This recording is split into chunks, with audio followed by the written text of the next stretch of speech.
Edinburgh Sketches and Memories ***** Transcriber's note: new original cover art included with this ebook is granted to the public domain. Edinburgh Sketches and Memories by David Masson, Professor of English Literature in the University of Edinburgh, London, and Edinburgh. Adam and Charles Black, 1892. Prefatory note: the following papers, though in their collected state they have a certain continuity of general subject, were written at different times and for different purposes. One is a modified reprint of an article which appeared in the Westminster Review as long ago as 1856. 7 of the others were contributed, at intervals within the last 12 years, to Macmillan's magazine, The Scotsman, or The Scots Observer, and are reprinted now with courteous permission. The remaining 5 are from manuscript of various dates since 1867, and are now published for the first time. An occasional small recurrence of fact or of phrase in the series may be excused in consideration that the papers, thus written separately, may still be read separately. Edinburgh, March, 1892. Contents page I. Queen Mary's, Edinburgh, 1. Queen Mary's Return to Scotland, August, 1561 1-2. Plan and Fabric of Edinburgh in 1561 9-3. The Edinburgh Population in 1561 22.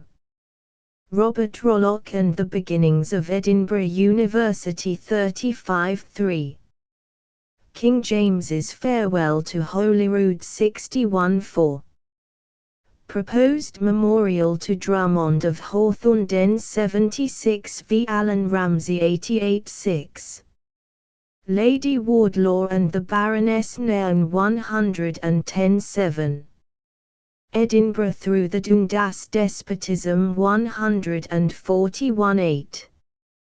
The Last Years of Sir Walter Scott 204-9. Carlyle's Edinburgh Life, Part I. 1809-1818 226 Part 2. 1818-1822 262 Part 3. 1822-1828 302x. Charles Kirkpatrick Sharp 359-11. John Hilberton 372-12. Dr. John Brown of Edinburgh 384-13. Literary History of Edinburgh, A General Review 417. Queen Mary's Edinburgh, 1, I. Queen Mary's Return to Scotland, August, 1561. On a clear day the inhabitants of Edinburgh, by merely ascending the Calton Hill or any other of the familiar heights in or around their city, can have a view of nearly the whole length of their noble estuary, the Firth of Forth. To the right or east, its entrance from the open sea, between the two shires of Fife and Haddington, is marked most conspicuously on the Haddingtonshire side by a distant conical mound, called Berwick Law, rising with peculiar distinctness from the northward curve of land which there bounds the horizon. It is thither that the eye is directed if it would watch the first appearance of steamers and ships from any part of the world that may be bound up the Firth for Edinburgh by its port of Leith. Moving thence westward, the eye can command easily the 20 miles more of the Firth which these ships and steamers have to traverse. The outlines of both shores, though the breadth between them averages 12 miles, may be traced with wonderful sharpness, pleasingly defined as they are by their little bays and promontories, and by the succession of towns and fishing villages with which they are studded. Of these, Musselburgh on the near side marks the transition from the Shire of Haddington to that of Edinburgh, after which point the firth begins to narrow. Just below Edinburgh itself, where its port of Leith confronts the 5 shire towns of Kinghorn and Bentisland, with the island of Inchkeith a little to the right between, the breadth is about 6 miles. There the main maritime interest of the firth ceases, few ships going farther up, but, for any eye that can appreciate scenic beauty, there remains the delight of observing the continued course of the firth westward to Queensferry and beyond, a riband of flashing water between the two coasts which are known prosaically as those of Linlithgowshire and West Fifeshire, but which, in their quiet and mystic remoteness, look like a tract of some Arthurian dreamland. While something of all this is to be seen on almost any day from any of the eminences in or near Edinburgh, it is only on rare occasions that it can be all seen to perfection. Frequently, even in sunny weather, when the sky is blue above, a haze overspreads the firth, concealing the Fifeshire shore, or blurring it into a vague cloud-like bank. Sometimes, on the other hand, when there is little sunshine, and the day seems rather sombre in the Edinburgh streets, the view of the firth and of the other surroundings of the city from any of the higher spots is amazingly distinct to the utmost possible distance, though with the distinctness of a drawing in pen and ink. Worst of all the atmospheric conditions for a survey of the firth, or of the scenery generally, from Edinburgh, is that of the thick, dull, drizzling, chilling, and piercing fog or mist, called locally a ha, which the easterly wind brings up at certain seasons from the sea. Up the firth this ha will creep or roll, converting the whole aerial gap between the opposed shores into a mere continuous trough of seething and impenetrable mist, or of rain and mist commingled, drenching the Fifeshire hills on the one side, enveloping all Edinburgh on the other, and pushing itself still westward and inland over the higher and narrower reaches of the estuary, till the aforesaid tract of gleaming Arthurian scenery is absorbed into the long foggy gloom, and even a lower and Stirling feel the discomfort. No chance then, from any height near Edinburgh, of seeing the ships and steamers in any part of their course from the mouth of the firth to the port of Leith. If any there be, they are down in the vast abysm of mist, at anchor for safety, or piloting their Leithward course slowly and cautiously through the opaque element, with bells ringing, horns blowing, and now and then a boom from the cannon on the deck to warn off other vessels or ascertain their own whereabouts. So even during the day, but, when the ha lasts through the night, and the opaque grey of the air is deepened into an equally opaque black or umber, the confusion is still greater. The sounds of fog signals from the bewildered vessels are incessant.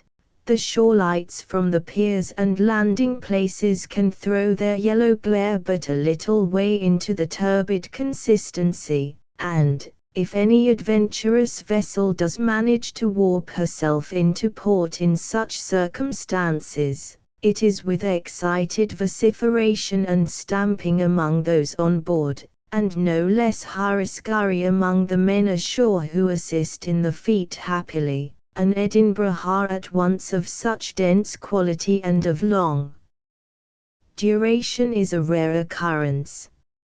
April and May are the likeliest months for the phenomenon, and it passes usually within 24 hours. It may come later in the year, however, and may last longer. Just after the middle of August 1561, as we learn from contemporary records, there was a hour of unusual intensity and continuance over Edinburgh and all the vicinity. It began on Sunday the 17th, and it lasted, with slight intermissions, till Thursday the 21st. Besides the surfeit wet and corruption of the airites Knox, then living in Edinburgh, the MYST was so thick and dark that scarce MYCHT any man espying other the length of 2 pair of butts. It was the more unfortunate because it was precisely in those days of miserable fog and drizzle that Mary, Queen of Scots, on her return to Scotland after her 13 years of residence and education in France, had to form her first real acquaintance with her native shores and the capital of her realm. She had left Calais for the homeward voyage on Thursday the 14th of August, with a retinue of about 120 persons, French and Scottish, embarked in 2 French state galleys, attended by several transports. They were a goodly company, with rich and splendid baggage. The Queen's 2 most important uncles, indeed, the great Francis de Lorraine, Duke of Guise, and his brother, Charles de Lorraine, the Cardinal, were not on board. They, with the Duchess of Guise and other senior lords and ladies of the French court, had bidden Mary farewell at Calais, after having accompanied her thither from Paris, and after the Cardinal had in vain tried to persuade her not to take her costly collection of pearls and other jewels with her, but to leave them in his keeping till it should be seen how she might fare among her Scottish subjects. But on board the Queen's own galley were 3 others of her Guise or Lorraine uncles, the Duc d'Aumale, the Grand Prior, and the Marquise d'Elbeuf, with M. d'Amville, son of the Constable of France, and a number of French gentlemen of lower rank, among whom one notes especially young Pierre de Burdales, better known afterwards in literary history as Sire de Brantôme, and a sprightly and poetic youth from Dauphine, named Chastelard, one of the attendants of M. d'Amville. With these were mixed the Scottish contingent of the Queen's train, her 4 famous Marys included, Mary Fleming, Mary Livingston, Mary Seton, and Mary Beaton. They had been her playfellows and little maids of honor long ago in her Scottish childhood. They had accompanied her when she went abroad, and had lived with her ever since in France, and they were now returning with her, Scoto-French women like herself, and all of about her own age, to share her new fortunes. It is to Brantôme that we owe what account we have of the voyage from Calais. He tells us how the Queen could hardly tear herself away from her beloved France, but kept gazing at the French coast hour after hour so long as it was in sight, shedding tears with every look, and exclaiming again and again, "Adieu, ma chere France, je vous verrai jamais plus." He tells us how, when at length they did lose sight of France, and were on the open sea northward with a fair wind, there was some anxiety lest they should be intercepted, and the Queen taken prisoner by an English fleet. In the peculiar state of the relations between England and Scotland at the time, this was not an impossibility, and would hardly have been against the law of nations. There had been some angry correspondence between Elizabeth and Mary respecting the non-ratification by Mary of a certain Treaty of Edinburgh of the previous year, stipulating that she would desist from her claim to Elizabeth's throne of England. Elizabeth had consequently refused Mary's application for a safeguard for her homeward journey, and there was actually an English squadron in the North Sea available for the capture of Mary if Elizabeth had chosen to give the word. But, though the English squadron does seem to have waylaid the French galleys, and one of the transports following the galleys was taken and detained for some reason or other, the galleys themselves, by rapid sailing or by English sufferance, threw that danger behind, and approached the Scottish coast in perfect safety. What then astonished Brantôme, and what he seems to have remembered all his life with a kind of horror in association with his first introduction to Queen Mary's native climate and kingdom, was the extraordinary fog, the si grande brouillade, in which they suddenly found themselves. On a Sunday morning, the day before we came to Scotland, he says, there rose so great a fog that we could not see from the stern to the prow, much to the discomfiture of the pilots and crews, so that we were obliged to let go the anchor in the open sea, and take soundings to know where we were. Brantôme's measure of time becomes a little incoherent at this point, and we hardly know from his language whether it was outside the Firth of Forth altogether, or inside of the Firth about Berwick Law, that the fog caught them, if indeed he remembered that there was such a thing as an estuary at all between the open sea and Leith. He distinctly says, however, that they were a whole day and night in the fog, and that he and the other Frenchmen were blaspheming Scotland a good deal on account of it before they did reach Leith. That, as other authorities inform us, was about 10 o'clock in the morning of Tuesday the 19th.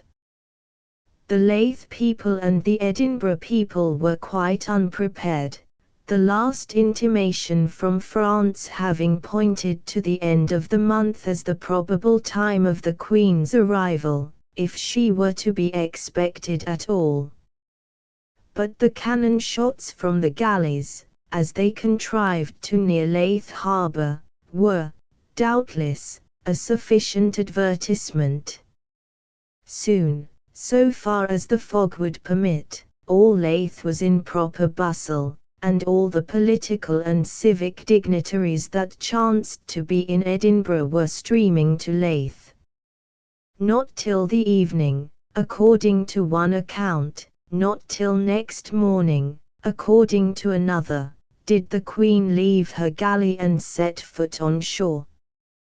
Then, to allow a few hours more for getting her palace of Holyrood, and her escort thither, into tolerable readiness, she took some rest in the house in Leith deemed most suitable for her reception, the owner being Andrew Lamb, a wealthy Leith merchant. It was in the afternoon of Wednesday, the 20th of August, that there was the procession on horseback of the Queen, her French retinue, and the gathered Scottish lords and councillors, through the 2 miles of road which led from Leith to Holyrood. On the way the Queen was met by a deputation of the Edinburgh craftsmen and their apprentices, craving her royal pardon for the ringleaders in a recent riot, in which the toll booth had been broken open and the magistrates insulted and defied. This act of grace accorded as a matter of course. The Queen was that evening in her hall of Holyrood, the most popular of sovereigns for the moment, her uncles and other chiefs of her escort with her, and the rest dispersed throughout the apartments, while outside, in spite of the fog, there were bonfires of joy in the streets and up the slopes of Arthur's Seat, and a crowd of cheering loiterers moved about in the space between the palace gate and the foot of the cannon gate. Imparting some regulation to the proceedings of this crowd, for a while at least, was a special company of the most honest of the townsmen, with instruments of music and with musicians admitted within the gate, and tendering the Queen their salutations, instrumental and vocal, under her chamber window. The melody, as she alleged, liked her wail, and she willed the same to be continued some nights after. This is Knox's account, but Brangham tells a different story. After noting the wretchedness of the hackneys provided for the procession from Leith to Holyrood, and the poorness of their harnessings and trappings, the sight of which, he says, made the Queen weep, he goes on to mention the evening serenade under the windows of Holyrood as the very completion of the day's disagreeables. The abbey itself, he admits, was a fine enough building, but, just as the Queen had supped and wanted to go to sleep, there came under her window 500 or 600 rascals of the town to serenade her with vile fiddles and rebecks, such as they do not lack in that country, setting themselves to sing psalms, and singing so ill and in such bad accord that there could be nothing worse. Ah! What music, and what a lullaby for the night! Whether Knox's account of the Queen's impressions of the serenade or Brangham's is to be accepted, there can be no doubt that the matter and intention of the performance were religious. Our authentic picture, therefore, of Queen Mary's first night in Holyrood after her return from France is that of the palace lit up within, the dreary fog still persistent outside, the bonfires on Arthur's Seat and other vantage grounds flickering through the fog, and the portion of the wet crowd nearest the palace singing Protestant psalms for the Queen's delectation to an accompaniment of violins. Next day, Thursday the 21st, this memorable Edinburgh hour of August 1561 came to an end. Arthur's Seat and the other heights and ranges of the park round Holyrood wore, we may suppose, their freshest verdure, and Edinburgh, dripping no longer, shone forth, we may hope, in her sunniest beauty. The Queen could then become more particularly acquainted with the palace in which she had come to reside, and with the nearer aspects of the town to which the palace was attached, and into which she had yet to make her formal entry. 2. Plan and fabric of the town in 1561. Then, as now, the buildings that went by the general name of Holyrood were distinguishable into two portions. There was the abbey, now represented only by one beautiful and spacious fragment of ruin, called the Royal Chapel, but then, despite the spoliations to which it had been subjected by recent English invasions, still tolerably preserved in its integrity as the famous edifice, in early Norman style, which had been founded in the 12th century by David I, and had been enlarged in the 15th by additions in the later and more florid Gothic.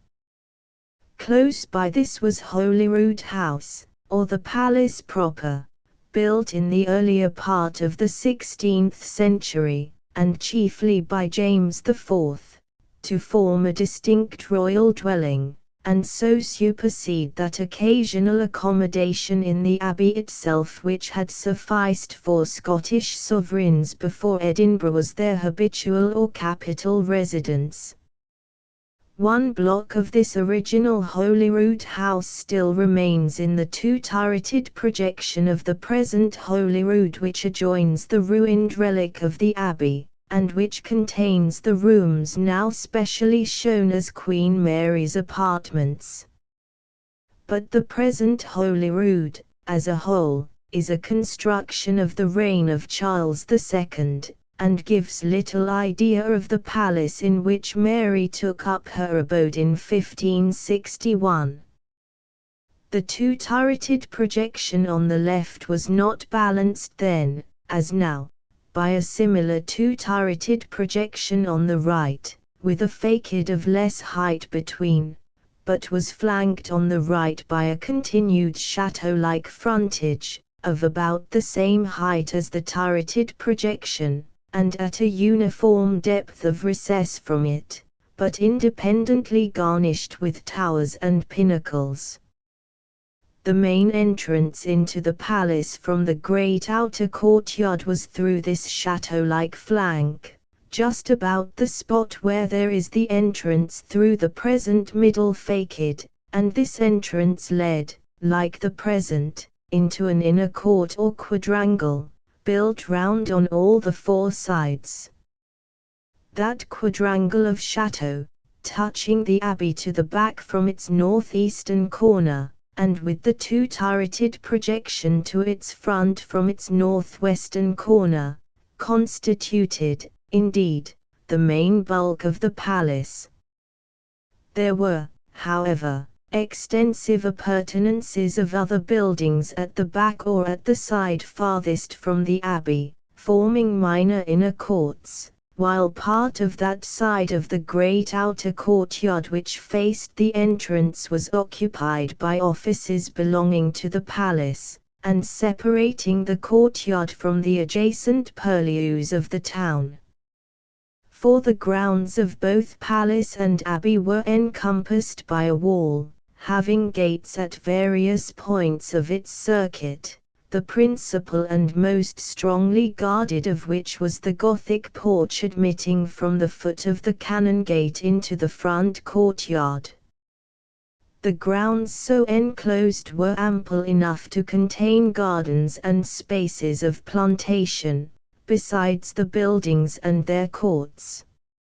Altogether, what with the buildings themselves, what with the courts and gardens, and what with the natural grandeur of the site, a level of deep and wooded park, between the Calton heights and crags on the one hand and the towering shoulders of Arthur Seat and precipitous escarpment of Salisbury crags on the other, Holyrood in 1561 must have seemed, even to an eye the most satiated with palatial splendours abroad, a sufficiently impressive dwelling place to be the metropolitan home of Scottish royalty. The town itself, of which Holyrood was but the eastward terminus, corresponded singularly well. Edinburgh even now is, more than almost any other city in Europe, a city of heights and hollows, and owes its characteristic and indestructible beauty to that fact. But the peculiarity of old Edinburgh was that it consisted mainly of that one continuous ridge of street which rises, by gradual ascent for a whole mile, from the deeply ensconced Holyrood at one end to the high Castle Rock at the other, sending off on both sides a multiplicity of narrow foot passages, called closes, with a few wider and more street-like cuttings, called winds, all of which slope downward from the main ridge in some degree, while many descend from it with the steepness of mountain gullies into the parallel ravines. Whoever walks now from Holyrood to the castle, up the Canongate, the High Street, and the Lawn Market, walks through that portion of the present old town which figures to us the main Edinburgh of Queen Mary's time, and is in fact its residue. but imagination and some study of old maps and records are necessary to divest this residue of its acquired irrelevances, and so to reconvert it into the actual Edinburgh of 300 years ago. The divisions of the great ridge of street from Holyrood to the castle were the same as now, with the same names, but objects once conspicuous in each have disappeared, and the features of each have been otherwise altered. The first part of the long ascent from Holyrood was the Canongate. Though occupying nearly half of the whole, and in complete junction with the Edinburgh proper up to which it led, it was a separate borough of regality which had formed itself, as its name implies, under the protection of the abbots and canons of Holyrood. By virtue of that original, it was not yet included in the municipal jurisdiction of the Edinburgh magistrates and town council, but held out under a magistracy of its own. Hence some characteristics distinguishing this lower part of the ascent from the rest. The old Canongate was by no means the dense exhibition of dingy picturesqueness now known as the Canongate of Edinburgh, with repulsive entries and closes on both sides, leading to cages of crammed humanity of the poorer sort, or to inner recesses of bone yards, pipe clay yards, and the like. It had the sparseness and airiness of a suburb of the court. The houses, whether of stone or partly of wood, were pretty thickly put together, indeed, along the immediate street margins, with the inevitable access to many of them by entries and closes, but did not go so deeply back on either side as not to leave room for pleasant gardens and tracts of vacant ground behind. A paved and causewayed street, ascending continuously between two rows of houses, of irregular forms and varying heights, but few of them of more than 3 stories, other houses at the backs of these to some little depth all the way, reached by closes from the street, and generally set gable-wise to those in front, and, behind these again, garden grounds and grassy slopes and hollows, such was the ancient Canongate. In token of its claims to be a separate borough, it had its own market cross, and, near this, its own toll booth or prison and council house. The present Canongate toll booth, though an antique object, is only the successor of the older Canongate toll booth of Queen Mary's time. The ending of the Canongate and beginning of the High Street of Edinburgh proper was at a cross street, the left arm of which, descending from the ridge into the ravine on that side, was called St. Mary's Wynd, while the arm to the right was called Lath Wynd. Here, to mark more emphatically the transition from the smaller borough into the greater, one encountered the separating barrier of the Netherbow Port. It has left no trace of itself now, but was a battlemented stone structure, spanning the entire breadth of the thoroughfare, with an arched gateway in the middle and gates for admission or exclusion. That passed, one was in the lower portion of the High Street, called specifically the Netherbow. Here, it was not merely the increasing breadth of the thoroughfare and the increasing height of the houses that showed one had come within the boundaries of the real civic and commercial Edinburgh. No such sparseness of building now as in the Canongate, no mere double fringe of houses to a short depth, with entries and closes ending in gardens and vacant ground, but a sense of being between two masses of densely peopled habitations, clothing the declivities from the ridge to their lowest depths on both sides, and penetrable only by those courts and winds of which one saw the mouths, but the labyrinthine intricacy of which in the course of their descent baffled conception. The same sensation accompanied one on advancing still upwards into the middle and broadest part of the High Street. Here the street had much the same striking appearance as now. One saw a spacious incline of oblong piazza, rather than a street, lined by buildings, some of solid stone throughout and very tall, others lower and timber-fronted, all of quaint architecture from their basements to their peaked roofs and chimneys, and not a few with 4 stairs or projecting flights of steps from doors on the first floor down to the causeway. It was here, too, that the lateral fringes of habitation down the steep alleys were of greatest width. That on the right was stopped only at the bottom of the ravine on that side by a lake called the North Loch, while that on the left, after reaching the bottom of the other ravine, mingled itself there with an independent and very aristocratic suburb that had grown up in the ravine itself, under the name of the Cowgate, as a southern parallel of relief to the main Edinburgh of the ridge above.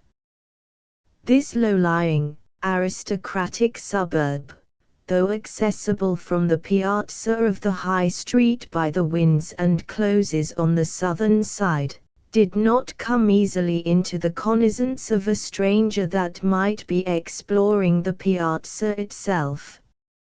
He had enough to arrest his attention where he was. One difference between the old High Street and the present, despite their general resemblance, consisted in a huge obstruction, now removed, which interrupted the old High Street at its very midmost point, immediately above the town cross. Just above the spot now marked in the causeway as the site of this town cross, and beginning exactly where the great church of St. Giles protrudes its complex pile on the left and raises into the sky its remarkable tower and open octagonal crown of stonework, there stood in the old High Street a stack of lofty masonry, stretching up the centre of the street for a considerable way, and leaving only a gloomy and tortuous lane for pedestrians along the buttresses of the church on one side, and a somewhat wider channel, called the Lucken Booths, for shops and traffic, on the other. The lower portion of this obstructive stack of masonry belonged to the Lucken Booths, and was included in the name, the basement being let out in shops or stalls for goods, while the upper floors were parcelled out as dwellings. The higher and larger portion, separated from the lower by a narrow suture called the Kirk Stile, was nothing less than the famous heart of Midlothian itself, or Old Toll Booth, which had served hitherto as the Prytram Burgh, at once the jail of Edinburgh, its town council house, the seat of the Supreme Courts of Justice for Scotland, and the occasional meeting place of a Scottish Parliament. Little wonder if one lingered round this core of the High Street and of the whole town. The channel of the Lucken Booths on one side of the street, the lane between the Toll Booth and St. Giles's on the other, and the cross passage or Kirk Stile, were worth more than one perambulation, if only on account of their amusing interconnection.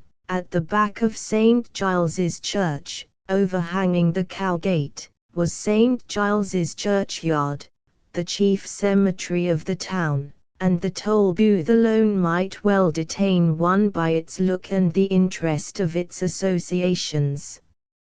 In 1561 they were voting it to be too old and decayed, if not too unsightly, for the various and important purposes which it had hitherto served, and within a few months from our present date there was to be an order for its demolition, and for the erection of another building more suitable for those purposes, and especially for the accommodation of the Lords of Council and Session. But, though they did then begin to take it down, and though a new Tolbooth or council house was built near it in the same part of the High Street, the old or original Tolbooth escaped its doom, and was left standing after all. A little re-edified, it was to survive its more modern substitute, and to be known till 1817 as at least the jail of Edinburgh and real old heart of Midlothian. Some persons still alive can remember it. The Tolbooth having been passed, one was again in an open piazza of tall or tallish houses, nearly as broad as the former piazza, but farther up the incline, and known indifferently as the High Street above the Tolbooth or as the Lawn Market. Here, also, one could not but note the number of the closes and wynds on both sides, plunging down the house-laden slopes with breakneck precipitancy from the vertebral street.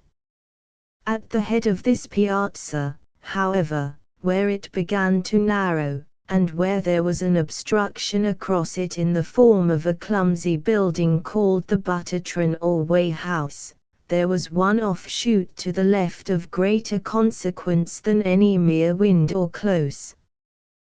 This was the Westbow, a steep zigzag or spiral kind of street of antique houses, bringing one down to the deeply sunk grass market or horse market, i.e. to a large square space opening out from the end of the Cowgate, and convenient for the country people coming into the town with cattle. Refraining from this descent by the Westbow, and keeping still to the vertebral street, one reached the last portion of the long causewayed and inhabited ridge.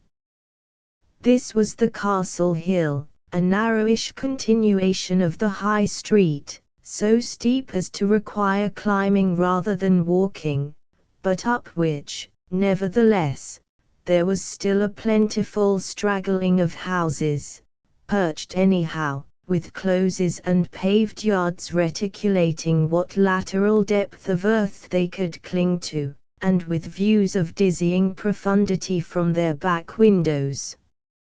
All civic Edinburgh thus left behind, and a military portal having been passed, one entered the precincts of the castle itself, the high, rocky stronghold which was more ancient than anything recognizable as most ancient in the Edinburgh beneath, which indeed had fostered that Edinburgh into its first existence and growth, and in which there were relics of days older than those of Malcolm Canmore and David older than the infancy of Holyrood Abbey.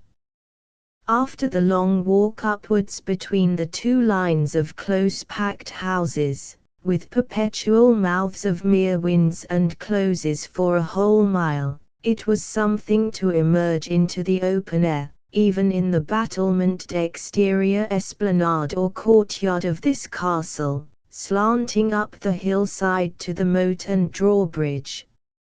It was more to be allowed to pass the drawbridge and the other defences, and so to pursue the winding, rock-hewn track by which one mounted to the fortified aggregate of guard-houses, storerooms, and royal towers, heaved together on the cliff-bound summit.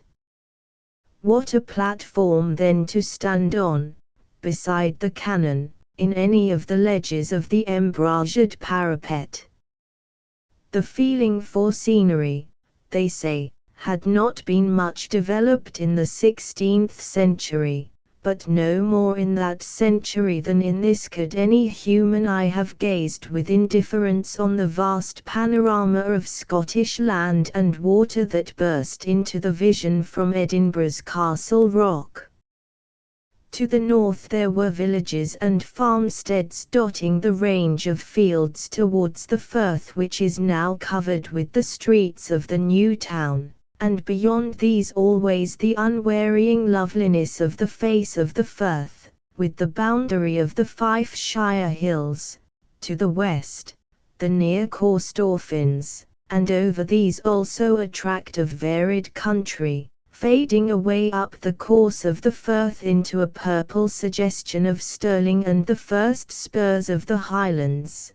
To the south, the Braids and the Pentlands, hiding the pastoral territory of the Esks and the Upper Tweed, with its sleepy stretch towards the Borders and England.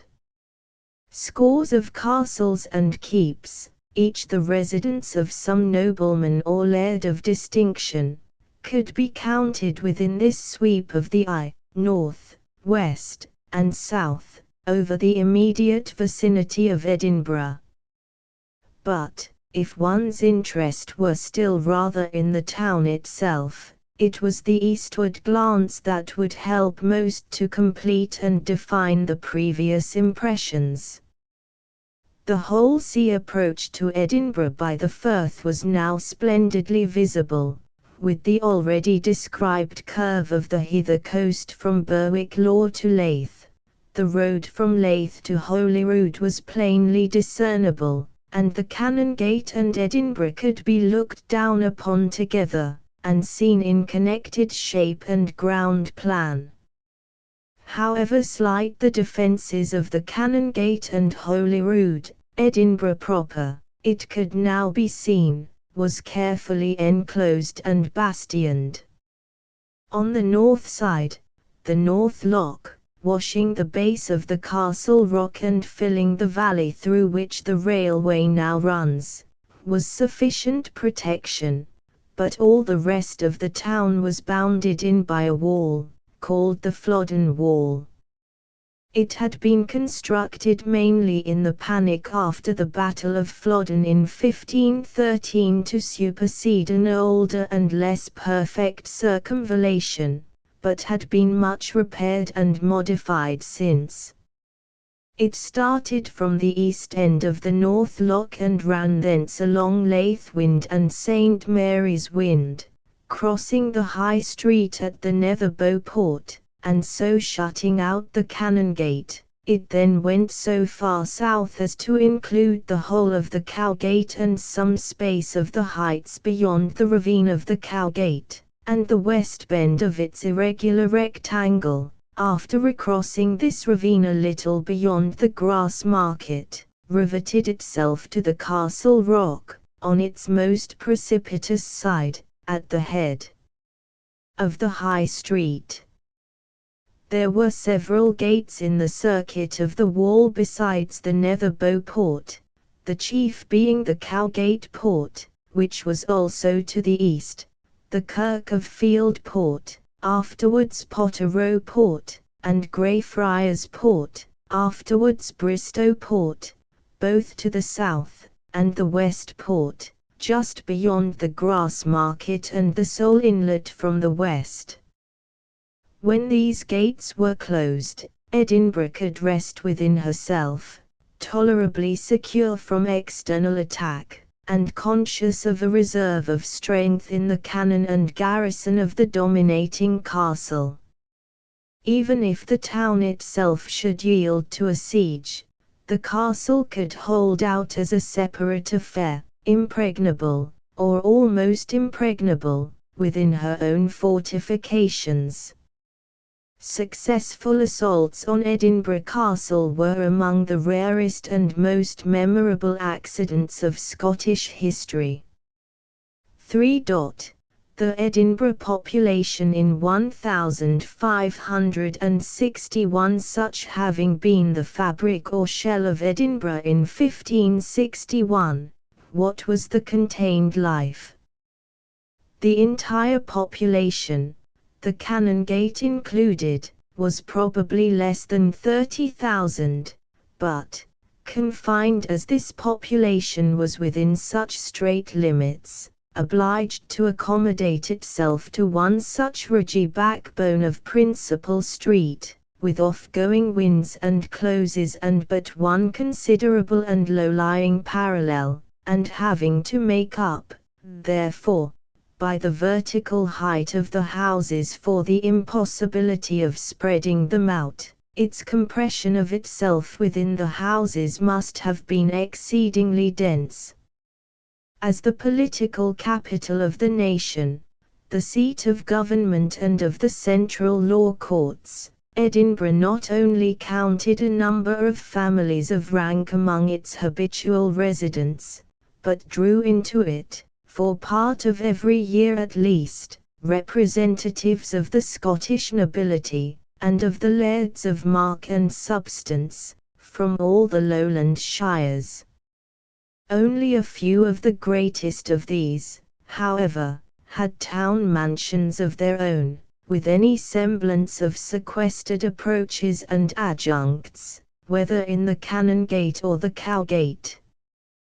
The majority of the nobles and lairds from the country, as well as of the habitual residents of highest rank and means, such as the senators of the College of Justice, had to be content with the better portions of those several flat or many flat tenements, insulae they would have been called in ancient Rome, but lands was and is the special Edinburgh word for them, which rose at the sides of the high street or in the wynds and closes that ran thence down the slopes. Distributed through the same lands were the families of the merchants and the craftsmen, the two denominations that composed between them the whole body of the burghers proper. There was a chronic rivalry between these two denominations in the elections to the town council and in the management of affairs generally. The merchants whose business was ship-owning, the export and import of goods, and the sale of the imported goods at first hand, affected the superiority on the whole. There were individuals among the craftsmen, however, as opulent as any of the merchants. This was particularly the case with the craft of the goldsmiths, always a prominent craft in Edinburgh, and there, as in London, combining the trade of money-lending with the more especial arts of gold-working, silver-working, and jewellery, and so allying itself with the merchants and their transactions. Among the other crafts all regularly incorporated in brotherhoods, and each with its annually elected head, called the deacon of that craft, were the skinners or leather dressers, the furriers, the wobsters or weavers, the tailors, the bonnet makers, the hammermen or smiths and armourers, the walkers or cloth dressers, the cordiners or shoemakers, the wrights, the masons, the coopers, the fleshers or butchers, the baxters or bakers, the candle makers, and the barbers or barber surgeons. Printing had been introduced into Edinburgh in 1507, and there had been a lingering of the craft in the town ever since by patents or permissions, but on the very smallest scale.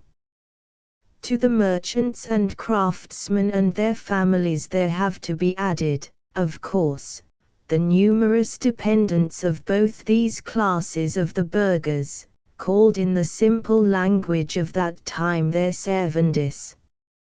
Under that name were included not only the domestic servants of the wealthier merchants, but also their clerks and business assistants, and the journeymen and apprentices of the master craftsman, the last a very unruly portion of the community and known collectively as the crafts-childer. Imagine all these domiciled, as was then the habit, with their masters, and stowed away somehow, up and down in hole and bore as one old document phrases the fact, in the workshops and lands. Even then there remains to be taken into account the miscellany of small retail traders, in shops and stalls, which such a town required, with the peripatetic hucksters of fish and other provisions, and the rabble of nondescripts, living by erratic and hand-to-mouth occupations, and hanging on about the hostelries. All these too were indwellers in Edinburgh, and housed in the winds and closes in some inconceivable manner. Moreover, as we learn too abundantly from the old borough records, actual vagrants and beggars, whether of the able-bodied and turbulent variety, or of the cripple, diseased, and blind, soliciting alms by obstreperous whining and by the exhibition of their deformities, swarmed in old Edinburgh with a persistency which all the police efforts of the authorities, with examples of scourgings and hangings for several generations, had been unable to repress or diminish. Where they lived in overcrowded Edinburgh only St. Giles's steeple could now tell. The overcrowding had its natural consequences. The sanitary condition of most European towns in the 16th century, the best English towns included, was incredibly bad. Scottish towns generally were behind most English towns in this respect, but old Edinburgh had a character all her own for perfume and sluttishness. It could hardly be helped. Impressively picturesque though the town was by site and architecture, its populousness and its structural arrangement were hardly compatible with each other on terms of cleanliness. Individual families, within their own domiciles in the various lands, might be as tidy as their cramped accommodations would permit, but the state of the common stair in each land, and in the taller lands it was a dark stone turnpike ascending in corkscrew fashion from flat to flat, depended on the united tastes and habits of all the families using it, and therefore on the habits and tastes of the least fastidious. It was worse in the winds and closes.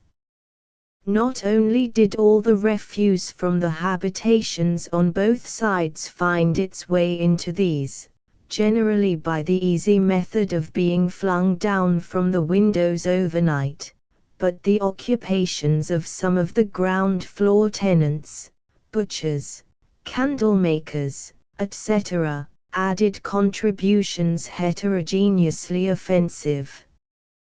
Hardly a close that had not its midding or middings at its foot or in its angles. For generations the civic authorities had been contending with this state of things and uttering periodical rebukes and edicts for cleansing. There were two kinds of occasions on which these cleansing edicts were apt to be most stringent and peremptory. One was the expected arrival of some illustrious stranger, or company of strangers, from England or from abroad. Then the inhabitants were reminded of the chief causes of offence among them, and put on the alert for their removal, so as not to shame the town. More strenuous still were the exertions made on any of those periodical outbreaks of the plague, or alarms of its approach, of which we hear so frequently in the annals of Edinburgh, as of other towns, from the 14th century to the 17th. Then the authorities did bestir themselves, and the inhabitants too. But, after such occasions of spasmodic sanitary effort, there always came the relapse, and, though there was a standing order obliging each householder to see to the tidiness of his own little bit of precinct, the general apathy and obtuseness prevailed. It was providential when the heavens themselves interfered, and some extraordinary deluge of rain sent torrents down the closes. Fortunately, the population did not need to remain within doors, or in the obscurities of the winds and closes, more than it liked. It could pour itself out of doors into the main street, and it did so daily with a profusion beyond all modern custom. Any morning or afternoon about the year 1561 the High Street of Edinburgh, from the castle to the Canongate, must have been one of the liveliest and most bustling thoroughfares in Europe. Need we cite, for witness, that chapter in the Abbot in which Scott takes occasion to describe it, just about this date, when he brings young Roland Graham for the first time into Edinburgh under the convoy of Adam Woodcock the falconer. Scott is so excellent an authority in such matters that his account may pass as hardly less authentic than that of a contemporary. We can see, with Roland Graham, the populace absolutely swarming like bees on the wide and stately street. We can see the open booths projecting on the street with commodities of all sorts for sale, and especially Flanders cloths, tapestry, and cutlery. We can pick out in the crowd its most representative figures, such as the gay lady, in her muffler or silken veil stepping daintily after her gentleman usher, or the group of burghers standing together, with their short Flemish cloaks, wide trousers, and high-caped doublets. Nor are we much surprised when there come upon the scene the two parties of richly dressed aristocratic gallants, with their armed retinues of serving men, meeting each other with frowns in the middle of the causeway, and immediately falling upon each other in a desperate chilly or street fight, in vindication of their right of way, and of the hereditary feud between their families. Scott required such a chilly for his story, and therefore brought it in where it suited him best. But, though Edinburgh was famous for its chillies or causeway fights between noblemen and lairds at feud, they were hardly everyday occurrences. Once a week or once a month was about the rate in real history.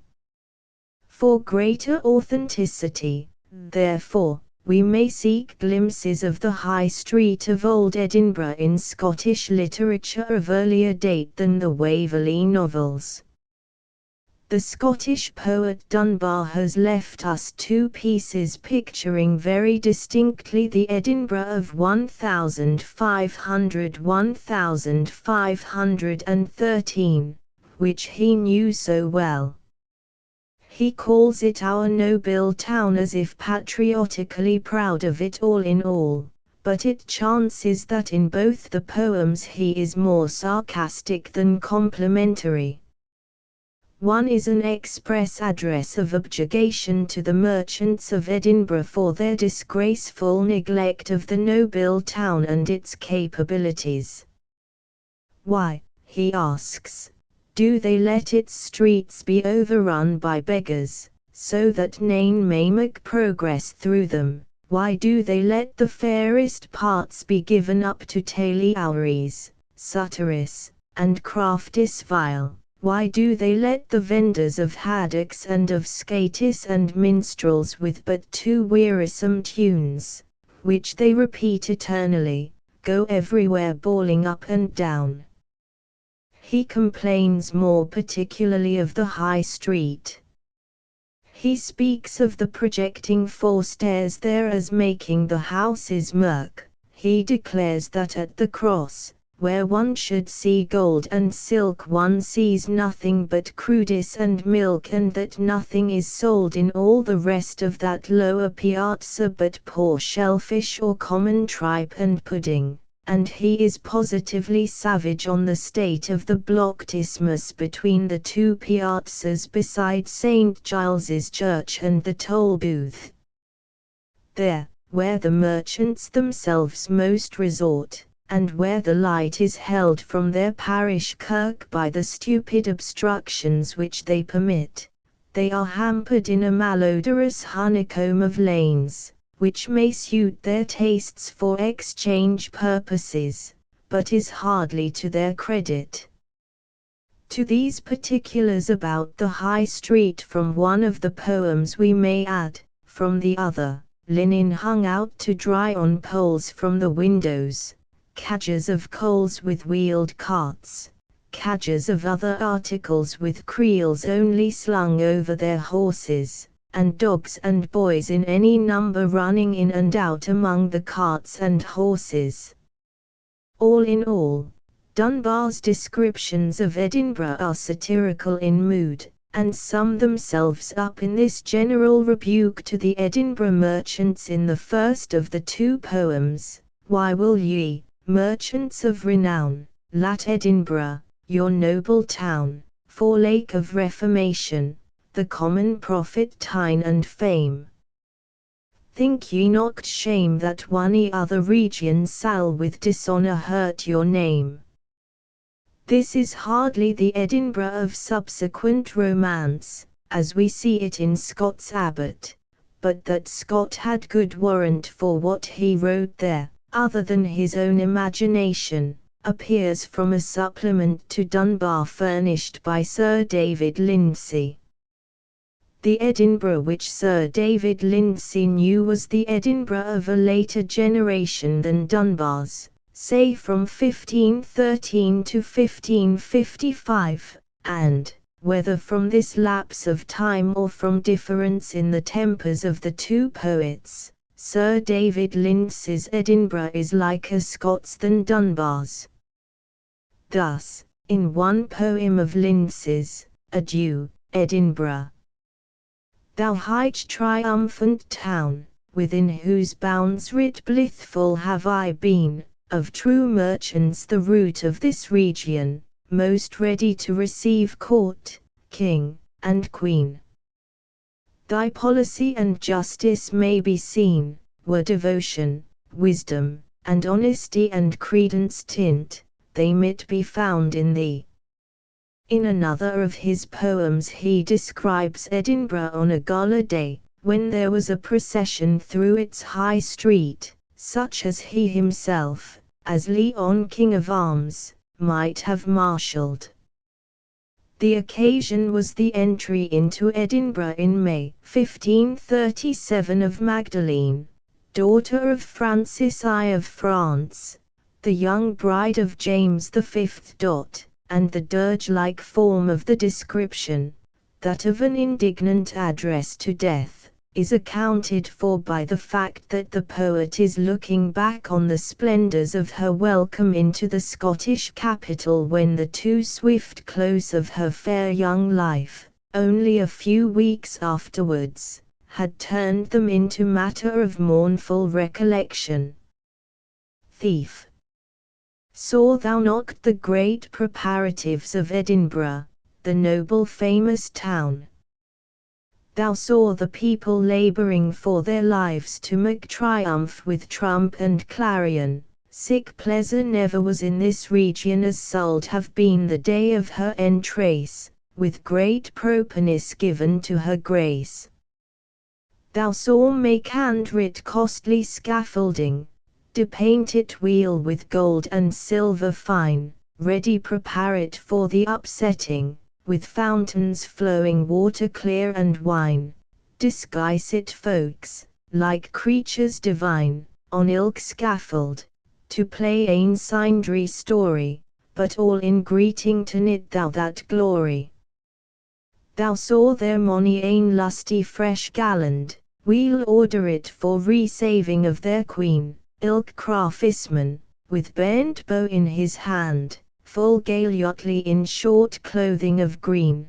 The honest burgescald thou suld have seen, some in scarlet, and some in claith of grain, for till have met their Lady Sovereign, Provost, Bailies, and Lordes of the town, the Senators, in order consequent, called into silk of purple, black, and brown, sign the great Lordes of the Parliament, with moninictly baron and ban rent, in silk and gold, in colours comfortable, but thou, alas, alternate into sable.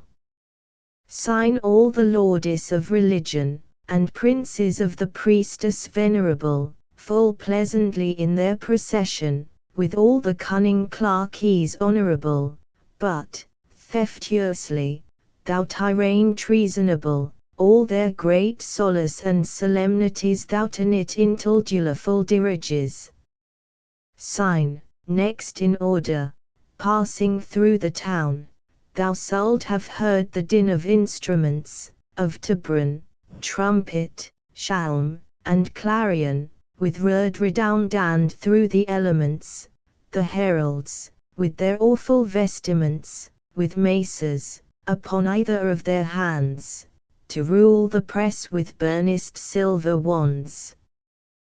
This out goes Scott himself for the possible pomp of old Edinburgh, and is poetically authentic. Later records, however, enable us to tone down Lindsay's description of the High Street on a great gala day by the sight of it on any ordinary market day.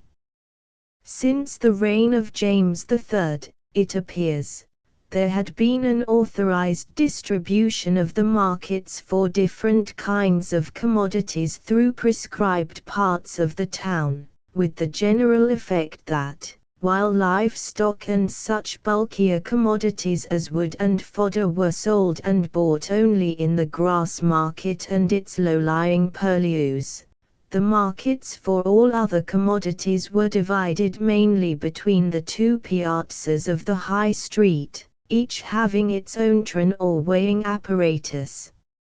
Of late years, however, there had been encroachments by each piazza on the market rights of the other, with a good deal of mutual complaint and bad feeling. We hear more particularly that, about 1559, in consequence of temporary dilapidations in the lower piazza by recent English and French ravagings of the town, the upper piazza, or High Street above the toll booth, had drawn into it far more than its statutory share of the market traffic. The complaints of this by the inhabitants of the lower piazza had been such that the provost, bailies, and council passed an order on the subject, which may be read in Dr. Marwick's admirable extracts from the borough records. Upon consideration of the thraying of mercatis abone the over toll booth, and that the passage upon all mercat deis is sastop it be confluence of people that nane may pass by our other, as also upon consideration that the sedis landis and fortenamentis be eist nudrius windy, i.e. in the lower piazza, are almost desolate and not inhabited, being the fairest and bradest parts of the town, for lake of mercatis and resort of people tired to, it was decreed that in all time coming the markets for hides, wool, and skins should be specifically in the lower piazza. For a while the order took effect, but, by the procurement of certain particular personis having terlandis abone the toll booth, the upper piazza had again obtained the advantage. Things seem to have rectified themselves eventually, but about 1561 there was still this war of the markets between the two piazzas, with a continued overthronging of the upper. Whether in one of the piazzas or in both, one has but to imagine the litter that would be left on market days, and to add that to the litter disgorged into the street upwards from the closes, or flung down into the street from the four stairs, to see that a good deal of Dunbar's earlier description must be allowed to descend through Lindsay's intermediate and more gorgeous one, as still true of the ordinary Edinburgh of the date of Queen Mary's return. No one really knows a city who does not know it by night as well as by day. Night obscures much that day forces into notice, and invests what remains with new visual fascinations, but still so that the individuality of any city or town is preserved through its darkened hours. Every town or city has its own nocturnal character. Modern Edinburgh asserts herself, equally by night as by day, as the city of heights and hollows. From any elevated point in her centre or on her skirts, if you choose to place yourself there latish at night, you may look down upon rows of lamps stretched out in glittering undulation over the more level street spaces, or you may look down, in other directions, upon a succession of tiers and banks of thickly edificed darkness, punctured miscellaneously by twinkling window lights, and descending deeply into inscrutable chasms. More familiar, and indeed so inevitable that every tourist carries it away with him as one of his most permanent recollections of Edinburgh, is the nightly spectacle from Prince's Street of the northern face of the Old Town, starred irregularly with window lights from its base to the serrated skyline. Perhaps this is the present nocturnal aspect of Edinburgh which may most surely suggest old Edinburgh at night 300 years ago.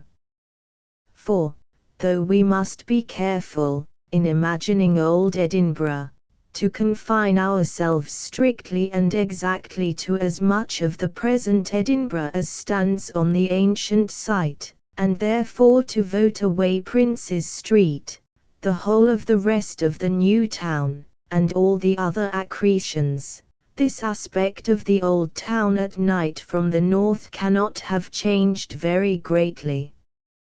A belated traveller passing through the hamlets that once straggled on the grounds of the present new town, and arriving at the edge of the North Loch, in what is now the valley of Prince's Street Gardens, must have looked up across the loch to much the same twinkling embankment of the High Street and its closes, and to much the same serrated skyline, lowering itself eastward from the shadowy mass of the Castle Rock.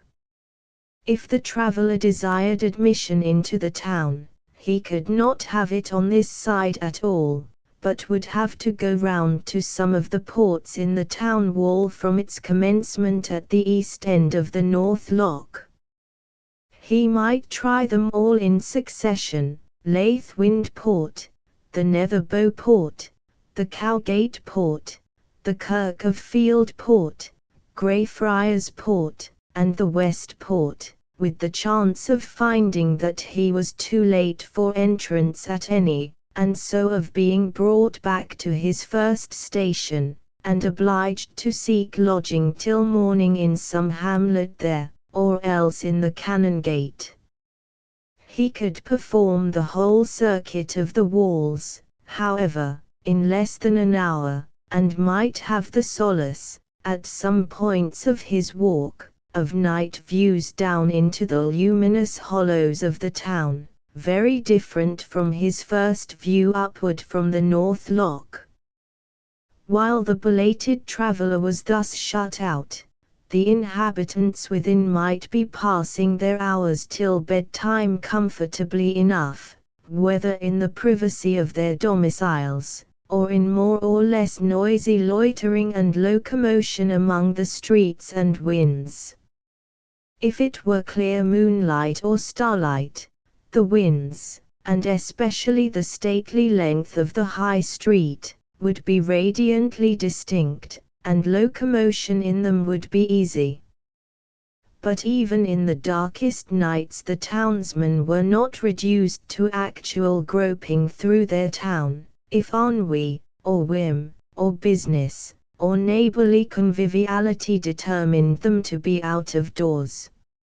Not only would they carry torches and lanterns with them for their own behoof, especially if they had to find their way down narrow closes to their homes, not only were there the gratuitous oil lights or candle lights from the windows of the 4 tenements in the streets and winds, sending down some glimmer into the streets and winds themselves, but, by public regulation, the tenants of the 4 stair houses in the principal thoroughfares were bound to hang out, during certain hours of the evening, lamps for the guidance of those that might be passing.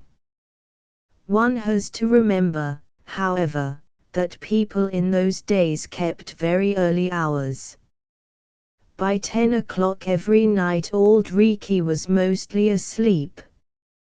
By that hour, accordingly, the house lights, with some exceptions, had ceased to twinkle, and from that hour, save for bands of late roisterers here and there at close mouths, and for the appointed night watches on guard at the different ports, or making an occasional round with drum and whistle, silence and darkness reigned till dawn.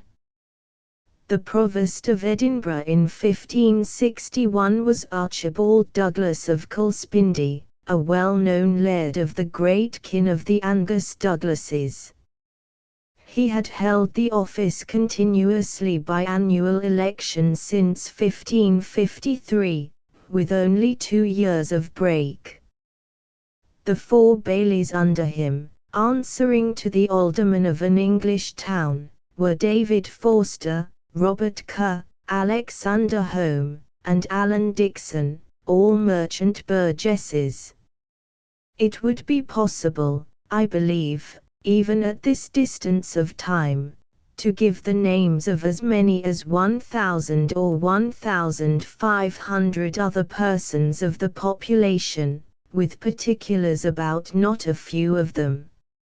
In a town of such a size all the principal inhabitants must have been perfectly well acquainted with each other, and must have been known, by figure and physiognomy at least, to the rest of the community. We will name at present but one other inhabitant of the Edinburgh of 1561, who must have been about the best known of all. This was John Knox, the chief minister of the town, and the stated preacher, always on Sundays and often on weekdays, in the great church of St. Giles. His house, or the house of which he occupied a portion, if not then that very conspicuous projecting house of 3 stories in the Netherbow which visitors to Edinburgh now go to see as having been his, was certainly somewhere in that neighborhood. From this point of what we have called the lower piazza of the High Street there is a direct view upwards to St. Giles's Church, about 300 yards distant, and the walk in the other direction, down the Canongate, to Holyrood Abbey and Palace, is perhaps about twice as much. Divide a half-mile of sloping street into 3 equal parts, and Knox's residence in Edinburgh, the house in which he sat on the day of young Queen Mary's return among her Scottish subjects in August 1561, is to be imagined as just 1/3 down such a slope from the great church of St. Giles, with the other 2/3 descending thence continuously, houses on both sides, to the palace in which Mary had taken up her abode. Mary and Knox were to meet ere long. Robert Rollock and the beginnings of Edinburgh University, 2. The University of Edinburgh dates its existence from the year 1582, when James VI was 16 years of age and had been for 15 years King of Scotland. Till that time there had been but 3 universities in Scotland, that of St Andrews, 1413, that of Glasgow, 1454, and that of King's College, Aberdeen, 1494. The want of a university in the metropolis had been long felt. Especially after the Reformation, people residing in or near Edinburgh had begun to think it a hardship that they had to send their sons over to St Andrews, or away to Glasgow, or as far off as Aberdeen, to complete their education. Why should not Edinburgh have a university for itself? The magistrates and town council of Edinburgh were particularly zealous in the project, and, as far back as the reign of Mary, they had, with the Queen's sanction, taken some steps towards carrying the project into effect.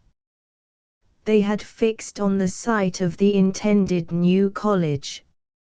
It was the site on which the university now stands, but was then a kind of suburb of gardens and straggling buildings, partly old church edifices, known by the name of St Mary in the Fields, or, more shortly, Kirk-o-Field. They had purchased a certain right of property here, and here, accordingly, amid the old tenements that have been long swept away, as well as in the gardens and bits of green field which covered what is now the thoroughfare of South Bridge Street, we are to fancy the Edinburgh magistrates and ministers of Queen Mary's reign, and perhaps John Knox himself, pottering about sometimes in their afternoon walks, looking at this and that, and anticipating the college that was to be established. But years passed on, and there were difficulties in the way. Funds were wanting, and there was strenuous opposition from the already existing universities, and, before any college building could arise on the site of Kirk-o-Field, that site had been made unexpectedly memorable by one of the ghastliest of deeds. It was close to what is now the south side of the University quadrangle that there stood the fatal tenement in which Darnley was lodged on his return from Glasgow when he was recovering from the smallpox, and the explosion of which by gunpowder, on the night between the 9th and the 10th of February, 1567, hurled his corpse and that of his servant over the adjacent town wall, and left Mary a widow. With other thoughts, therefore, than of the intended seat of learning, for the uses of which the ground had been partly purchased when this tragedy blackened it, must the citizens of Edinburgh for many a year afterwards have sauntered hereabouts in the evenings.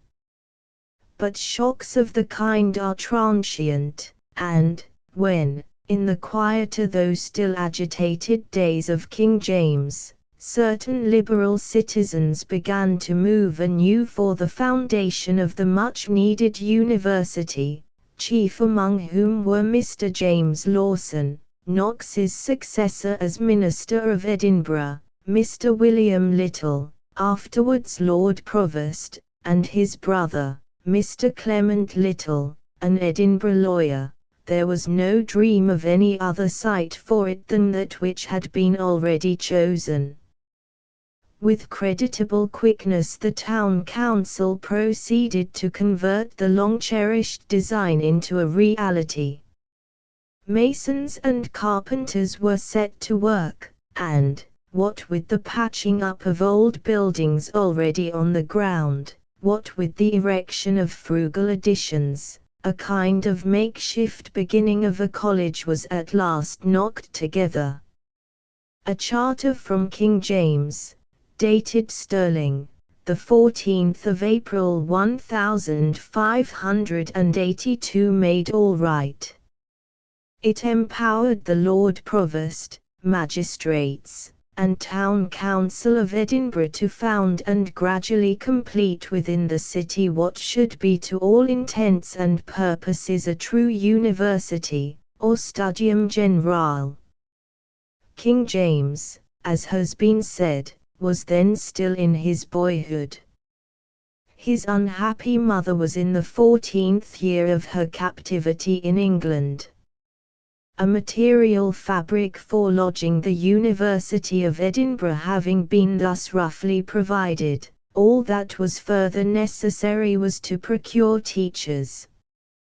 There are now between 30 and 40 chairs in the University of Edinburgh, but it is not to be imagined that the magistrates and Town Council of Edinburgh had to make that number of appointments in 1582 in order that their new college might begin operations. They were content with a much smaller equipment. They merely looked about for one qualified man to begin with, and, when they had got him, they could consider the institution fairly launched. This may require a little explanation. The charter of the new college contained provisions for its being eventually a university of complete dimensions, with not only a general faculty or faculty of arts, then usually called the faculty of philosophy, but also the three special or professional faculties of theology, law, and medicine. But, though the magistrates and town council looked forward, no doubt, to the attainment of this perfection by the university at some time or other, they were not so ambitious at first, and, indeed, had to accommodate their aims to the meagerness of their means. They thought that, if they succeeded in founding the general faculty, or faculty of arts, the most important part of their work would be done, and the rest might gradually follow. They gave all their attention at first, therefore, to the one faculty of arts. To set up this faculty alone would, according to recent ideas of what is essential to its equipment, require at least 7 appointments. Since 1858 the professorships of Latin, Greek, mathematics, natural philosophy, logic and metaphysics, moral philosophy, and rhetoric and English literature have been, as it were, the 7 golden candlesticks of the arts faculty in the University of Edinburgh, the 7 chairs in that faculty privileged coequally above the rest in the curriculum for graduation.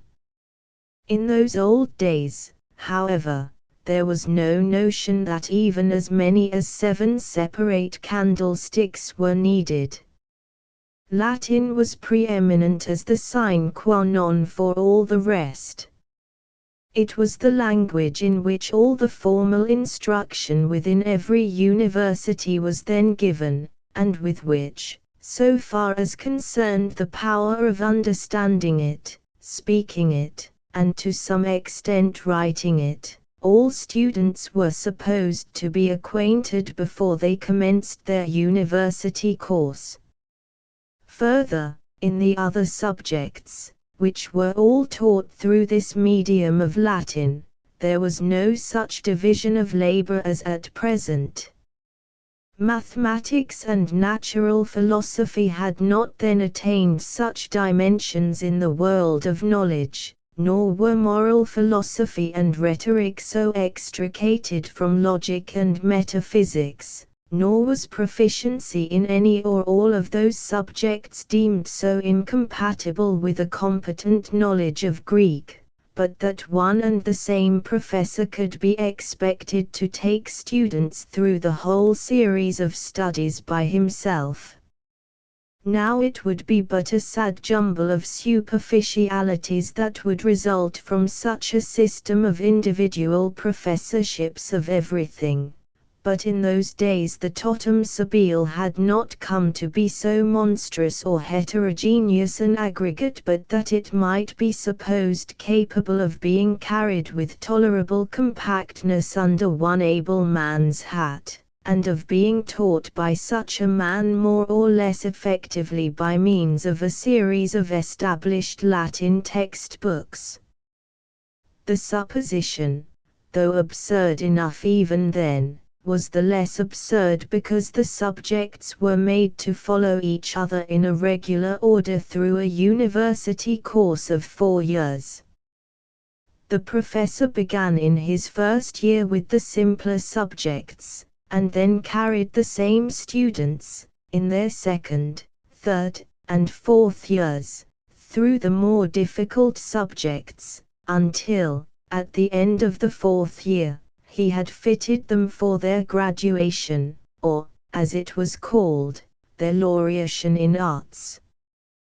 By this method, it will be seen, the number of arts professors in every university required to be but 4 at the most, each professor making his 4 years round with the same students till he had seen them made masters of arts, and then returning to receive a new class of freshmen or entrants with whom to repeat his round.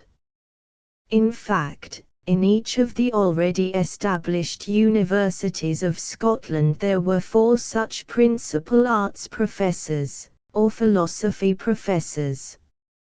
In some universities, it is true, there were special professors in addition, relieving the general professors of particular kinds of work, but the 4 general or circulating professors were the essential complement of the arts faculty. They were called regents by way of distinction. It will be obvious now that, though the newly founded University of Edinburgh required at least 4 philosophy professors or regents before even its arts faculty could be considered fully equipped, yet 1 regent was enough to start with. All that was necessary was that 1 fit professor should be ready to receive the first set of students that should present themselves. For the first year this single professor could do the whole of the university work, and only when he had carried his students through the first year of their course, and had to pass on to the second year with them, would it be necessary to appoint a second regent, to follow him with the new set of students who would then come to the university doors. The 3rd regent might be appointed the year after that, and the 4th not till a year later. All this the magistrates and town council of Edinburgh, anxious for the success of the new institution, but bound to be careful of expenses, had calculated beforehand. It was, of course, a most serious question with them who should be the first regent. No one could tell how much depended on that.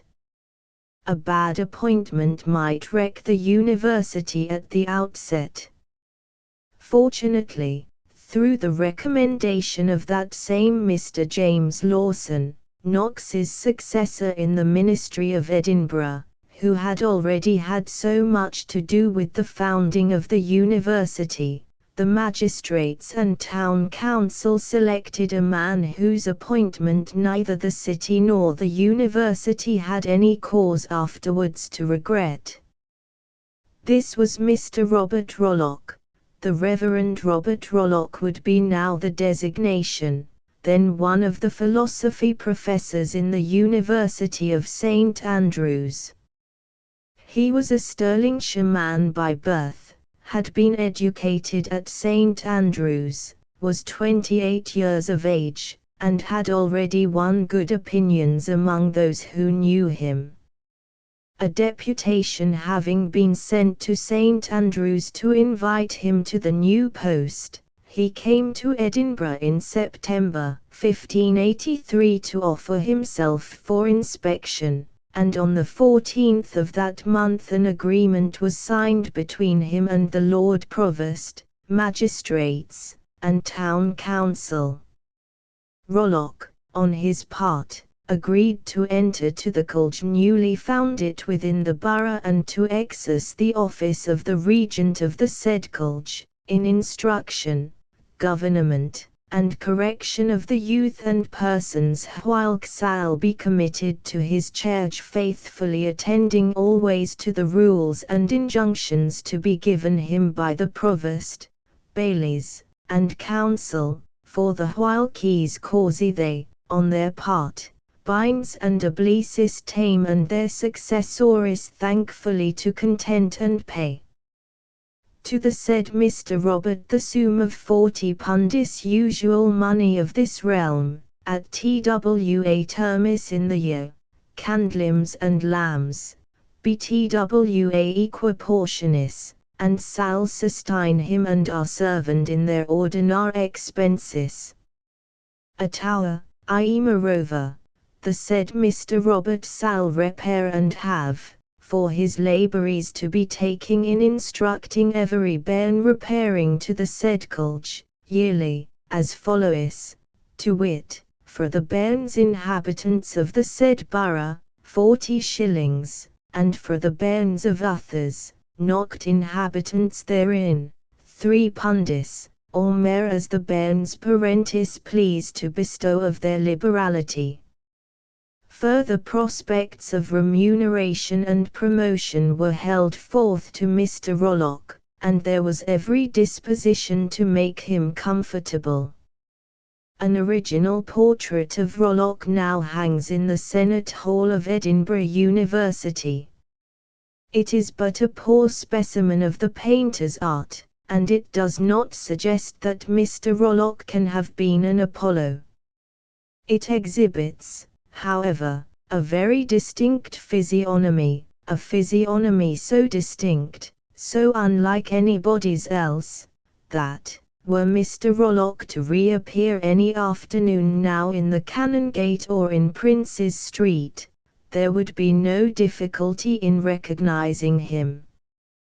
The complexion, as the portrait tells us, and as we learn from a contemporary biographic sketch of him, was ruddy, or ruddy with a mixture of white, color rubido qui candor quidam admiscus, and the hair and beard, both cut short, so as to give a character of round compactness to the head, were of reddish hue, coma subrufa.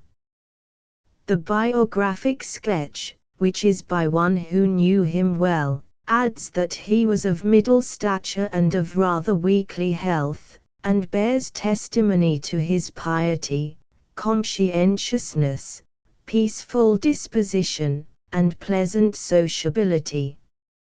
It was on the 1st of October, 1583 that this round-headed, reddish-haired man, of Stirlingshire birth, but of St. Andrew's training, opened the first session of the University of Edinburgh by an address delivered in the public hall of the new premises in the presence of a crowded audience of citizens and others. Next day, when he received the students who came to enroll themselves in the first class in the new university, their number, what with those supplied by Edinburgh itself, what with those attracted from other parts of the country, was found to be far greater than had been anticipated. Very soon, however, it appeared that this was not altogether a cause for congratulation. The motley body of the entrants had not been manipulated by Rollock for more than a week or two when he had to marshal them into 2 divisions. A considerable number had broken down in Latin, were found to be so ill-grounded in that indispensable preliminary that it was hopeless to go on with them as members of the first university class proper, the teaching of which had to be through the medium of Latin. To meet this exigency, Rollock proposed to the town council that they should at once appoint a second regent, and that this regent should have committed to his charge all who were backward in Latin, to be formed into a preparatory or humanity class, and drilled as such for a year, while he himself should go on with the others in the first proper arts or philosophy class. Were that done, then, next year, when he himself should be carrying on his students into the second class, the other regent might form those that had been kept back, and qualified newcomers with them, into a properly sequent first class, and so the routine would be established. The advice was adopted, and, on Rollock's recommendation, the person chosen to be humanity teacher in the meantime, and second regent in regular course, was a Mr. Duncan Nairn, a young man from Glasgow University. Thus all was arranged, and the work of the first session of the University of Edinburgh proceeded, Rollock teaching his Bajans and Nairn following with the ragged troop whom he was working up in Latin to fit them for the Bajan class of next year. The session in each of the Scottish universities extended then over 10, or even 11, months of every year, i.e. from the beginning of October to, or well into, August. The practice was for the students, or a proportion of them, to reside within the university walls, and, though this practice soon fell into disuse in Edinburgh, it held good at first so far that at least some of the students were boarded and lodged in some rough fashion within the college. The original regulation also was that students should wear academic costume, but against this regulation Edinburgh opinion seems from the first to have set its face most determinedly. It was never really obeyed. The infant years of the university were years of trial and rough usage. In the jars between the different political factions round the young king, and struggling for the possession of him, the infant institution was much shaken and disturbed. The magistrates and town council, however, did their best, and Rollock was persevering and judicious. The severest interruption to his labours came in his second session, or 1584-5. That session had been begun with good prospects, the property of the college having been increased by a royal grant, and by a collection of about 300 volumes bequeathed by Mr. Clement Little to form the nucleus of a college library. Rollock was proceeding, accordingly, with his second or semi-class, and Nairn, having worked up the laggards by this time, was teaching his first class of Bajans. But in the course of the winter Edinburgh was visited by that scourge, the plague of the frequency of the visits of which in those times, and their paralysing effects on industry of all kinds, no one can be aware who is not versed in the old annals of English and Scottish cities. In May 1585, most of the students having already dispersed, it was necessary to stop the session entirely. This would not have mattered so much, had not the alarm of the plague continued into the following session. That session, the third in the history of the university, ought to have begun in October 1585, at which time, as Rollock would then have been carrying his students into their third or bachelor class, and Nairn would have been carrying his into their second or semi-class, a third regent would have had to be appointed, to undertake the new class of freshmen. but it was not till February 1586, or 4 months after the proper beginning of the session, that the college was reopened, and then it was deemed best not to attempt a new Bajan class at all that year, but simply to go on with the semis and bachelors. Even in this arrangement there came a difficulty. Scarcely were the classes begun when the promising young Mr. Duncan Nairn died, and, in order that the semi-class might be carried on at all, the town council had to elect a professor in his room. They chose Mr. Charles Lumsden, a young man who had been one of Rollock's pupils at St. Andrews.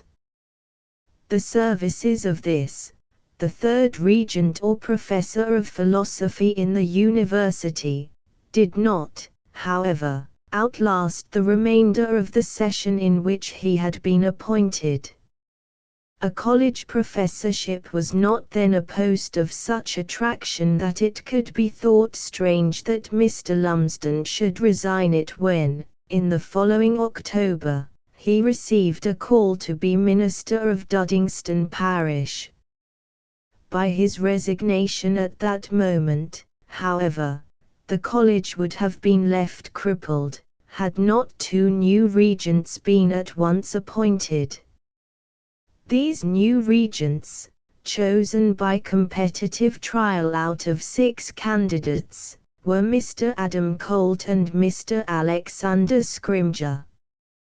The last of these, Scrimger, took charge of the new class of entrants or Bajans, as there had been no class of Bajans in the former year. The semi-class was this year a blank. The former pupils of Lumsden and Nairn, now in the third or bachelor class, were entrusted to Mr. Colt, and Rollock himself, proceeding with the pupils who had already been continuously in his charge for 3 years, carried them through the last or magistrand class. In August 1587, 6 months after the execution of Queen Mary at Fotherange, the 4th session of Edinburgh University was brought to a close by the first act of laureation or graduation in its annals. 47 of Rollock's pupils, who had remained with him steadily through the entire 4 years, were then made Masters of Arts, a larger number than was to be seen at any subsequent graduation for more than half a century. The signatures of the 47 are still to be seen in the preserved graduation book, appended to a copy of that Scottish Confession of the Reformed Faith to which it was the rule that all graduates should swear everlasting fidelity. Several of the names are those of persons afterwards of some note in Scotland. To 3 of them is affixed in the graduation book, in later handwriting, the dreadful word apostata, signifying that those 3 disciples of Rollock afterwards apostatized from the Protestant religion.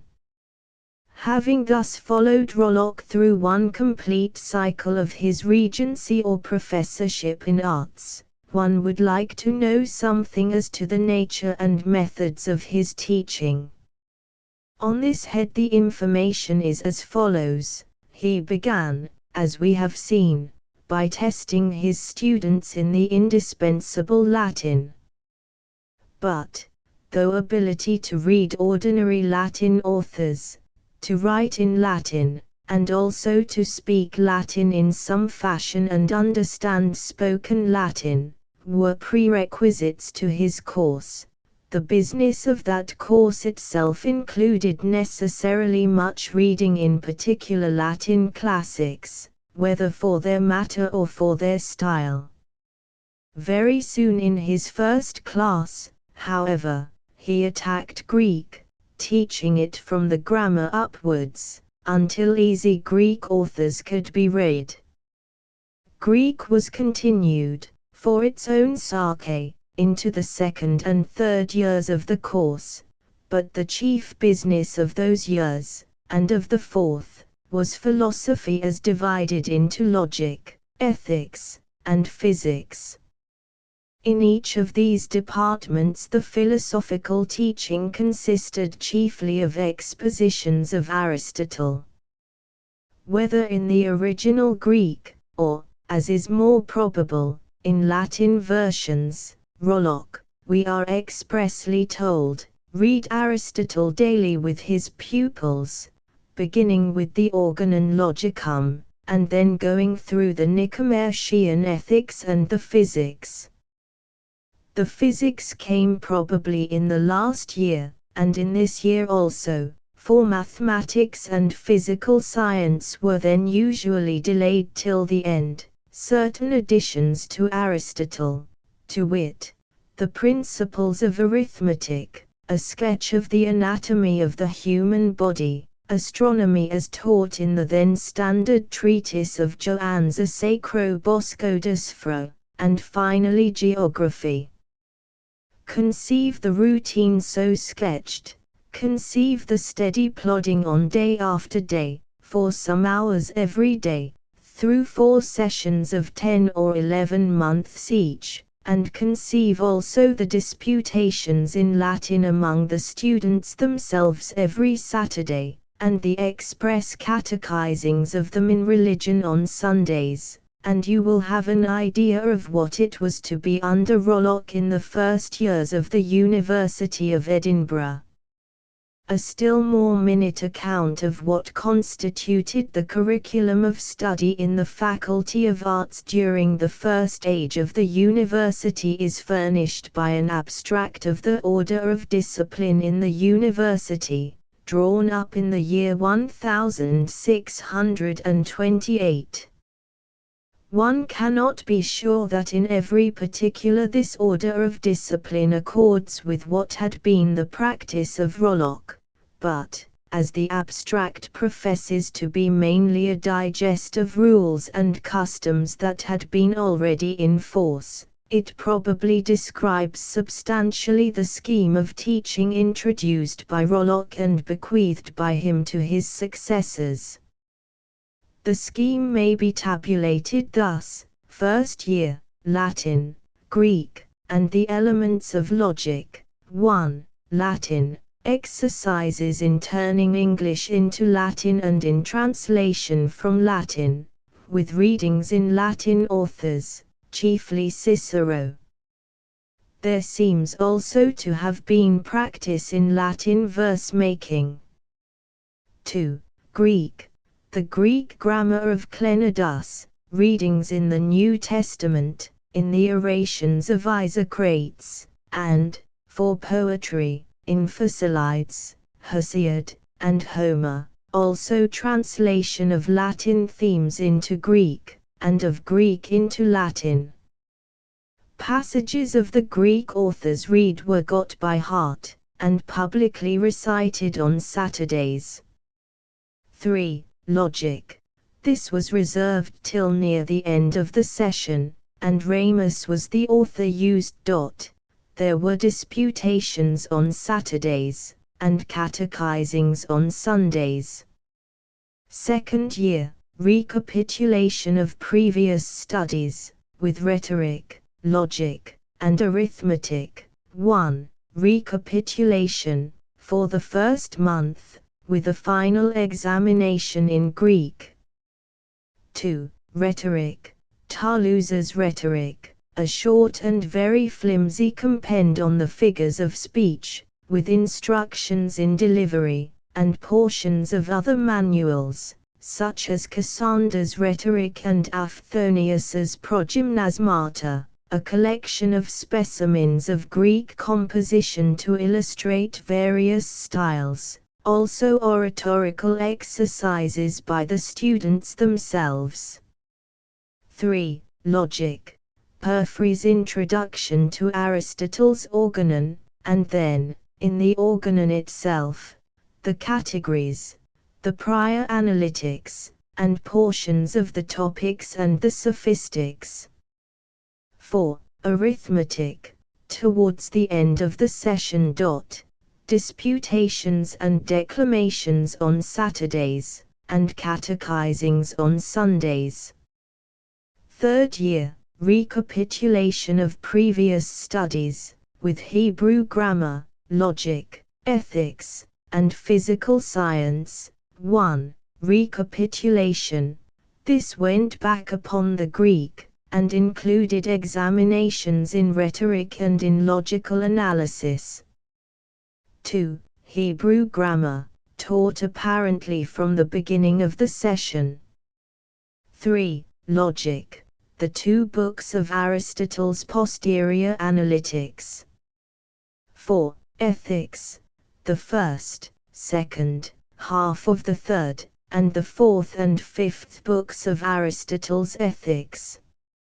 5. Physical science, Aristotle's achromatics, taught partly textually, partly in compend, followed, at the close of the session, by a descriptive sketch of human anatomy. Disputations on prescribed theses on Saturdays, and theological instruction on Sundays. Fourth year, recapitulation of previous studies, with astronomy, cosmography, and other portions of physics, and disputations and other preparations for the laureation. Among the books used in this year were the Sphra of Joannes Sacro Bosco, the books of Aristotle de Silo, de Ortu, de Meteoris, and de Anima, and Hunter's Cosmography. Atlases and the celestial globe were also in requisition, and the most notable constellations were pointed out in the heavens themselves. But much of the work of this session consisted in logical disputations in the evenings, whether among the magistrands, or between them and the third year's men. On Sundays, instruction in dogmatic and polemical theology. To return to Rollock personally, we have spoken of him hitherto as only the first regent or arts professor of Edinburgh University. In reality, however, since February 1586, when he was in his third session and had Nairn as his single fellow regent, he had borne, along with his regency, the higher dignity of the principalship, the town council having concluded that the time had come for the institution of such an office in the university, and for Rollock's promotion to it. Accordingly, when Rollock had the satisfaction of seeing the 47 students who had gone through their full 4 years curriculum with him made Masters of Arts, he was not only senior regent, but also principal of the university, with a right of superintendence over Colt and Scrimger, the other 2 regents. But no sooner had this first Edinburgh graduation taken place than there was a further change. Rollock, satisfied with having taken one class of students through the full course of 4 years, resigned his regency or arts professorship, in order to become Professor of Divinity. As it was desirable that those of the new graduates and others who might be going forward to the church should have the means of a theological education within Edinburgh, this was a natural arrangement. It amounted to the institution, though on a small scale, of a theological faculty in the university, in addition to the general faculty of arts or philosophy. The theological faculty was represented solely by Rollock, who was also principal of the university, while the arts or philosophical faculty was represented for the time in Colt, Scrimger, and a third regent, Mr. Philip Hislop, one of Rollock's recent graduates, appointed to the place which Rollock had just left vacant. In 1589, however, Mr. Charles Firm, also one of Rollock's graduates, was added to the staff of regents, so as to complete the number of 4, necessary for the full conduct of the arts classes. No need to narrate here the rest of Rollock's life in detail. Enough if we imagine him going on for 10 years more in the exercise of the double duties of his professorship of theology and his principalship in the infant university. As professor of theology, he may be said to have founded the Divinity School of Edinburgh. He trained up assiduously, not only by his lectures on dogmatic and polemical theology, but also by his personal influence, the first ecclesiastics whom the University of Edinburgh gave to the Kirk of Scotland. Some of these attained subsequent distinction, and, remembering Rollock with reverence, carried his name into the next generation. Nor was his principalship a sinecure. He visited the philosophy classes, gave special lectures to them on theology, and kept them and the regents to their work. Add to this much exertion beyond the bounds of the university. For a time he delivered Sunday evening sermons to crowded congregations in the East Kirk of St. Giles, by way of volunteer assistance to the 4 city ministers, and, latterly, when these 4 were increased to 8, and a division of the city pastorate was made into 8 districts or parishes, the full ministerial care of one of these city charges was entrusted to Rollock. It was an anxious time, too, in the politics of the Kirk.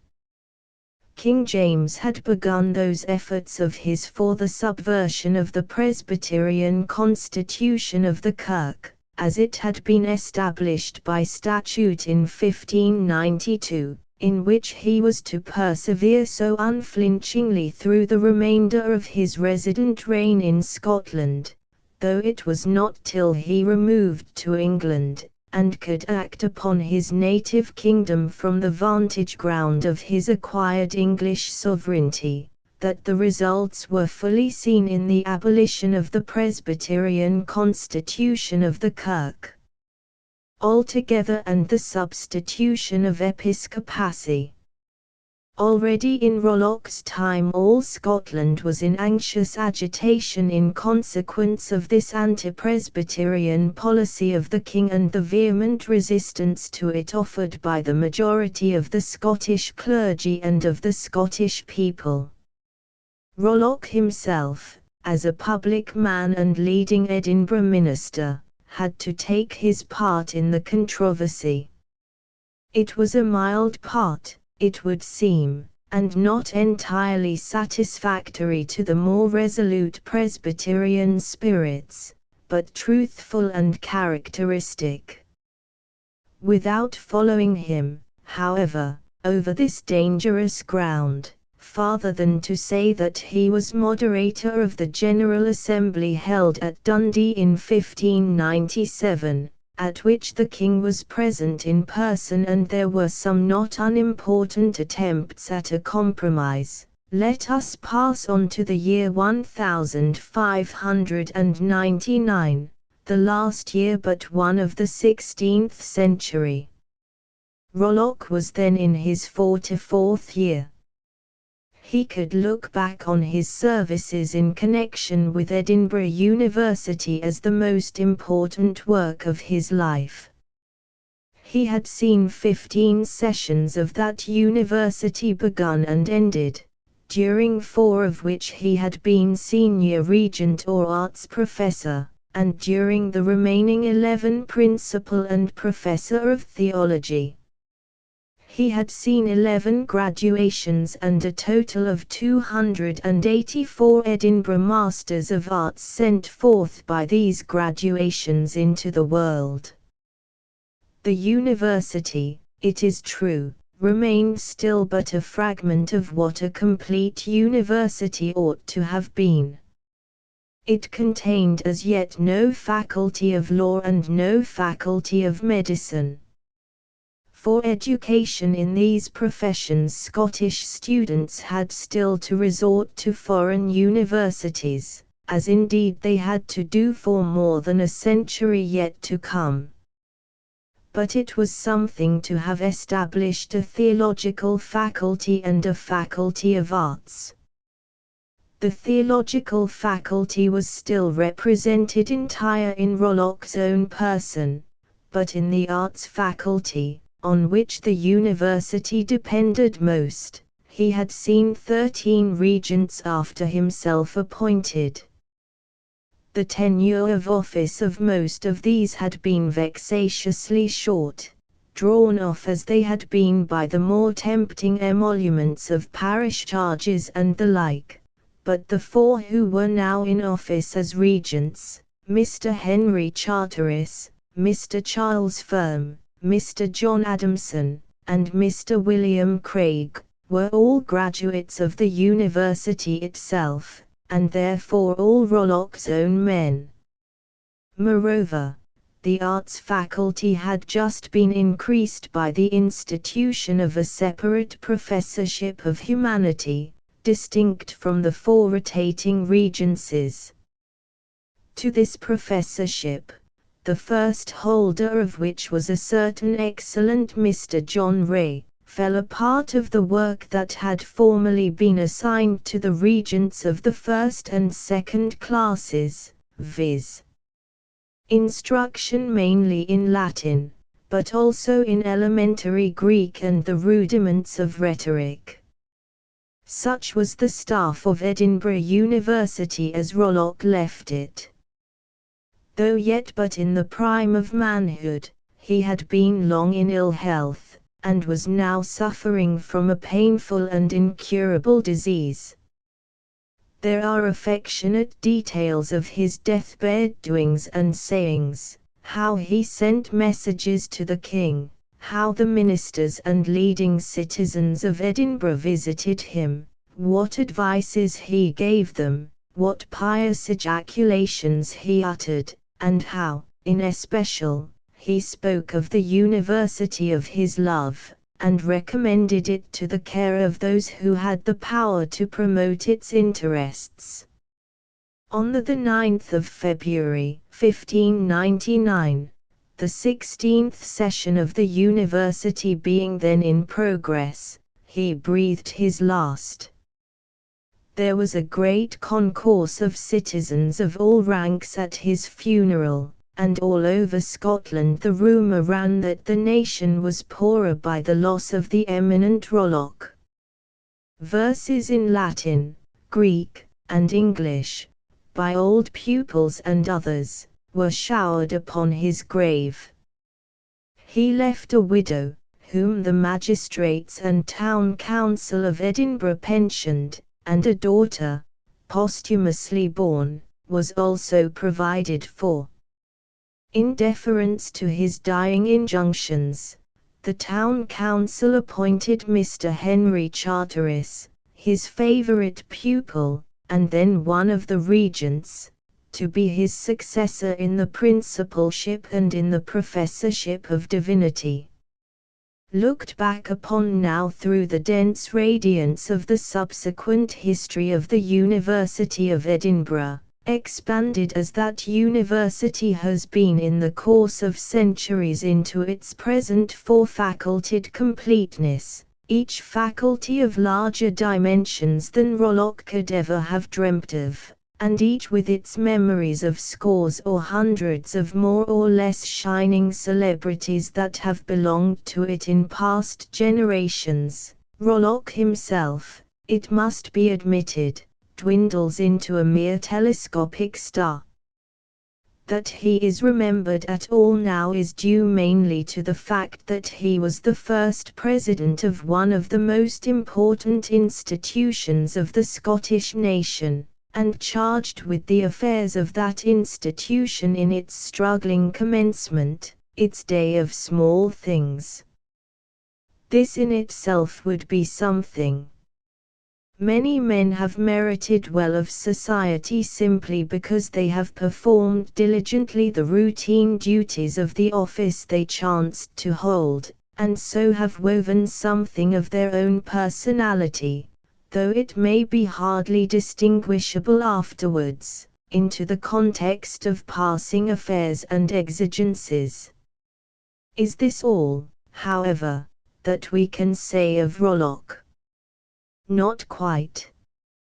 Though the best of him is probably imbedded in the beginnings of the University of Edinburgh, and much of that even in the unrecorded beginnings, he has left some memorials of himself besides. His writings, all or nearly all of a theological nature, some published during his life, and others edited after his death by admiring friends, are so considerable in bulk that even the selection of them reprinted by the Wardrow Society fills 2 thick volumes. The more important and formal of them were dogmatic treatises or analytical Latin commentaries on portions of Scripture, some of which were of sufficient ability, after their kind, to have won recognition from Beza and other foreign theologians. More interesting, however, now are the specimens that remain of Rollock's popular sermons in the vernacular English, or rather the vernacular Scots, of his day. 2 extracts from one of these sermons will enable us to know Rollock somewhat more intimately, and will give an idea at the same time of the tastes of the Edinburgh folks of those days in the matter of pulpit oratory. Understand that the text of the discourse is 2 Cor. v. 2, running thus in the old version then in use, for we know that, if our earthly house of this tabernacle be destroyed, we have a building given of God, that is, a house not made with hands, but eternal in the heavens. For therefore we sigh, desiring to be clothed with our whose whilk is from heaven. The thoughts suggested by this text being those of the evanescence of the present life and the aspiration after another life of higher expansion, Rollock's handling of them takes this form, the apostle having spoken this, that his eye was set on that heavenly glory, it might have been said, thou settest thine eye upon ein life above, but tak hate, Paul. Thou shalt die in the meantime, is not life and death twa contraries. Thou mon die, and that body of thine mon be dissolved. Lookest thou ever to rise again? Thinkest thou any other thing but to be disappointed of life? Lookest thou that that body of thine, being dissolved in dust, shall rise again to glory? This is our fair temptation, and sundry thinkest after this manner. Learn ein lesson here. Ye see, while ein man is looking to heaven, he will not be without temptation, nay, not Paul himself, nor nay other man nor woman that hears their conversation in heaven. And the special temptation of him what wold fain have life is death, and the dreadful sight of death, and death is ever in his eye. He was never born but death will tempt him, death will be terrible to flesh and blood, and, when he is looking up to that light and glory in heaven, it will come in betwixt his eye and the sight of heaven, as it were ein terrible black cloud, and sometime will twin, sunder, him and that light of heaven. As, when ein man is looking up to the sun, ein cloud will come in on ein suddenty and tak the sight of the sun frae him, sae when ein man is looking up to the Son of righteousness, Christ Jesus, that cloud of death will come in and catch, the sight of Christ frae him. This is our estate here, and there is none acquainted with heavenly things but he will find this in experience as Paul did. But what is the remedy? In the first word of the text that we have read he says we know, that is, we are assured, for the word imparts a full assurance, and faith, and our full persuasion. Then the remedy against this temptation of death is only faith, a full persuasion and light in the mind of the knowledge of God in the face of Christ, with a gripping and apprehension thereof. This is the only remedy. Thou maun have ein warrant of thy salvation in this life, or else I assure thee in the name of God thou shalt never get to heaven.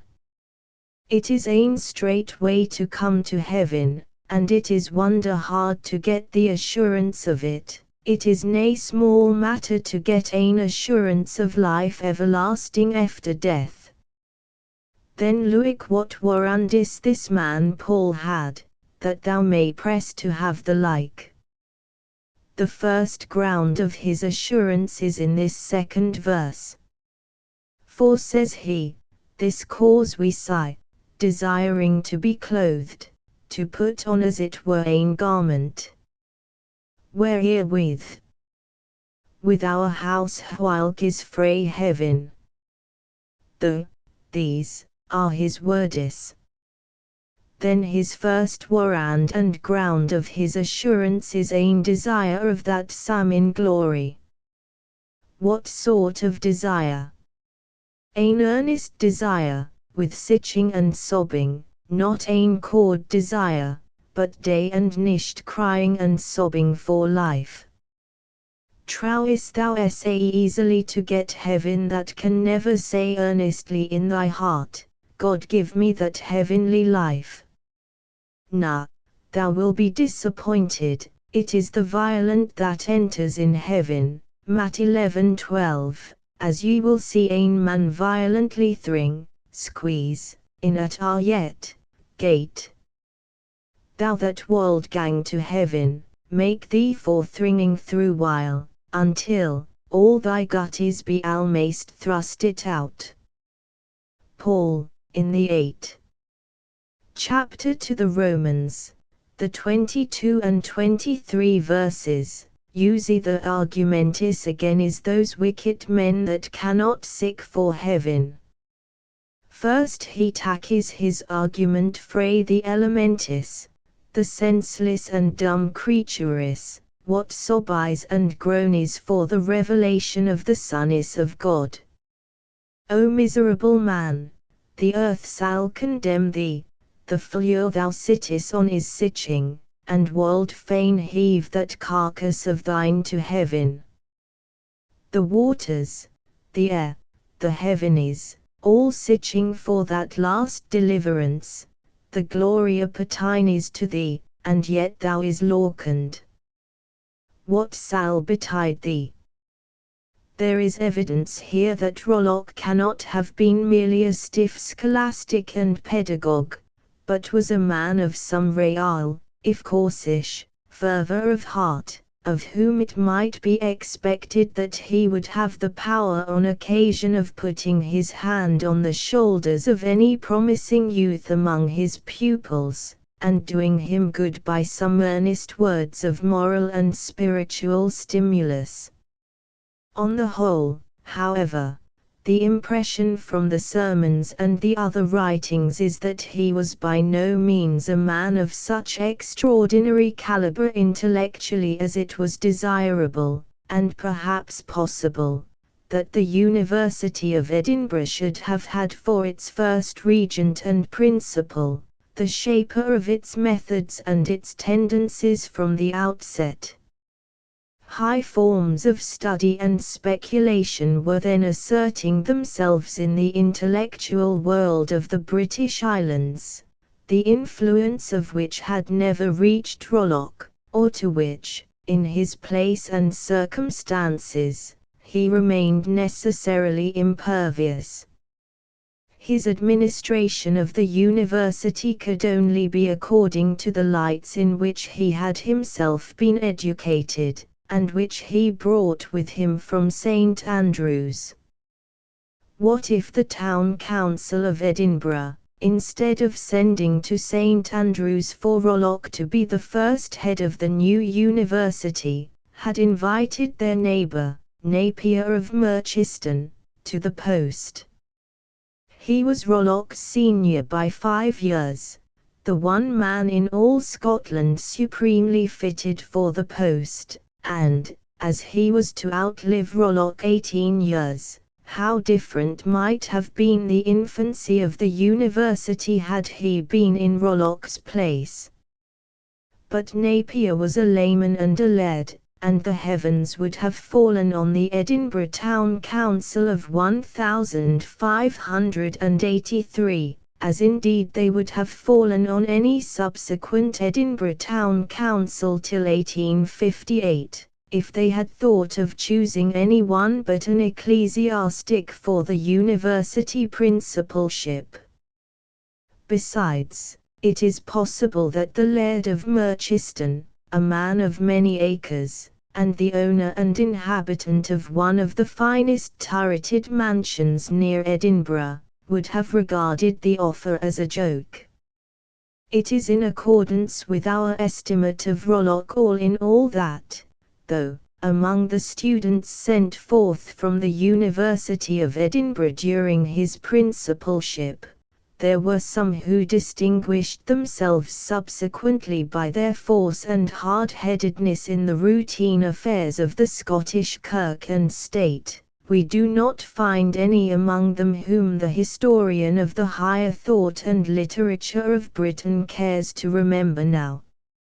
Among the 284 Masters of Arts who left the university before Rollock died, the most memorable are perhaps these: Henry Charteris and Patrick Sands, pupils of Rollock's own regency, and his successors in the principalship, Alexander Gibson of Dury, afterwards a judge of the Court of Session, James Sunderlands, afterwards Commissary of Aberdeen, Thomas Hope, afterwards Sir Thomas Hope, and of celebrity as a lawyer and as King's advocate, David Calderwood, the Presbyterian historian of the Kirk, and Robert Boyd of Trocrig, sometime minister in France, and afterwards principal successively of the universities of Glasgow and Edinburgh.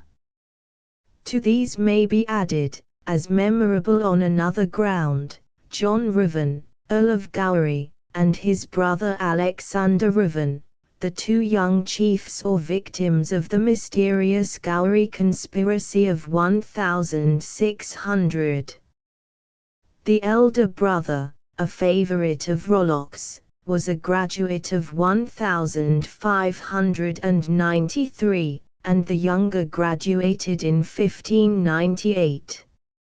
Other names of some interest to the Scottish literary antiquarian may be found in the list of the Edinburgh graduates of Rollock's time, but hardly one now interesting to the general British muses.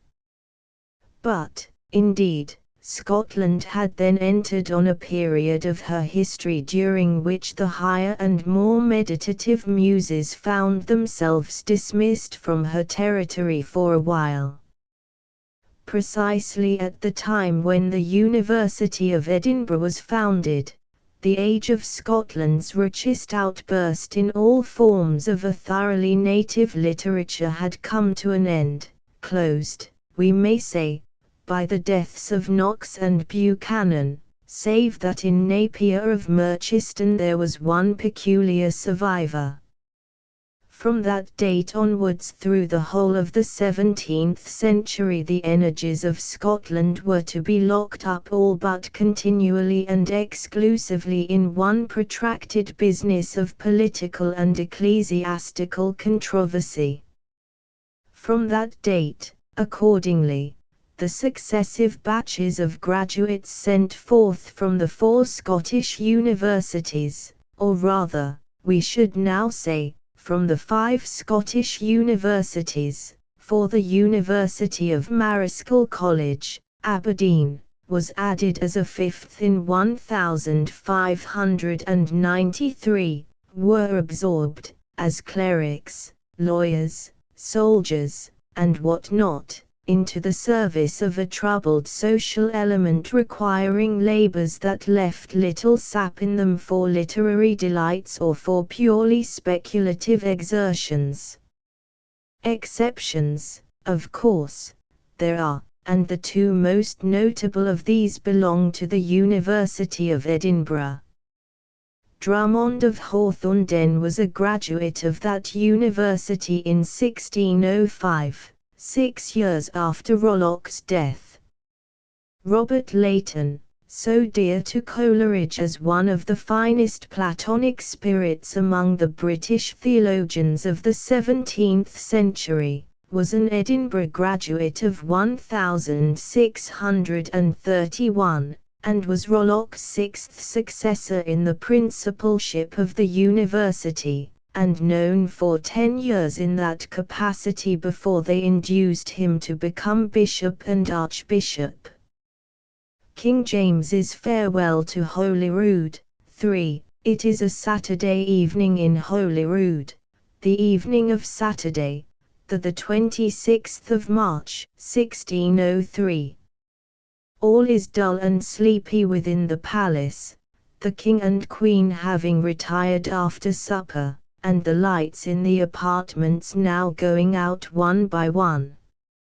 Suddenly, hark! What noise is that without?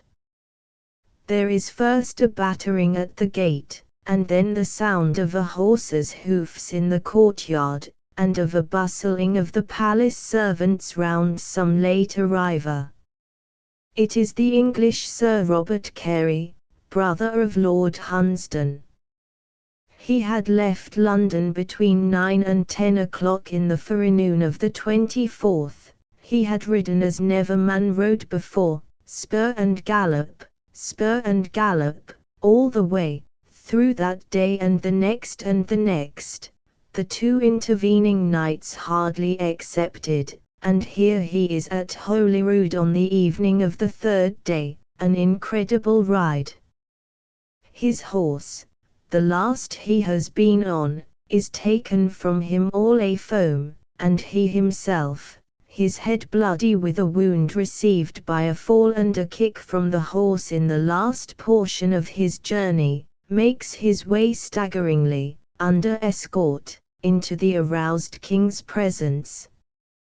Throwing himself on his knees before his half-dressed majesty, he can but pant out, in his fatigue and excitement, these words in explanation of the cause of his being there so unceremoniously: Queen Elizabeth is dead, and your Majesty is King of England. It was the most superb moment of King James's life. He was in the 37th year of his age, and had been King of Scotland for nearly 36 years.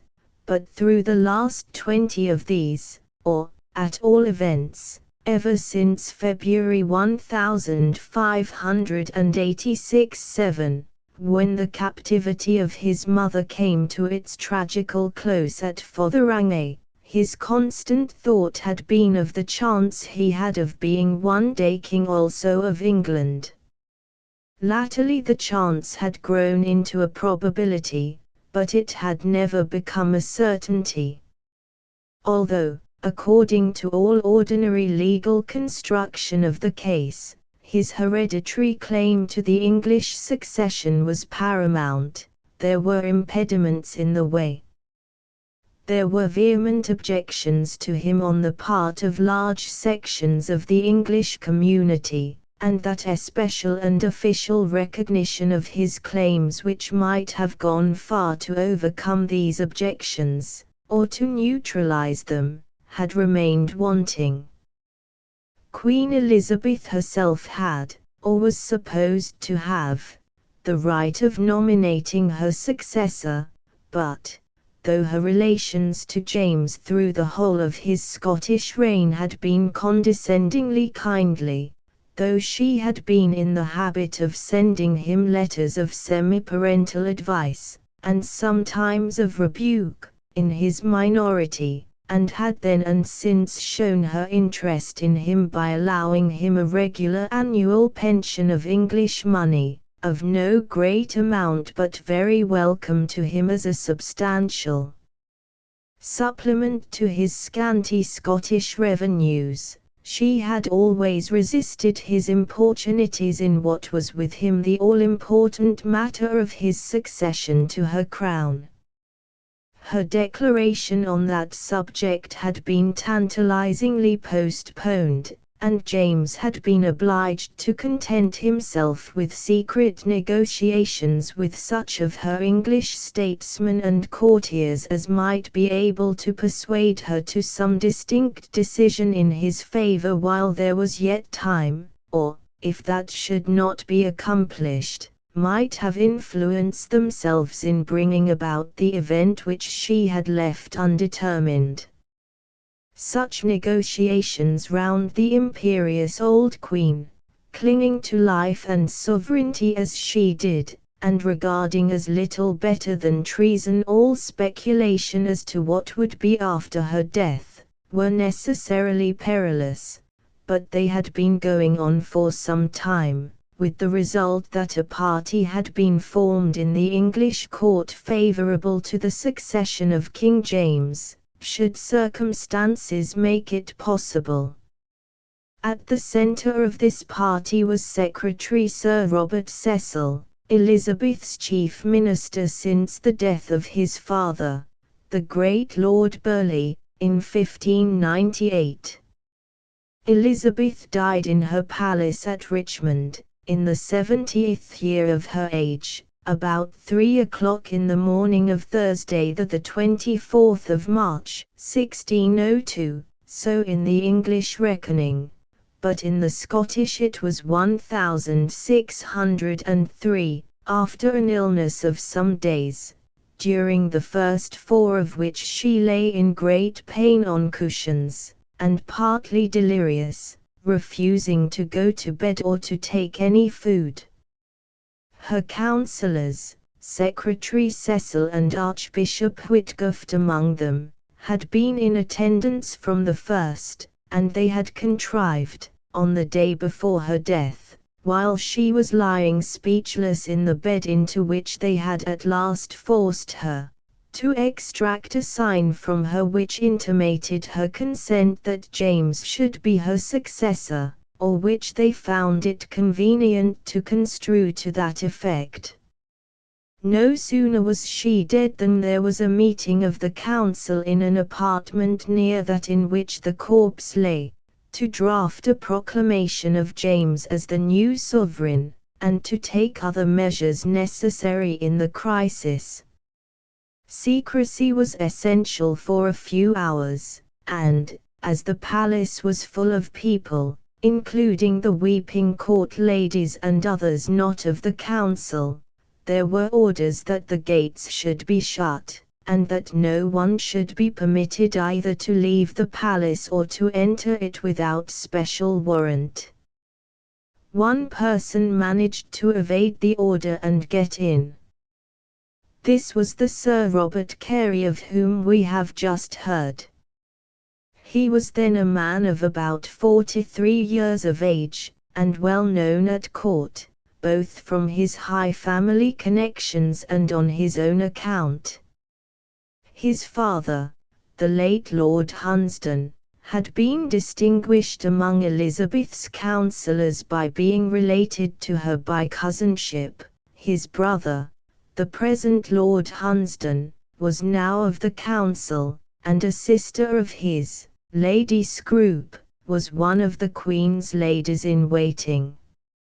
His own services in the Queen's employment had been very various and had extended over many years. Among diplomatic missions on which she had sent him in his youth had been several to King James in Scotland, and latterly he had been in charge of one of the English wardenships on the Scottish borders, and conspicuous for his vigour in the garrisoned defence of those northern parts of England against the cattle-lifting raids of their rough Scottish neighbours. While in this post, he had incurred the Queen's disfavour by marrying, a fault which she always resented in any of her courtiers, and for a while she had refused to see him or speak with him. He had contrived, however, to pacify her in a skilfully obtained interview, and that cloud had blown over. Hence, having come south on furlough from his wardenship just about the time when the Queen was seized with her fatal illness, and having taken lodgings in Richmond to await the issue, he had been admitted easily enough into the dying Queen's presence. When I came to court, he tells us, I found the Queen ill-disposed, and she kept her in a lodging, yet she, hearing of my arrival, sent for me. I found her in one of her withdrawing chambers, sitting low upon her cushions. She called me to her. I kissed her hand, and told her it was my chiefest happiness to see her in safety, and in health, which I wished might long continue. She took me by the hand, and wrung it hard, and said, No, Robin, I am not well, and then discoursed with me of her indisposition, and that her heart had been sad and heavy for 10 or 12 days, and in her discourse she fetched not so few as 40 or 50 great sighs. I was grieved at the first to see her in this plight, for in all my lifetime before I never knew her fetch a sigh, but when the Queen of Scots was beheaded. This interview was on the night of Saturday, the 19th of March, and it was within the next day or two that, learning from his sister that the Queen had become worse and worse, and that there was no hope of her recovery, and remembering his friendly intercourse with the Scottish King on former occasions, he dispatched a letter to James announcing the condition of affairs at Richmond, and resolved moreover that, when the Queen was actually dead, he would be himself the first man to carry the great news to Edinburgh. Once again he was in the death chamber. It was on the day before the Queen's death, that Wednesday, the 23rd of March, on which, lying speechless in bed, she gave the sign which Cecil and the other councillors construed as they desired. Among those who stood by her bedside on the evening of that day, while Archbishop Whitgift prayed with her several times in succession, was Sir Robert Carey. It was late, he tells us, when the group broke up, and the Queen was left to die, with only her waiting women around her. Sir Robert had then gone to his lodgings in the town, and had given instructions that he should be called at the proper moment. Accordingly, about 3 o'clock on the following morning, when he knew for certain that the Queen was dead, he was at the palace gate. The porter had just received his orders not to admit anyone that was not privileged, and even the bribe with which Sir Robert had already primed that official would not have been enough, had not one of the councillors, who chanced to be at the gate at the time, taken the responsibility of passing him in. He made his way through the chamber in which the weeping ladies were to that in which the councillors were assembled and were drafting their documents. His brother, Lord Hunsdon, and his sister, Lady Scroop, being already in his confidence, and his purpose having been guessed by Cecil and the rest, he found that they were very angry with him, and were making arrangements of their own for the necessary dispatches to Edinburgh.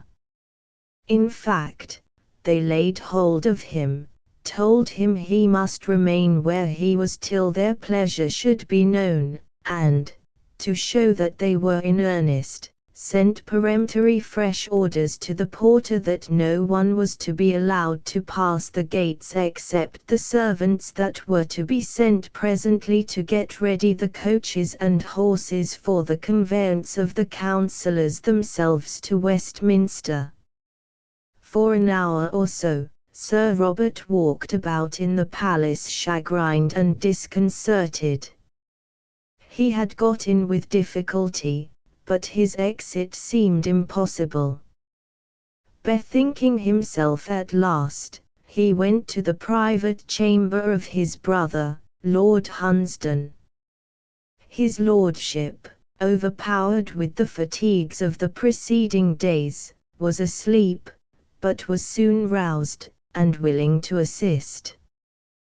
The two went together to the porter's gate, where the council's servants were just making their egress to bring the horses and coaches. The porter could not prevent a great officer like Lord Hunsdon from going out with them, but he stopped Sir Robert. It needed some exertion and some angry words from Lord Hunsdon to cow the man, but this was accomplished, and Sir Robert, to his great relief, found himself outside the gate in the raw air of the dim March morning. Not even yet were his difficulties over. Speeding from Richmond as fast as he could, he was in Westminster by himself, and in a friend's house there, some time before the Lords of Council arrived in their coaches. Learning, however, after they had arrived, that they were holding a meeting in Whitehall Gardens to make final arrangements for the proclamations of the new sovereign both in Westminster and in the city, he thought it might be as well to try again whether they would employ him for the service on which he had set his heart. He sent them word, therefore, that he was in town, and was waiting their pleasure. It was now past 9 o'clock, and the proclamations were to be at 10. The answer of the council was a request to Sir Robert to come to them immediately, and, as it was conveyed with a kind of intimation that he would find them perfectly agreeable now to his proposal, he hastened to attend them.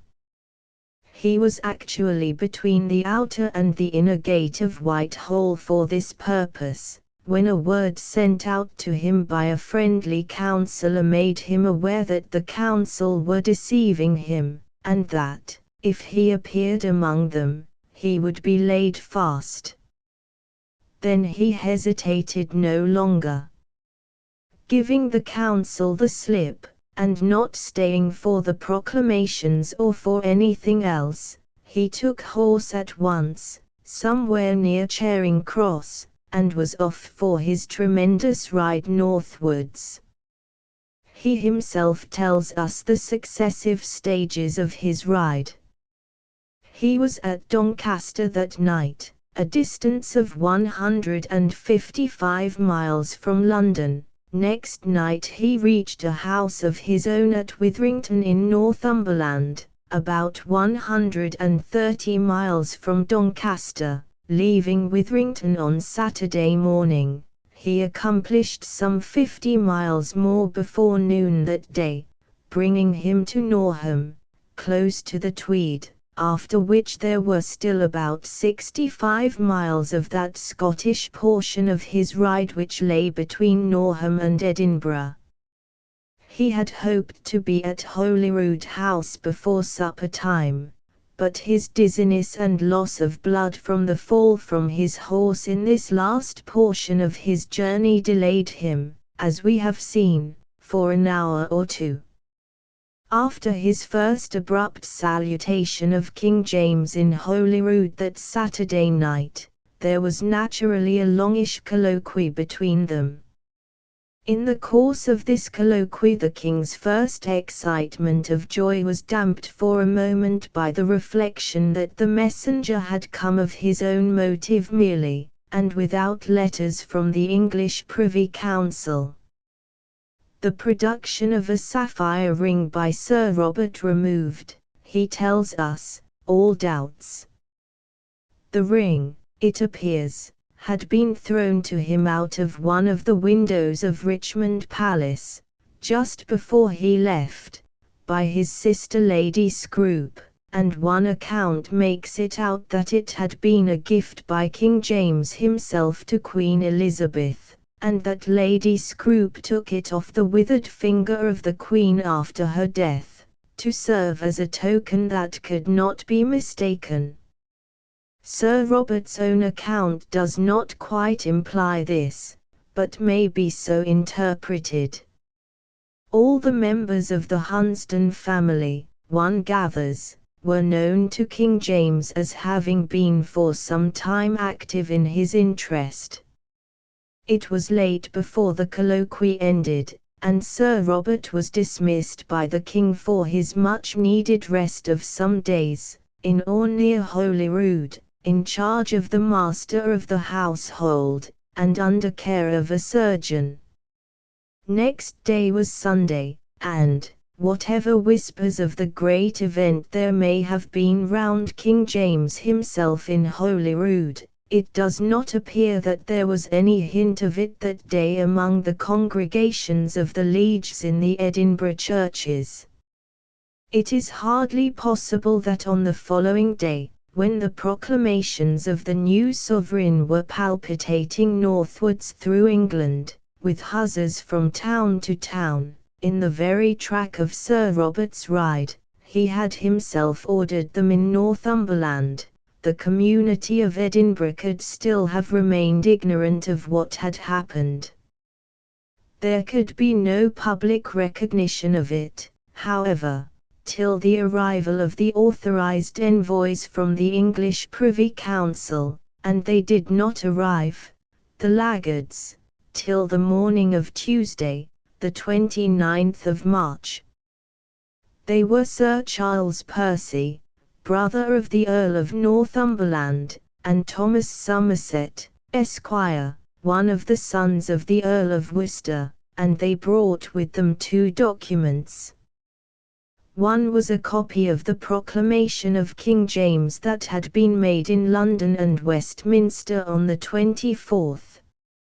It was certified by the signatures of the Lord Mayor of London, the Archbishop of Canterbury, Lord Chancellor Egerton, and 27 more of the noblemen, prelates, and knights of the English Council, and it opened thus: "Forasmuch as it hath pleased Almighty God to call to his mercy out of this transitory life our Sovereign Lady, the High and Mighty Princess, Elizabeth, late Queen of England, France, and Ireland, by whose death and dissolution the imperial crowns of these realms are now absolutely, wholly, and solely come to the High and Mighty Prince, James VI, King of Scotland, who is lineally and lawfully descended from the body of Margaret, daughter of the High and renowned Prince,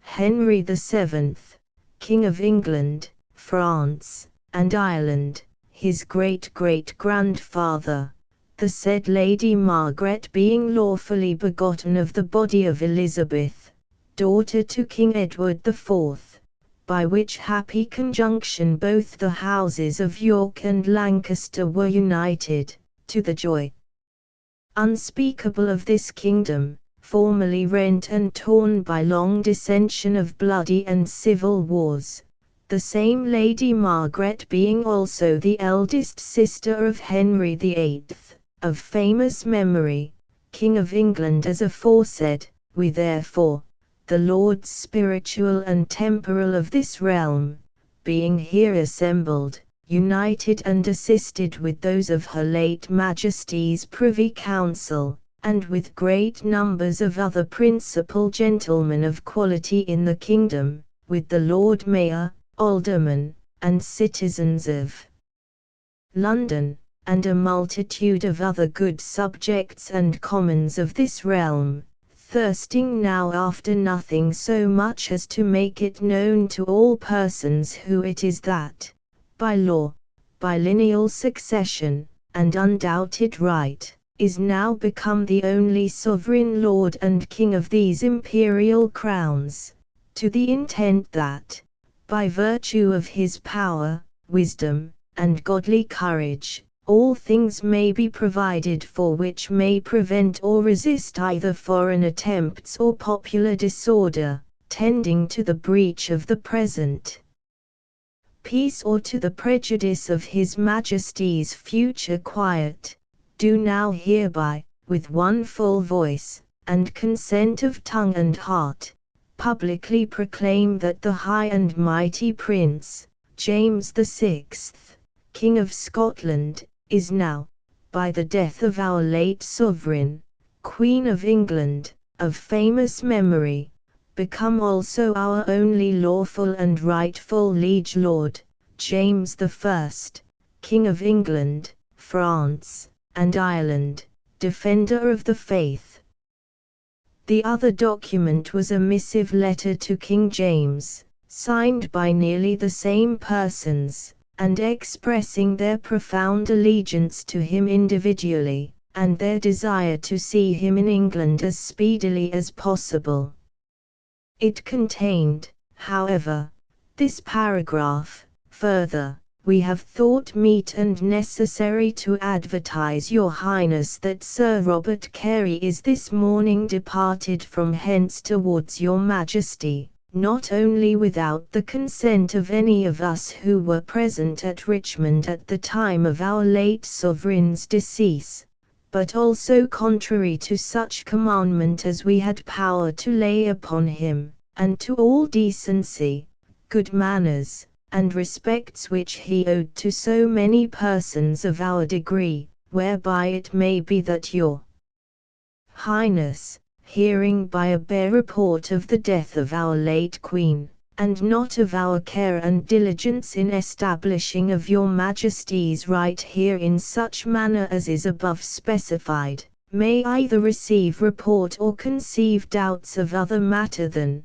God be thanked, there is cause you should, which we would have clearly prevented if he had borne so much respect to us as to have stayed for our common relation of our proceedings and not thought it better to anticipate the same, for we would have been loath that any person of quality should have gone from hence who should not, with report of her death, have been able to relate the just effects of our assured loyalties."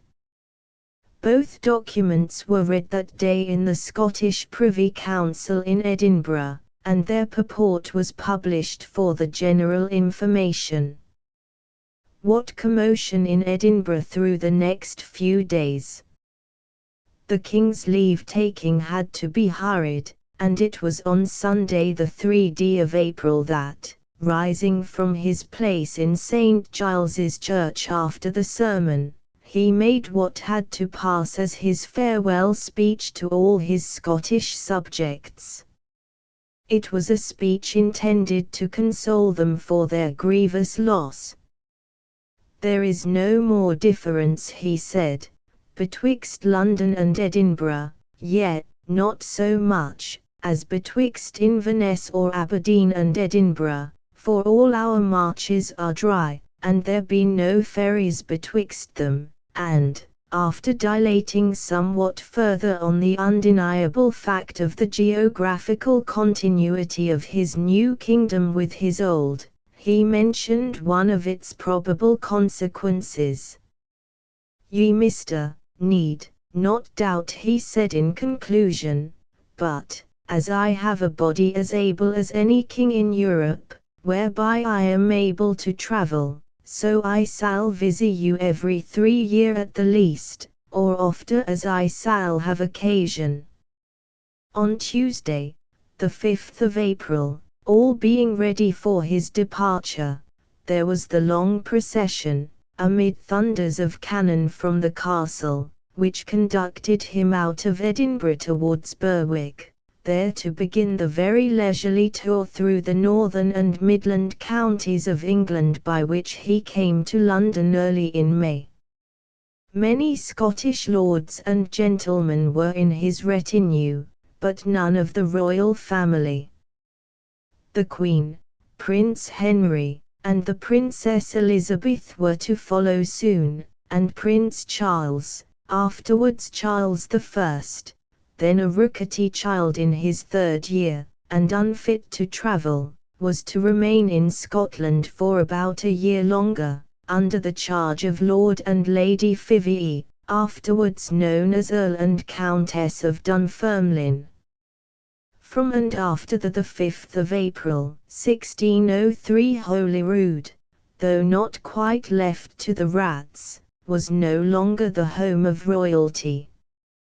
King James's parting promise that he would revisit his native kingdom at least once every 3 years passed out of his mind, and not till 1617, 14 years after the ecstatic delight of his removal to the banks of the Thames, did he find it worthwhile to recross the Tweed.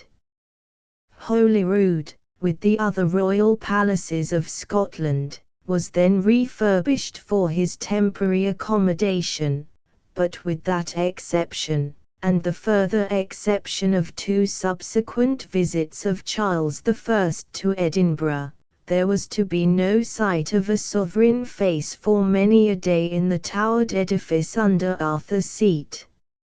For Scotland as a whole, indeed, the 35 years which intervened between 1603 and 1638 may be described as that period of her history during which, though still retaining a nominal apparatus of independent autonomy, in the shape of a resident Scottish Privy Council and an occasional meeting of a Scottish Parliament, she was governed essentially and in the main from London through the post. This I must say for Scotland, and may truly vaunt it, said King James in a speech of rebuke to his somewhat troublesome English Parliament on the 31st of March, 1607. Here I sit and govern it with my pen, I write, and it is done, and by a clerk of the council I govern Scotland now, which my ancestors could not do by the sword. The words were perfectly true, and they remained true for his son and successor, Charles I, till that point in his reign when the soul of Scotland flashed out again in her national covenant, electrifying the dormant Puritanism of England, and initiating the great 17th-century revolution in all the British Islands.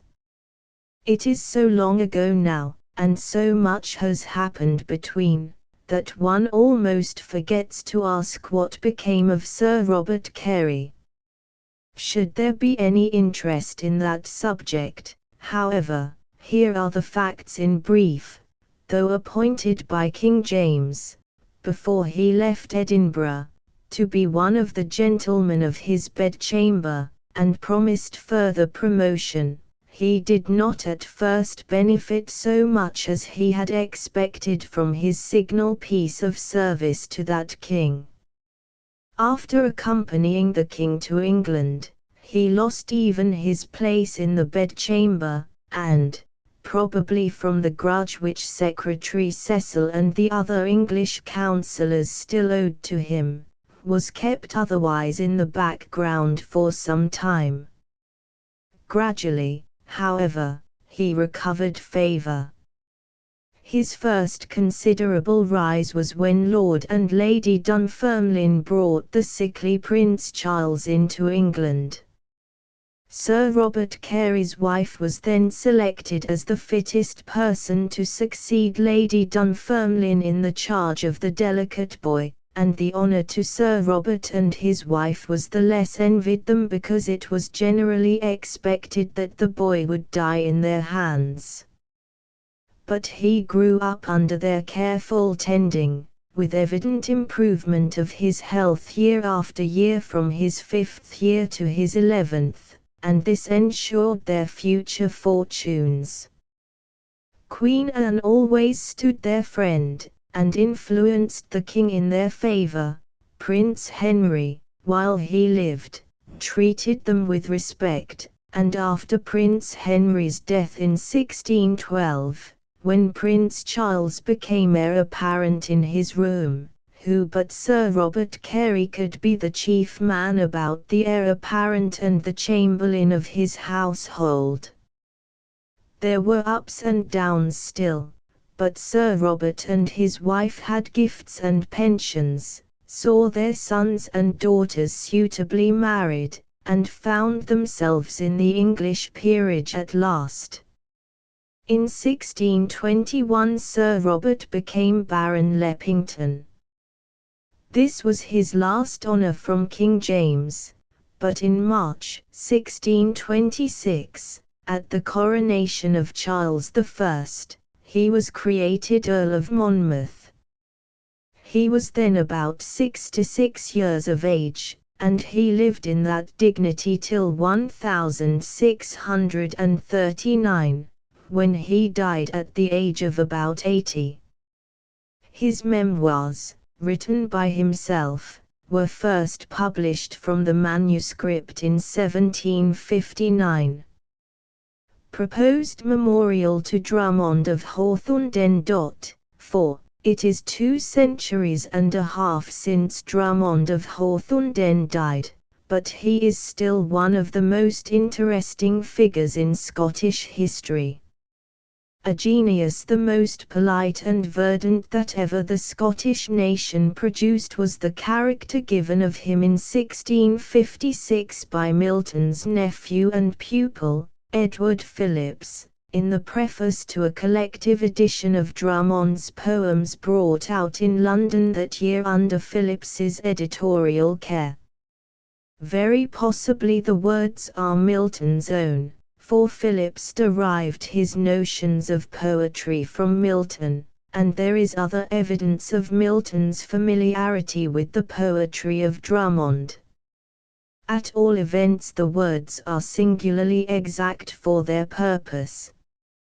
They imply, it is true, an imperfect recollection, if not a total ignorance, of the previous wealth of Scottish poetry, represented in such predecessors of Drummond as Barber, James I, Henryson, Dunbar, Gavin Douglas, and Sir David Lindsay, but, even had Phillips's recollection of these been clearer and stronger than it was, his selection of the words polite and verdant as descriptive of those characteristics of Drummond's genius which were surest to strike Englishmen would not have been so much amiss, while for the range of Scottish time actually within Phillips's retrospect at the moment the wording of the eulogy was perfect. The famous series of the older Scottish poets had come to an end on the death of Lindsay just before the Reformation, and from that time it seemed as if the literary muses had all but vanished from Scotland, dispossessed and superseded by quite another order of muses, if that name can be stretched so as anyhow to include them, the rougher and angrier muses of vexed national questions, and especially of the Kirk controversy. Call them muses or what else you will, they were very momentous powers, and he is but a feeble Scot who will speak of them with contumely, or will ignore the great effects for Scotland and for all Britain that came out of their turmoil. Not the less it is depressing to Scottish patriotism nowadays to remember how long the turmoil lasted, how all-engrossing it was, and how much of native faculty and aspiration of the finer, deeper, and quieter sorts it must have stifled and extinguished.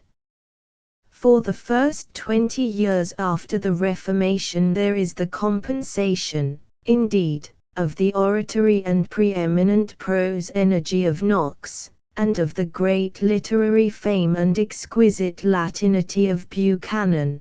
But from the year 1580 onwards till 1725, or thereabouts, what a long tract of sterility in the literary annals of Scotland. Through that century and a half England prodigiously surpassed her former self, first astonishing the world by the outburst of her Elizabethan splendors, and then continuing the astonishment by the rich and varied literary activity of 3 succeeding ages, the latest of which was that of the Queen Anne wits. Scotland, on the other hand, had sunk incredibly below the promise of her former self. The Scottish pre-Reformation poets had been comparable, or more than comparable, with the very best of their English coevals, Chaucer alone deducted, but, when the literary historian, leaving the crowded series of lustrous names, from those of Spenser, Bacon, and Shakespeare at one end, to those of Dryden and Pope at the other, which represent the literature of South Britain between 1580 and 1725, seeks in North Britain for equivalents, what does he find? No equivalents in the highest degree, but, at the utmost, if he mixes any strictness of conscience with his kindliness, only such an exception here and there to the general sterility that, if it is of the racy vernacular sort, it can be noted apart with pleasure on that account, or, if it is cognate with anything in the English series, it can be moved along that series till the proper interstice is found into which it can be fitted.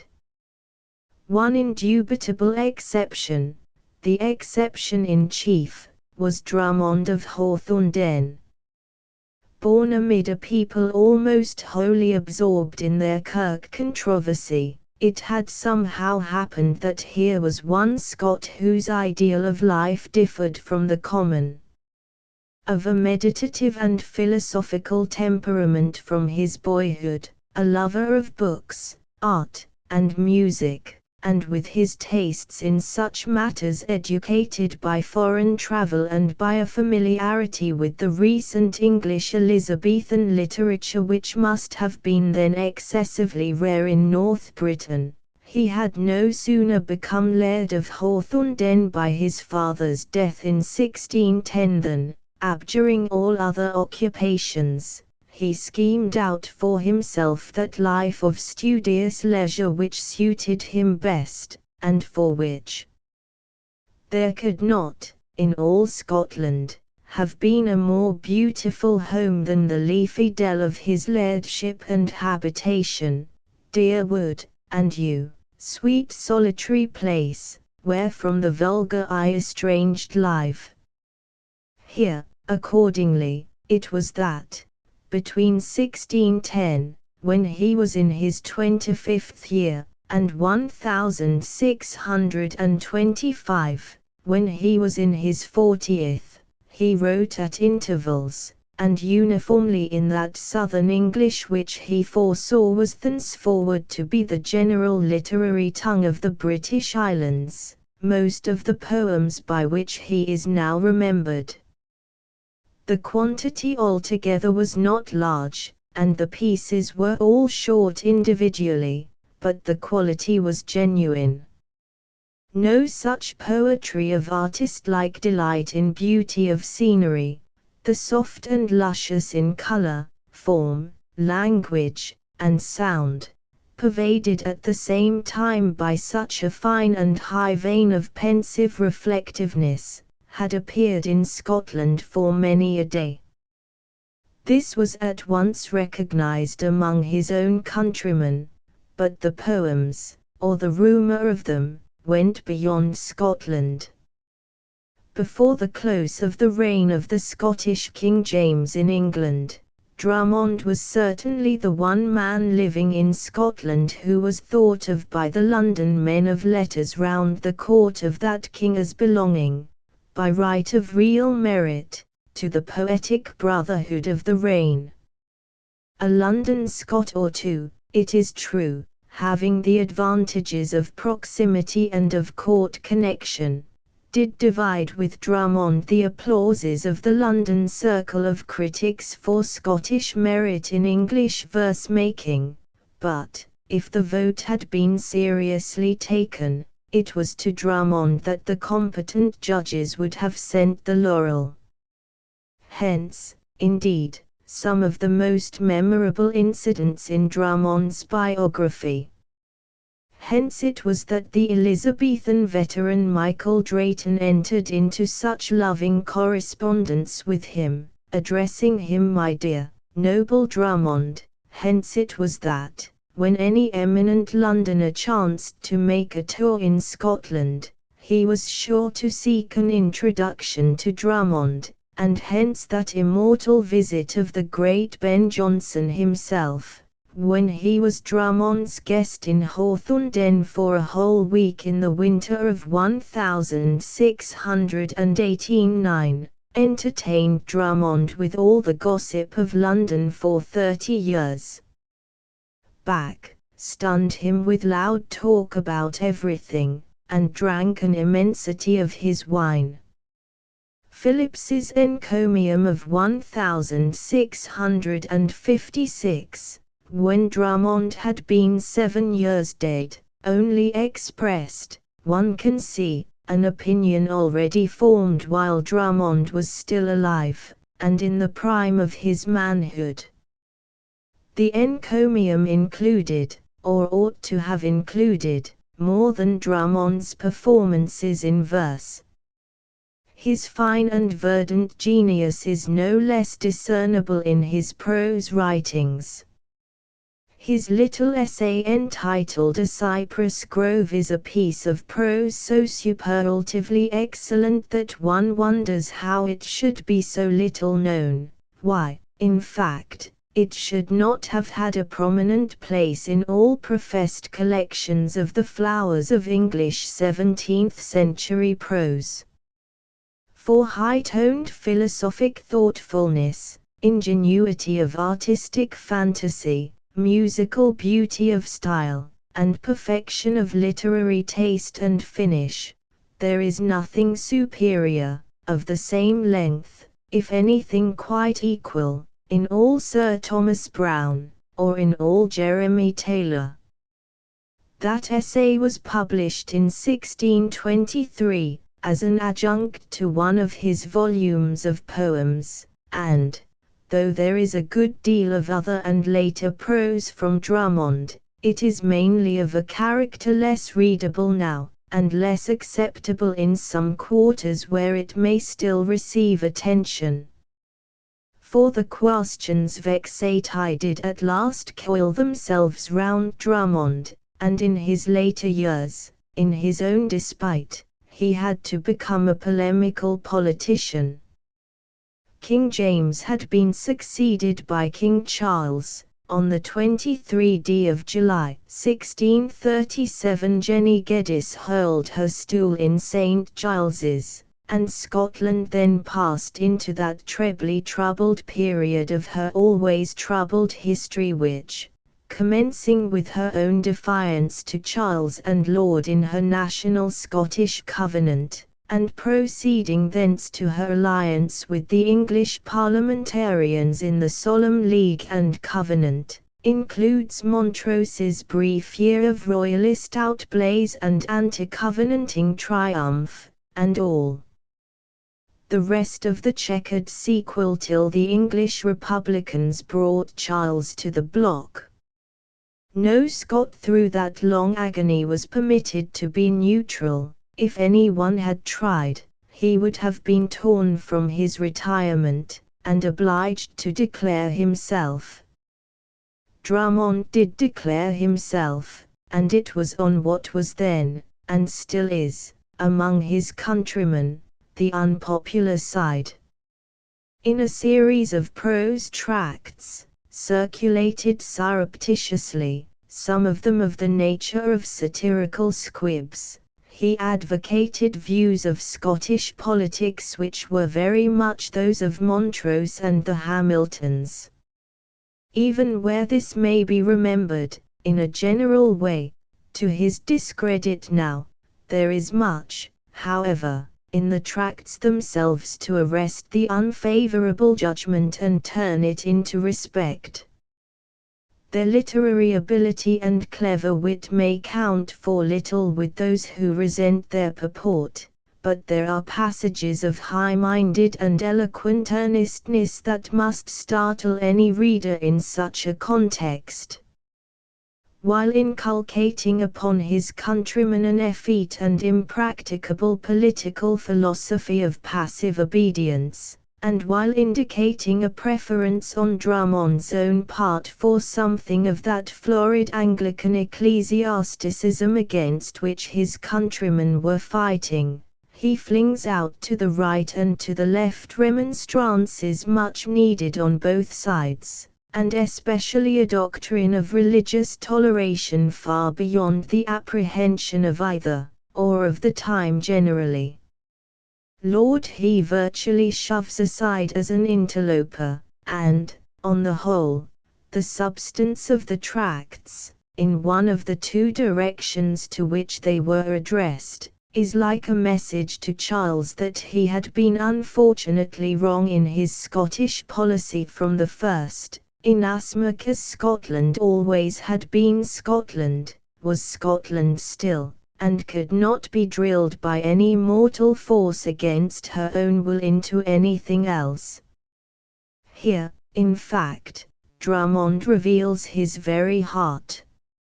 A disciple though he was of the English Elizabethans in literature, deploring the low condition of Scottish literature in comparison, and practicing in his own writings the accepted book English of the South, he was yet thoroughly a Scot by his strongest personal and private affections.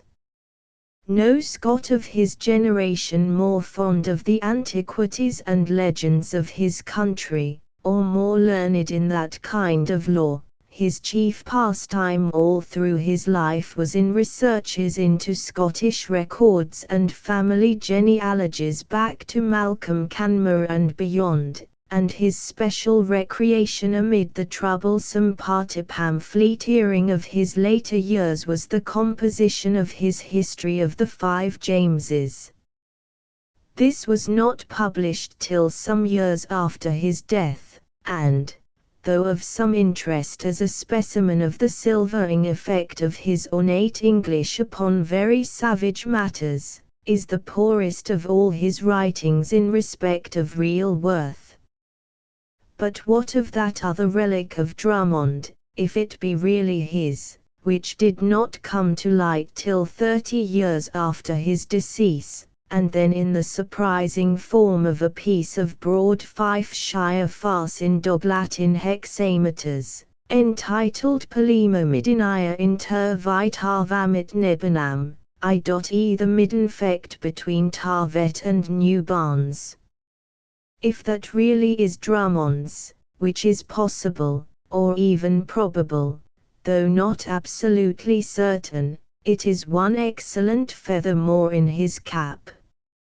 It would be proof positive that the stately and pensive Laird of Hawthornden was a typical Scot also, no less than Dunbar and Lindsay before him, or Burns after him, in the Scottish faculty of uproarious fun, and could give and take, when he chose, with any New Haven fishwife, or any Gilmerton carter, in their own roughest vocabulary. The tradition of Drummond has come down pretty vividly from his own time to the present. This, however, is perhaps less due to continued acquaintance with his writings than to certain aiding circumstances. Few names of literary celebrity, as Charles Lamb used to remark, are so delightful to pronounce as Drummond of Hawthornden, and in England, so far as Drummond has been kept in mind at all, it seems to have been chiefly by this conserving efficacy of his gracefully sounding name. In Scotland, and especially in the vicinity of Edinburgh, the aids in recollecting him have been of a stronger kind. Who knows not Melville's beechy grove, and Roslyn's rocky glen, Dalkeith, which all the virtues love, and classic Hawthornden.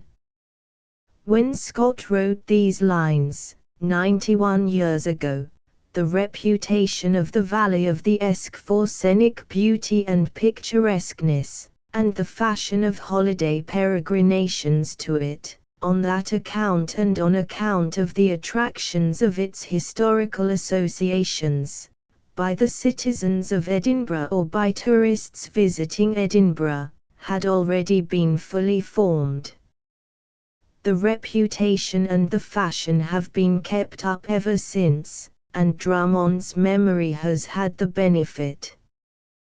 Whatever the other attractions of the Valley of the Esk and its neighbourhood, the twin preeminence among them has belonged to Roslyn and Hawthornden, and hence it has happened that hundreds and thousands who had never read a line of Drummond's, and knew but vaguely in what century he lived, have looked admiringly at the cliff-socketed and quaintly gabled and turreted edifice, partly built by himself and partly of more ruinous antiquity, where he had his dwelling, have walked round it in the grounds where he once walked, have descended as he used to descend into the leafy dell of the river beneath, and so have taken into their minds some image of the man by the memory of whom the place has been consecrated. Hawthornden is in the parish of Lasswade, and it is in the churchyard of Lasswade, 2 miles from the Hawthornden mansion, that one sees the bit of old masonry, called the Drummond Aisle, and once a portion of the church itself, within which is Drummond's grave. Did he foresee that this would be his resting place, or was he only writing metaphorically, when he penned the lines, now perhaps the most frequently quoted piece of his verse, giving instructions for his epitaph?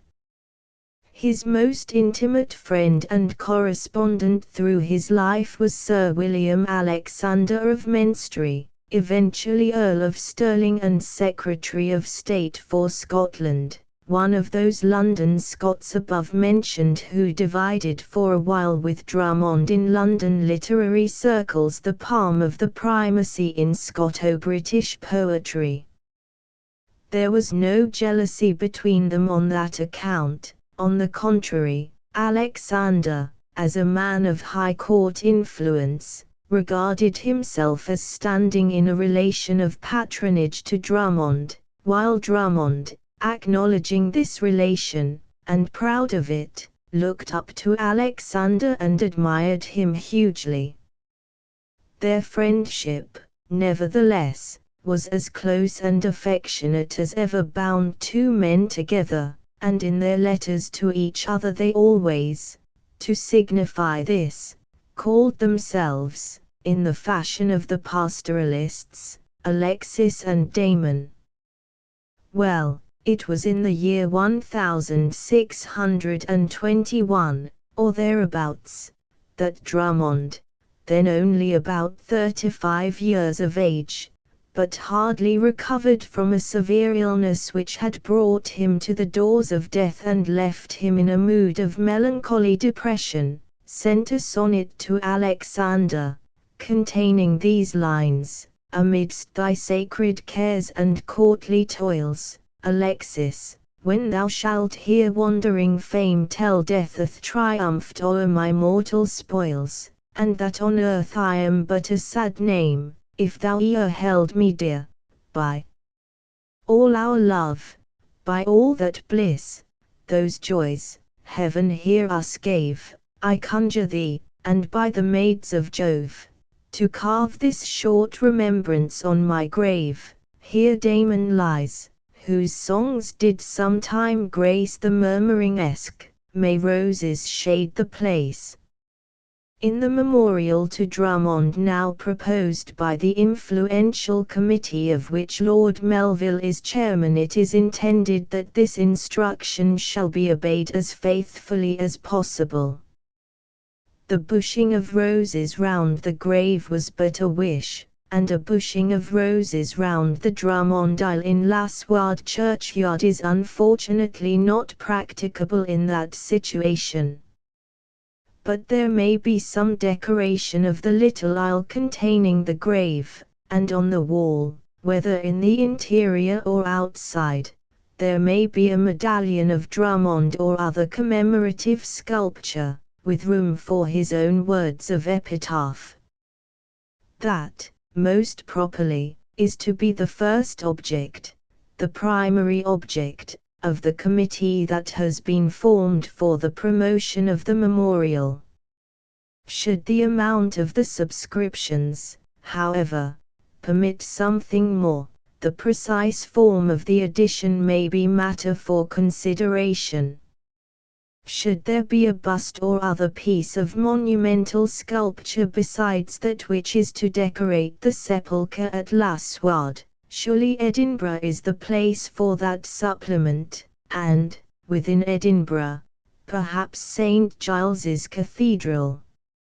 For was not Drummond one of the earliest alumni of Edinburgh University? Was not his donation of books to the university, which is still kept apart in the university library under the name of the Drummond Collection, a special testimony of his regard and affection for the university in its infancy, and for the whole city, all through the years of his residence at Hawthornden? Must not the 7 miles of road between Hawthornden and Edinburgh have been his most familiar ride or walk, every other week? Must he not have been actually in Edinburgh for hours and days together, visiting his Edinburgh relatives and friends, seen in colloquy with some of them on the causey of the old High Street near St. Giles's Church, and known to have his favourite lounge in that street in the shop of Andrew Hart,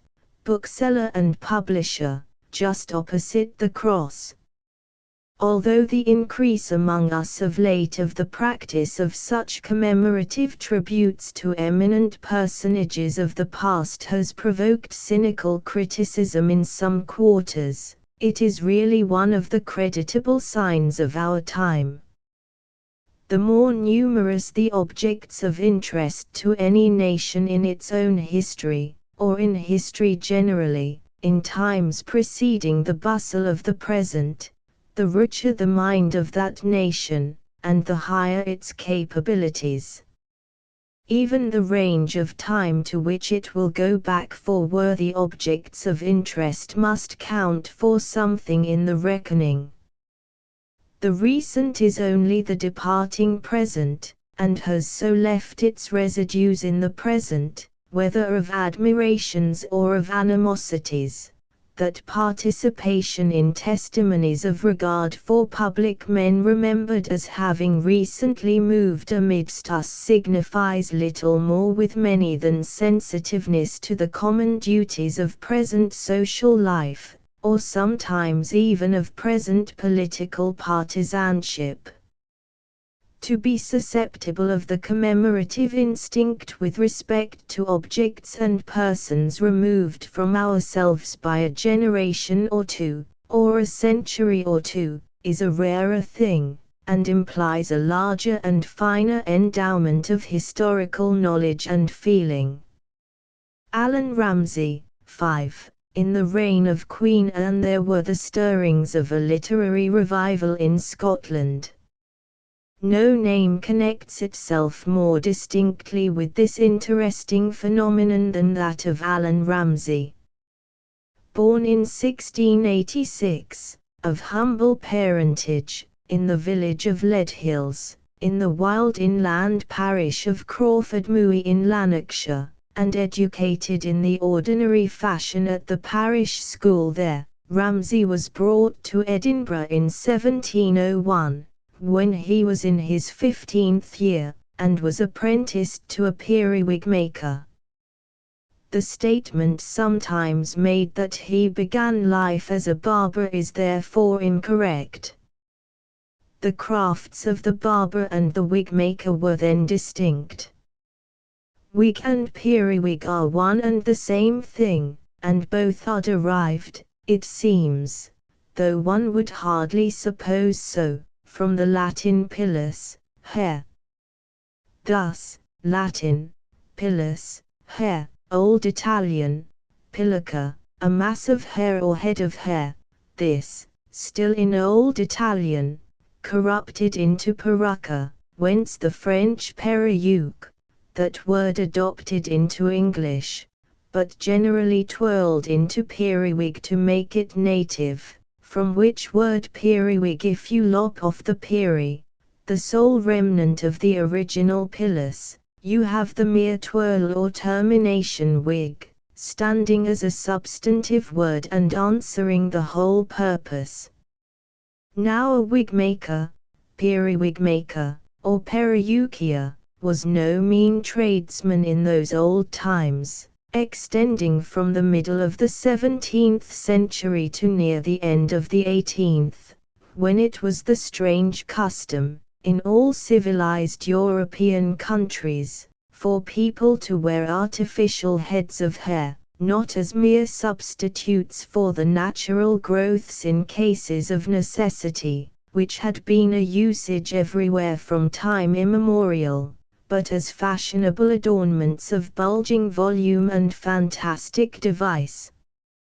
An essay might be written on the fact that there was such a wig-wearing age in Europe, nearly the same in range of time in every country of that continent, in which essay it might be plausibly argued that there was an inherent congruity between the strange wig-wearing habit and the intellectual and spiritual characteristics, and consequently the literary capabilities and products, of the age distinguished by the habit.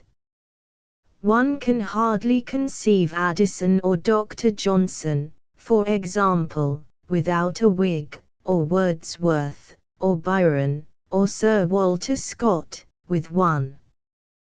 Be that as it may, and there are curious intricacies in the speculation, Allan Ramsay not only belonged to the wig-wearing age in Scotland, but was brought up to the business of wig-making and wig-dressing for the Edinburgh lieges.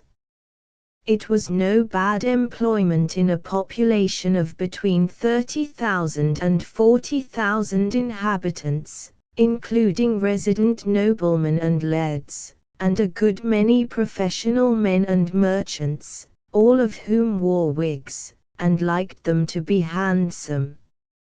Accordingly, when, in or about the year 1708, or just after the Union, young Ramsay, having concluded his apprenticeship, started in business for himself, in some shop in the High Street, or one of its offshoots, his prospects were fair enough. Skipping 4 years, and coming to the year 1712, when he was 25 years of age, we find him just married to the daughter of a respectable Edinburgh lawyer, and in very comfortable circumstances otherwise. It was then that he was beginning to be known in the cosy society of old Edinburgh as not only an expert wig-maker but also something besides. Whenever fame, with voice of thunder, sets up a Childer-Wald's wonder, either for slashing folk to dead, or having windmills in his head, or poet, or an airy beau, or one etwa-legged rarisho, they what have never seen are busy to speer what like a carly is he. The words are Ramsay's own, by way of preface in one of his poems to an account of his personal appearance and general character. The description, though not written till 1719, will do very well for 1712, imprimis, then, for tallness, I am 5 feet and 4 inches high, a black aviced, snod, dapper, fallow, nor lean nor overlaid with tallow, with fizz of a morocco cut, resembling a late man of wit, old gabbit speck, what was sae cunning to be a dummy 10 years running.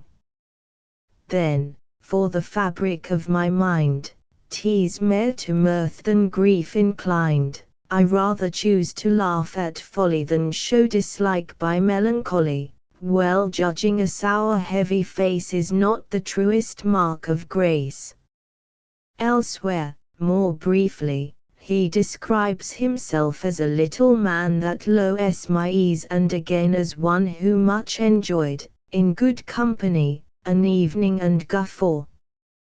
This kind of pleasure he was in the habit of enjoying more particularly in one of those many clubs into which the citizens of dense Auld Reekie then distributed themselves for the purposes of conviviality. It consisted of about a dozen kindred spirits calling themselves the Easy Club, professing literary tastes, and making it a rule that each of them should be known within the club by some adopted name of literary associations. Ramsay's first club name was Isaac Bickerstaff, but he changed it after a while for Gavin Douglas. There is a significance in both names, and in the exchange of the one for the other. Through Ramsay's apprenticeship, and also after he had set up in business for himself, he had been a diligent reader of all accessible books. Recollecting what books were then accessible to one in his circumstances, we can see, however, that his readings had been mainly in 2 directions. In the first place, there was the current English or London literature of his own time, or as much of it as was wafted to Edinburgh in the shape of the last or recent publications, in prose or verse, by Defoe, Prior, Swift, Steele, Colley Cibber, Addison, Rowe, Aaron Hill, Gay, and others of the Queen Anne wits, among whom is not to be forgotten the youthful Pope, then rising to the place of poetic supremacy that had been left vacant by Dryden. Of Ramsay's cognizance of this contemporary English literature of the South, his admiration of it, and enjoyment of it, there is abundant evidence. He had become aware, however, of another literature, indigenous to his own Scotland, though lying far back, for the most part, in an obscure Scottish past.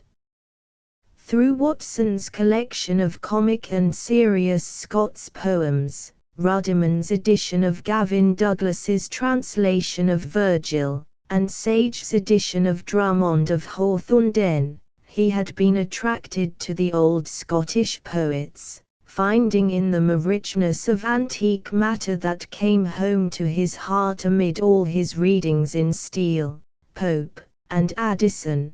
The chills of London, Cam, and Ox, ha raised up great poetic stocks of rapes, of buckets, socks, and locks, while we neglect to shore their betters.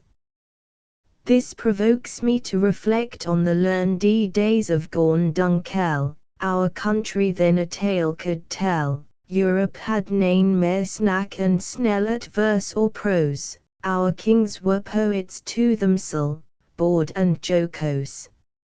In this double direction of Ramsay's literary likings, his respectful obeisance to the literary merits of his London contemporaries, and his fonder private affection for the old poets of his Scottish vernacular, we have the key to his own literary life. Between 1712 and 1718, or between Ramsay's 26th and his 33rd year, just when the reign of Queen Anne was passing into that of George I, the Edinburgh public became more and more alive to the fact that they had a poet among them in the guise of a wig-maker. A number of little pieces of verse, with Ramsay's name attached, came out in succession in the form of humbly printed leaflets, some of them with the sanction of the Easy Club as having been originally written for that convivial fraternity, but others independently, when that club had ceased to exist. On examining these earliest pieces of Ramsay, one finds that, while some of them are satires or moralizings in a rather crude English, in imitation of the London poetry then in vogue, the best are occasional poems in the colloquial Scotch of Ramsay's own day, suggested by local incidents, characters, and humours. In these he was evidently connecting himself as well as he could with the broken chain of those older vernacular poets to whom he looked back with so much interest. We can even detect those predecessors of his in this broken chain whom he took more immediately for his models. They were the two later Semples of Beltrees, Robert Semple, 1595–1659, the author of The Piper of Kilbarchan, and his son Francis Semple, died about 1685, author of Let Us Say to the Bridal Maggie Lauder and other Scottish songs. Not that these were poets of anything like the dimensions of the older Dunbar, Gavin Douglas, and Lindsay, but that they had exhibited the literary capabilities of the Scottish tongue in that more recent and less archaic stage from which one might make a fresh start. That he had still a hankering, however, after the greater and older Scots was shown by the boldest, and in point of length most considerable, of his attempts at authorship during the time now under notice. This was the publication, in 1717, of a new edition of the old Scotch poem, in complex rhyming stanzas, called Christ's Kirk on the Green, attributed by some to King James V, and by others, with utter improbability, to the poet King James I. To the original of this old poem of Scottish humour, the language of which is so difficult that it had puzzled previous editors, there was added a continuation by himself, in the form of a second canto, carrying on the story, and, the demand having been such that another edition was called for in the following year, he then added a third canto. Ramsay was no philologist, and his edition of the old poem was of no value for scholars, but his appreciation of the poetic merit of the old piece must have been beyond the common, and his two cantos of continuation were something of a feat. Nothing so rich, says a modern critic, had appeared since the strains of Dunbar or Lindsay, and of the opening of the third canto the same critic says that it is an inimitable sketch of rustic life, coarse, but as true as any by Teniers. The judgment is perhaps too favourable, but this venture of Ramsay's in the archaic Scotch deservedly increased the reputation he had won by his easier and shorter pieces in the ordinary colloquial Scotch of his own day, and by some of their English companions. Before the year 1718, when Christ's Kirk on the Green appeared with its completed continuation, Ramsay had begun to combine the business of bookselling with that of wig-making. For this purpose he had transferred himself and his family to a house in the High Street, just opposite Nidri's Wynd, for which he had adopted the sign of the Mercury, and it was from this house that the completed edition of the old poem was published.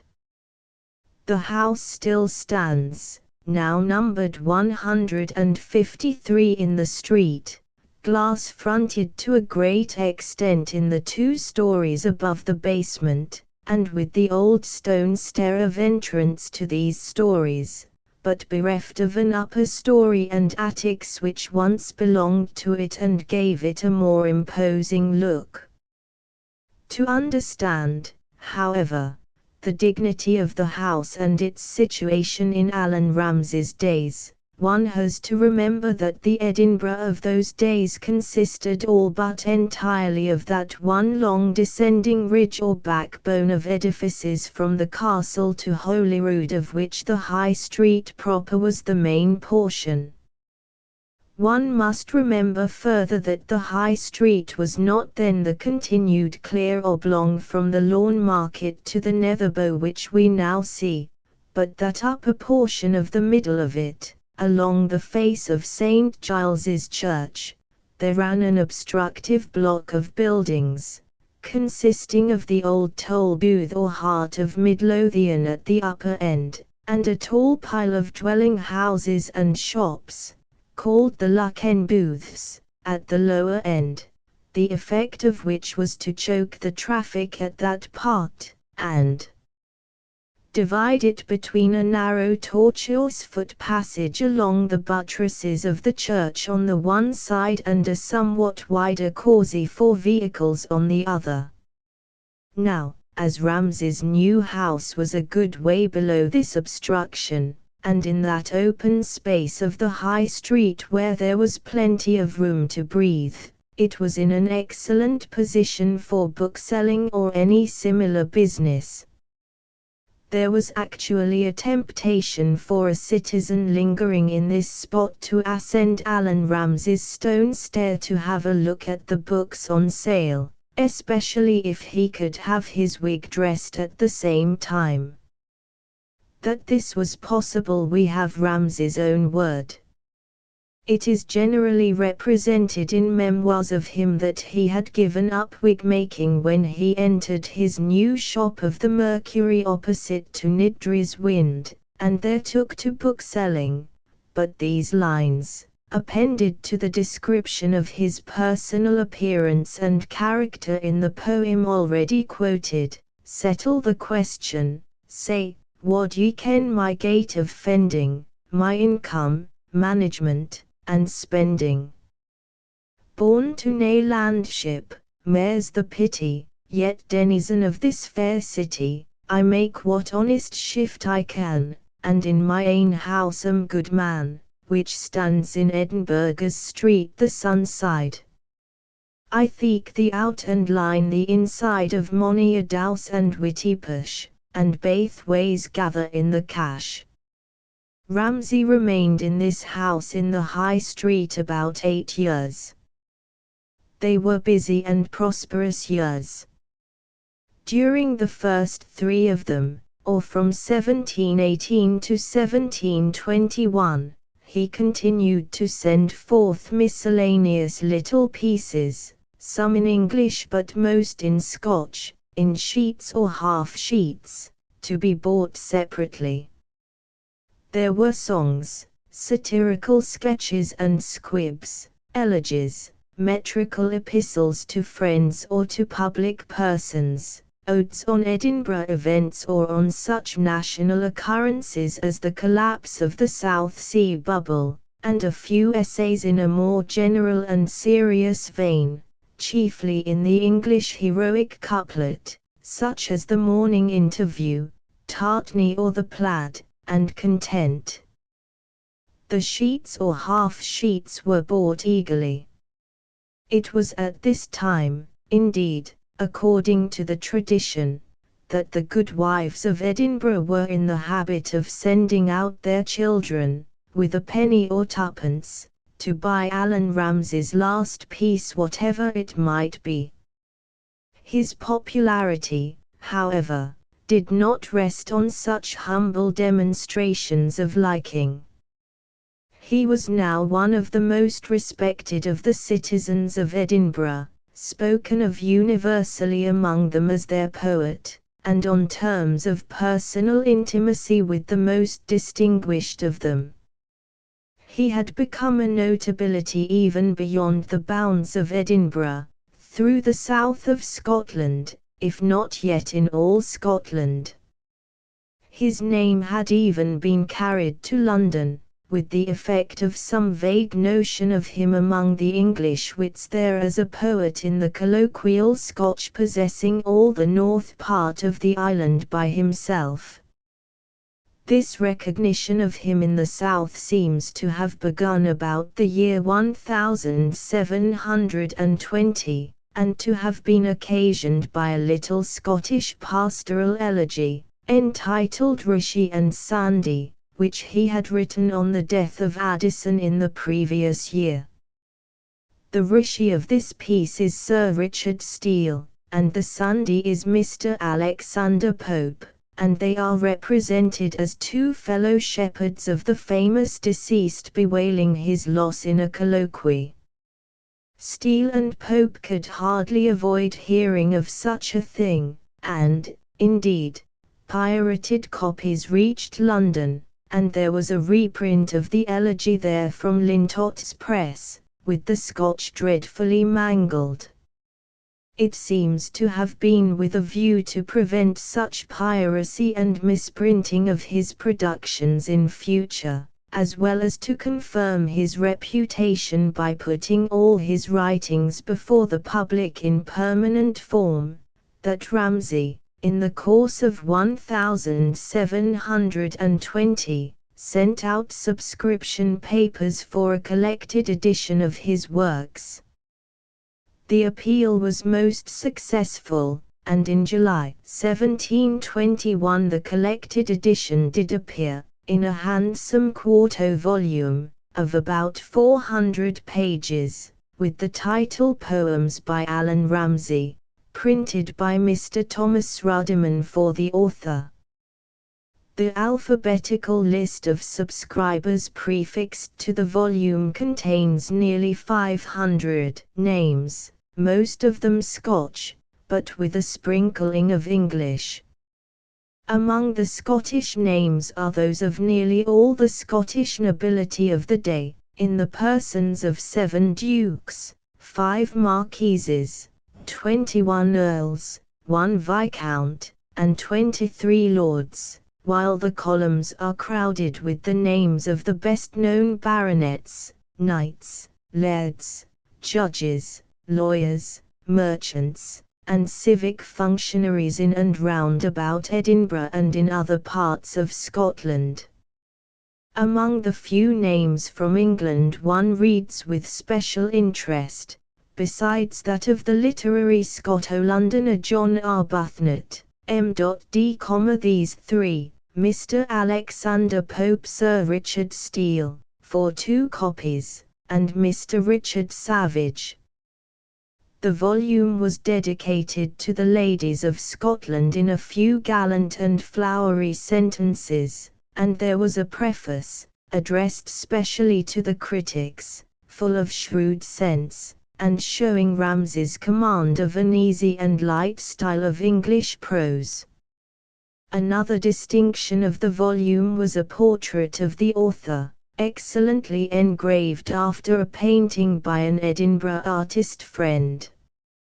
It represents a youngish man, with a bright, knowing, clever face, a smallish and sensitive nose, and fine and lively eyes. One observes that there is no wig, or semblance of a wig, in the portrait, but only the natural hair, closely cropped to the shape of the head, and surmounted by a neat Scotch bonnet, cocked a little to one side. As it is impossible to suppose that a man who lived by making wigs did not wear one himself, the inference must be that, in a portrait which was to represent him in his poetical capacity, the wig was rejected by artistic instinct. In later portraits of Ramsay it is the same, save that the small Scotch bonnet is superseded in these by a kind of cloth turban of several folds. In proof that this deviation in the portraits from the usual habit of real life was suggested by artistic instinct, one may note that there is the same deviation in the portraits of most of the other real British poets of the wig-wearing age. Pope, Prior, Gay, and Thomson all appear in their portraits with something like Allan Ramsay's turban or nightcap for their head-dress, and it descended to the poet Cowper. Very likely, however, about the date at which we are now arrived, Allan Ramsay, though he still continued to wear a wig when off poetic duty, had ceased to make wigs for others. The collected edition of his poems had brought him 400 guineas at once, worth then about 1,000 guineas now, and his book selling, including now a steady sale of that volume in a cheaper edition for the general public, and also the sale of the new pieces of an occasional kind which he continued to issue in separate form as fast as before, was becoming a sufficient trade in itself. By the year 1724, at all events, when he had added a considerable number of such stray occasional pieces to those bound up in the collected volume, he seems to have been known in the little business world of Edinburgh no longer as wig-maker but simply as bookseller, or sometimes more generally as merchant. Two enterprises of that year, both in the way of editorship rather than authorship, must have occupied a good deal of his time. These were the Tea Table Miscellany, a collection of choice songs, Scots and English, and the Evergreen, a collection of Scots poems wrote by the ingenious before 1600. The first, originally in 2 volumes, but subsequently extended to 4, was a collection of what might be called contemporary songs of all varieties, with the inclusion of floating popular favorites from the 17th century, deemed suitable, according to the somewhat lax standard of taste in those days, for musical evening parties in families, or for companies of gentlemen by themselves. The purpose of the other, as the title indicates, was more scholarly. It was to recall the attention of his countrymen to that older Scottish poetry which he still thought too little regarded by furnishing selected specimens of Henryson, Dunbar, Kennedy, Scott, Montgomery, the Wedderburns, Sir Richard Maitland, and others certainly or presumably of earlier centuries than the 17th. The intention was creditable, and the book did good service, though the editing of the Old Scotch was inaccurate and meagre. In reality, Ramsay's exertions for the 2 publications were not merely editorial. The Tea Table Miscellany, when completed, besides containing about 30 songs contributed by some ingenious young gentlemen of Ramsay's acquaintance, among whom we can identify now Hamilton of Bangor, young David Masson, a William Crawford, and a William Walkinshaw, contained about 60 songs of Ramsay's own composition. Similarly, among several mock antiques by modern hands inserted into the Evergreen, were 2 by Ramsay himself, entitled The Vision and the Eagle and Robin Redbreast. The time had come for Ramsay's finest and most characteristic performance. More than once, in his miscellanies hitherto, he had tried the pastoral form in Scotch, whether from a natural tendency to that form or induced by recent attempts in the English pastoral by Ambrose Philips, Pope, and Gay. Besides his pastoral elegy on the death of Addison, and another on the death of Prior, he had written a pastoral dialogue of real Scottish life in 162 lines, entitled Patty and Roger, introduced by this description: beneath the south side of a craggy bield, where a clear spring did halesome water yield, twa youthful shepherds on the gowans lay, tending their flocks a bonny morn of May. Poor Roger grand till hollow echoes rang, while merry Patty hummed him still a sang. This piece, and two smaller pastoral pieces in the same vein, called Patty and Peggy and Jenny and Meggie, had been so much liked that Ramsay had been urged by his friends to do something more extensive in the shape of a pastoral story or drama. He had been meditating such a thing through the year 1724, while busy with his two editorial compilations, and in June 1725 the result was given to the public in The Gentle Shepherd, a Scots pastoral comedy. Here the three pastoral sketches already written were inwoven into a simply constructed drama of rustic Scottish life as it might be imagined among the Pentland Hills, near Edinburgh, at that time, still within the recollection of very old people then alive, when the protectorates of Cromwell and his son had come to an end and Monk had restored King Charles. The poem was received with enthusiastic admiration.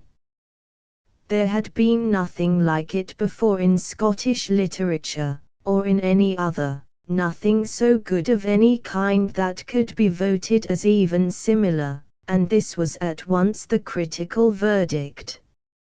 It is a long while ago, and there are many spots in Edinburgh which compete with one another in the interest of their literary associations, but one can stand now with particular pleasure for a few minutes any afternoon opposite that decayed house in the High Street, visible as one is crossing from the South Bridge to the North Bridge, where Allan Ramsay once had his shop, and whence the first copies of The Gentle Shepherd were handed out, some day in June 1725, to eager Edinburgh purchasers.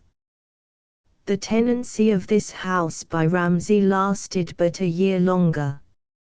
He had resolved to add to his general business of bookselling and publishing that of a circulating library, the first institution of the kind in Edinburgh.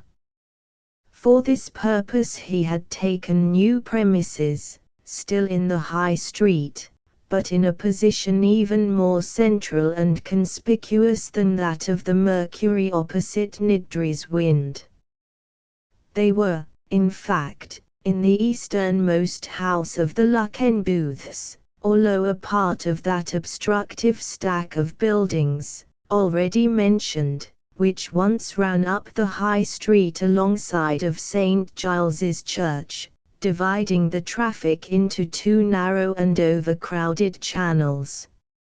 It is many years since the Lucken Booths and the whole obstruction of which they formed a part were swept away, but from old prints we can see that the last house of the Lucken Booths to the east was a tall tenement of 5 stories, with its main face looking straight down the lower slope of the High Street towards the Canongate.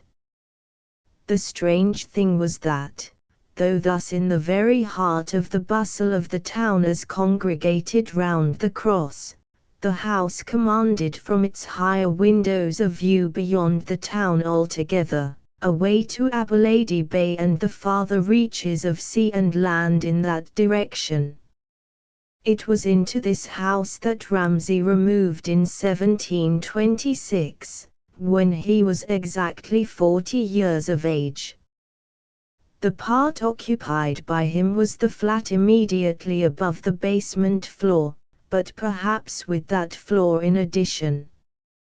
The sign he adopted for the new premises was one exhibiting the heads or effigies of Ben Jonson and Drummond of Hawthornden.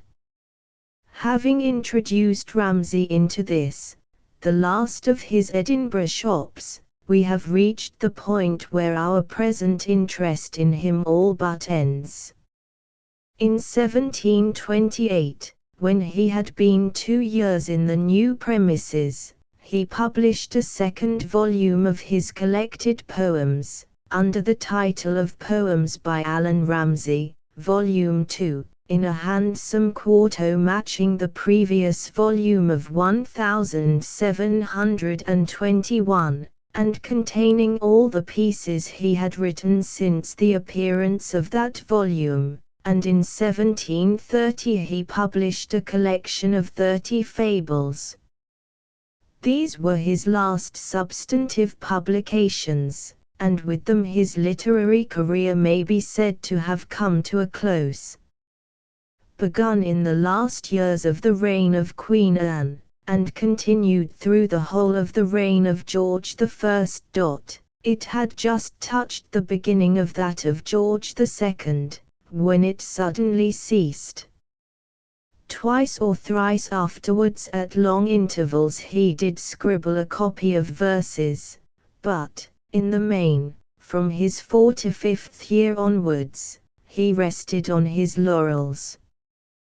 Thenceforward he contented himself with his bookselling, the management of his circulating library, and the superintendence of the numerous editions of his collected poems, his Gentle Shepherd, and his tea-table miscellany that were required by the public demand, and the proceeds of which formed a good part of his income.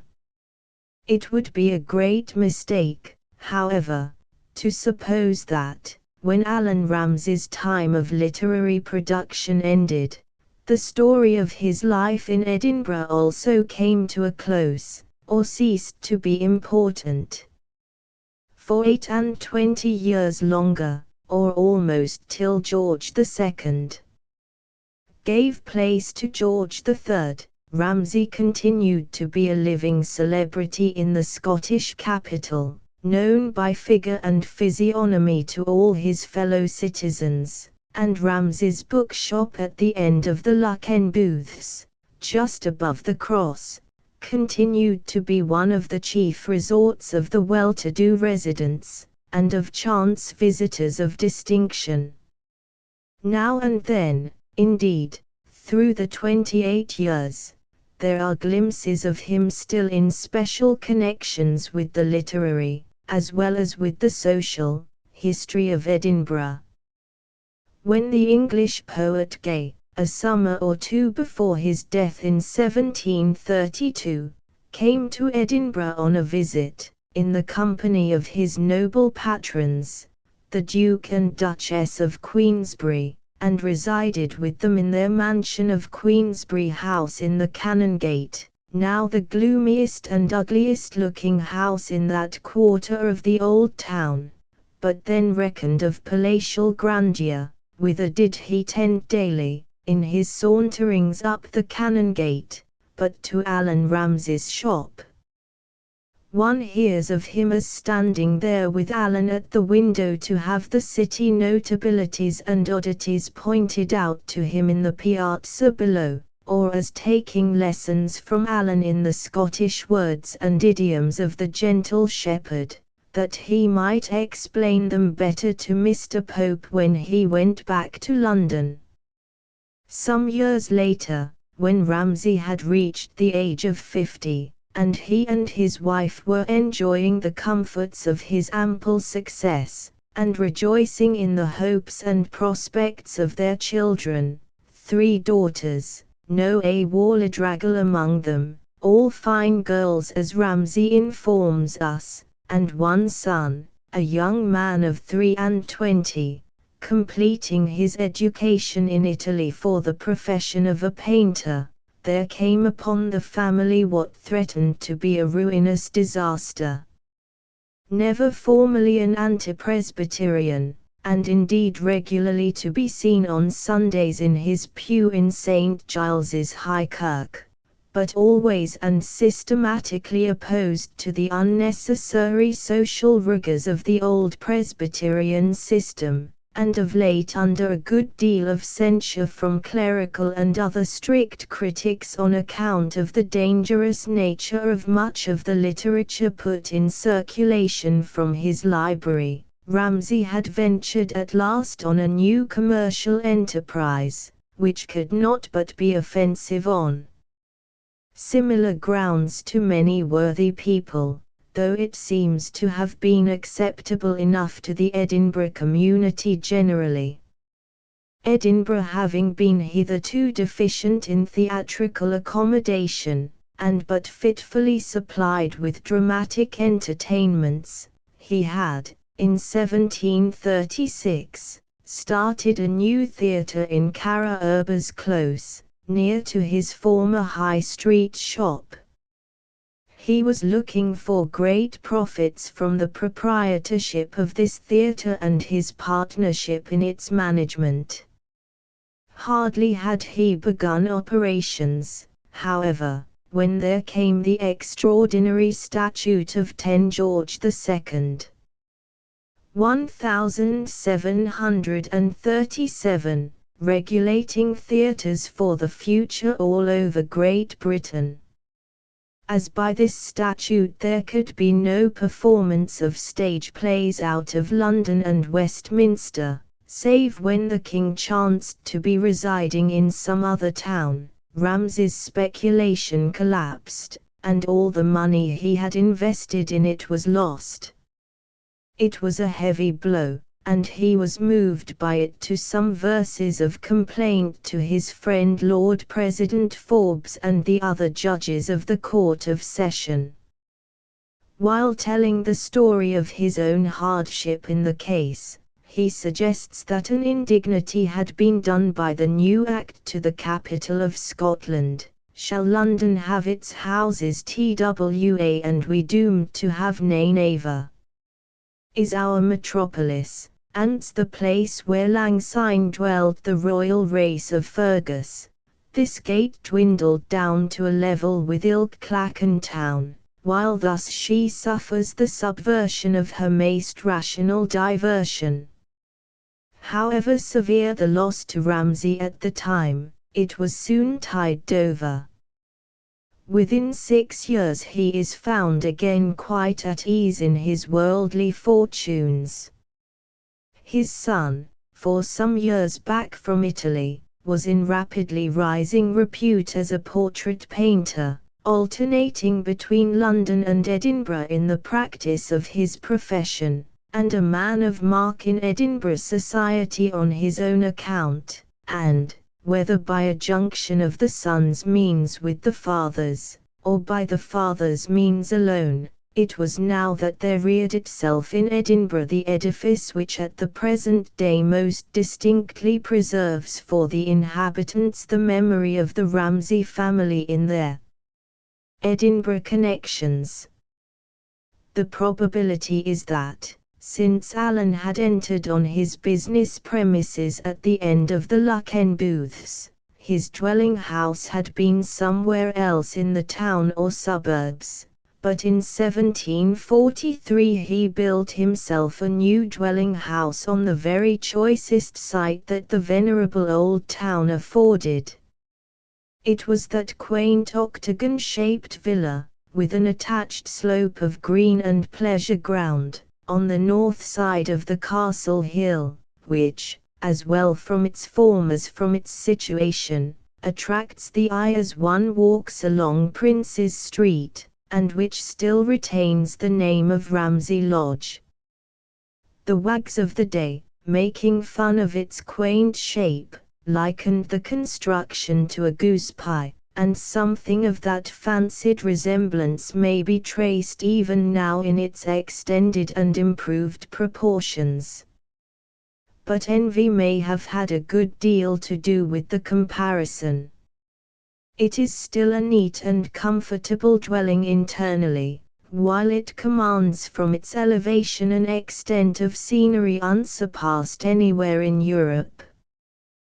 The view from it ranges from the sea mouth of the Firth of Forth on the east to the first glimpses of the Stirlingshire Highlands on the west, and again due north across the levels of the new town, and the flashing waters of the Firth below them, to the bounding outline of the Fifeshire Hills. When, in 1743, before there was as yet any new town at all, Allan Ramsay took up his abode in this villa, he must have been considered a fortunate and happy man. His entry into it was saddened, indeed, by the death of his wife, which occurred just about that time, but for 14 years of widowerhood, with 2 of his daughters for his companions, he lived in it serenely and hospitably. During the first 9 years of those 14 he still went daily to his shop in the Lucken Booths, attending to his various occupations, and especially to his circulating library, which is said to have contained by this time about 30,000 volumes, but for the last 5 or 6 years he had entirely relinquished business. There are authentic accounts of his habits and demeanor in his last days, and they concur in representing him as one of the most charming old gentlemen possible, vivacious and sprightly in conversation, full of benevolence and good humor, and especially fond of children and kindly in his ways for their amusement. He died on the 7th of January, 1758, in the 72nd year of his age, and was buried in Greyfriars Churchyard. Ramsay had outlived nearly all the literary celebrities who had been his contemporaries during his own career of active authorship, ended nearly 30 years before. Swift and Pope were gone, after Gay, Steele, Arbuthnot, and others of the London band, who had died earlier.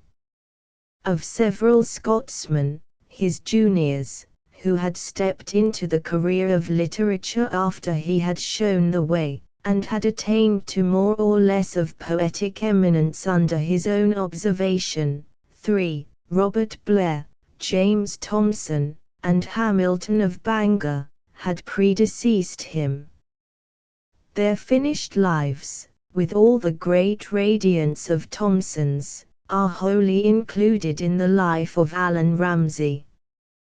David Malloch, who had been an Edinburgh protege of Ramsay's, but had gone to London and anglicised himself into Mallet, was about the oldest of his literary survivors into another generation, but in that generation, as Scotsmen of various ages, from 60 downwards to 21, living, within Scotland or out of it, at the date of Ramsay's death, we count Lord Kams, Armstrong, Reed, Hume, Lord Monboddo, Hugh Blair, George Campbell, Smollett, Wilkie, Blacklock, Robertson, John Home, Adam Smith, Adam Ferguson, Lord Hales, Falconer, Mackle, and Beattie.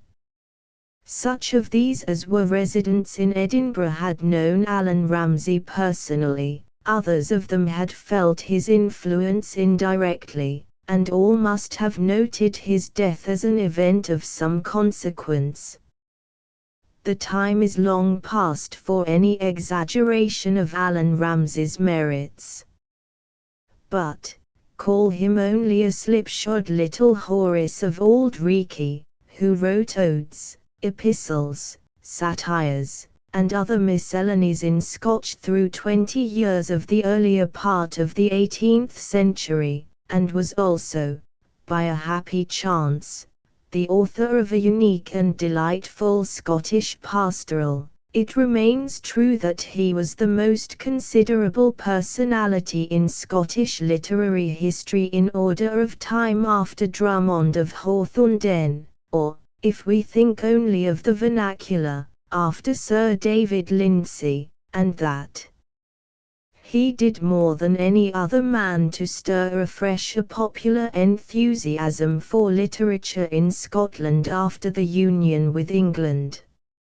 All in all, therefore, it is with no small interest that, in one's walks along the most classic thoroughfare of the present Edinburgh, one gazes at the white stone statue of Allan Ramsay, from the chisel of Sir John Steele, which stands in the gardens just below the famous Goose Pie Villa. It looks as if the poet had just stepped down thence in his evening habiliments to see things thereabouts in their strangely changed condition. By the tact of the sculptor, he wears, one observes, not a wig, but the true poetic nightcap or turban.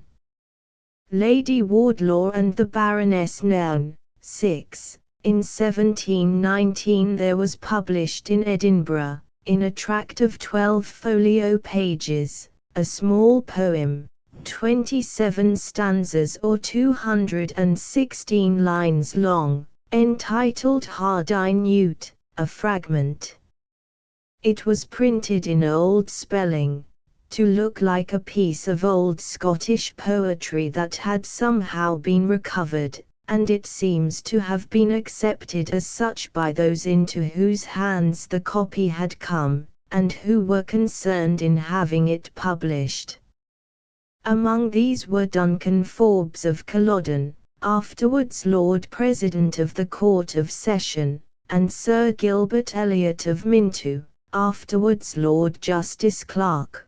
But there is something like proof that it had come into their hands indirectly from Sir John Hope Bruce of Kinross, Baronet, who died as late as 1766 at a great age, in the rank of Lieutenant General, and who, some time before 1719, had sent a manuscript copy of it to Lord Binning, with a fantastic story to the effect that the original, in a much defaced vellum, had been found, a few weeks before, in a vault at Dunfermline. The little thing, having become popular in its first published form, was reproduced in 1724 by Allan Ramsay in his Evergreen, which professed to be a collection of Scott's poems wrote by the ingenious before 1600, but it there appeared with corrections and some additional stanzas.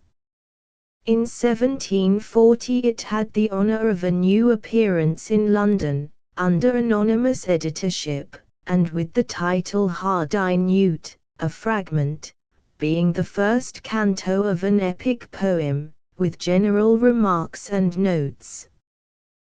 The anonymous editor, still treating it as a genuine old poem, of not later than the 16th century, praises it very highly. There is a grandeur, a majesty of sentiment, he says, diffused through the whole, a true sublime, which nothing can surpass.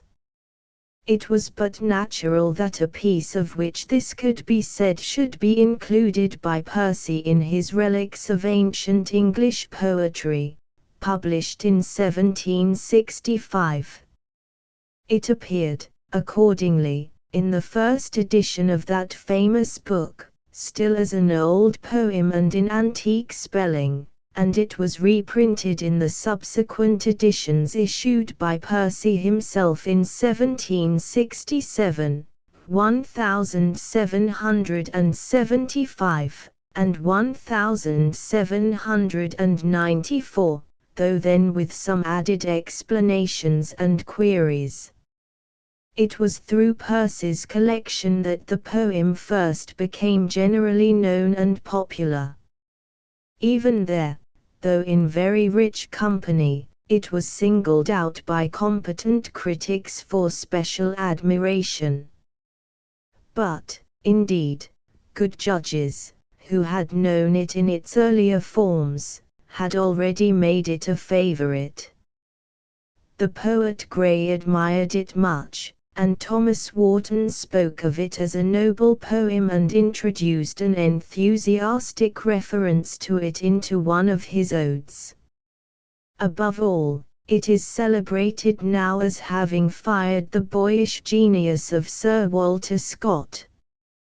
I was taught Hardinute by heart before I could read the ballad myself, he tells us, informing us further that the book out of which he was taught the ballad was Alan Ramsay's Evergreen of 1724, and adding, "It was the first poem I ever learnt, the last I shall ever forget." In another place he tells us more particularly that it was taught him out of the book by one of his aunts during that visit to his grandfather's farmhouse of Sandino in Roxburghshire, on which he had been sent when only in his third year for country air and exercise on account of his delicate health and lameness, and which he remembered always as the source of his earliest impressions and the time of his first consciousness of existence. He was accustomed to go about the farmhouse shouting out the verses of the ballad incessantly, so that the Reverend Dr. Duncan, the minister of the parish, in his calls for a sober chat with the elder inmates, would complain of the interruption and say, "One may as well speak in the mouth of a cannon as where that child is." Hardinute, we may then say, was the first thing in literature that took hold of the soul and imagination of Scott, and who knows how far it may have helped to determine the cast and direction of his own genius through all the future. Afterwards, through his life in Edinburgh, Ashestiel, and Abbotsford, he was never tired of repeating snatches of the strong old thing he had learnt at Sandino, and the very year before his death, 1831, we find him, when abroad at Malta in the vain hope of recruiting his shattered frame, lamenting greatly, in a conversation about ballad poetry, that he had not been able to persuade his friend Mr. John Hookham Frere to think so highly of the merits of Hardinute as he did himself. What is the piece of verse so celebrated? It must be familiar to many, but we may look at it again. We shall take it in its later or more complete form, as consisting of 42 stanzas or 336 lines, in which form, though it is still only a fragment, the conception or story is somewhat more complex, more filled out, than in the first published form of 1719. The fragment opens thus: "Stately stepped he east the wa, and stately stepped he west, full 70 years he now had seen, with scarce 7 years of rest. He lived when Britain's breach of faith rocked Scotland mickle wa, and I his sword towed, to their cost, he was their deadly fee. High on a hill his castle stood, with halls and towers a hit, and goodly chambers fair to see, where he lodged mony a night.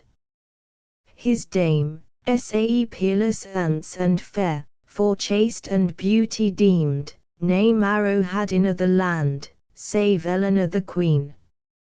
Full 13 sons to him she bare, all men of valour stout, in bloody fecht with sword in hand 9 lost their lives but doubt, 4 yet remain, lang may they live to stand by liege and land. High was their fame, high was their might, and high was their command. Great love they bare to fairly fair, their sister saft and dear, her girdle shawed her middle jimp, and gowden glist her hair. What woffu were her beauty bred, woffu to young and old, woffu, I trow, to kith and kin, as story ever told. Here we see the old hero Hardineut in peace in the midst of his family, his fighting days supposed to be over, and his high castle on the hill, where he and his lady dwell, with their 4 surviving sons and their 1 daughter, fairly fair, one of the lordly boasts of a smiling country. But suddenly there is an invasion. The King of Norse, puffed up with power and might, lands in fair Scotland, and the King of Scotland, hearing the tidings as he sits with his chiefs, drinking the blood-red wine, sends out summonses in haste for all his warriors to join him. Hardineut receives a special message. Then red grew his dark brown cheeks, did his dark brown brow, his looks grew keen, as they were wont in dangers great to do. Old as he is, he will set out at once, taking his 3 eldest sons with him, Robin, Thomas, and Malcolm, and telling his lady in his farewell to her, my youngest son shall here remain to guard these stately towers, and shoot the silver bolt that keeps fast your painted bowers. And so we take leave of the high castle on the hill, with the lady, her youngest son, and fairly fair, in it, and follow the old lord and his other 3 sons over the moors and through the glens as they ride to the rendezvous. On their way they encounter a wounded knight, lying on the ground and making a heavy moan, here maun I lie, here maun I die, by treachery's false guiles, witless I was that e'er gave faith to wicked women's smiles. Hardineut, stopping, comforts him, says that, if he can but mount his steed and manage to get to his castle on the hill, he will be tended there by his lady and fairly fair herself, and offers to detach some of his men with him for convoy. With smileless look and visage wan the wounded knight replied, kind chieftain, your intent pursue, for here I maun abide. To me nay after day nor nisht can e'er be sweet or fair, but soon, beneath some drapping tree, cord death sail end my care. Farther pleading by Hardineut avails nothing, and, as time presses, he has to depart, leaving the wounded knight, so far as we can see, on the ground as he had found him, still making his moan. Then, after farther riding over a great region, called vaguely Lord Chatton's land, we have the arrival of Hardineut and his 3 sons in the King of Scotland's camp, minstrels marching before them playing pibrochs. Hardly have they been welcomed when the battle with the Norse king and his host is begun. It is described at considerable length, and with much power, though confusedly, so that one hardly knows who is speaking or who is wounded amid the whir of arrows, the shouting, and the clash of armor. One sees, however, Hardineut and 2 of his sons fighting grandly in the pell-mell. At last it is all over, and we know that the Norse king and his host have been routed, and that Scotland has been saved. In throes of death, with walled cheek, all panting on the plain, the fainting corps of warriors lay, ne'er to arise again, ne'er to return to native land, nay mere we blithesome sounds to boast the glories of the day and show their shine and wounds. On Norway's coast the widowed dame may wash the rock with tears, may lang look o'er the shipless seas, before her mate appears. Cease, Emma, cease to hope in vain, thy Lord lies in the clay, the valiant Scots nae reivers thole to carry life away. There, on a lea where stands a cross set up for monument, thousands full fierce, that summer's day, filled keen war's black intent. Let Scots, while Scots, praise Hardineute, let Norse the name I dread, I how he fought, oft how he sped, sall latest ages read. Here the story might seem to end, and here perhaps it was intended at first that it should end, but in the completer copies there are 3 more stanzas, taking us back to Hardineute's castle on the high hill.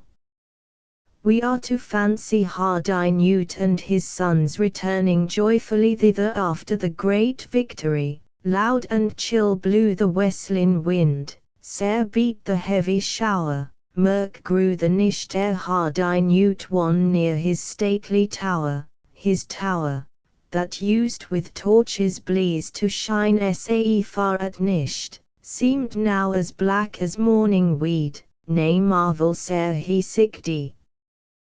There's nae licht in my lady's bower, there's nae licht in my hall, nae blink shines round my fairly fair, nor ward stands on my wall. What bodes it? Robert, Thomas, say. Nae answer fits their dread. Stand back, my sons. I'll be your guide. But by they past we speed. As fast I have sped our Scotland's fars. There ceased his brag of weir, sair shamed to mind out but his dame and maiden fairly fair. Black fear he felt, but what to fear he wist not yet with dread, sair shook his body, sair his limbs, and all the warrior fled. And so the fragment really ends, making us aware of some dreadful catastrophe, though what it is we know not. Something ghastly has happened in the castle during Hardineute's absence, but it is left untold. Only, by a kind of necessity of the imagination, we connect it somehow with that wounded knight whom Hardineute had met lying on the ground as he was hurrying to the war, and whom he had left making his moan. Was he a fiend, or what? It is quite useless to call this a historical ballad. There was a reference, perhaps, in the author's mind, to the Battle of Largs in Ayrshire, fought by the Scots in 1263, in the reign of Alexander III, against the invading King Hako of Norway, and there is a fairly castle on a hill near Largs which may have yielded a suggestion and a name. But, in truth, any old Scottish reign, and any Norse invasion, will do for time and basis, and the ballad is essentially of the romantic kind, a story snatched from an ideal antique, and appealing to the pure poetic imagination. A battle is flung in, but what rivets our interest is the hero Hardineute, a Scottish warrior with a Danish name, and that stately castle of his, somewhere on the top of a hill, in which he dwelled so splendidly with his lady, his 4 sons, and their sister fairly fair, till he was called once more to war, and in which there was some ghastly desolation before his return. Such as it is, we shall all agree, I think, with Gray, Wharton, Scott, and the rest of the best critics, in admiring the fragment. It has that something in it which we call genius. It seems strange now that any critic could ever have taken the ballad for a really old one, to be dated from the 16th century or earlier. Apart from the trick of old spelling, and affectation of the antique in a word or two, the phraseology, the manner, the cadence, the style of the Scotch employed, are all of about the date of the first publication of the ballad, the first quarter of the 18th century. The phrase "let Scots, while Scots, praise Hardineute" and the phrase "and all the warrior fled" are decisive, and, while there might be room for the supposition that some old legend suggested the subject to the author, the general cast of the whole forbids the idea that it is merely a version of some transmitted original. Suspicions, indeed, of the modern authorship of Hardineute had arisen in various quarters long before any one person in particular was publicly named as the author. That was first done by Percy in 1767, in the second edition of his Relics, when he gave his reasons for thinking, from information transmitted to him from Scotland by Sir David Dalrymple, Lord Hailes, that the ballad was substantially the composition of a Scottish lady, who had died in 1727, 8 years after it had first appeared in its less perfect form, and 3 years after it had appeared with the improvements and the additional stanzas. That lady was Elizabeth Hackett, born in 1677, one of the daughters of Sir Charles Hackett of Pitferran in Fifeshire, Baronet, but who had changed her name to Wardlaw in the year 1696, when she became the wife of Sir Henry Wardlaw of Pytravy, also a Fifeshire baronet. All subsequent evidence has confirmed the belief that this Lady Wardlaw was the real author of Hardineute, though, to mystify people, it was first given out by her relatives as an ancient fragment. This was the statement more especially of the already mentioned Sir John Hope Bruce of Kinross, who was one of her brothers-in-law. Of Lady Wardlaw herself we hear nothing more distinct than that she was a woman of elegant accomplishments, who wrote other poems, and practiced drawing and cutting paper with her scissors, and who had much wit and humour, with great sweetness of temper. So we must be content to imagine her, a bright-minded and graceful lady, living in Fifeshire, or coming and going between Fifeshire and Edinburgh, nearly 2 centuries ago, and who, while attending to her family duties and the duties of her station, could cherish in secret a poetic vein peculiarly her own, and produce at least one fine ballad of an ideal Scottish antique. This in itself would be much. For that was the age of Queen Anne and of the first of the Georges, when poetry of an ideal or romantic kind was perhaps at its lowest ebb throughout the British Islands, and the poetry most in repute was that of the modern school of artificial wit and polish represented by Addison and Pope. But this is not all. In the year 1859 the late Mr. Robert Chambers published a very ingenious and interesting essay entitled The Romantic Scottish Ballads, Their Epoch and Authorship. The ballads to which he invited critical attention were the particular group which includes Sir Patrick Spens, Gil Morris, Edward, The Jew's Daughter, Gilderoy, Young Waters, Adam O'Gordon, Johnny of Bradesley, Mary Hamilton, The Gay Goshawk, Faus Foodrage, The Lass of Lochrian, Young Huntin, The Douglas Tragedy, Clark Saunders, Sweet William's Ghost, and several others. With but 1 or 2 exceptions, these were first given to the world either in Percy's Relics in 1765, or in the subsequent collections of Hurd, 1769, Scott, 1802, and Jamieson, 1806, but, since they were published, they have been favourites with all lovers of true poetry. The Grand Ballad of Sir Patrick Spens, as Coleridge called it, ranking perhaps highest, on the whole, in general opinion.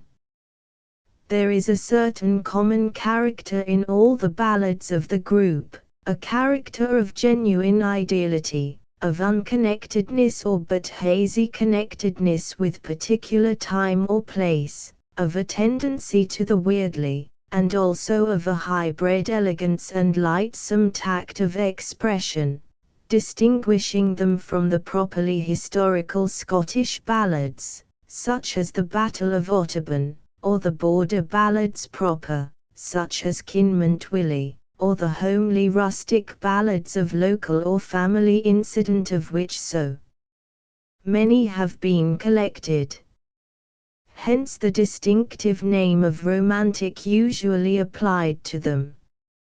Respecting these ballads the common theory was, and still is, that they are very old indeed, that they are the transmitted oral versions of ballads that were in circulation among the Scottish people before the Reformation. This theory Mr. Chambers challenged, and by a great variety of arguments. Not only was it very suspicious, he said, that there were no ancient manuscripts of them, and that, save in 1 or 2 cases, they had never been heard of till the 18th century, but the internal evidence, of conception, sentiment, costume, and phraseology, not in lines and passages merely, where change from an original might be supposed, but through, and back to the very core of any supposed original, all pointed, he maintained, to a date of composition not farther back than the beginning of the century in which they first came into print. He maintained farther that they all reveal the hand of some person of superior breeding and refinement, with a cultivated literary expertness and sense of the exquisite, and that, just as the difference of age would be seen if one of them were placed side by side with an authentic piece of old Scottish poetry of the 16th century, so would this other difference of refined or cultured execution be at once seen if one of them were placed side by side with a genuine popular ballad of lowly origin, such as used to please in sheets on street stalls and in peddlers' chapbooks. Farther still, in all or most of the ballads concerned, there are, he argued, traces of feminine perception and feeling.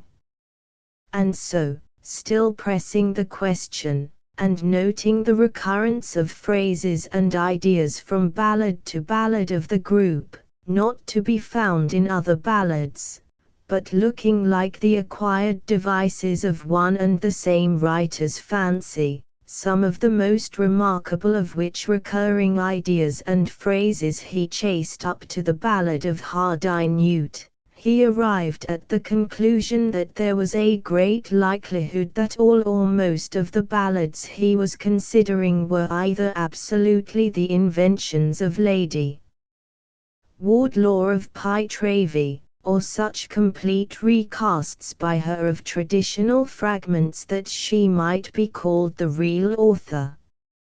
He would not advance the conclusion as more than a great likelihood, and he allowed that it might be still controverted, but he cited in its favor the fact that so high an authority as Mr. David Lang had previously intimated his impression that Hardinute and Sir Patrick Spens were by the same hand. Were Mr. Chambers's conclusion to be verified, It would be a sore wrench to the patriotic prejudices of many to have to abandon the long-cherished fancy of the immemorial, or at least remote, antiquity of so many fine Scottish favourites. But what a compensation! For then that Lady Wardlaw whom we can already station, for her hardihood alone, as undoubtedly one woman of genius in the poverty-stricken Scotland of the beginning of the 18th century, would shine out with greatly increased radiance as the author of a whole cycle of the finest ballad pieces in our language, a figure of very high importance in Scottish literary history, a precursor or sister of Burns and of Scott. For my own part, I would willingly submit to the wrench for a compensation so splendid. I am bound to report, however, that Mr. Chambers's speculation of 1859 was controverted strenuously at the time, has been pronounced a heresy, and does not seem to have been anywhere generally accepted.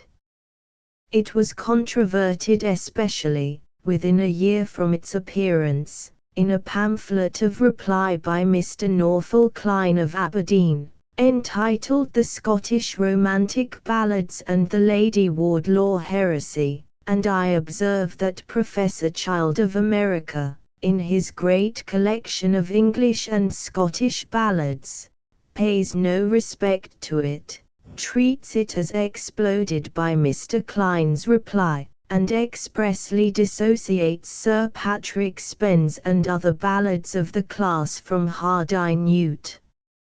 It may be enough, in these circumstances, merely to intimate my opinion that the controversy is by no means closed. There were shrewder and deeper suggestions, I think, in Mr. Chambers's paper of 1859 than Mr. Klein was able to obviate, and, having observed that most of the law on the subject used by Mr. Klein in his reply, his adverse references and quotations included, was derived from Mr. Chambers's own introduction and notes to his 3-volume edition of Scottish Songs and Ballads in 1829, I cannot but presume that Mr. Chambers had all that law sufficiently in his mind 30 years afterwards, and found nothing in it to impede or disconcert him then in his new speculation. Apart, however, from the special question of Lady Wardlaw's concern in the matter, Mr. Chambers seems to me to have moved a very proper and necessary inquiry when he started his theory of the comparatively recent origin of all or most of the Scottish romantic ballads. In what conception, what kind of language, does the opposite theory couch itself? In the conception that, besides the series of those literary products of past Scottish generations, the work of learned or professional writers, from the time of Barbour onwards, that have come down to us in books, or in old manuscript collections like that of Bannatyne, there was always a distinct literature of more lowly origin, consisting of ballads and songs recited or sung in Scottish households in various districts, and orally transmitted from age to age with no names attached to them, and indeed requiring none, inasmuch as they were nobody's property in particular, but had sprung from the heart of the people. Now, this phrase, sprung from the heart of the people, I submit, is, if not nonsensical, at least hazy and misleading. Nothing of fine literary quality ever came into existence, in any time or place, except as the product of some individual person of genius and of somewhat more than average culture. Instead of saying that such things spring from the heart of the people, one ought rather to say therefore that they spring to the heart of the people. They live after their authors are forgotten, are repeated with local modifications, and so become common property. It is, of course, not denied that this process must have been at work in Scotland through many centuries before the 18th. The proof exists in scraps of fine old Scottish songs still preserved, the earliest perhaps the famous verse on the death of Alexander III, and in lists, such as that in the Complaint of Scotland, of the titles of clusters of old Scottish songs and tales that were popular throughout the country in the 16th century, but have perished since. The very contention of Mr. Chambers respecting Sir Patrick Spens and the other ballads in question was that the fact that there is no mention of them in those old lists is itself significant, and that they have a set of special characteristics which came into fashion only with themselves. If Lady Wardlaw was the author of those ballads, or of some of them, we have lost much by her secretiveness. We have been put in a perplexity where perplexity there ought to have been none. The cause, on her part, was perhaps less a desire for mystification than an amiable shrinking from publicity, dislike of being talked of as a literary lady.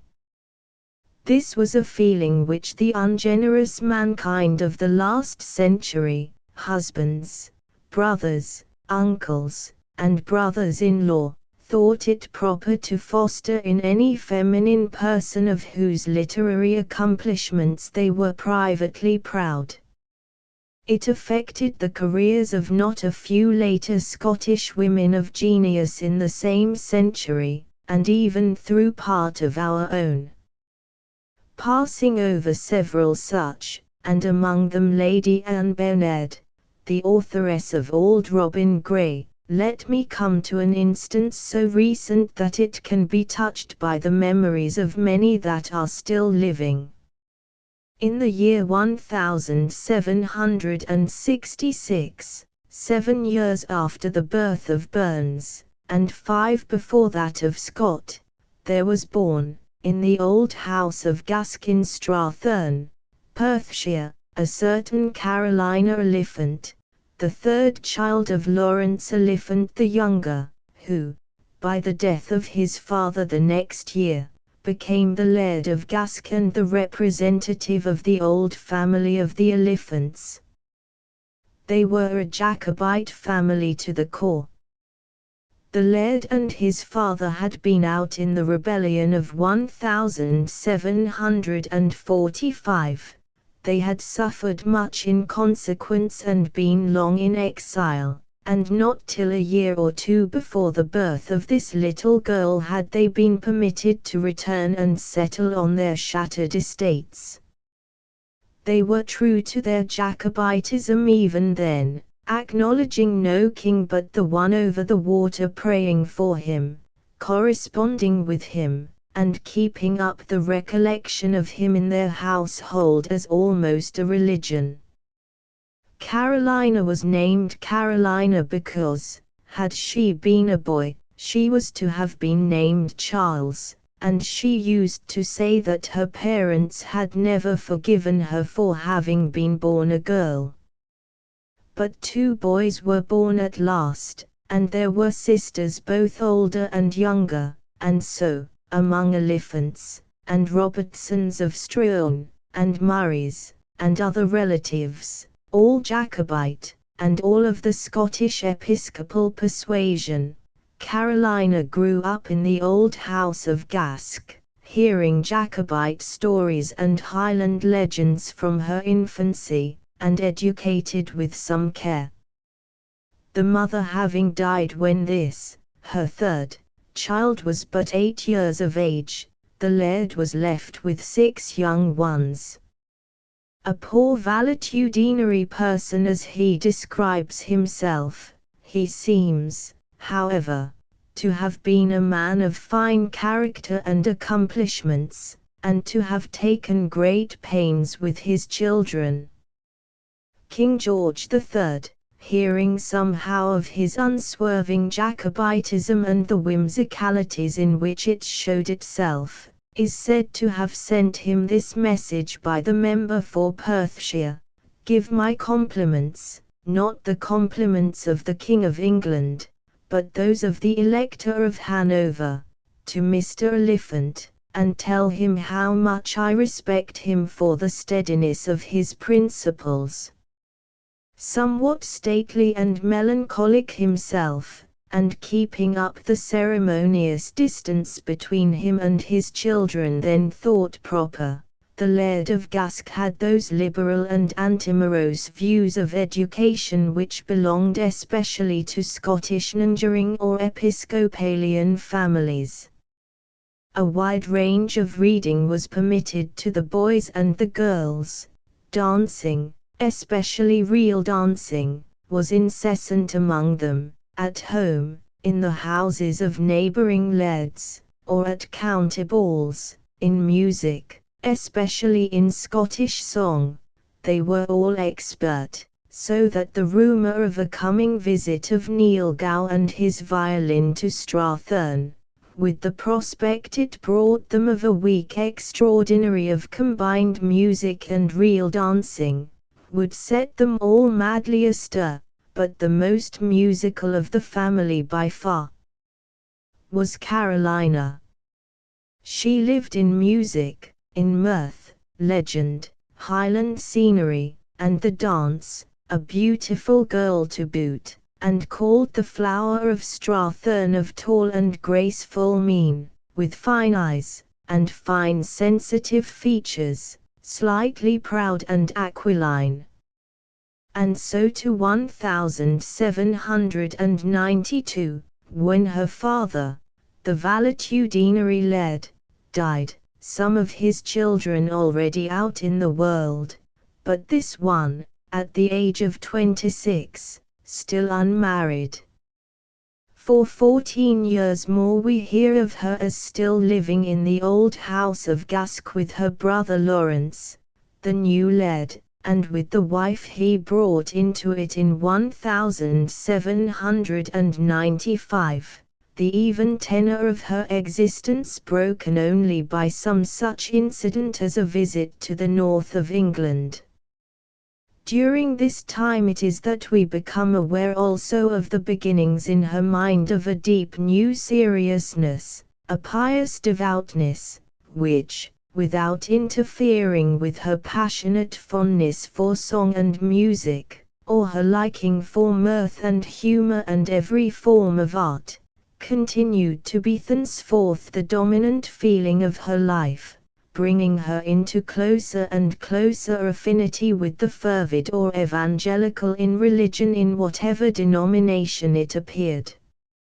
All this while, or for the greater part of it, there was an engagement between her and a half-cousin of hers, Captain Nairn. He was of Irish birth, but of the Scottish family of the Perthshire Nairns, and heir, after his elder brother's death, to the Nairn peerage, should that peerage, which had been attainted after the Jacobite rebellion of 1715, be ever revived. Of that there seemed no hope, and Captain Nairn's fortunes and prospects were of the poorest. Not till the year 1806, therefore, when he was promoted to the brevet rank of Major, and obtained the appointment of Assistant Inspector General of Barracks in Scotland, were the betrothed cousins able to marry, she then in her 40th year, and he 9 years older. Their married life of 24 years was spent almost wholly in Edinburgh. Residing first in a cottage in one of the suburbs of the town, They were known for a good while there as a gentleman and lady of slender means, but distinguished family connections, having an only son, of delicate constitution, whom they were educating privately, and on whose account they lived in a rather retired manner, cultivating a few select friendships, but not going much into general society. Ravelston House, at the foot of the Corstorphine Hills, of which Mrs. Nairn's younger sister became mistress in 1811 by her marriage with the then Keith of Ravelston, was one of the few places in which Mrs. Nairn and her husband were regularly to be seen at parties. Though this and occasional meetings elsewhere must have brought her into talking acquaintance with Scott, in whose life Ravelston House was so dear and familiar that it became the suggestion of his castle of Tully Veolan in Waverley, there is no evidence of any intimacy between the two, nor does Mrs. Nairn's name once occur, I think, in Lockhart's Life of Scott, full though that book is of allusions to persons and things memorable in Edinburgh while the great wizard was its most illustrious inhabitant. One of the many kindly acts of Scott's life, however, had some influence on the fortunes of Mrs. Nairn. During the visit of George IV to Edinburgh in 1822, Scott took occasion to suggest to him that the restoration of the attainted Jacobite families to their titles would be a graceful and popular act of his reign, and the consequence was a bill for the purpose which passed Parliament and received the royal assent in 1824. Thus, at the age of 67, Major Nairn became Baron Nairn of Nairn in Perthshire, and his wife, at the age of 58, Baroness Nairn. It seems to have been about this date, or shortly afterwards, though I am not quite sure, that they had a temporary residence in Holyrood Palace. At all events, I have been informed that at one time they had apartments there. In 1830, 6 years after the recovery of his title, Lord Nairn died. This broke Lady Nairn's domiciliary tie to Edinburgh. She removed first to the south of England, to be with some of her relatives, thence to Ireland, where she lived a year or two, and thence in 1834 to the Continent, on account of the ill health of her son, the new Lord Nairn, then a young man of 26. For the next 3 years, she, her son, and her widowed sister Mrs. Keith, moved about, through France, Switzerland, Italy, and Germany, mainly for the recreation and recruiting of the sickly young lord, who, however, died at Brussels in December 1837, in his 30th year, and was there buried. The widowed Baroness, thus childless and lonely in the world, continued to live abroad for a year or two longer, chiefly in Germany and in Paris. Her consolations in her bereavement were in correspondence with her nephews and nieces at home, in readings in religious and other good books, in her interest in Christian missions and other movements of Protestant evangelism, and in secret acts of charity in aid of such missions and movements, or in relief of private distresses. A foreign waiting maid, who was long in her service abroad, described her afterwards in these words: "My lady was as near to an angel as human weakness might permit. But she was not to die abroad." In the year 1843, just after the disruption of the Scottish Church, in which event, though she remained a loyal Scottish Episcopalian as before, Her interest was remarkably deep. She was persuaded to return to Scotland and take up her residence once more at Gask, not now in the old house in which she had been born, but in the new mansion that had been built by her nephew, James Blair Oliphant, then Laird of Gask.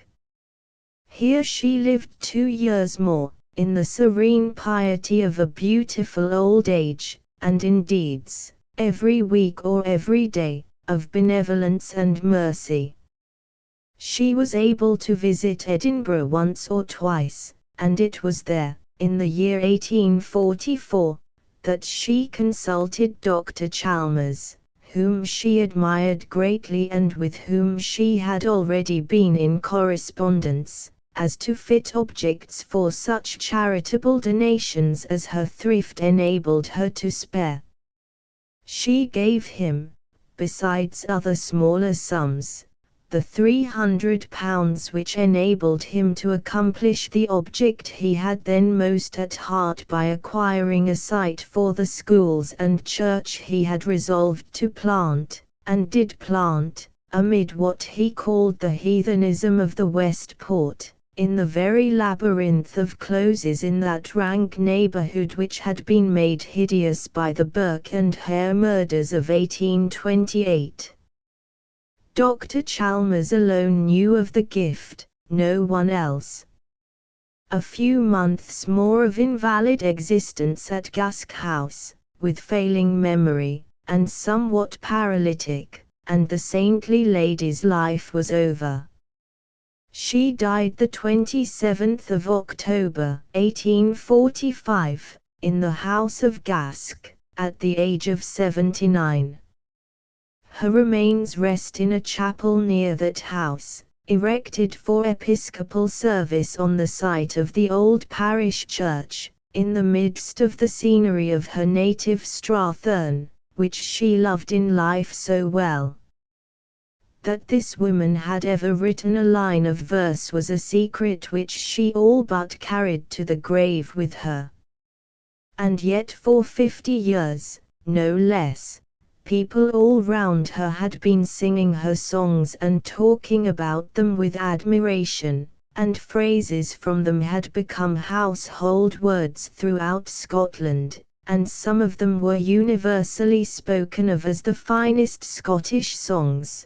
The songs of keenest and deepest genius, since those of Burns. At how early a period in her life she, who could sing songs so well and who knew so many, may have tried to write one, we cannot tell, but it was in or about the year 1793, when Burns was in the full flush of his fame, and his exertions for improving and reforming Scottish song by providing new words for old airs had kindled her enthusiasm, that she penned her first known lyric. It was called The Pulfman, and was written to be sung by her brother at a dinner of the Gask tenantry. Having been successful in that form, it was afterwards circulated by him, but with every precaution for keeping it anonymous. Had Burns lived a year longer than he did, he might have heard not only of this Pulfman, but also of another song from the same unknown hand that would have touched him 1,000 times more, as it has touched all the world since, The Land o' the Leal. That song was written, it is believed, by Carolina Oliphant in 1797, when she was in her 32nd year. Had the fact been known, how she would have been honored and pointed at everywhere, all her life after, wherever she went. But the secret was kept. The Land o' the Leal came to be attributed to Burns, and was printed at last in editions of Burns as indubitably his, and the true authoress came into Edinburgh, to live in that city, close to Scott, for 24 years, and through all that time he, who would have limped across the room with beaming eyes to single her out in chief had he been aware of the reality, remained ignorant that the handsome, but no longer young, lady whom he sometimes met at Ravelston, had any other distinction than that of being the sister-in-law of Sandy Keith, and the wife of Major Nairn, Assistant Inspector General of Barracks. Yet this very time of her residence in Edinburgh as Mrs. Nairn was the time also, it appears, of the production of not a few additional songs of hers, some of them nearly as popular, with all or most of which Scott must have been familiar. Here particularly it was that in 1821, as we learn from the slight memoirs of her now extant, she, in concert with a small committee of other Edinburgh ladies, all sworn to secrecy, became a contributor, under the name of Mrs. Bogan of Bogan or under other aliases, to a collection of national airs, called the Scottish Minstrel, brought out in parts by Mr. Robert Purdy, a music publisher of the city. She continued to contribute, and the work was completed in 6 volumes in 1824, the year in which she became Baroness Nairn. Mr. Purdy himself never knew who this valuable contributor to his collection was, nor did anyone else out of the circle of her most intimate lady friends. Her own husband, Lord Nairn, I am credibly informed, remained ignorant to his dying day that his wife had been guilty of songwriting or of any other kind of literary performance. Nor was silence broken on the subject through the subsequent 15 years of Lady Nairn's widowhood.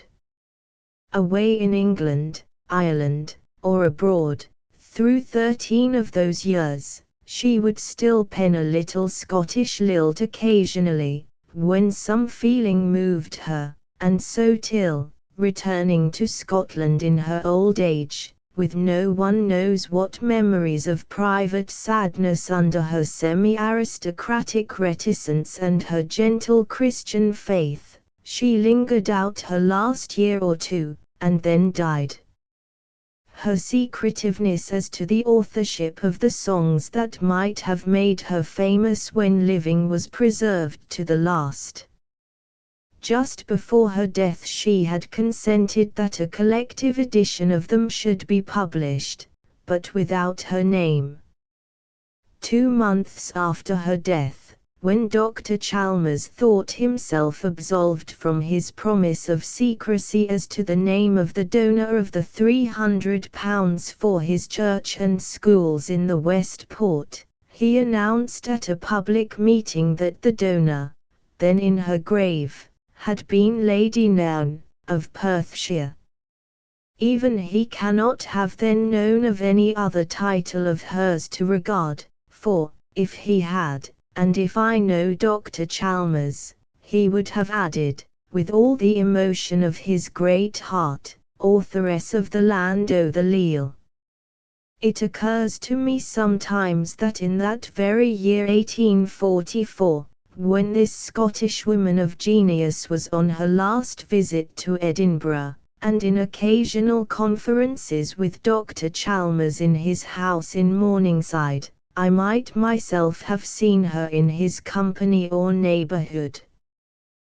But, with the rest of the world, I knew nothing then of her literary claims, and, when I read or heard The Land o' the Leal, I thought the words were by Burns. Only since 1846, the year after Lady Nairn's death, can she be said to have taken her place by name in the literature of her country. In that year, her surviving sister Mrs. Keith, thinking there could be nothing wrong now in letting the truth be known, there appeared the projected collective edition of the songs in the form of a thin folio, with this title page, Lays from Strathern, by Caroline, Baroness Nairn, author of The Land o' the Leal etc., arranged, with symphonies and accompaniments, for the pianoforte, by Finlay Dunn. In a subsequent edition several pieces that had been omitted in this one were added, and now perhaps the most complete collection of the songs is that edited by Dr. Charles Rogers in 1869 in a small volume containing the words without the music, and having a memoir prefixed. The number of pieces there printed as Lady Nairn's is 98 in all. What strikes one first on looking at the 98 is the variety of their moods and subjects, the versatility of mind they exhibit.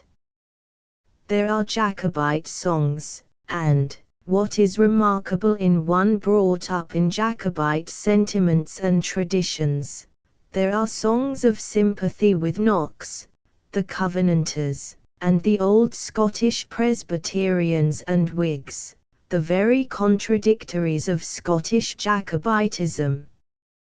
Then there are love songs, satirical songs, humorous songs and songs of Scottish character and oddity, nonsense songs and songs of philosophic porkiness and good sense, songs of scenery and places, and songs of the most tearful pathos. A few are of a distinctively religious character. Passing from matter or subject to quality, one may say that there is a real moral worth in them all, and that all have that genuine characteristic of a song which consists of an inner tune preceding and inspiring the words, and coiling the words as it were out of the heart along with it. Hence there is not perhaps one of them that, with the advantage they have of being set to known and favourite airs, would not please sufficiently if sung by a good singer. Apart from this general melodiousness or suitability for being sung, the report for all of them might not be so favourable, but, tried by the standard of strict poetic merit, about 20 or 25 of the whole number, I should say, might rank as good, while 8 or 10 of these are of supreme quality. Would not this, though written by a woman, serve for the rallying of 1,000 men for any cause, right or wrong? The news frame oided cam yestreen will soon gar mony furly, for ships o' war ha just come in and landed Royal Charlie. Come through the heather, around him gather, ye rear the welcomer early, around him cling we your kin, for what'll be king but Charlie? Come through the heather, around him gather, come Ronald, come Donald, come Athegitha, and crown your rightful, lawful king. For what'll be king but Charlie? And what a burr and sense of the situation in the song on Charlie's entry into Carlisle preceded by 100 pipers, though that, on the whole, is not one of the best. Dumbfounded, the English they saw, dumbfounded, they heard the blaw, dumbfounded, they ran awa, from the 100 pipers and a. We 100 pipers and a, we 100 pipers and a, wheel up and guy them a blaw, we 100 pipers and a dot. Then, in the way of humorous character sketching, what can surpass the Laird o' Cockburn, or the immortal John Todd?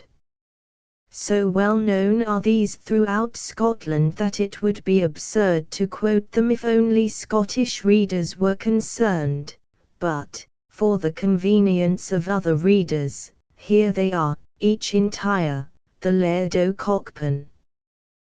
The Laird o' Cockburn, he's proud and he's great, his mind is tie'n up with the things o' the state, he wanted a wife his braw house to keep, but favour we wooing was fashious to seek.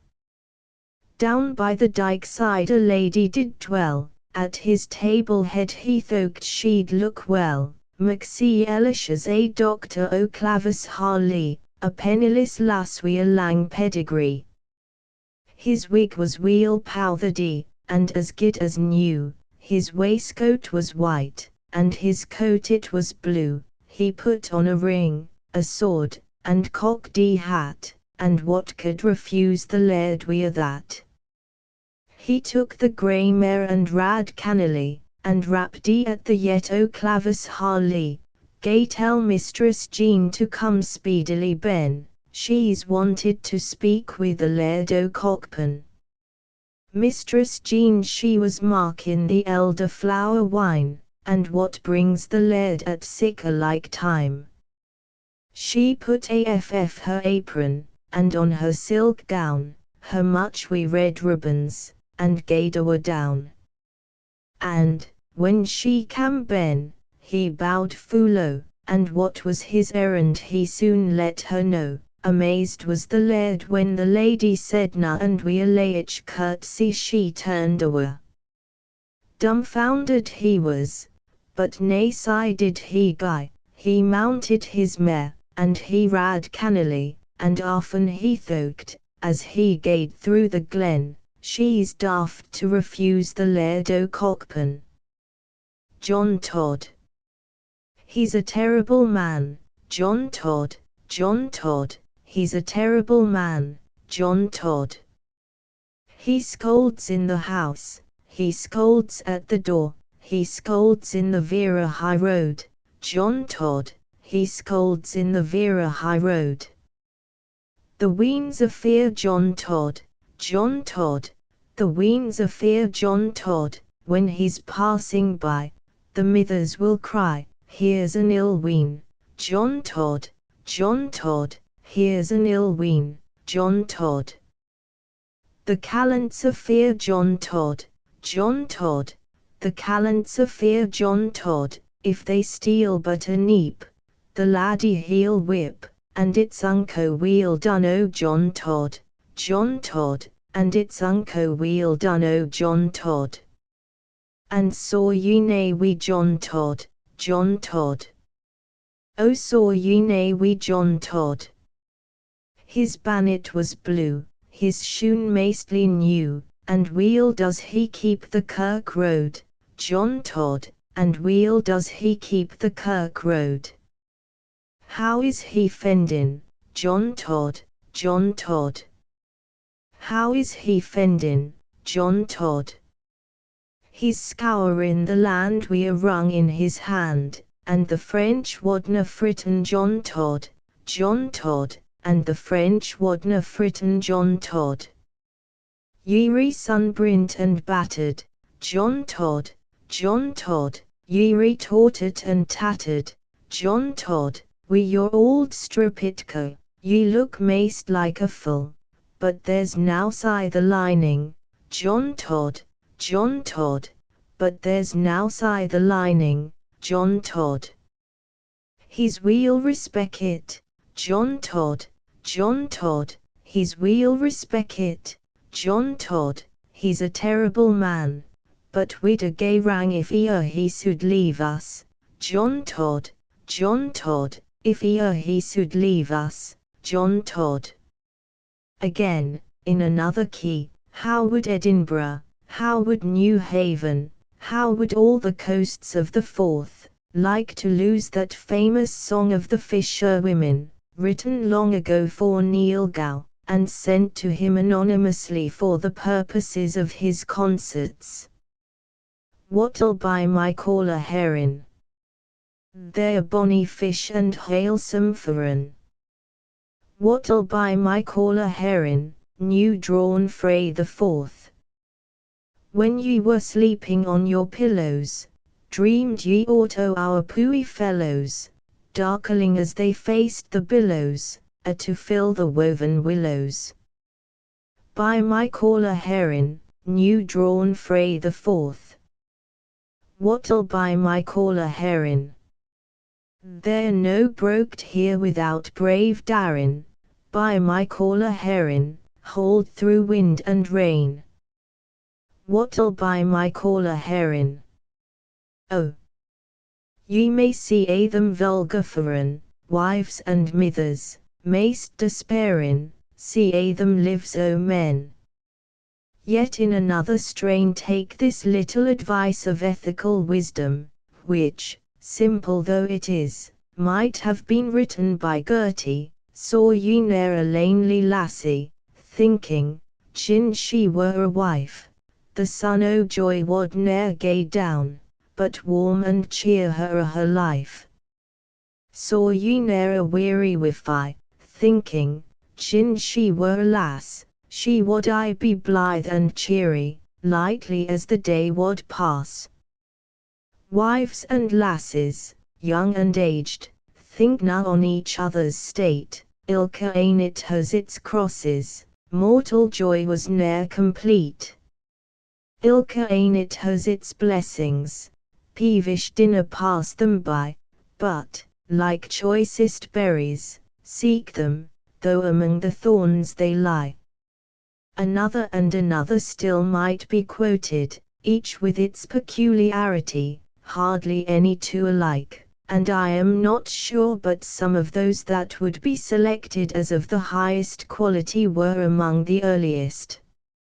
Certainly among the very earliest was that with which Lady Nairn's name will ever be most fondly associated, though even that can hardly be called a song of her youth.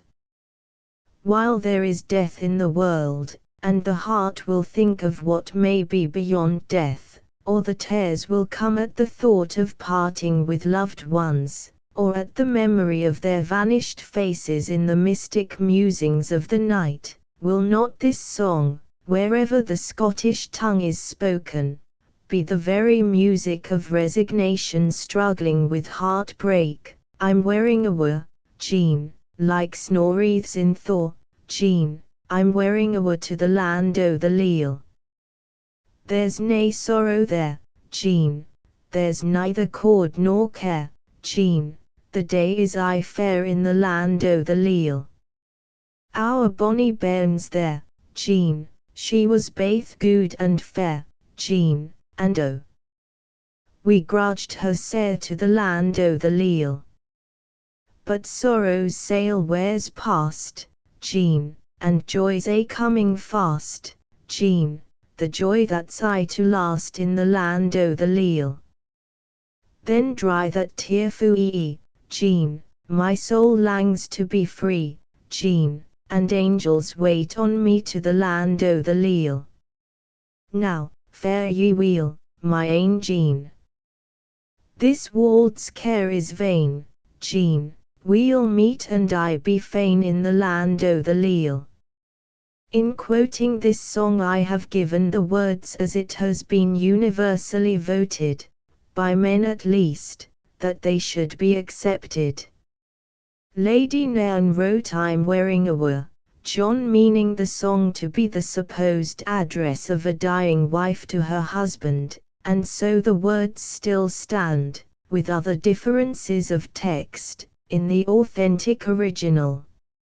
I know not by what warrant the change was introduced, though, for my own part, I join in the vote for adopting it, and so making the song the address of a dying husband to his wife.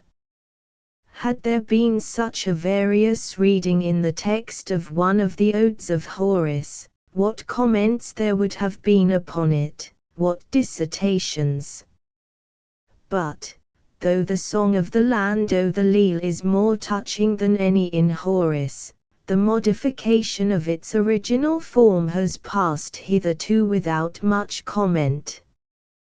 The most obvious comment perhaps is that, whatever Jean may produce, it will be appropriated by John, if he likes it, to his own use.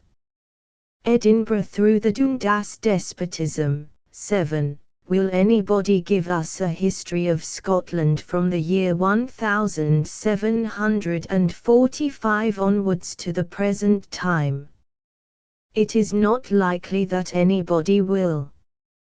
For it is precisely from the year 1745 that Scotland ceases to have that sort of history which, according to our ordinary ideas of history, it is easy or necessary to write.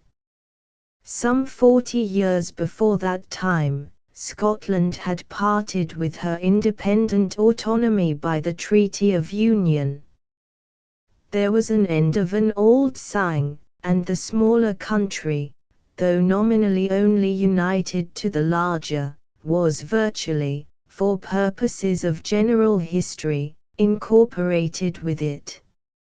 Scotsmen have recently been complaining that literature has not even paid Scotland the poor compliment of remembering the fact of her union with England so far as to use the word Britain, then specially provided by law as the designation of the composite kingdom, but has gone on speaking of England and English history as if the linking of the smaller country to the larger had produced no change of fact worth commemorating by a change of name.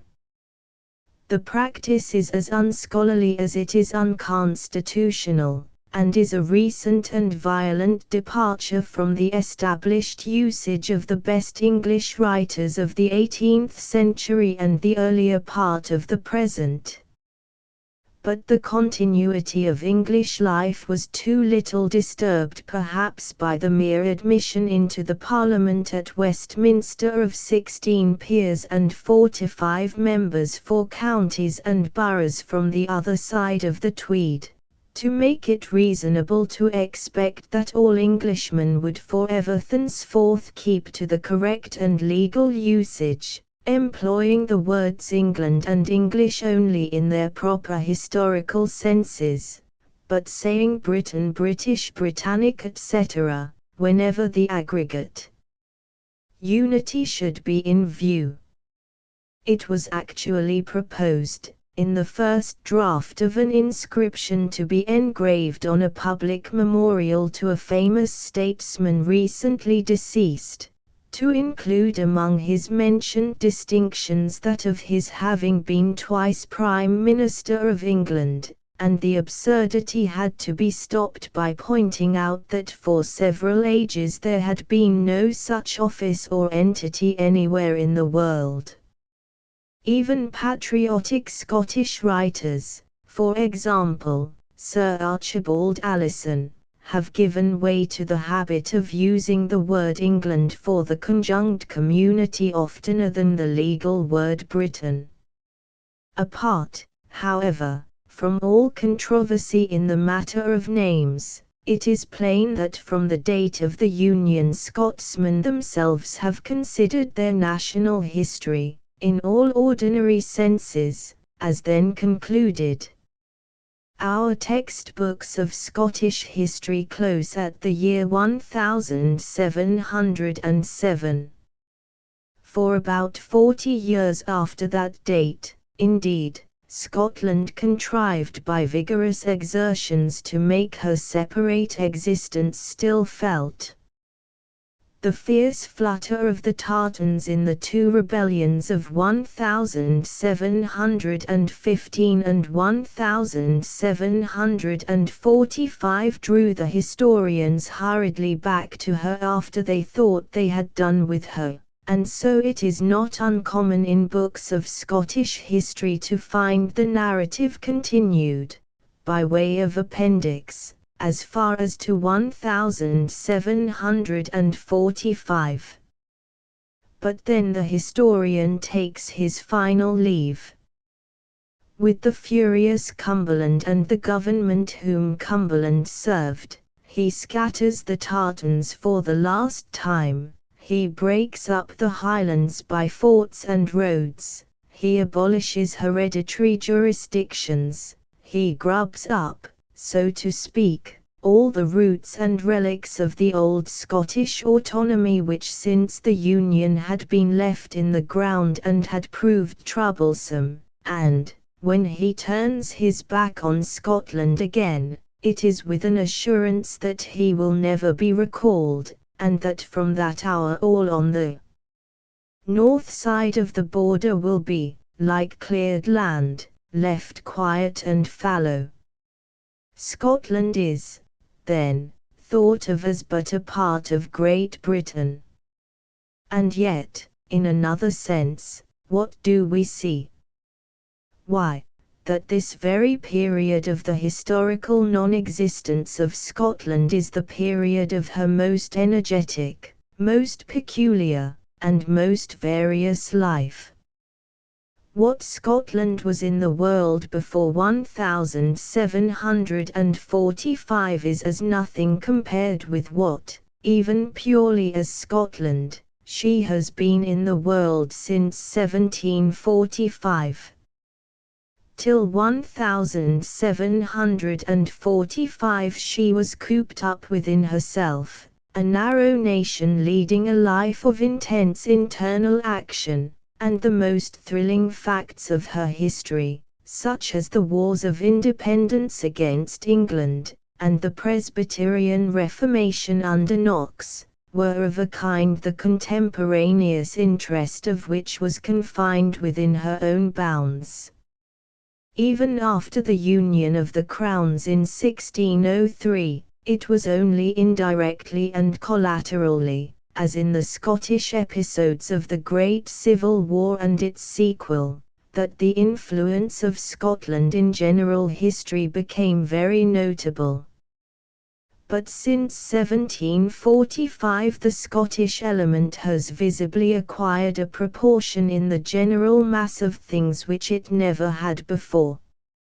Not only since that period has Scotland still stood where it did, inhabited by the same race of men, living on according to their old habits, and the same in all respects, their lost autonomy excepted, not only, therefore, has there been a distinct history of Scottish society since that time, capable of being written by itself, if any one chose to take up the subject, but the circumstance that at that time Scotland burst its bounds has reacted on its history, so as vastly to increase its dimensions, and in many ways also to vary its character. Since 1745, Scotland has quadrupled her population. The commercial prosperity of Scotland, with all that this involves, dates from the same period. It is since that period that Scotland has sent forth most of that series of eminent men who have left their names memorable in the various walks of active and industrial life, at home and abroad.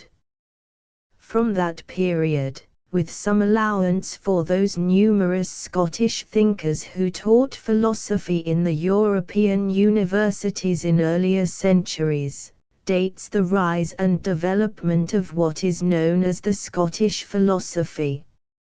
From that period, still more conspicuously, dates the manifestation of Scottish intellect, in any degree compelling attention beyond Scottish limits, in the departments of literature and art. Before 1745, if we accept the poet Thomson, for only recently have English literary historians reverted with any adequate interest to the older poetry and other literature of the real Scottish vernacular, Scotland had not given birth to a single poet or other man of letters able to command distinct recognition by his English contemporaries. It was precisely about this time, however, that such men as Hume and Smollett, and Robertson and Adam Smith, and Blair and Cams, all of them born after the Union, and most of them between the two rebellions, began that literary activity of the Scottish mind which, kept up by such of their immediate successors as Burns, Henry Mackenzie, and Dugald Stewart, has been continued, with ever-increasing effect, to our own time, by writers whose name is legion. In short, however we look at the matter, it is a remarkable fact that the most productive period of the history of Scotland is that which has elapsed since Cumberland tore the last relics of autonomy out of her soil, and left her, passive and parliamentless, to the mere winds and meteors. One reason why, despite this interesting progress of Scottish society since 1745, the Scottish history of the intervening period has not been written is that, according to our common notions, only where there is autonomy can there be proper history. It is over parliaments, monarchs, and seats of government, with an occasional excursion after embassies or in the route of armies to great battlefields, that the muse of history hovers, where there is no parliament, monarch, or seat of government, and no embassy or march of armies to make up for the want, she finds it unnecessary to stay, and thinks it sufficient if she leaves other and minor muses as her substitutes. Hence, as we have said, the muse of history left Scotland in 1707, and returned only hastily and on compulsion to attend to the Highland rebellions. Whatever claim on her attention Scotland since that time has possessed, she considers herself to have amply satisfied by hovering over the Parliament of Westminster, as the centre of British interests in general, or by following those trains of military and international action, emanating from that centre, in which Scotsmen have had part side by side with Englishmen and Irishmen.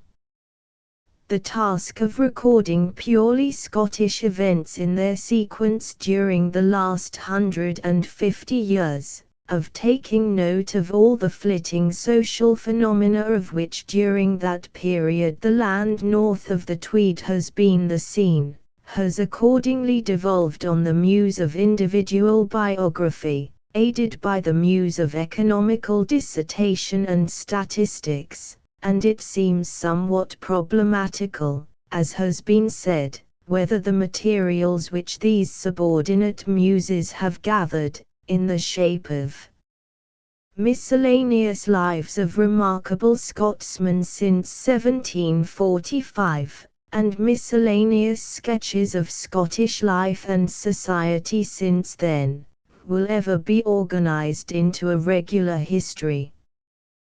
To a writer capable of combining the scattered elements of interest lying in such materials, the thing would certainly be possible. Of the various recent works having anything of the character of contributions to a history of Scottish society during the period in question, the richest by far, both in fact and in suggestion, are the two which bear the name of the late Lord Cockburn. Rich enough in this respect was his Life of Geoffrey published in 1852. But richer still are the memorials of his time, now published posthumously. Lord Cockburn was born in 1779, and died in 1854. Consequently, it is not over the whole of the period under notice, but only over 70 years of it, that his reminiscences could in any case have extended. In fact, however, the period over which they do extend is still more limited. The memorials begin about the year 1787, when the author was a boy at school, and they do not come farther down than 1830. We think, too, that all readers of the volume will agree with us in regarding the earlier portion of it, that which contains Lord Cockburn's recollections of the time of his boyhood and youth, as by far the most interesting. Nowhere else is there such a vivid and racy account of the state of Scottish society from about 1790 to about 1806. Fixing on the latter year, and remembering that Lord Cockburn's recollections refer chiefly to Scottish society as it was represented in Edinburgh, we have in these memorials therefore the best text possible for our present paper.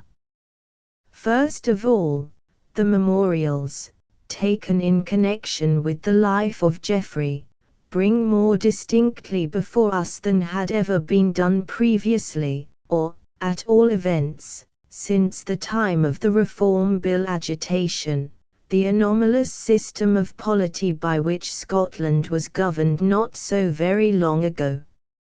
Such a system of polity, maintained so quietly and with such results, was probably never seen elsewhere under the sun. Nominally, Scotland was under a free representative government, but actually she was under the absolute rule of a single native.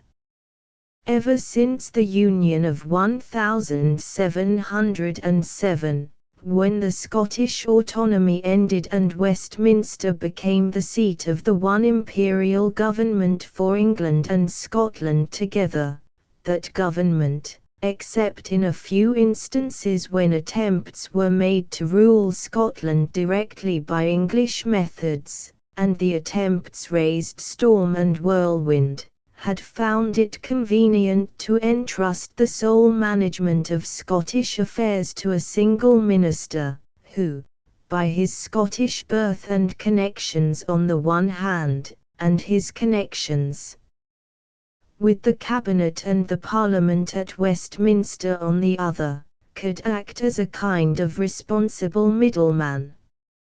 Knowing the character and habits of his countrymen, he could carry out the intentions of government in Scotland far better than government could do for itself, and, by his command of the Scottish votes in Parliament, he could serve the Cabinet in British and imperial questions so effectively as to be able to dictate to it in all purely Scottish questions. This kind of depute sovereignty, or rule by contract, was long exercised in Scotland by the powerful Whig family of Argyll. During the Whig and Tory alternations of the early part of the reign of George III, however, the sovereignty was shifted from the Argyll family to others, till at last, about the time of the formation of the ministry of the younger Pitt in 1783, it settled permanently in the Tory family of Dundas, whose patrimonial property as lairds, and whose professional craft as lawyers, connected them more immediately with Edinburgh. For 2 centuries or more these Dundases of Arniston, as they were called and are still called, had been an important family in the politics and the jurisprudence of Scotland. Since the Restoration 4 of them in succession had been on the Scottish bench, 2 of these in the supreme place on that bench, viz. Robert Dundas, Lord President of the Court of Session from 1748 to 1753, and his eldest son, Robert Dundas, Lord President of the same from 1760 onwards. It was in a younger brother of this last that the family was to start up into its highest distinction. This was Henry Dundas, known afterwards as 1st Viscount Melville. Born in 1741, and educated at the University of Edinburgh, he had betaken himself, like so many of his ancestors, to the profession of the law, and had already become eminent at the Scottish bar, when, having been sent to the House of Commons as member for Edinburghshire, he began in 1774 his career of parliament man and party politician. It was the time of the Tory administration of Lord North, and, having gradually fallen into rank with the supporters of that administration, he was appointed under it in 1775 to the office of Lord Advocate of Scotland. He had held this office through the remainder of Lord North's administration, and also through the brief Rockingham and Shelburne ministries of 1782–83, latterly with the treasurership of the Navy in addition, but had resigned office in April 1783 on the formation of the coalition ministry of North and Fox. He had been observing with admiration the steady conduct of the youthful Pitt through so many shiftings of the political scenery. The youthful Pitt had also been observing him. They had found an unusually strong bond of attachment to each other in their common fondness for port wine and their co-equal powers of consuming it in large quantities, and so it happened that, on the break-up of the coalition ministry in December 1783, and the formation of a new and more lasting ministry under Pitt himself, it was to Dundas that Pitt looked chiefly for help and comradeship. Pitt was then but 24 years of age, while Dundas was in his 43rd year. But through all the future premiership of the younger man, and indeed through all the rest of his life, Dundas was to be his most trusted colleague, his alter ego. From 1783 to 1806 this Henry Dundas, the colleague of Pitt, was virtually King of Scotland. When the history of Scotland during that period shall come to be written, this will be recognized and he will be the central figure. All in all, though within a narrower field, he was as remarkable a man, as able a man, as either Pitt or Fox, and his life, from the absoluteness with which it was identified with the career of his native country during so long a period, possesses elements of biographical interest which there's want.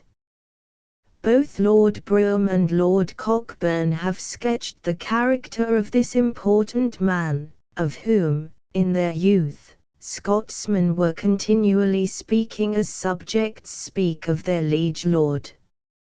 In the House, says Lord Brougham, he could not be called an orator, he was a plain, business-like speaker and an admirable man of business. Personally, Lord Brougham adds, he was of engaging qualities, a steady and determined friend, an agreeable companion, from the joyous hilarity of his manners, void of all affectation, all pride, all pretension, a kind and affectionate man in the relations of private life, in his demeanour hearty and good-humoured to all. Lord Cockburn, as became a nephew speaking of an uncle, is even more enthusiastic in his descriptions.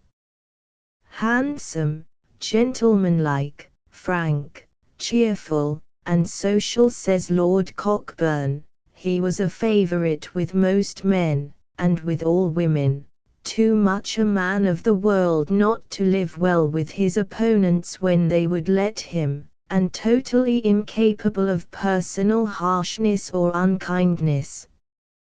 He was, continues Lord Cockburn, the very man for Scotland at that time, and is a Scotchman of whom his country may be proud. Such was the Henry Dundas in whom, partly because of those personal qualifications, the entire management of Scottish affairs was vested through the 17 closing years of last century and the first 5 or 6 years of the present. This era of Scottish history may, in fact, be remembered by the name of the Dundas despotism. What was the method of the despotism? It was very peculiar, and at the same time very simple and natural.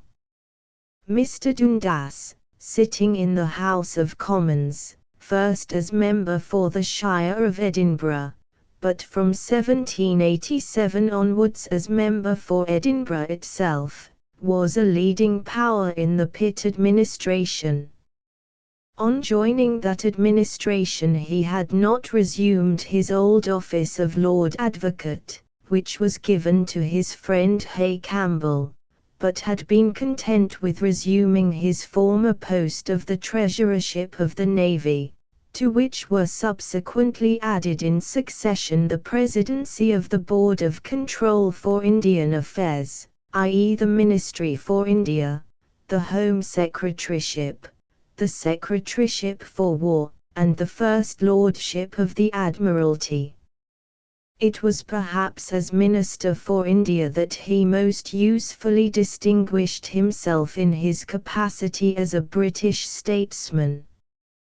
But it was in his other capacity as Sovereign Minister for Scotland that he laboured most characteristically. Continually going and coming, shuttle-wise, between London and Edinburgh, he was known to carry all Scotland in his pocket. His colleagues, on the one hand, made Scotland entirely over to him, and he, on the other, contracted to keep Scotland quiet for them, and to give them the full use of the united Scottish influence in Parliament. His means, as regarded his countrymen, were very efficient. They consisted, apart from the mere power of his own tact and talent, in the uncontrolled use of patronage.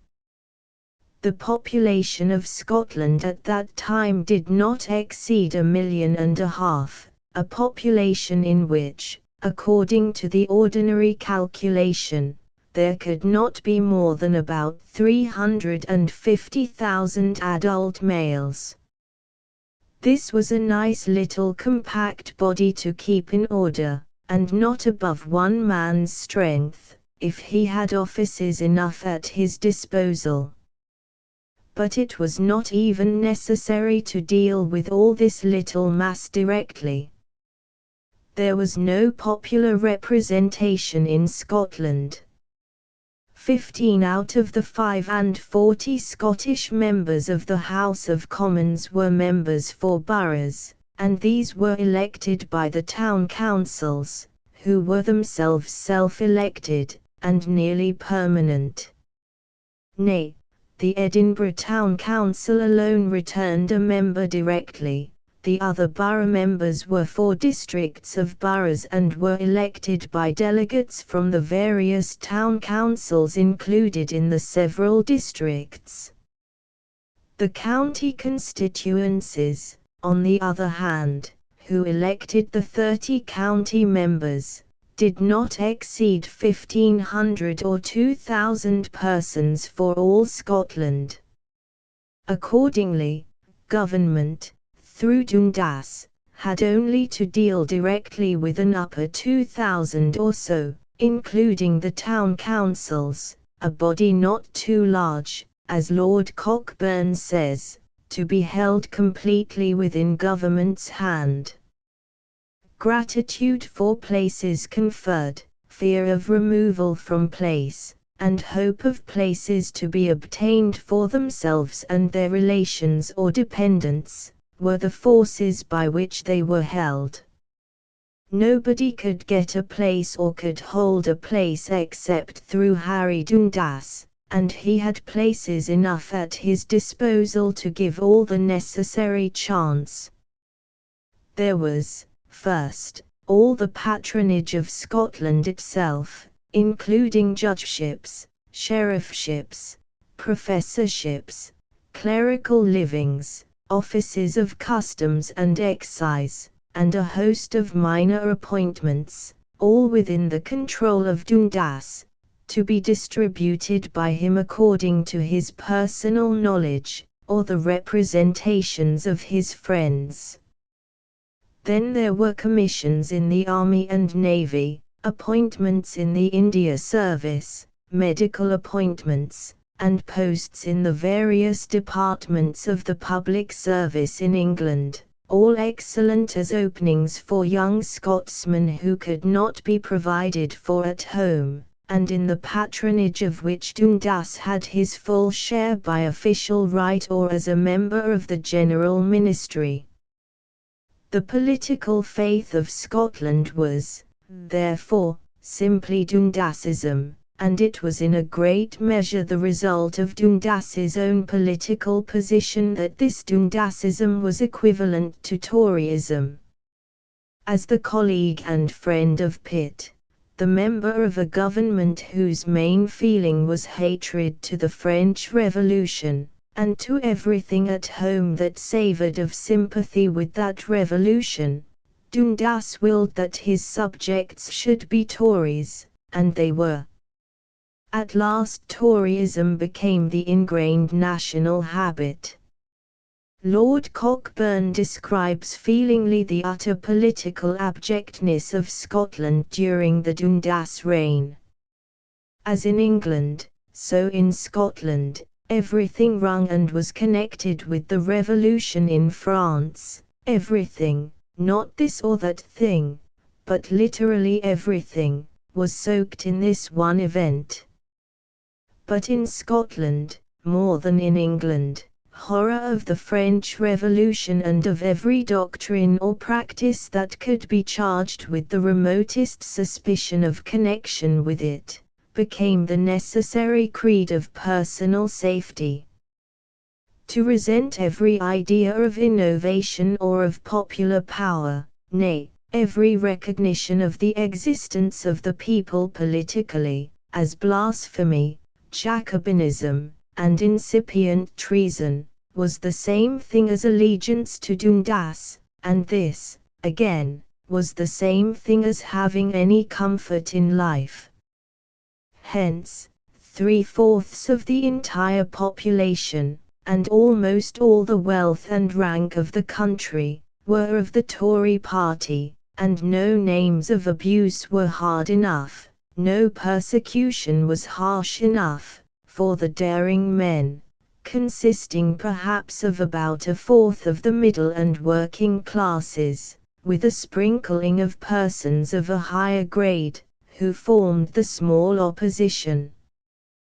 Though the opinions of these were of the most moderate shade of what would now be called liberalism, the slightest expression of them was attended with positive risk. Spies were employed to watch such of them as had any social position. In several cases there were trials for sedition, with sentences of transportation, and only the impossibility of finding grounds for indictment prevented more. The negative punishment of exclusion from office, and from every favour of government and its supporters, was the least, and it was universally applied. Burns nearly lost his excisemanship for too free speaking, and a letter is extant, addressed by him to one of the commissioners of the Scottish Board of Excise, in which, without denying his liberalism, he protests that it is within the bounds of devout attachment to the Constitution, and implores the commissioner, as a husband and a father himself, not to be instrumental in turning him, with his wife and his little ones, into the world, degraded and disgraced. Part of the poet's crime seems to have been his having subscribed to an Edinburgh Liberal paper which had been started by one Captain Johnston. This Johnston was imprisoned after the publication of a few numbers, and the very printer of the paper, though himself a Tory, was nearly ruined by his connection with it. No subsequent attempt was made during the Dundas reign to establish an opposition newspaper. From 1795 to as late as 1820, according to Lord Cockburn, not a single public meeting on the opposition side of politics was, or could be, held in Edinburgh.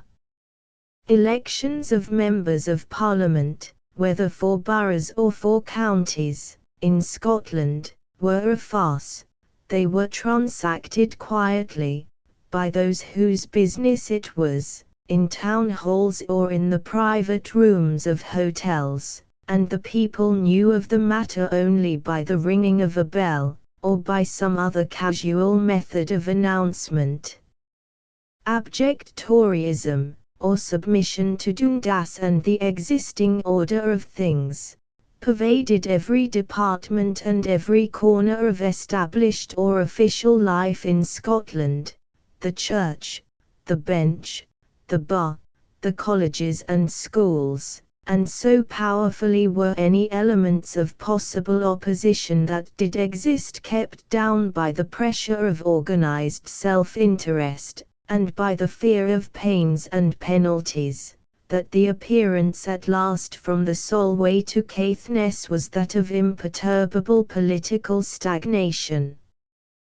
Once, indeed, a crisis occurred which put the Scottish people nearly out in their calculations.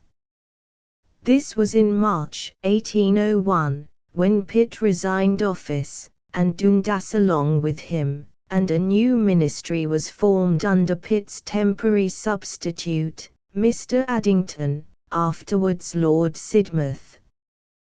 Dundas out of power was a conception totally new to the Scottish mind, an association, or rather a dissociation, of ideas utterly paralysing. For a while, says Lord Brougham, all was uncertainty and consternation. All were seen fluttering about like birds in an eclipse or a thunderstorm. No man could tell whom he might trust, nay, worse still, no man could tell of whom he might ask anything. Dundasism, which had hitherto meant participation in place and patronage, now seemed in danger of losing that meaning, and the bulk of the Scottish population feared that they might have to choose between the name and the thing. They were faithful to Dundas, however, and they were rewarded. The Addington ministry, which had come into power principally to conclude peace with France by the Treaty of Amiens, came to an end after that treaty had been rendered nugatory by the recommencement of the war, and in May 1804 Pitt returned to the helm. Dundas, who had in the interim been raised to the peerage by the title of Viscount Melville, then resumed his place in his friend's cabinet, to yield his parliamentary service thenceforward in the Upper House, and official service mainly in the First Lordship of the Admiralty. Scotland then rolled herself up comfortably once more for her accustomed slumber, the only difference being that her bedside guardian had to be thought of no longer as her Harry Dundas, but less familiarly now as her Lord Melville. So for another year, but then what a reawakening! It was in April 1805 that, in consequence of the report of a committee of the House of Commons that had been appointed for the investigation of alleged abuses in the naval service, the Whigs, through Mr. Whitbread as their spokesman, opened an attack on Lord Melville on charges of malversation of office, and misappropriation of public moneys, during his former treasurership of the Navy, either directly, or by collusion with his principal financial subordinate. The attack grew fiercer and fiercer, as well as more extensive in its scope, and, although it was evidently inspired mainly by the political vindictiveness of a party made furious by long exclusion from office, It became more formidable from the fact that some of Pitt's own friends either abetted it fully or thought that the irregularities in account-keeping which had been disclosed ought not to pass without parliamentary censure. Pitt reeled under such a blow at once to his private feelings and his administration, and, after doing his best to resist, he had to consent that Lord Melville should quit office, and that Lord Melville's name should be struck off from the list of His Majesty's Privy Council till the charges against him were formally and publicly tried. The trial was to be in the shape of an impeachment before the House of Lords. Before it could come on, Pitt was dead. He died on the 23rd of January, 1806, and the long-excluded Whigs had then their turn of power for somewhat more than a year in what is remembered as the Fox and Grenville Ministry, a name accurate only till the 13th of September, 1806, when Fox followed his great rival to the grave, and Lord Grenville became Premier singly. It was in April and May 1806, when this Fox and Grenville ministry was new in office, that the great trial of Lord Melville in Westminster Hall was begun and concluded.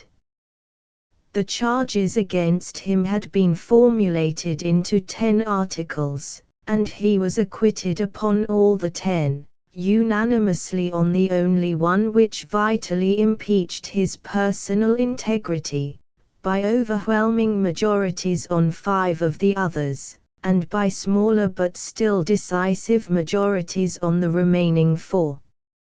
On the whole, it was a triumphant acquittal, and it was received as such throughout Scotland, where, at one of the dinners held in honour of the event by the jubilant Scottish Tories, there was sung a famous song beginning with this stanza: "Since here we are set in array round the table, 500 good fellows well met in a hall, come listen, brave boys, and I'll sing as I'm able how innocence triumphed and pride got a fall.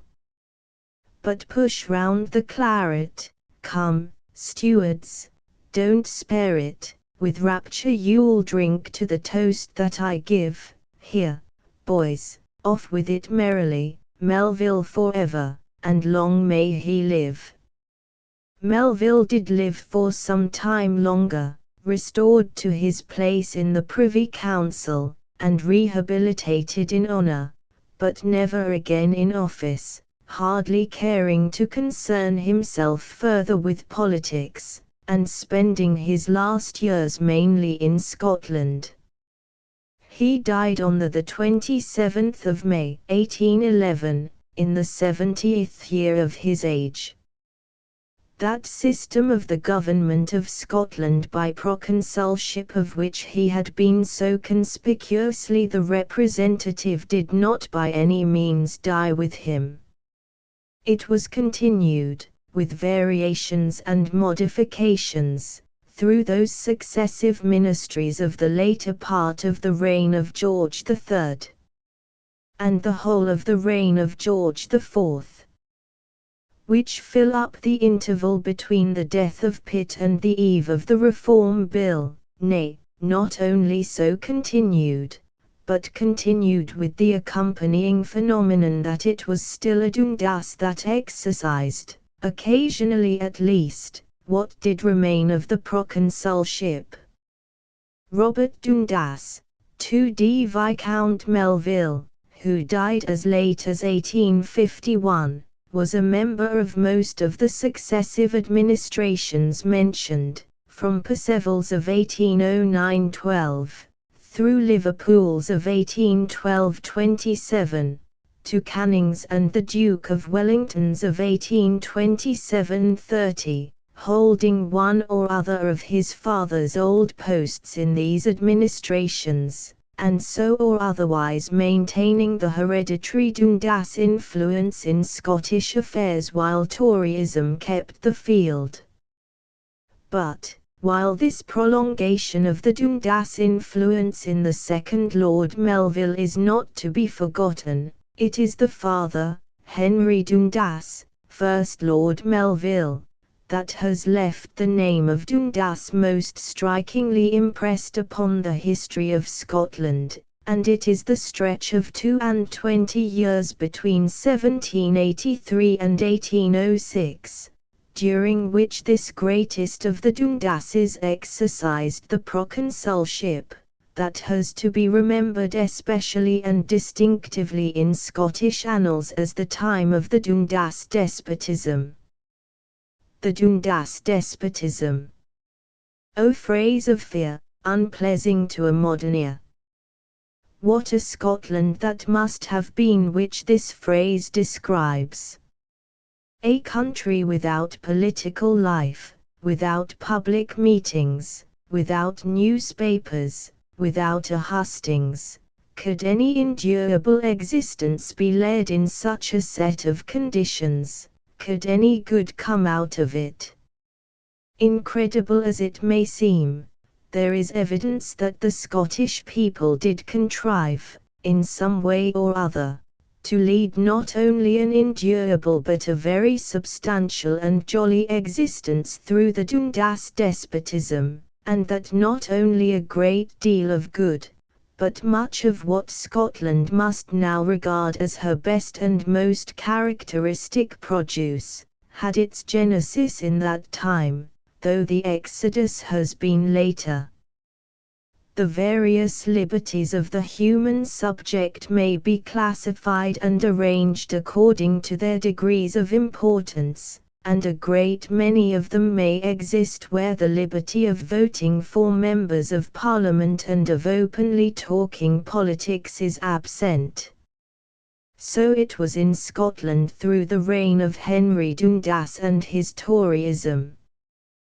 The 1.5 million of human beings who then composed Scotland, and were scattered over its surface, in their various parishes, agricultural or pastoral, and in their towns and villages, went through their daily life with a great deal of energy and enjoyment, notwithstanding that Dundas, and the lairds and the provosts and bailies as his agents, elected the members of Parliament and transacted all the political business of the country, nay, out of the lairds and the bailies themselves, and all the business of electioneering, they extracted a good deal of fun.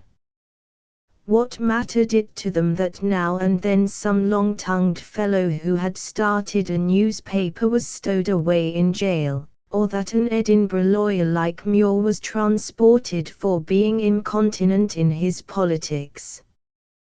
Could not people let well alone, obey the authorities, earn their oatmeal, and drink their whisky in peace?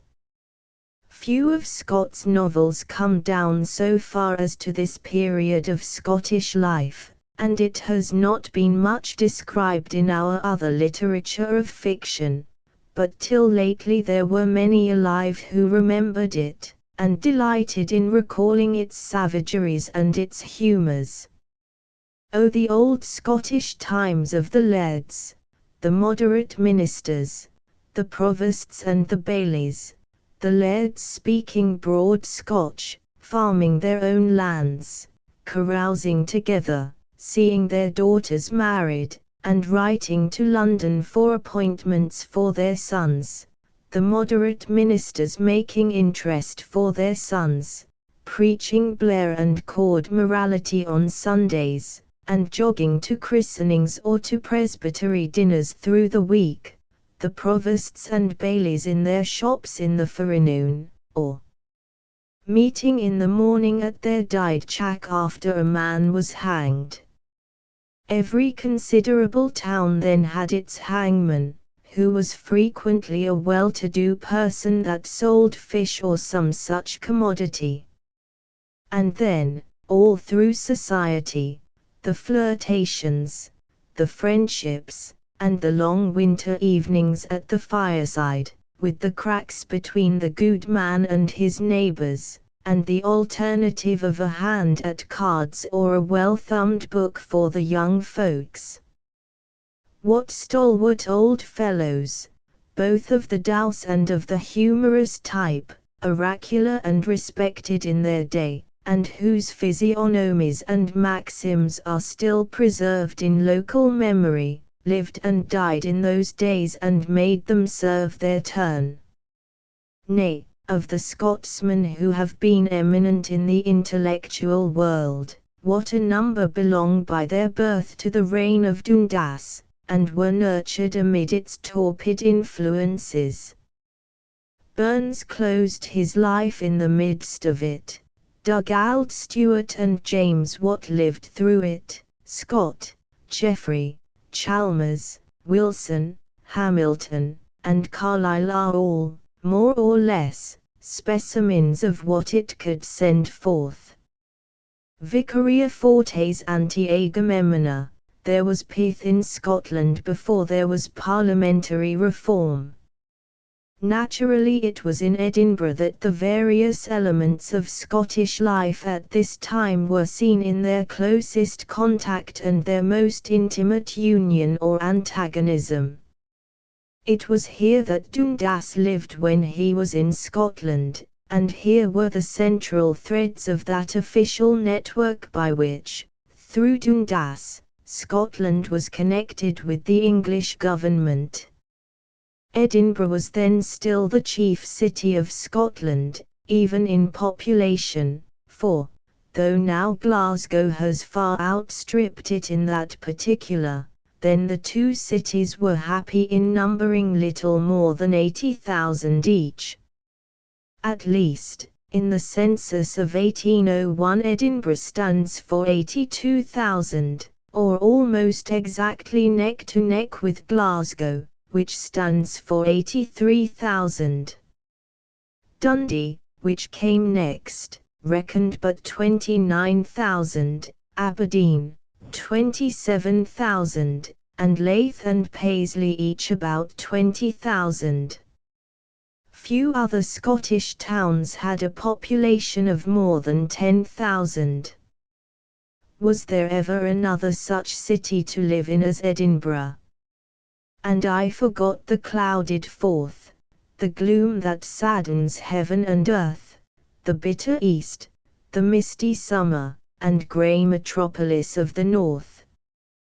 One regrets that this is all that our noble laureate's experience of Edinburgh enabled him to say.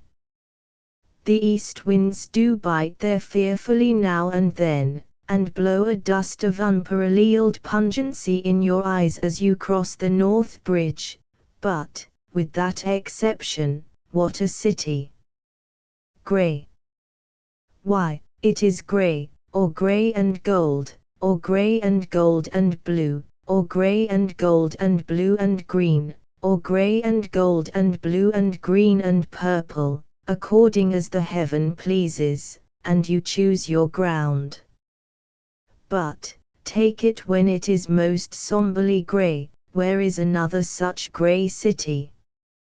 The irregular ridge of the old town, with its main street of lofty antique houses rising gradually from Holyrood up to the craggy castle, the chasm between the old town and the new, showing grassy slopes by day, and glittering supernaturally with lamps at night, the new town itself, like a second city spilt out of the old, fairly built of stone, and stretching downwards over new heights and hollows, with gardens intermixed, till it reaches the flats of the Forth.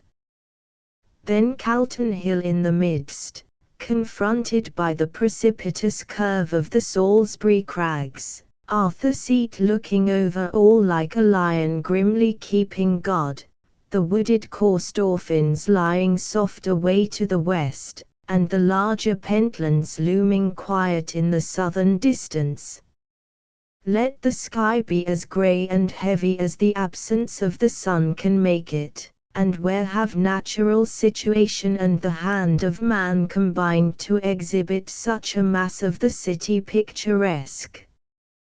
and only let the sun strike out, and lo! a burst of new glories in and around. The sky is then blue as sapphire overhead, the waters of the Forth are clear to the broad sea, the hills and the fields of Fife are distinctly visible from every northern street and window, still more distant peaks are discernible on either horizon, and, as day goes down, the gables and pinnacles of the old houses blaze and glance with the radiance of the sunset. It is such a city that no one, however familiar with it, can walk out in its streets for but 5 minutes at any hour of the day or of the night, or in any state of the weather, without a new pleasure through the eye alone.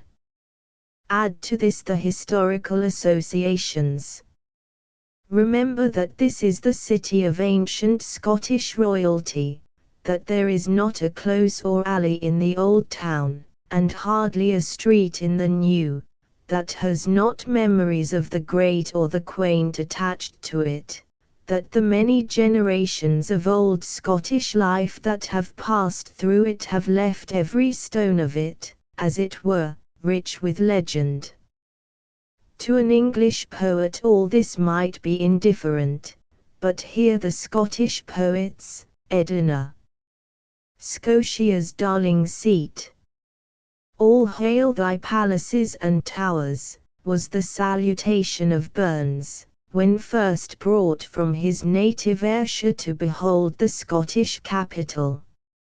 Mine own romantic town was the outburst of Scott, in that famous passage where, after describing Edinburgh as seen from the Braids, he makes even an English stranger beside himself with rapture at the sight. Fitzeustace heart felt closely pent, as if to give his rapture vent, the spur he to his charger lent, and raised his bridle hand, and, making demi-volte in air, cried, "Where's the coward that would not dare to fight for such a land?" Here, though it is an Englishman that is supposed to speak, it is a Scotsman that supplies the words. But there can be no such objection in the case of the following lines from a sonnet, entitled Written in Edinburgh by Tennyson's friend, Arthur Hallam, even thus, methinks, a city reared should be, yea, an imperial city, that might hold 5 times 100 noble towns in fee. Thus should her towers be raised, with vicinage of clear bold hills, that curve her very streets, as if to indicate, mid choicest seats of art, abiding nature's majesty, and the broad sea beyond, in calm or rage chainless alike, and teaching liberty. At the time with which we are concerned this city had the advantage of containing, as has been said, only about 80,000 people. For comfortable social purposes, that is about the extreme size to which a city should go. The size of London is overwhelming and paralyzing. There can be no intimacy, no unity of interest, in such a vast concourse. Ezekiel might be preaching in Smithfield, Camberwell might be swallowed up by an earthquake, and the people of St. John's Wood would know nothing of either fact till they saw it announced in the newspapers next morning. Hardly since the days of the Gordon riots has London ever been all agitated simultaneously. In ancient Athens, on the other hand, we have an illustration of what a town of moderate size could be and produce. That such a cluster of men as Pericles, Socrates, Aeschylus, Sophocles, Euripides, Aristophanes, Plato, Phidias, Alcibiades, Xenophon, and others, men of an order that we only expect to see now far distributed through space and time, Nance rari ingurgite vasto, should have been swimming contemporaneously or nearly so in such a small pond as Athens was, and that this affluence in greatness should have been kept up by so small a population for several ages, seems miraculous. The peculiar fineness of the Hellenic nerve may have had something to do with the miracle, but the compactness of the place, the aggregation of so many finely and variously endowed human beings precisely in such numbers as to keep up among them a daily sense of mutual companionship, must also have had its effect. In modern Athens the conditions of its ancient namesake are not all reproduced. To say nothing of any difference that there may be in respect of original brain and nerve equipment between the modern and the ancient Athenian, modern Athens is, unfortunately, not a separate body politic, with separate interests and a separate power of legislation. There are no walls now round the Edinburgh territory, nor have the Edinburgh people the privilege of making wars and concluding treaties with even the nearest portions of the rest of Great Britain. They cannot meet periodically on the castle esplanade to pass laws for themselves in popular assembly, and here consummate speeches beginning "O men of Edinburgh."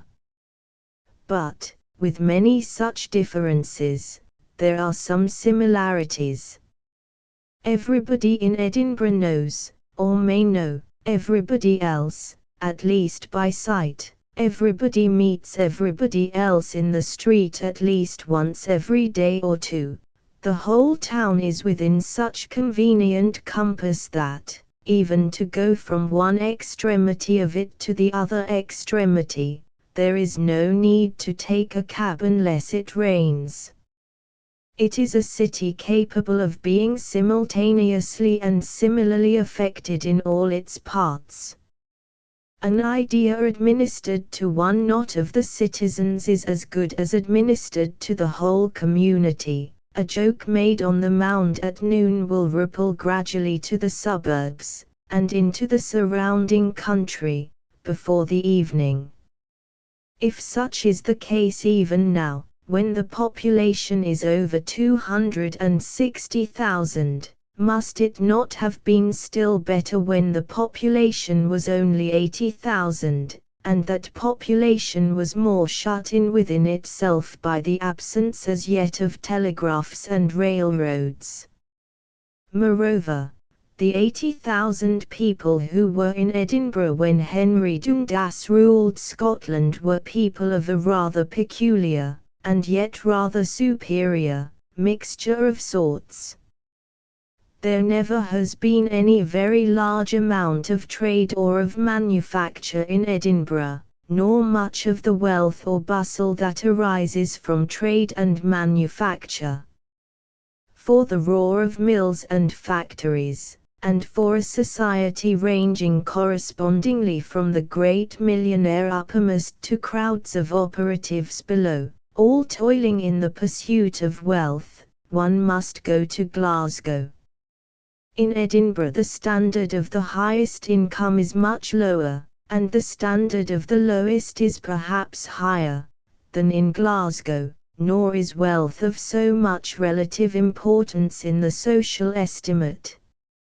Roughly classified, the society of Edinburgh in the days to which we are now looking back consisted, as the society of Edinburgh still consists, of an upper stratum of lawyers and resident gentry, college officials, and clergy, reposing on, but by no means separated from, a community of shopkeepers and artisans sufficient for the wants of the place. Let us glance at these components of the society of Old Edinburgh in succession. First, the lawyers and resident gentry. These two classes may be taken together, as to a certain extent identical. From the time of the Union, such of the old nobility of Scotland as had till then remained in their native country, occupying for a part of the year the homely but picturesque residences of their ancestors in the old town of Edinburgh, had gradually migrated southwards, leaving but a few families of their order to keep up their memory in the ancient capital of Holyrood and St. Giles. In the room of this ancient nobility, and, indeed, absorbing such families of the old nobility as had remained, there had sprung up, as might have been expected from the fact that Edinburgh, though it had parted with its court and legislature, was still the seat of the supreme Scottish law courts, a new aristocracy of lawyers.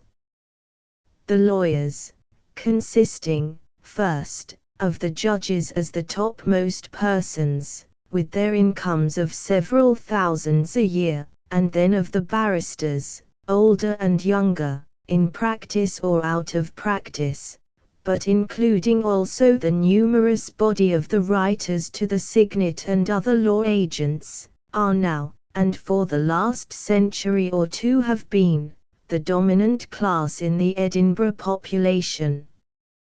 From the expense attending education for the legal profession, the members of it, till within a time comparatively recent, were generally scions of Scottish families of some rank and substance, and, indeed, it was not unusual for Scottish lairds or their sons to become nominally members of the Scottish bar, even when they did not intend to practice. The fact of the substitution of the legal profession for the old Scottish aristocracy in the dominant place in Edinburgh society is typified by the circumstance that the so-called Parliament House, retaining that name because it enshrines the hall where the estates of the Scottish kingdom held their meetings during the last 80 years of the time when Scotland had no parliaments but her own, is now the seat of the supreme Scottish law courts, and the daily resort of the interpreters of the laws in these courts. Any day yet, while the courts are in session, the Parliament House, with its long oaken anteroom, where scores of barristers in their wigs and gowns, accompanied by writers in plainer costume, are incessantly pacing up and down, and its smaller inner chambers, where the judges on the bench, in their crimson robes, are trying cases, is the most characteristic sight in Edinburgh. Even now the general hour of breakfast in Edinburgh is determined by the time when the courts open in the morning, and, dispersed through their homes, or at dinner parties, in the evening, it is the members of the legal profession that lead the social talk. In the old Dundas days it was the same, with the addition that then the lawyers were perhaps more numerous in proportion to the rest of the community than they are now, and were more closely interconnected by birth and marriage with the Scottish nobility and lairds. Of hardly less importance socially was the academical element. As Edinburgh possesses a university, as its university has long been in high repute, and as, by reason of the comparative cheapness of board and education in Edinburgh, many families, after a residence in England or the colonies, have been attracted thither for the sake of the education of their sons, or, without going thither themselves, have sent their sons thither. The business of education has always been prominent, if not paramount, among the industries of the city.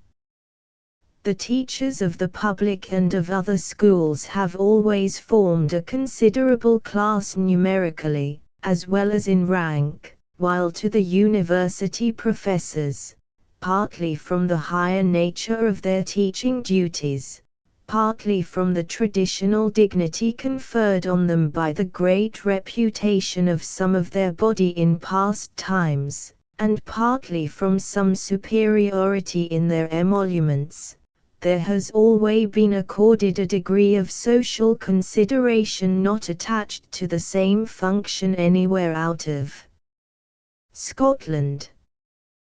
The reputation of the medical school of Edinburgh, in particular, has always invested the professors in the medical faculty of the university with special distinction, and, as these professors have been generally also at the head of the medical practice of the city, the medical element, and with it the scientific element, in Edinburgh society have from times long past been, to a considerable extent, in union with the professorial. In all Scottish cities the clergy have, from time immemorial, exercised an amount of social influence not willingly allowed to any other class of persons. This arises partly from the same causes which give the clergy influence in other parts of Britain, but partly from the peculiar affection of the Scottish people for the national theology with which they have been saturated through so many centuries of clerical teaching. In Edinburgh, in consequence of the perpetuation there of relics of that old Scottish aristocracy which never was completely brought into subjection to presbytery, and in consequence of the presence in society of a distinct intellectual element in the lawyers, the clergy have not perhaps had, relatively, the same weight as in other towns. Still they were powerful even in the old Edinburgh of the Dundas rule. At the very least, a negative respect was paid to them by the preservation throughout the place of an external Presbyterian decorum and strictness, and in all houses the minister was treated with distinction. Add to this that there generally were among the Edinburgh clergy men possessing claims to respect in addition to those belonging to their profession. Some, even in that age of moderatism, were remarkable for their eloquence and zeal as preachers and as pastors, others had literary pretensions, and others were professors in the university as well as parish clergymen. More, indeed, than now, the professorial and the clerical elements were then intermixed in Edinburgh. Perhaps, however, that which gave the greatest dignity to the clerical or ecclesiastical element in Edinburgh was the annual meeting in that city, every May, of the General Assembly of the Church of Scotland. In the history of Scottish society since the Union there is, perhaps, no one fact of greater importance than the regular and uninterrupted succession of those annual General Assemblies in Edinburgh for the discussion of the affairs of the national church.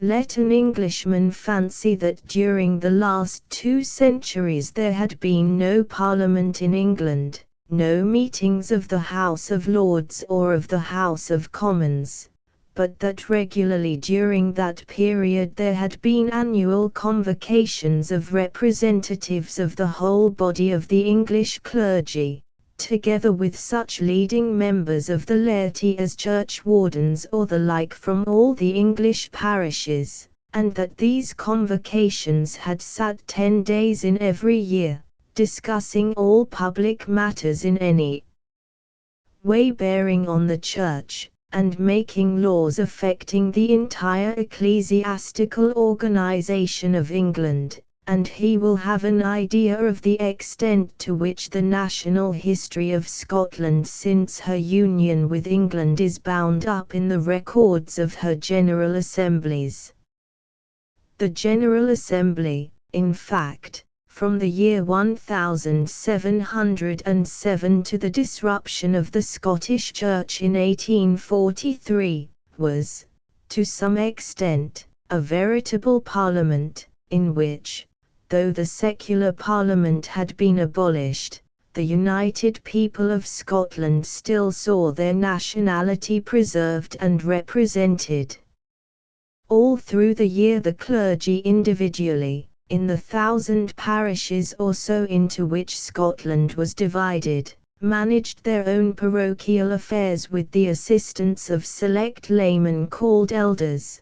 These clergymen, again, with some of their elders, held frequent district meetings, called presbyteries, in order to regulate by deliberation and voting the church affairs of their districts.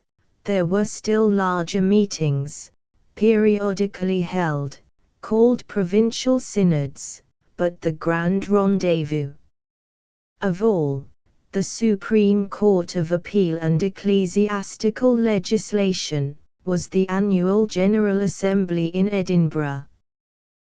The time of its meeting was one of bustle and excitement. Black coats swarmed in the streets. The assembly was opened with military pomp and circumstance by a Lord High Commissioner representing the Crown.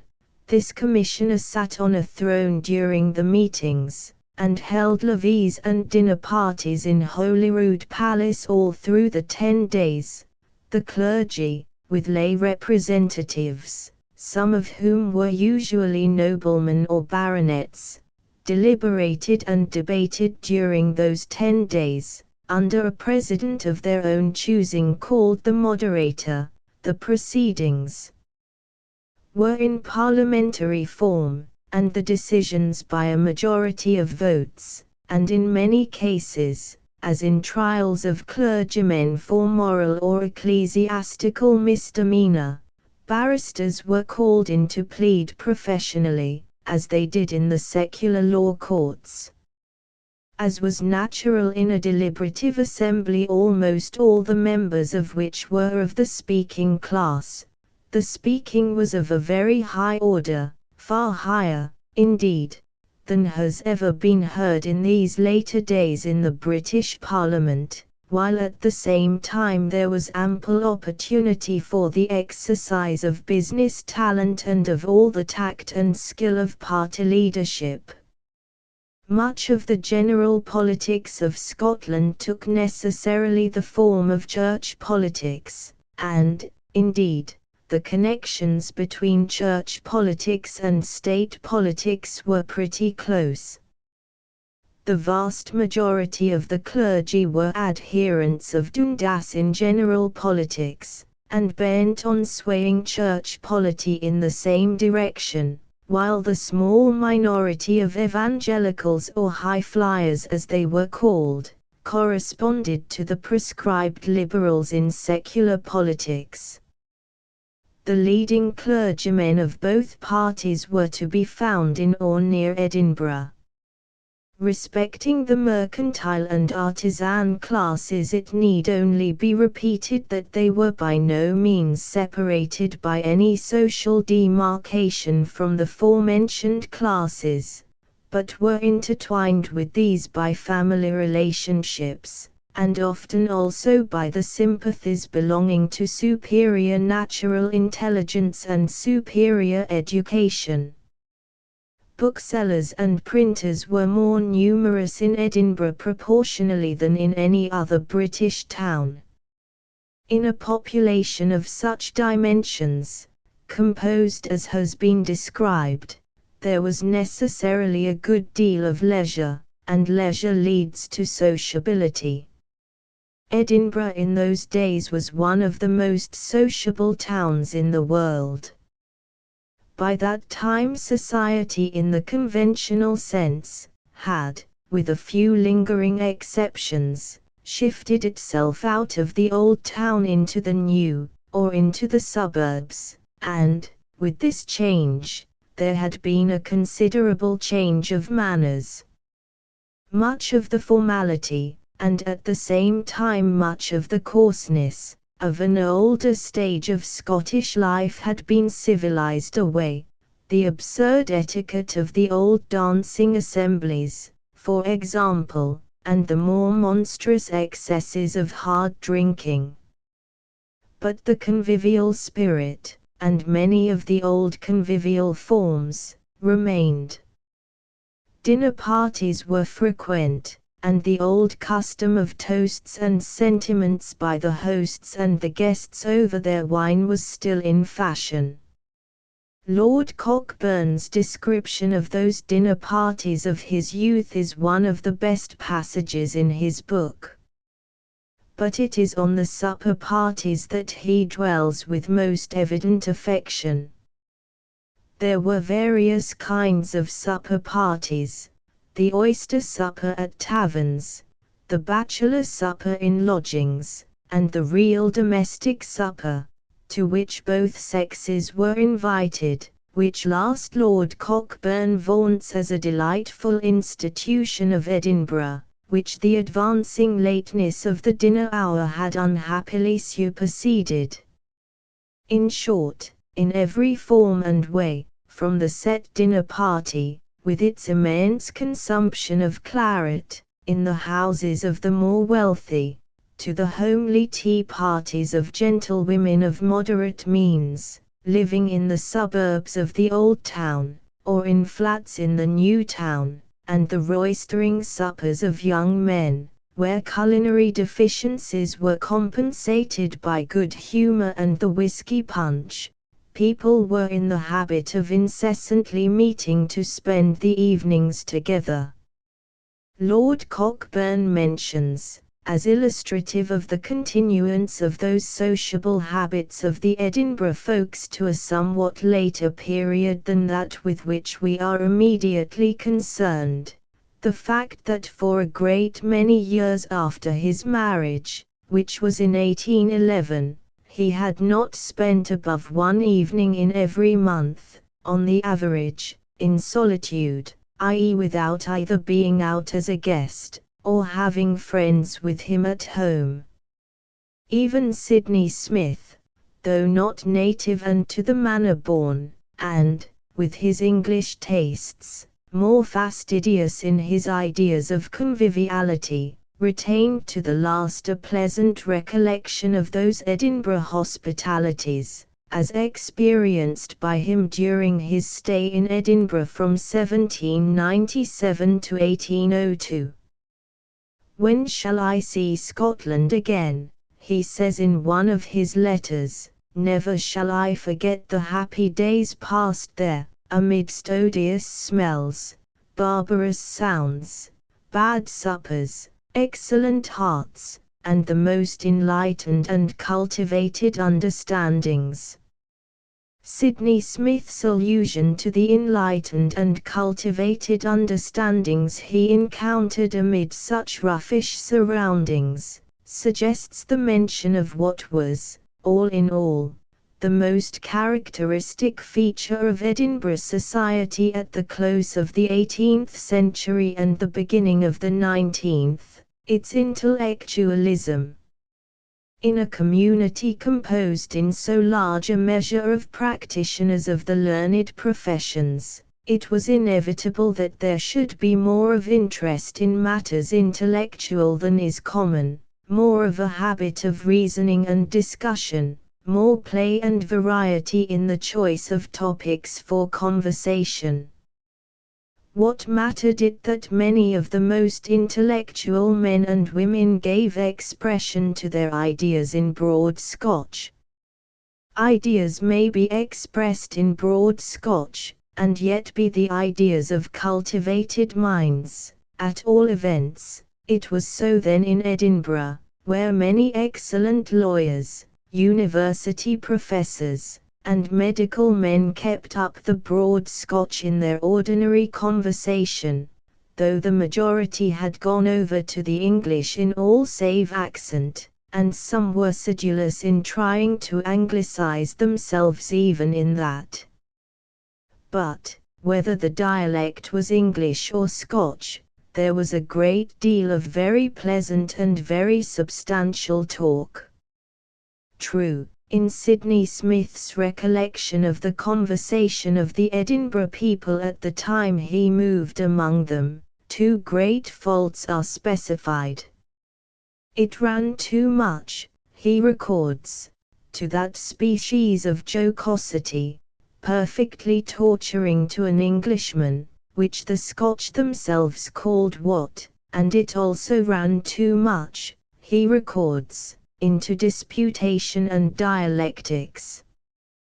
Their only idea of wit, he says, speaking of the Scotch generally, but of the Edinburgh people in particular, or rather of that inferior variety of the electric talent which prevails occasionally in the north, and which, under the name of what, is so infinitely distressing to people of good taste, is laughing immoderately at stated intervals.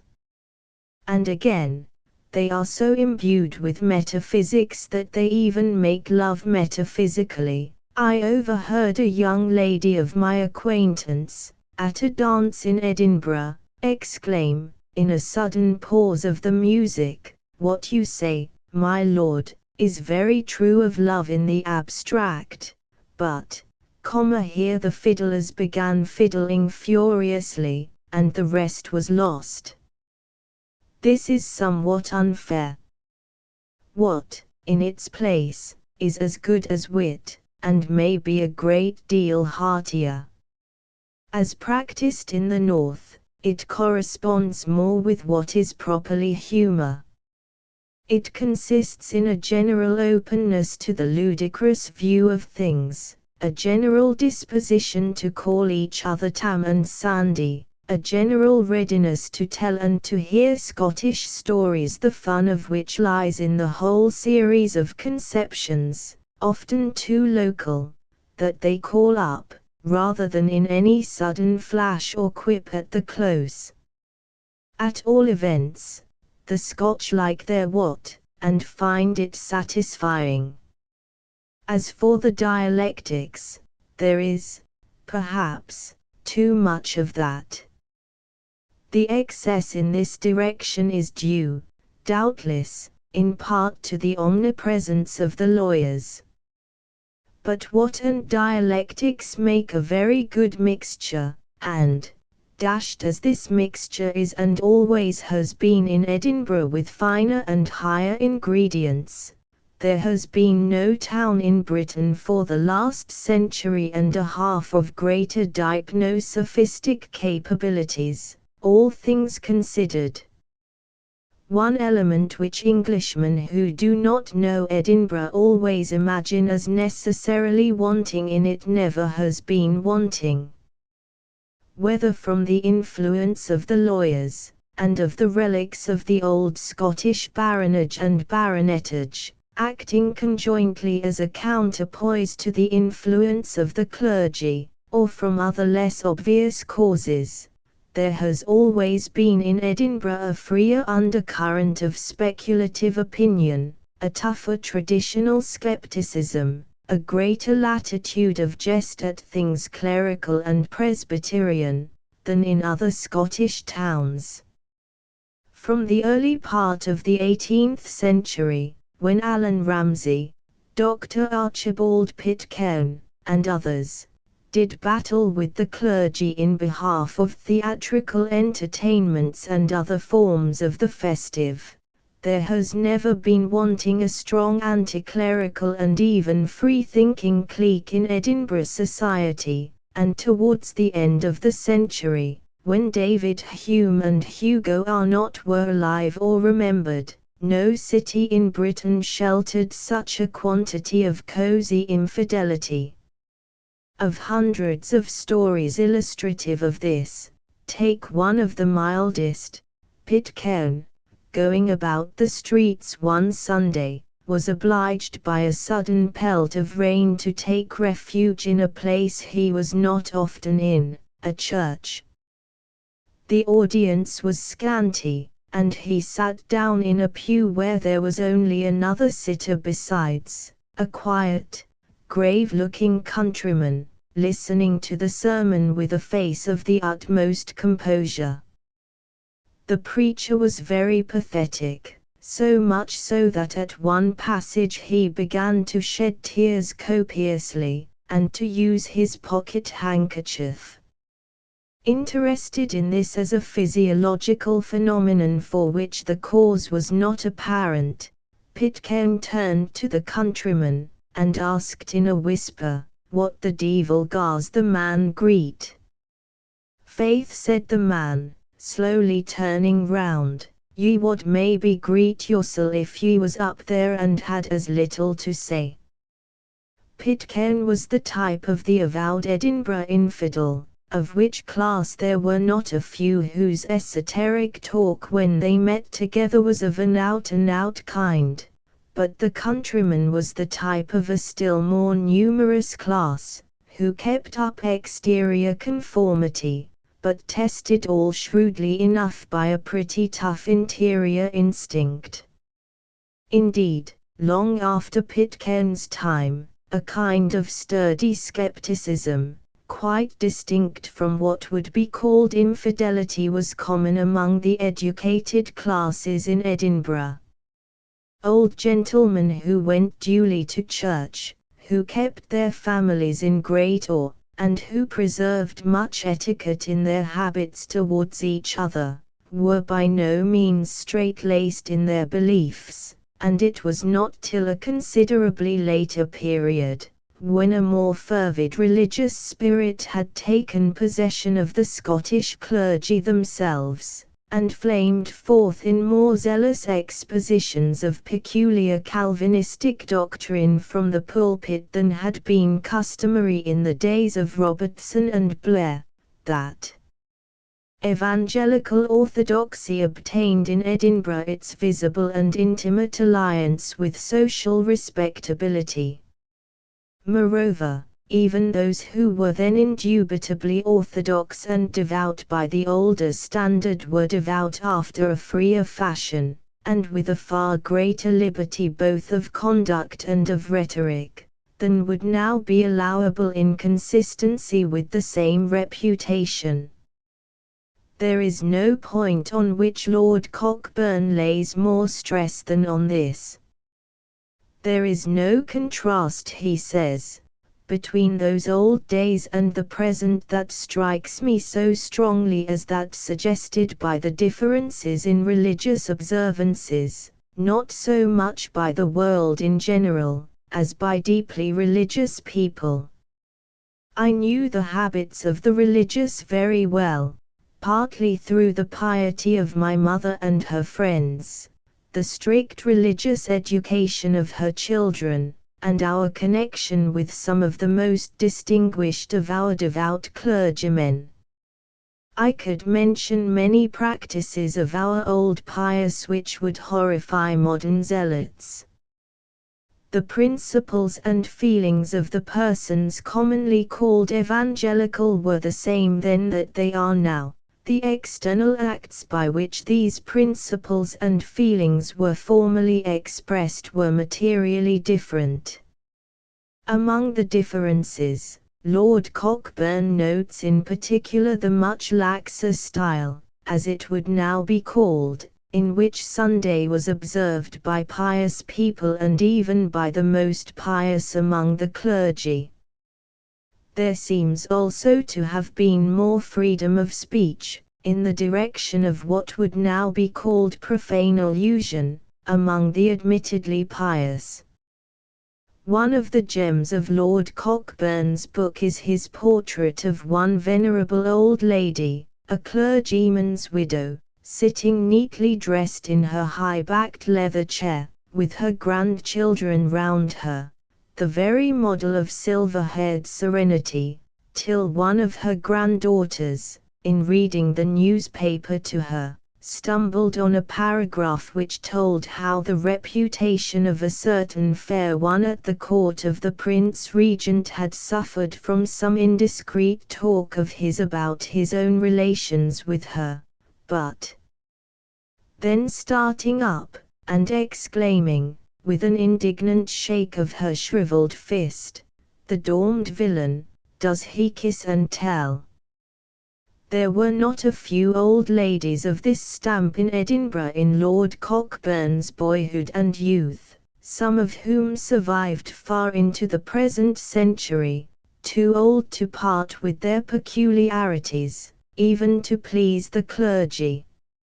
Ye speak, sir, as if the Bible had just come out, said one such old lady, who lingered long in Edinburgh, to a young clergyman who was instructing her on some point of Christian practice on which she was disposed to differ from him. The continuation in the society of Edinburgh of a considerable sprinkling of such free-speaking gentlewomen of the old Scottish school, intermingled with as many of the other sex using a still rougher rhetoric, imparted, we are told, a flavour of originality to the convivial conversation of the place, for which there is now no exact equivalent. Presided over by such seniors, the young educated men of the time did not stint themselves in the choice or the range of their convivial topics. They discussed everything under the sun and down to the centre. Who has not heard of the Speculative Society of Edinburgh, founded in 1764 in connection with the University, and kept up from that time to this by successive generations of students, of which Lord Cockburn says that it has trained more young men to public spirit, talent, and liberal thought, than all the other private institutions in Scotland. Between 1780 and 1800 this society was in all its glory, discussing, week after week, as its minutes inform us, such topics as these: ought any permanent support to be provided for the poor? Ought there to be an established religion? Was the execution of Charles I justifiable? Should the slave trade be abolished? Has the belief in a future state been of advantage to mankind, or is it ever likely to be so? Is it for the interest of Britain to maintain what is called the balance of Europe? Here surely was scepticism enough to keep thought alive, and that such questions, discussed not only in the speculative society, but also in minor associations of the same kind, and carried doubtless also, with other more scientific topics, into private assemblages, should have been ventilated in Edinburgh at that day, shows that, even under the Dundas despotism, there was no lack of intellectual freedom. It is but a continuation of what we have been saying to add that the old Edinburgh of those defunct decades had already an established reputation as a literary metropolis. The rise of the literary reputation of Edinburgh may date, for all purposes except such as shallow present scholarship would call merely antiquarian, from the time when Allan Ramsay set up his circulating library in the High Street, and supplied the lieges furtively with novels, plays, and songbooks, including his own poems. This was about the year 1725, when his countryman, Thomson, was publishing in London the first portion of his Seasons. Thomson himself, and his contemporaries or immediate successors, Mallet, Smollett, Armstrong, Mackle, Macpherson, and Falconer, all rank in the list of literary Scots, but they were Scotty extra Scotiam agents, and had, most of them, but an incidental connection with Edinburgh. The poets Robert Blair and James Beattie, the philosopher Reid, and the theologian and critic Dr. George Campbell, were not only literary Scots, but literary Scots whose lives were spent on their own side of the Tweed, but, with the exception of Blair, none of them were natives of Edinburgh, and even Blair did not live there. After Ramsay, in short, the early literary fame of Edinburgh is associated with the names of a cluster of men who, born in different parts of Scotland, had, from various chances, taken up their abode in Edinburgh, and who resided there, more or less permanently, during the latter half of the 18th century. The most prominent men of this cluster were these: David Hume, 1711–1776, known as a philosophical writer since the year 1738, and who, though he spent a good many years of his literary life in England and in France, was for the last 20 years of it, and these the most busy, a resident in Edinburgh. Hume Senior and survivor, Henry Home, Lord Cams, 1696–1782, one of the judges of the Court of Session, still remembered for the contrast between the coarse Scottish facetiousness of his manners and the studied fineness of his writings.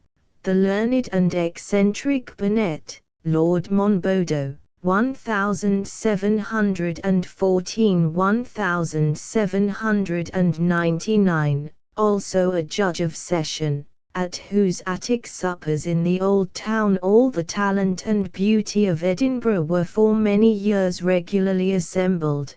The pompous but sensible Dr. Hugh Blair, 1718–1799, Professor of Belles Lettres in the University, and one of the clergymen of the city. His more celebrated colleague, Dr. Robertson the historian, 1722–1793, principal of the university, and likewise one of the city clergymen.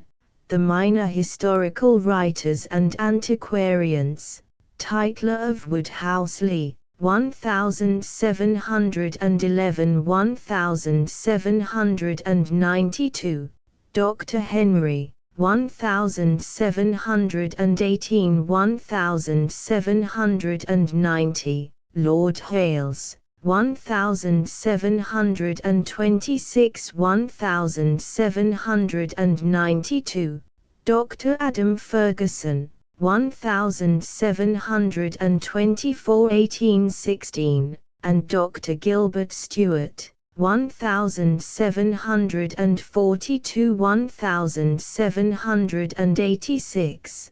The poet John Home, author of the Tragedy of Douglas, 1722–1808, once the Reverend Mr. Home, but long bereft of that title, and known since 1779 as a retired man of letters in Edinburgh. The illustrious Adam Smith, 1723–1790, settled in Edinburgh during the last 20 years of his life in the post of Commissioner of Customs. The hardly less illustrious Dugald Stewart, 1753–1828, elected Professor of Mathematics in the University as early as 1774, but thence transferred in 1785 to the chair of Moral Philosophy, where he completed his fame, and, lastly, not to overburden the list, the novelist and essayist Henry Mackenzie, 1745–1831, an acknowledged literary celebrity ever since 1771, when he had published his Man of Feeling. In a class by himself, unless we choose to associate him with the Creeches, Smellis, and other wats of a lower grade, whose acquaintance Burns made in his leisure hours during his first visit to Edinburgh in 1786, We may mention Burns's immediate predecessor in the poetry of the Scottish vernacular, the unfortunate Robert Fergusson, 1751–1774. He was a native of Edinburgh, and his brief life was squandered in its taverns. It was by virtue of the residence in the Scottish capital through the latter half of the 18th century of this cluster of men, a tolerably brilliant cluster, it will be admitted, that the city first assumed that position of literary rivalry with London which the names of Scott, Geoffrey, and Wilson enabled it to maintain for 30 or 40 years longer. And here we may be permitted, parenthetically, a remark on a subject of some interest to Scotsmen generally. A not unfrequent question is whether Edinburgh will continue to maintain her former activity as a literary capital, or whether in literature, as in other things, the tendency is not to absolute centralization in London.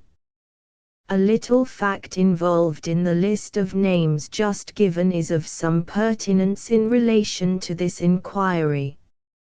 Let the list be examined, and it will be found that hardly one of the men mentioned in it as having begun the literary celebrity of Edinburgh was professionally a man of letters. They were all lawyers, or clergymen, or university professors, or retired gentlemen who had posts and pensions. Even poor Fergusson the poet owed his living to his industry as copying clerk to a lawyer. In this respect the Literary Society of Edinburgh at that date contrasts with that of London.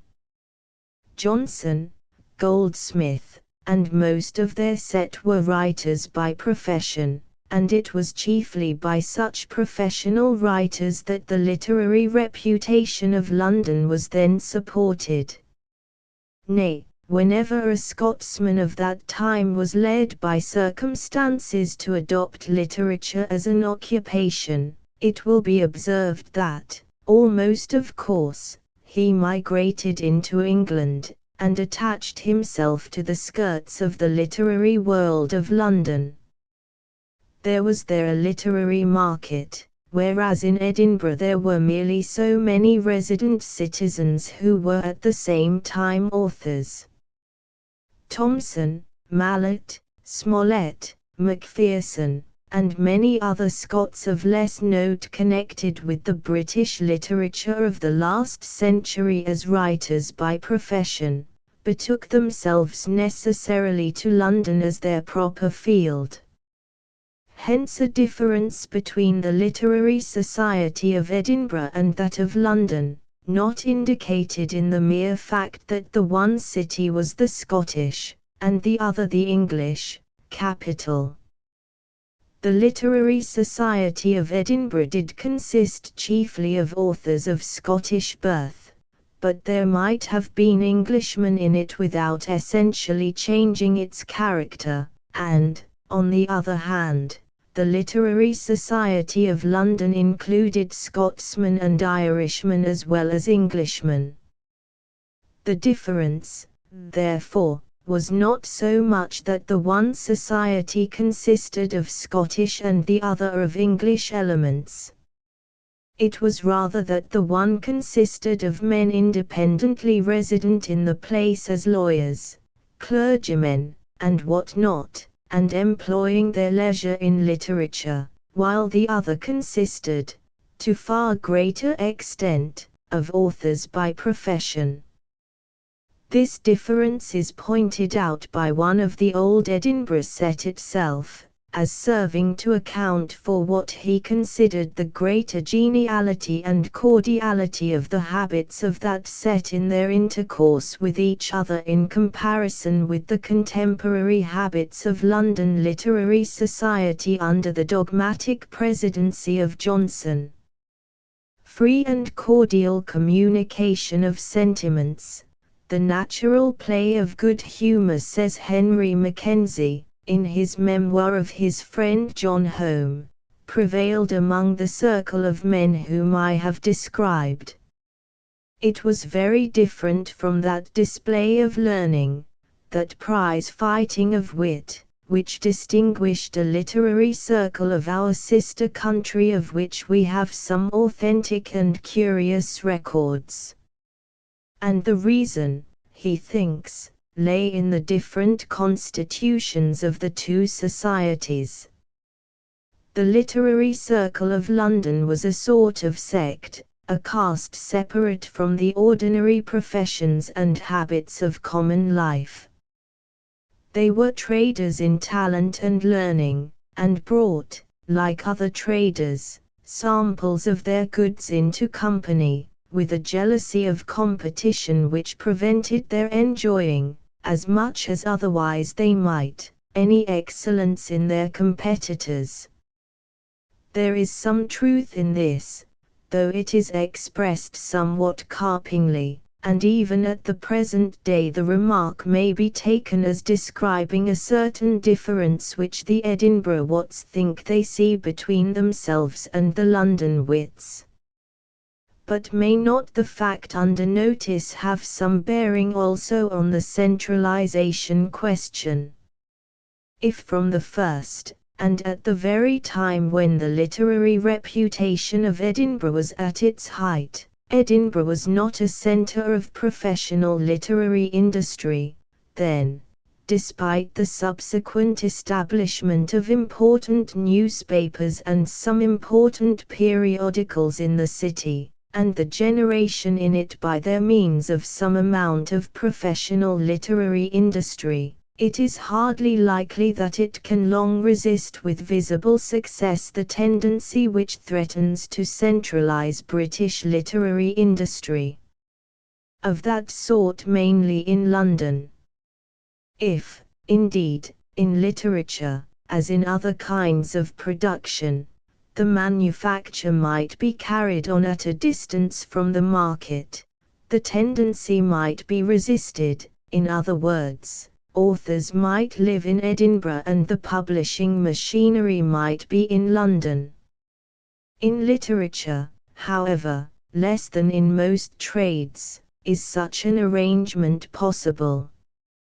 But let not Edinburgh despair. Only let her still have within her, as hitherto, a sufficient number of the right kind of persons, distributed through her official appointments, or in other ways habitually resident, and it is pretty certain that books of all varieties will continue to be shot out from her at intervals, some of them the more valuable perhaps because they will not have been made to order. To return to our more immediate subject, it will enable us more distinctly to conceive the state of Edinburgh society 90 or 95 years ago if we enumerate the more important of the individuals, old and young, who then figured in it. In doing so, it will be well to fix on some one year, at which to take our census. For various reasons the year 1802 may be selected. It was the first year of the short peace, or armed truce which intervened between the two wars with France. It was the first year, also, of that short and perplexing interregnum in home affairs during which Addington was Prime Minister and Pitt and Dundas were out of office. Few of the intellectual chiefs of the former generation were now alive in Edinburgh. David Hume and the poet Ferguson had been dead more than a quarter of a century, Cams and Gilbert Stuart for nearly 20 years. Dr. Henry, Adam Smith, the physician Cullen, Blacklock, Lord Hailes, the elder Tytler of Woodhouseley, and Robertson the historian, had disappeared more recently, and were still remembered. Fresher still was the local recollection of Lord Monboddo, Dr. Hugh Blair, the chemist Black, whose death had occurred in 1799, and of such minor celebrities as the Reverend Dr. McKnight and Dr. Alexander Carlyle of Inveresk. Of nearly all these men Lord Cockburn could remember something, either as having known them domestically in his boyhood, or as having watched them taking their daily walk in the meadows, and it was one of the gratifications of his afterlife to think that, while privileged to live into the splendors of a new age, he had been born early enough to see the departing skirts of the old. Some remnants of the old age, however, did survive as connecting links between it and the new. Home, the author of Douglas, was alive in 1802, an infirm veteran of 80, with flashes of his former spirit in him, and still capable of his claret. Another survivor was Dr. Adam Ferguson, 2 years the junior of Home and much of an invalid, but with 14 years of life still before him. Henry Mackenzie, called the man of feeling but as shrewd a man of the world as there was in Edinburgh, was another of the veterans, 57 years old, but destined to reach the age of 86. Dugald Stewart was verging on his 50th year, and his philosophical reputation was still on the increase. To these survivors in the world of philosophy and letters add, as notables in the department of science, Robison, the professor of natural philosophy, and Playfair, the professor of mathematics, and, as the ablest remaining specimens of the old Edinburgh clergy, Dr. John Erskine and Sir Henry Moncrieff. Passing into the miscellaneous society amid which those men moved, and which they linked intellectually with the past, we may distribute their Edinburgh contemporaries of the year 1802 into 3 categories. 1. The old worthies.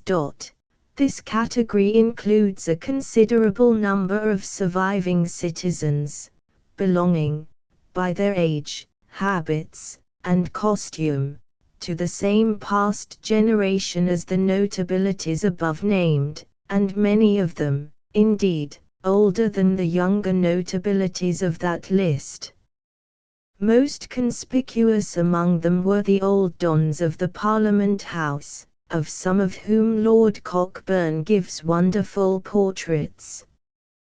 The awful Braxfield was dead, but his successor on the bench, David Ray, Lord Esgrove, more familiarly known as Esky, was keeping the Parliament House in a constant roar with the daily rumour of his last absurdities.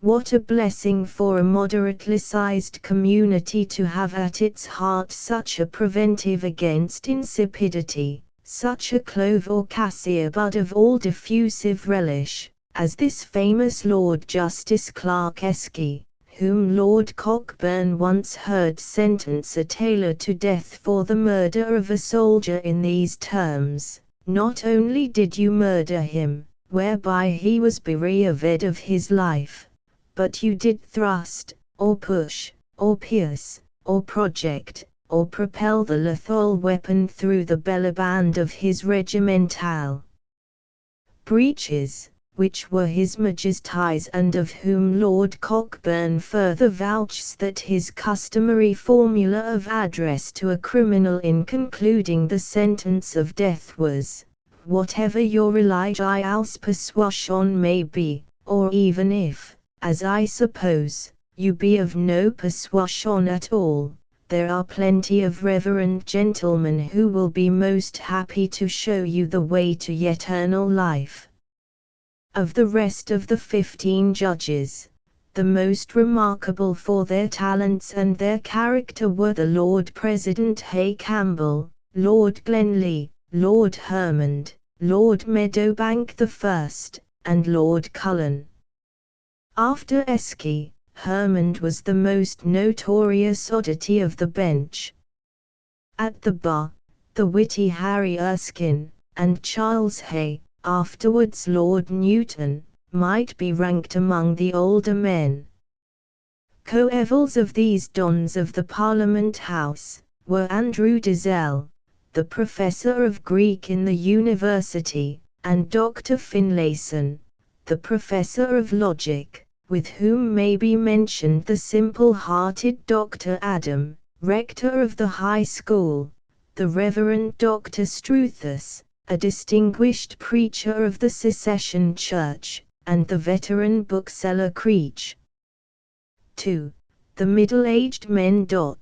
Taking this class to include all who, while old enough to have obtained some standing in life, were still not past their maturity, we may enumerate in it such leading lawyers as Robert Dundas of Arniston, nephew of the great Dundas, and promoted to the office of Chief Baron of the Exchequer in 1801, after having been Lord Advocate for 12 years, and Robert Blair, Charles Hope, Adam Gillies, John Clark of Eldin, David Cathcart, and David Boyle, all of whom subsequently rose to the bench. Malcolm Lang, then also an advocate, but subsequently better known as an antiquarian and historian, James Gibson, writer to the Signet, afterwards Sir James Gibson Craig, the Presbyterian clergyman,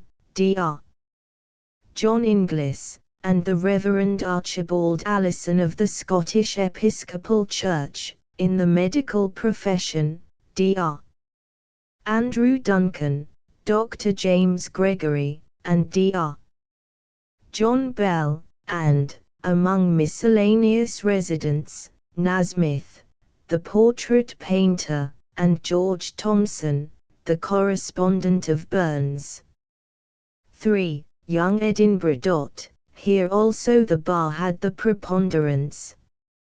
Reckoning among the juniors at the bar all who had been called after 1790, one has to include these in the list: John McFarlane, Archibald Fletcher, Walter Scott, William Erskine, Thomas Thomson, George Cranstown, George Joseph Bell, James Graham, James Moncrieff, Francis Jeffrey, Francis Horner, J. A. Murray, John Richardson, Henry Cockburn, and Henry Brougham.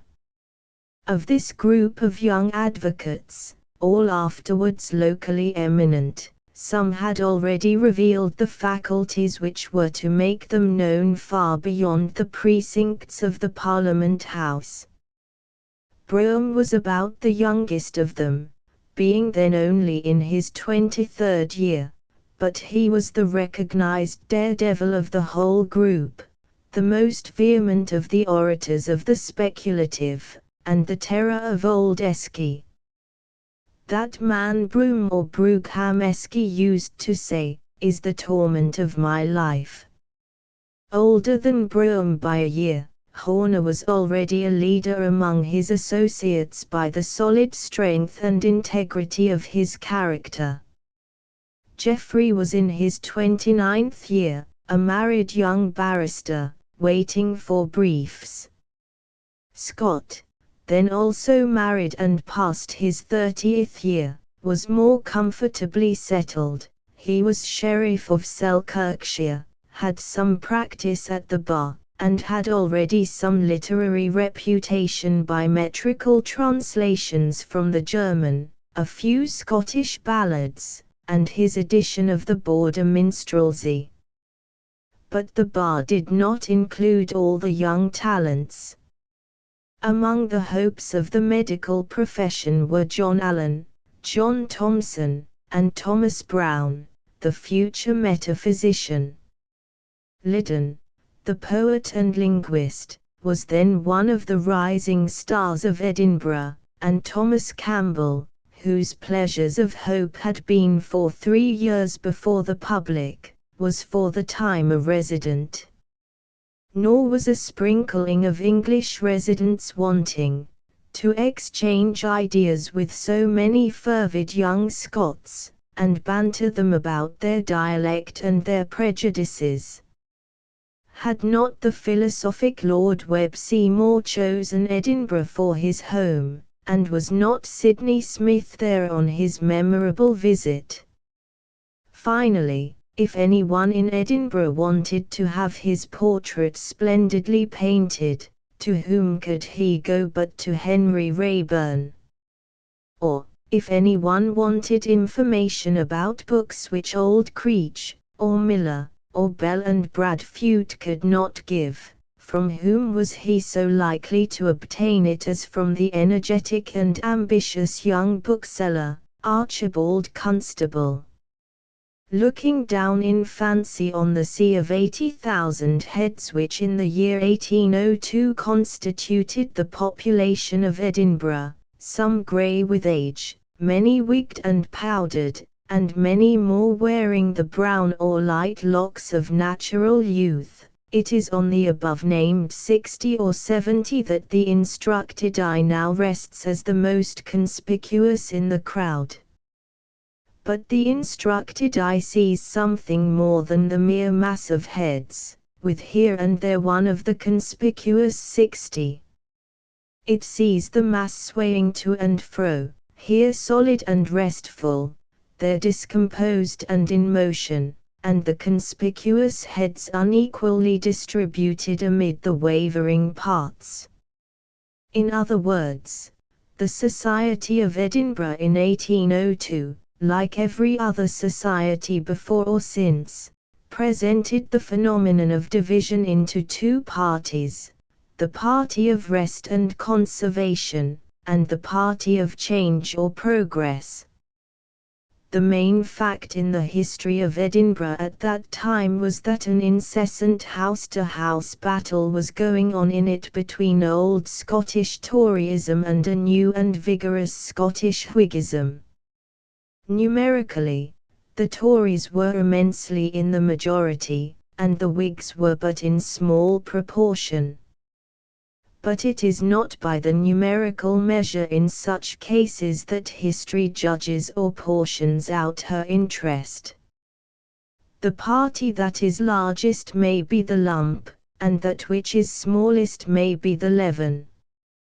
So it was most remarkably in the Edinburgh of 1802. To anyone surveying the Society of Edinburgh then, with something of that knowledge which we now possess, two facts would have seemed significant. First, that, though the majority were on the Tory side, most of the conspicuous heads were on the Whig side. Secondly, and still more obviously, that among the conspicuous heads the Whigs claimed nearly all the young ones. If, for example, Toryism could claim a full half of the veterans that have been named, the potent old chiefs of the Parliament House included, yet even of those veterans a few, such as Erskine, Dugald Stewart, Playfair, old Dr. Adam, and Sir Henry Moncrieff, were Whigs. If among the middle-aged Toryism was equally strong, yet here also Whiggism could count representatives in Gillies, Clerk of Eldin, Malcolm Lang, and the resolute James Gibson, and, if still, after surveying those two classes, there had been any doubt which of the two political parties had the higher pretensions intellectually, it was only necessary to descend among the young and adolescent to see that among them at least Whiggism had most recruits. Of the younger men of Edinburgh then entering life who afterwards rose to be something in the world's eye, Scott alone, remarks Lord Cockburn, was unmistakably a Tory. The exception is certainly a weighty one, and there are some, myself among them, who would willingly take one Walter Scott at any time as a sufficient offset against a Geoffrey, a Horner, a Sidney Smith, a Brougham, an Allen, a Thomas Brown, and a Tom Campbell, all put together.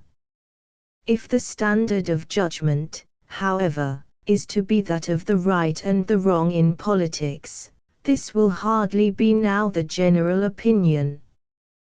We do not now associate Whiggism with any idea of the heroic. But in the year 1802 one had to judge otherwise. Whiggism all over Britain, but especially Scottish Whiggism, then required some courage, some spirit of self-sacrifice, in its adherents. The actual creed of the Scottish Whigs was moderate enough. It consisted in believing that there were a great many remediable abuses in the Scottish political and administrative system, that the people had too little power and the lairds too much, that the revolution in France had not been unmitigated madness, that at any rate the dread of its effects on this country had been monstrously exaggerated, and that, on the whole, the policy of Fox and his associates was a policy to be supported in preference to that of his rival, Pitt. The creed, we say, was moderate, and it was, undoubtedly, in large measure, true. What made it heroism to hold to it was that the holding of it involved serious personal consequences, exclusion from all share in the good things going, and even, to a considerable extent, from popular confidence and favor, with no prospect either, for who could tell when George III might die, or how his son might act when he came to the throne, that this state of things would soon end. That in such circumstances so many men in Scotland, and especially so many men of the legal profession, should have maintained the obnoxious creed, and maintained it with such tenacity and mutual fidelity in spite of all temptation, is a fact of which Scotland may well be proud. As a body, the Scottish Whigs of 1802 seem to have been as courageous and pure-minded a set of men as there were in Great Britain.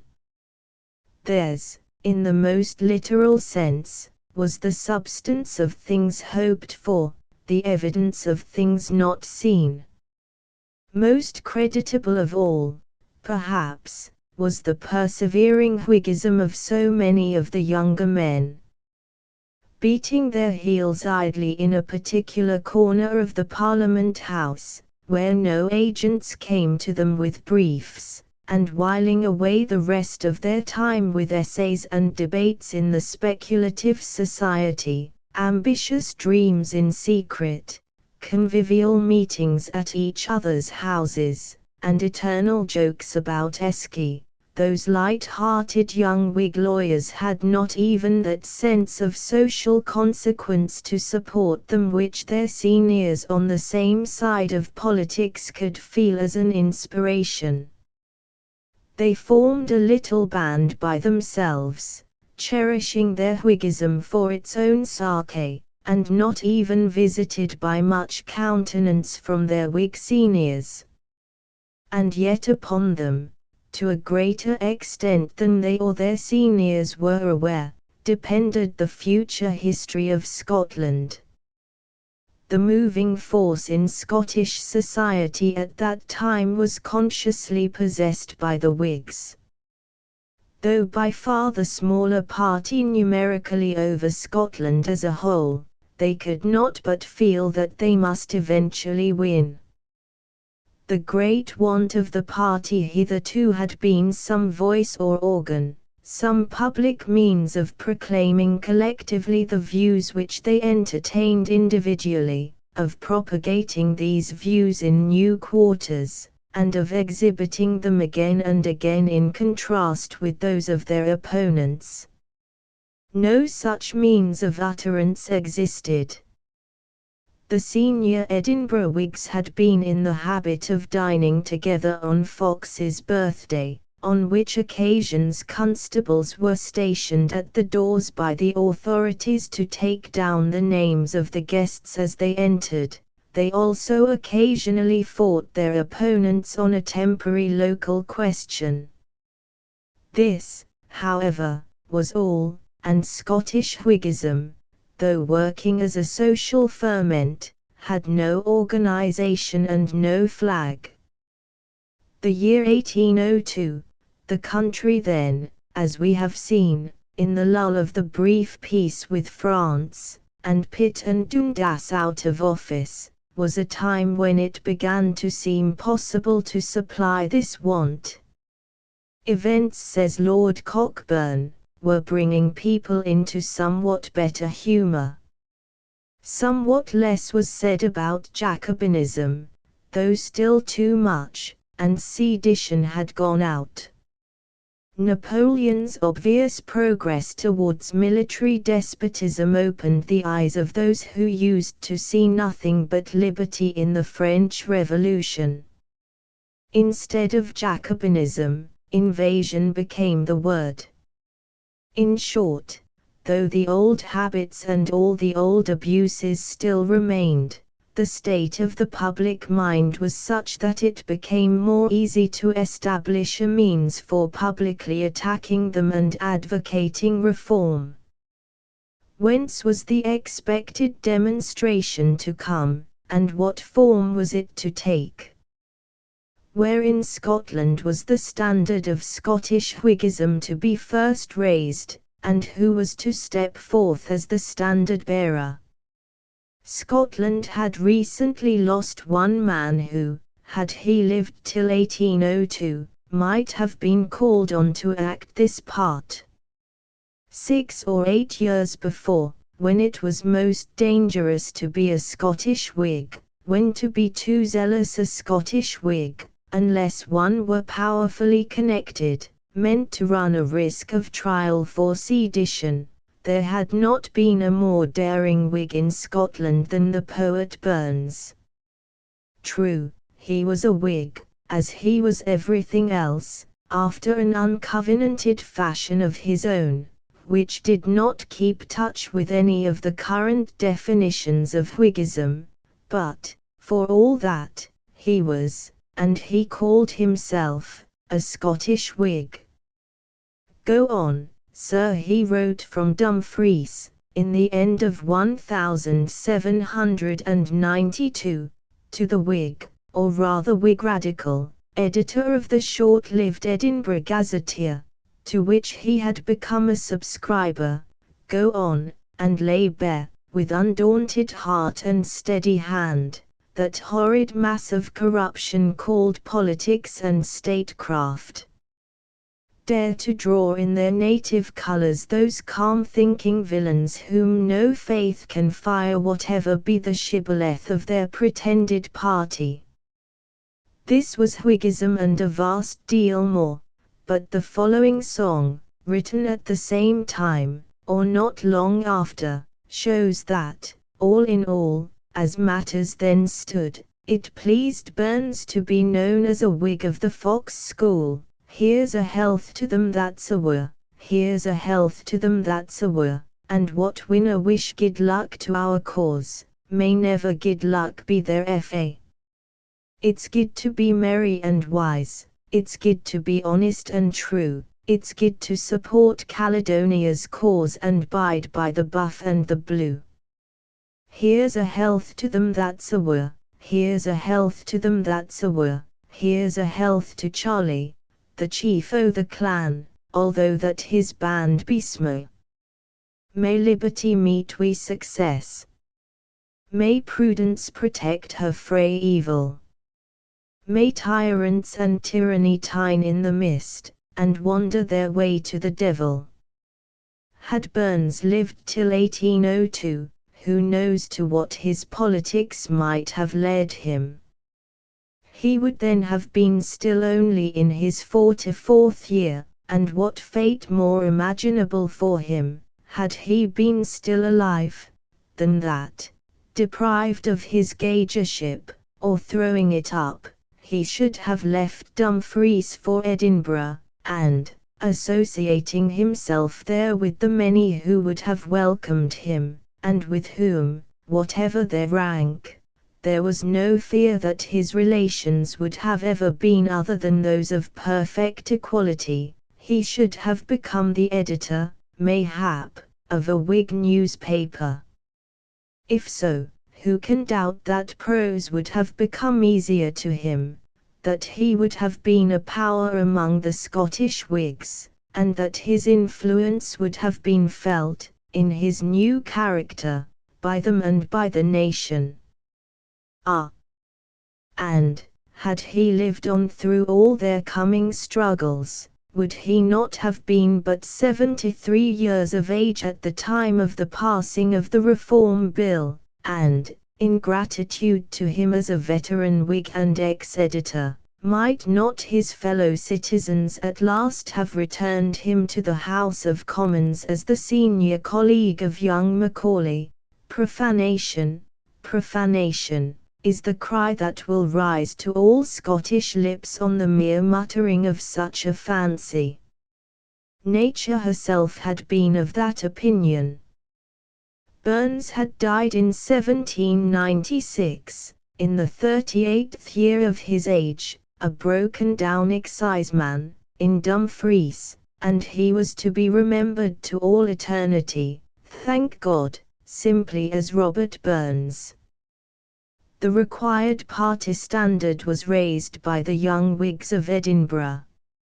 It was in Geoffrey's humble domicile, in an upper story in one of the houses of Buckalch Place, that, on one memorable day in the year 1802, Sidney Smith first started the idea of a new periodical, combining literature with politics, to be published quarterly, and kept up by contributions from the teeming minds of the members of the Speculative Society.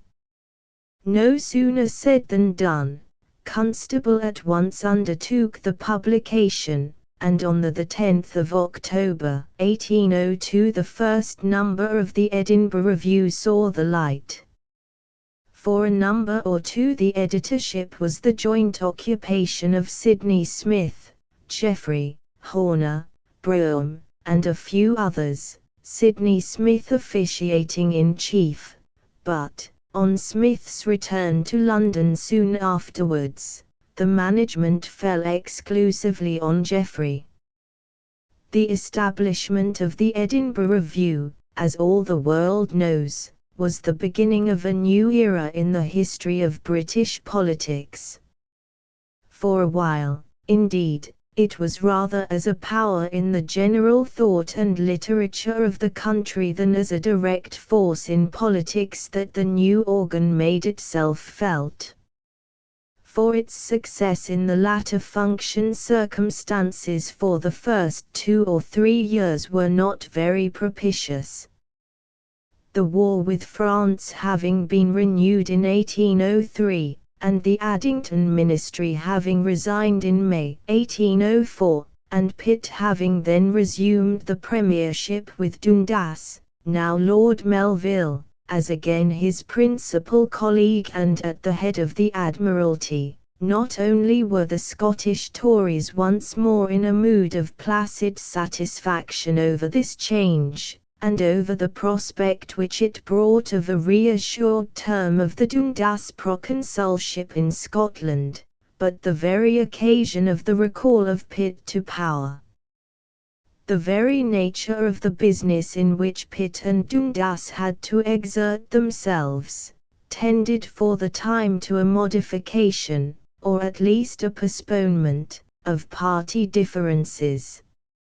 Napoleon was now Emperor of the French. What he threatened now was an actual invasion of Britain. How could party differences continue operative in any virulent degree in face of such a common danger?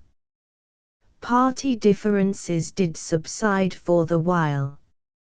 All over the island Whigs and Tories alike were in a ferment of volunteering and drilling for resistance to the French when they should land, and was it not a Whig admiral that, having won for all Britain the glory, willingly bequeathed to a Tory government the usufruct of the great Battle of Trafalgar.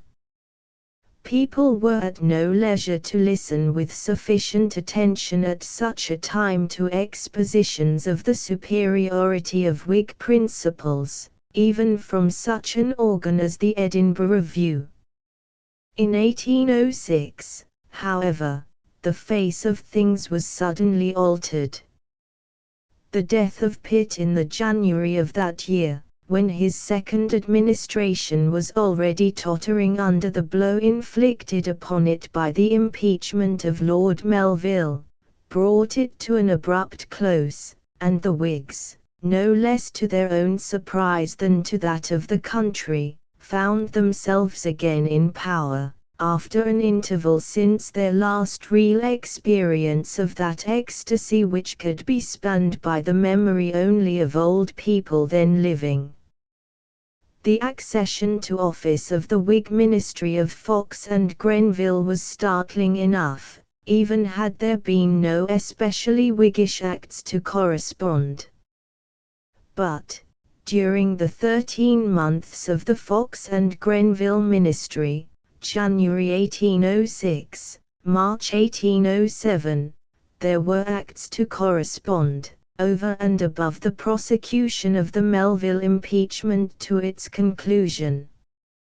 As places fell vacant, Whigs were appointed to them, an attempt was made to open negotiations for peace with Napoleon, and various measures of domestic reform were introduced into Parliament.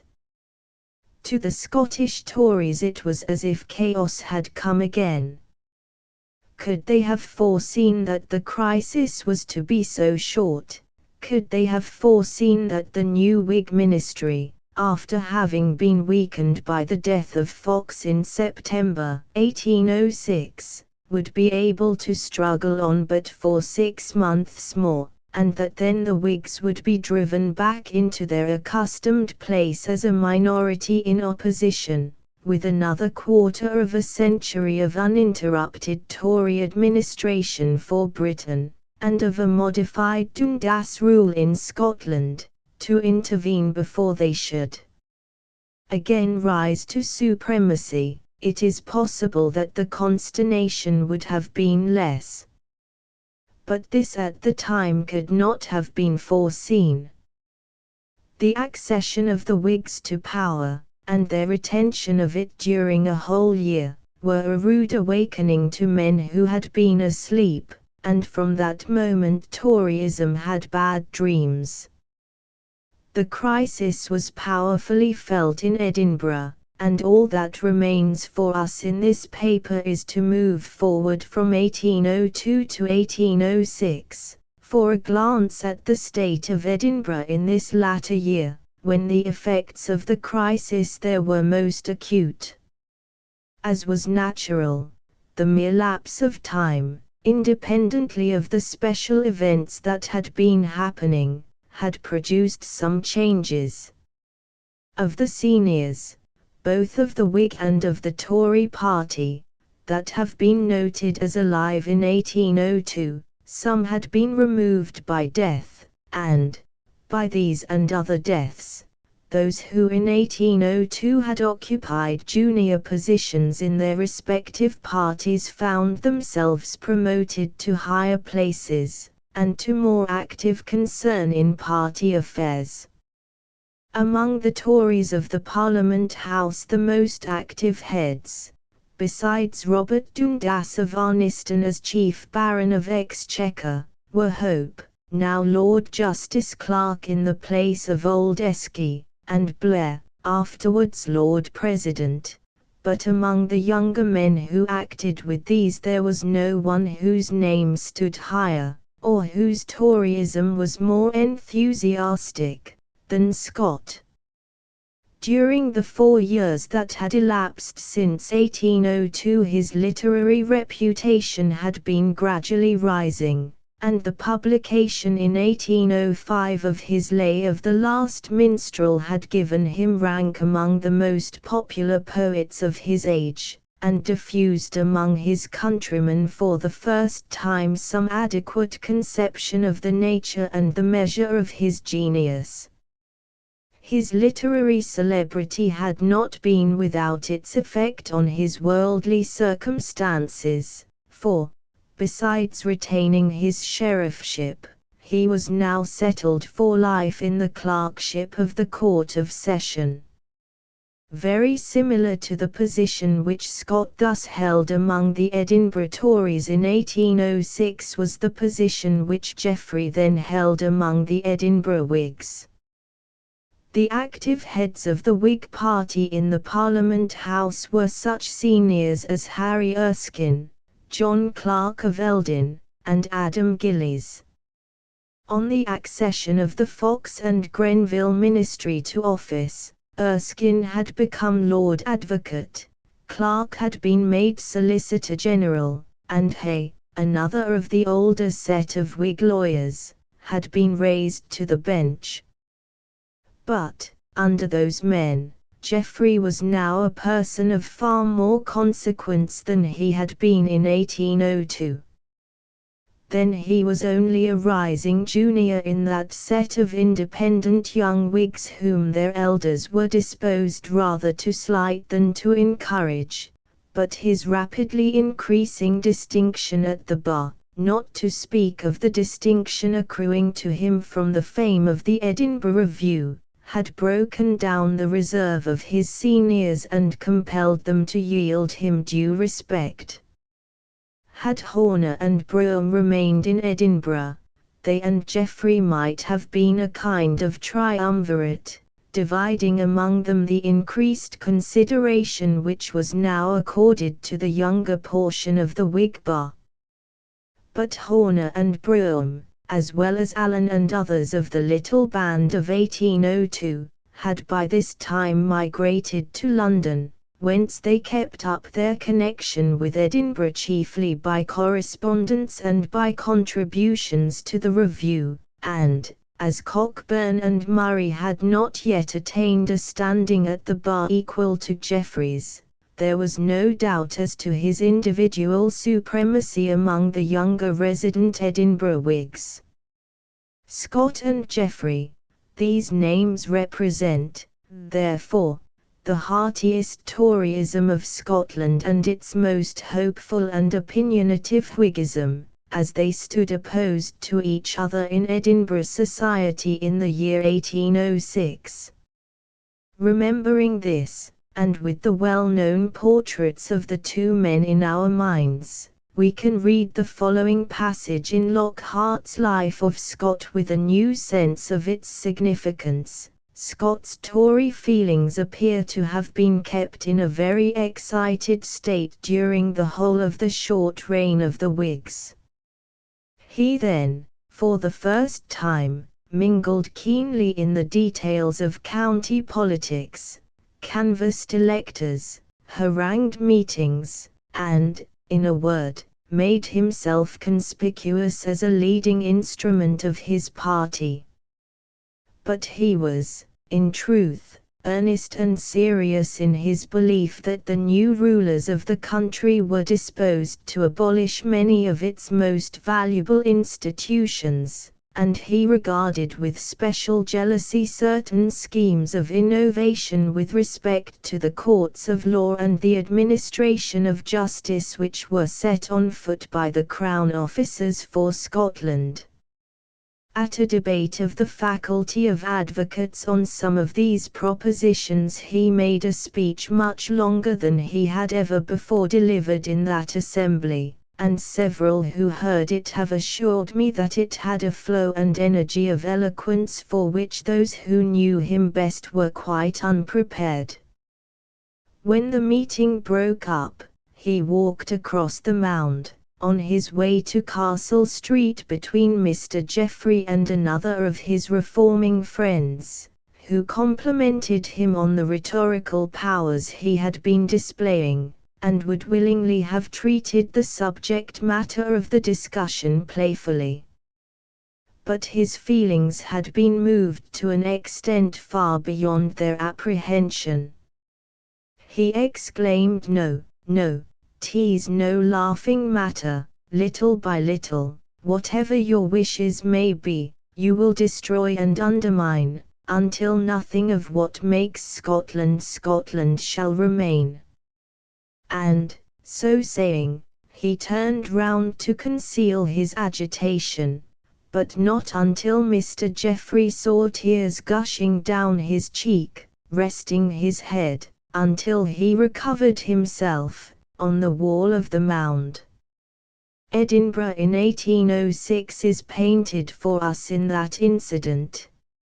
Of the two men seen standing together on the mound, under the tall clump of old houses which still on that spot arrests the eye of the visitor, the stalwart fair-haired one, leaning his head on the wall to conceal his tears, is the genius of the Scottish past, while his less moved companion, of smaller stature, with dark keen features and piercing hazel eyes, is the confident spirit of the Scottish future. There was, indeed, one element, then in making for the Scottish future, no representation of which was discernible in Geoffrey, and which was not logically involved in any ostensible form of Scottish political Whiggism. This was that fervour of a revived evangelicism in theology, the effects of which on the national character and the national polity of Scotland have been so strikingly visible through the last 2 generations and more. But this was a manifestation of later date, which even the closest observer of 1806 could hardly have pre-imagined. The traditional germ existed in Sir Henry Moncrieff, but the full development was to come with the combative Calvinistic and Presbyterian energy of Andrew Thomson, and the grander and richer genius of Thomas Chalmers. The last years of Sir Walter Scott, 8, after the death of Sir Walter Scott in 1832, a private journal of his, extending over the greater part of the last 7 years of his life, and consisting of 2 thick vellum-bound volumes of close writing, carefully clasped and locked, came into the hands of his son-in-law Lockhart, to be used at his discretion for the biography of his great relative. Accordingly, when that biography was published in 1837, the last portion of it contained a large selection of extracts from this diary. Naturally, however, the matter in many places being of a kind which it would have been premature then to make public, it was only a selection that could be given by Lockhart. For more than half a century, therefore, the original manuscript volumes have remained at Abbotsford, waiting for the time when it should be judged fit to make that more complete publication of their contents which Scott himself had contemplated as inevitable at some time or other. The time has now arrived, and one of the most interesting literary events of the present season is the publication, by Mr. David Douglas of Edinburgh, of the great Sir Walter's Journal in perfect form and with all requisite annotations. The journal is a record, in the first place, of indomitable manliness, and of prodigious industry. When it was begun, in November 1825, Scott was at the very height of his enormous prosperity and popularity. He had not advanced far in it, however, had not, in fact, got through the first month of his entries in it, when there came upon him the ominous signs of that commercial crash in which he and his fortunes were to be overwhelmed. In several entries, day after day, there are anticipations of this disaster, mixed with still struggling hopes that it might be averted, but by the middle of January 1826 all hope had ceased, and he was a ruined man. "Skene, this is the hand of a beggar," was his salutation in his room in Castle Street, at 7 o'clock in the morning of one of those cold January days, as he held out his hand to the confidential friend whom he had asked to call upon him at that early hour that they might consult over the news. All that he had possessed was swept away, and he was liable for debts, as it turned out, to the amount of about £130,000.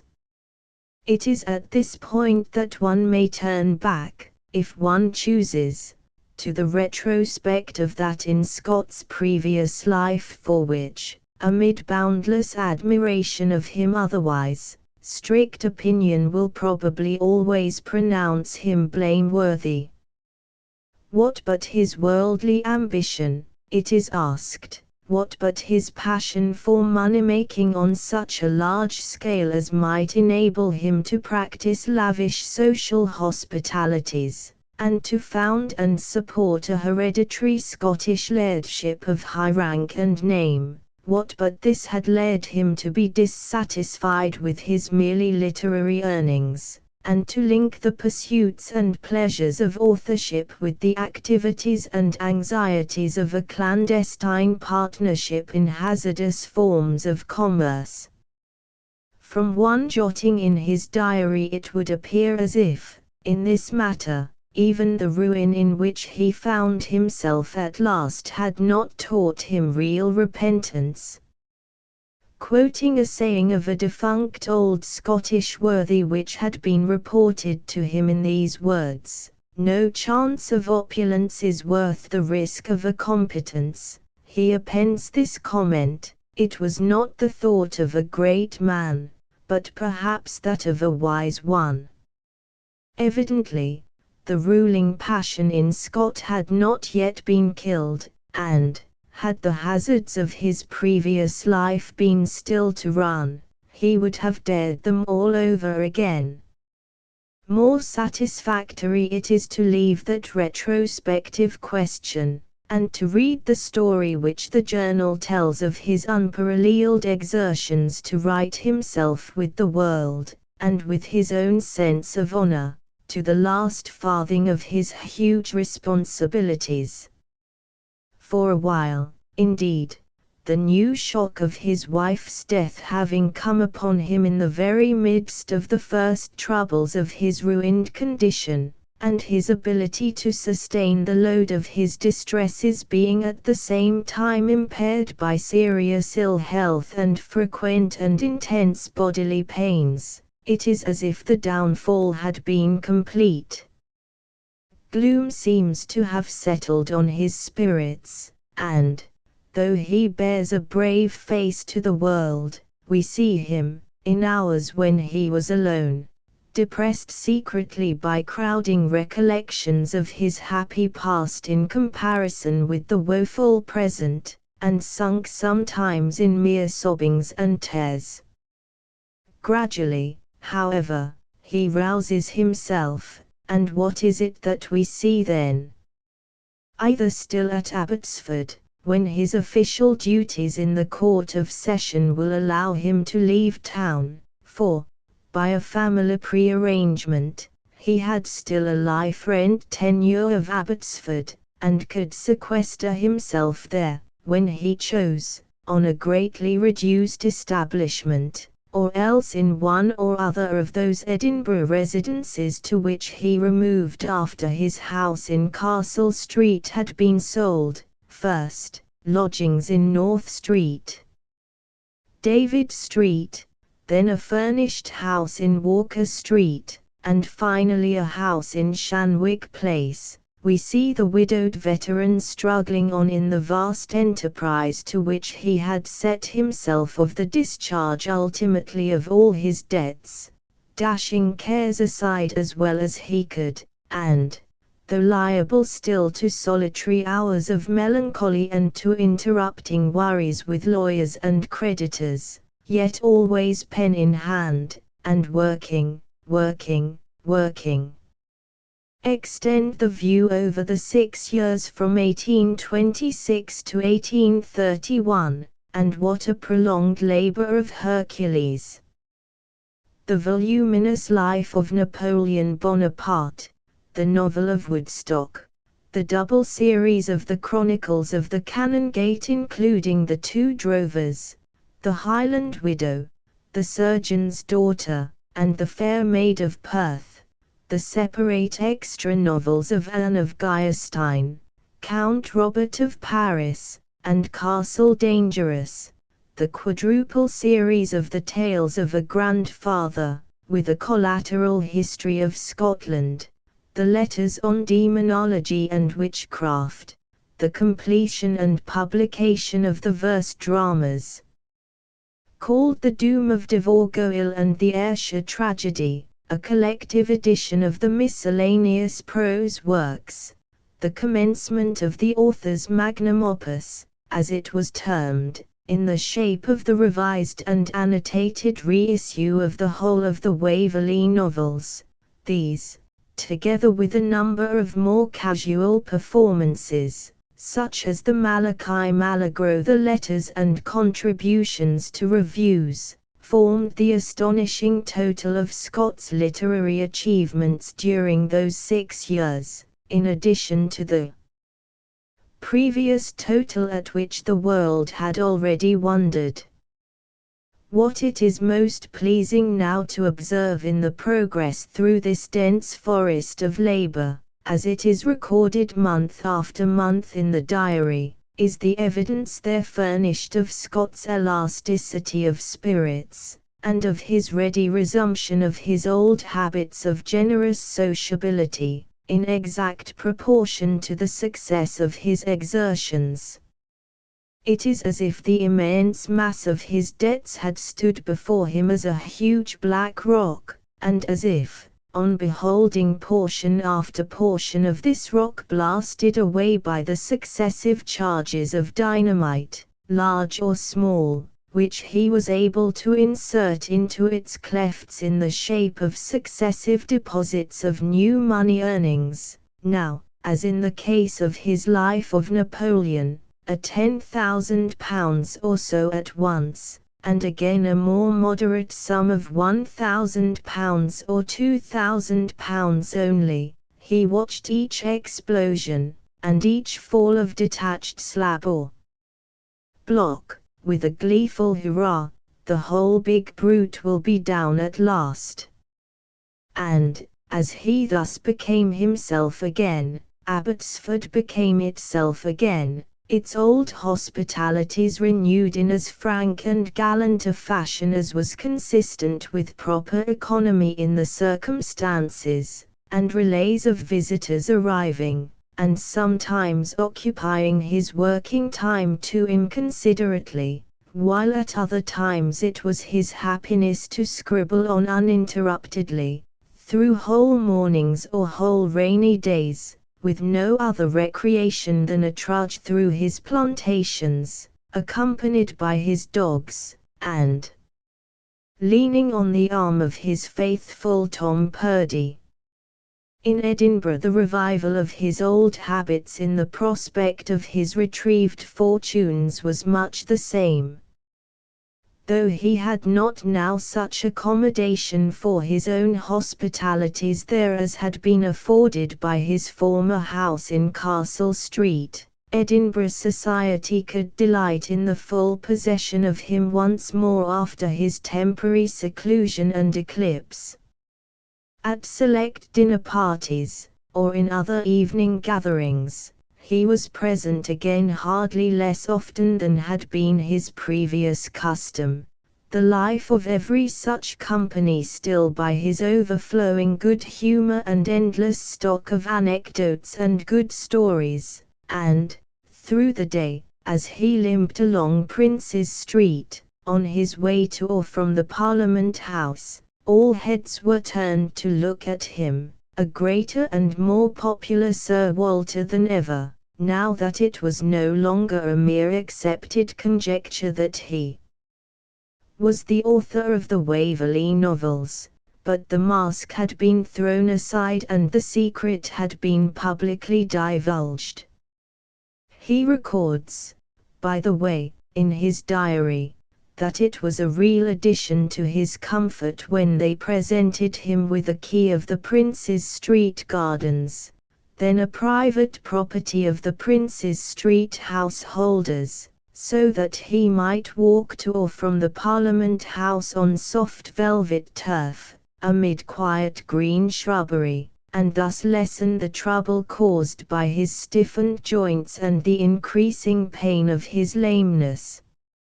Nor was it within the circuit of Edinburgh only, or at Abbotsford only, that there was restored sunshine round his path. We hear of occasional excursions to the country seats of Scottish friends of his north of Edinburgh, and twice we follow him on leisurely posting journeys into England, for the purpose of a week or two in London again, and a round of calls and engagements in the busy whirl of London society. Once he crosses the Channel, revisits Paris, and spends some time amid the gaieties of that capital. Hardly from the entries in his diary relating to those journeys, so modest always are his mentions of himself, should we learn what a pressure of admiring curiosity, rising sometimes into tumults of enthusiasm and applause, gathered about him wherever he went. Whosoever else might be present, ambassador, statesman, peer, scion of royalty, or even, as happened several times, the great Duke of Wellington himself, it was always to Sir Walter Scott in chief. The contemporary memoirs tell us that the eyes of the assembly were turned. New veneration for him, by reason of the diffused knowledge of the heroic contest which he had begun and was still maintaining with adverse fortune, mingled now, it seems, with all the former feelings which his name and recollections of his writings called up, and for thousands on thousands, whether at home or abroad, he was the most interesting man in all Europe. What need to continue this sketch farther? The rest is known, in a general way, to every one. He had reached his 60th year, not absolutely victorious as yet over the whole of the mass of debt against which he had been exerting himself, but with absolute victory within sight if he should live but a few years longer, when it became evident that no such extension of his life was to be looked for. Signs of premature old age had become manifest in the complete whitening of his hair and the worn aspect of his visage. There had been distinct premonitions of failing powers in the inferior literary quality of some of his later productions, and 3 paralytic or apoplectic seizures in rapid succession, the last in April 1831, finished the process of wreck. A journey to the Mediterranean was recommended, and thither he went, conveyed first to London by land, and then, by sea voyage in a government frigate, to Malta. From Malta, which he reached late in November 1831, he removed, about the middle of December, to Naples, whence the proposal was that he should pass northwards through the rest of Italy, visiting Rome and other famous Italian cities. All in vain. He grew worse and worse, brain and speech lost their normal functions, his restlessness and impatience became ungovernable. The Mediterranean, Italy, Rome, blue skies and classical cities, what are they all to me? Give me back 1 hour of Scotland, let me see it ere I die. They conveyed him back by slow stages, seeing this and that continental sight on his homeward route, but hardly knowing what he saw. He was in London again for a week or two in June and July 1832, attended medically in a hotel in Jermyn Street.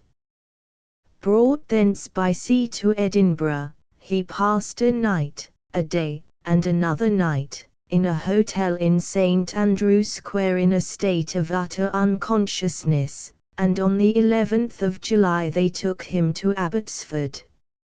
On their way thither through the old familiar scenery he began to recognize places and objects, and to mutter their names: Gala Water, Buckholme, Torwoodley, and, when they approached Abbotsford itself, and he caught sight of its towers, he sprang up in such a state of excitement that they could hardly hold him in the carriage. "Ha! Willie Laidlaw! Oh man, I have often thought of you," were his first words, after his old friend and amanuensis Laidlaw, who was waiting in the porch, had assisted the rest in carrying him into the house, and seating him in a chair in the dining room. The return of consciousness which this recognition signified became more and more marked, at least at intervals, in the 2 months and 10 days through which he still lingered. He talked with those of his family who were about him, could be shifted from room to room or even wheeled in a bath chair through parts of his grounds, and could listen to readings and seem to take an interest in them. Once he insisted on being placed at his writing table, with paper, pens, and ink before him in the accustomed order, and wanted to be left to himself, but, when the pen had been put into his hand and his fingers refused to hold it, tears trickled down his cheeks, and he gave up the attempt. There were, as often in such cases of brain paralysis, some days of almost frantic vehemence, when it was painful to be near him, but these were succeeded by a feeble quietude and a gradual ebbing away of life. On the 21st of September, 1832, with the ripple of the Tweed heard by those who stood round his bed, Sir Walter Scott, then only in the 62nd year of his age, breathed his last. In the diary itself the narrative of those closing years of Scott's life is broken short at the point where they were bringing him back from Italy as a dying invalid. The last few months are a total blank in the diary, where, indeed, the entries for the later years of the included 7 are scantier and more intermittent than those for the earlier. But it is not solely as an exact autobiographic record of the incidents of so many memorable years of a memorable life that the diary is now of interest. Implicated in that main interest, and catching the attention of the reader again and again as he advances through the pages, are certain recurring particular informations as to Scott's character and ways which possess an independent interest, and may be reverted to separately. Bound up, for example, with the proofs furnished by the diary of Scott's prodigious literary industry, there is plenty of minute information as to his habits of composition and his rate of composition. I do not like that word composition in any such application, thinking it a miserable word for the description of the process by which a great writer marshals the contents of his mind and commits them to paper, but the word is current, and may serve for the nonce. Well, Scott's rate of composition was about the fastest known in the history of literature. Of all his predecessors in the literary history of the British Islands, Shakespeare seems to have been the likest to him in this particular of fluent facility and swiftness of production. His mind and hand went together is the well-known report concerning Shakespeare by his literary executors and editors. His mind and hand went together, and what he thought he uttered with that easiness that we have scarce received from him a blot in his papers. One has an impression, however, that Shakespeare, with all his facility when he had the pen in his hand, had it less constantly in his hand, was less ident in the use of it, as our good northern phrase goes, than Scott, whether because he had less actual need to be ident or because verse, which was Shakespeare's main element, is intrinsically more difficult, takes more out of a man in a given time, and so is less favorable to idency than the prose element in which, latterly, Scott worked all but exclusively. At all events, idency and facility taken together, the result, in the mere matter of quantity, was larger from Scott's industry than from Shakespeare's. But it is with the facility that we are now concerned, and with the proofs of this facility which are furnished by the journal in particular. The mere look of the handwriting is one of these, that rapid current calamo look, without hesitation, and with hardly an erasure, stoppage to point, or any such thing, and with the words almost running into each other in their hurry, which is familiar to all who have seen facsimile reproductions of any portions of the copy of Scott's novels, when they were written with his own hand, and not dictated.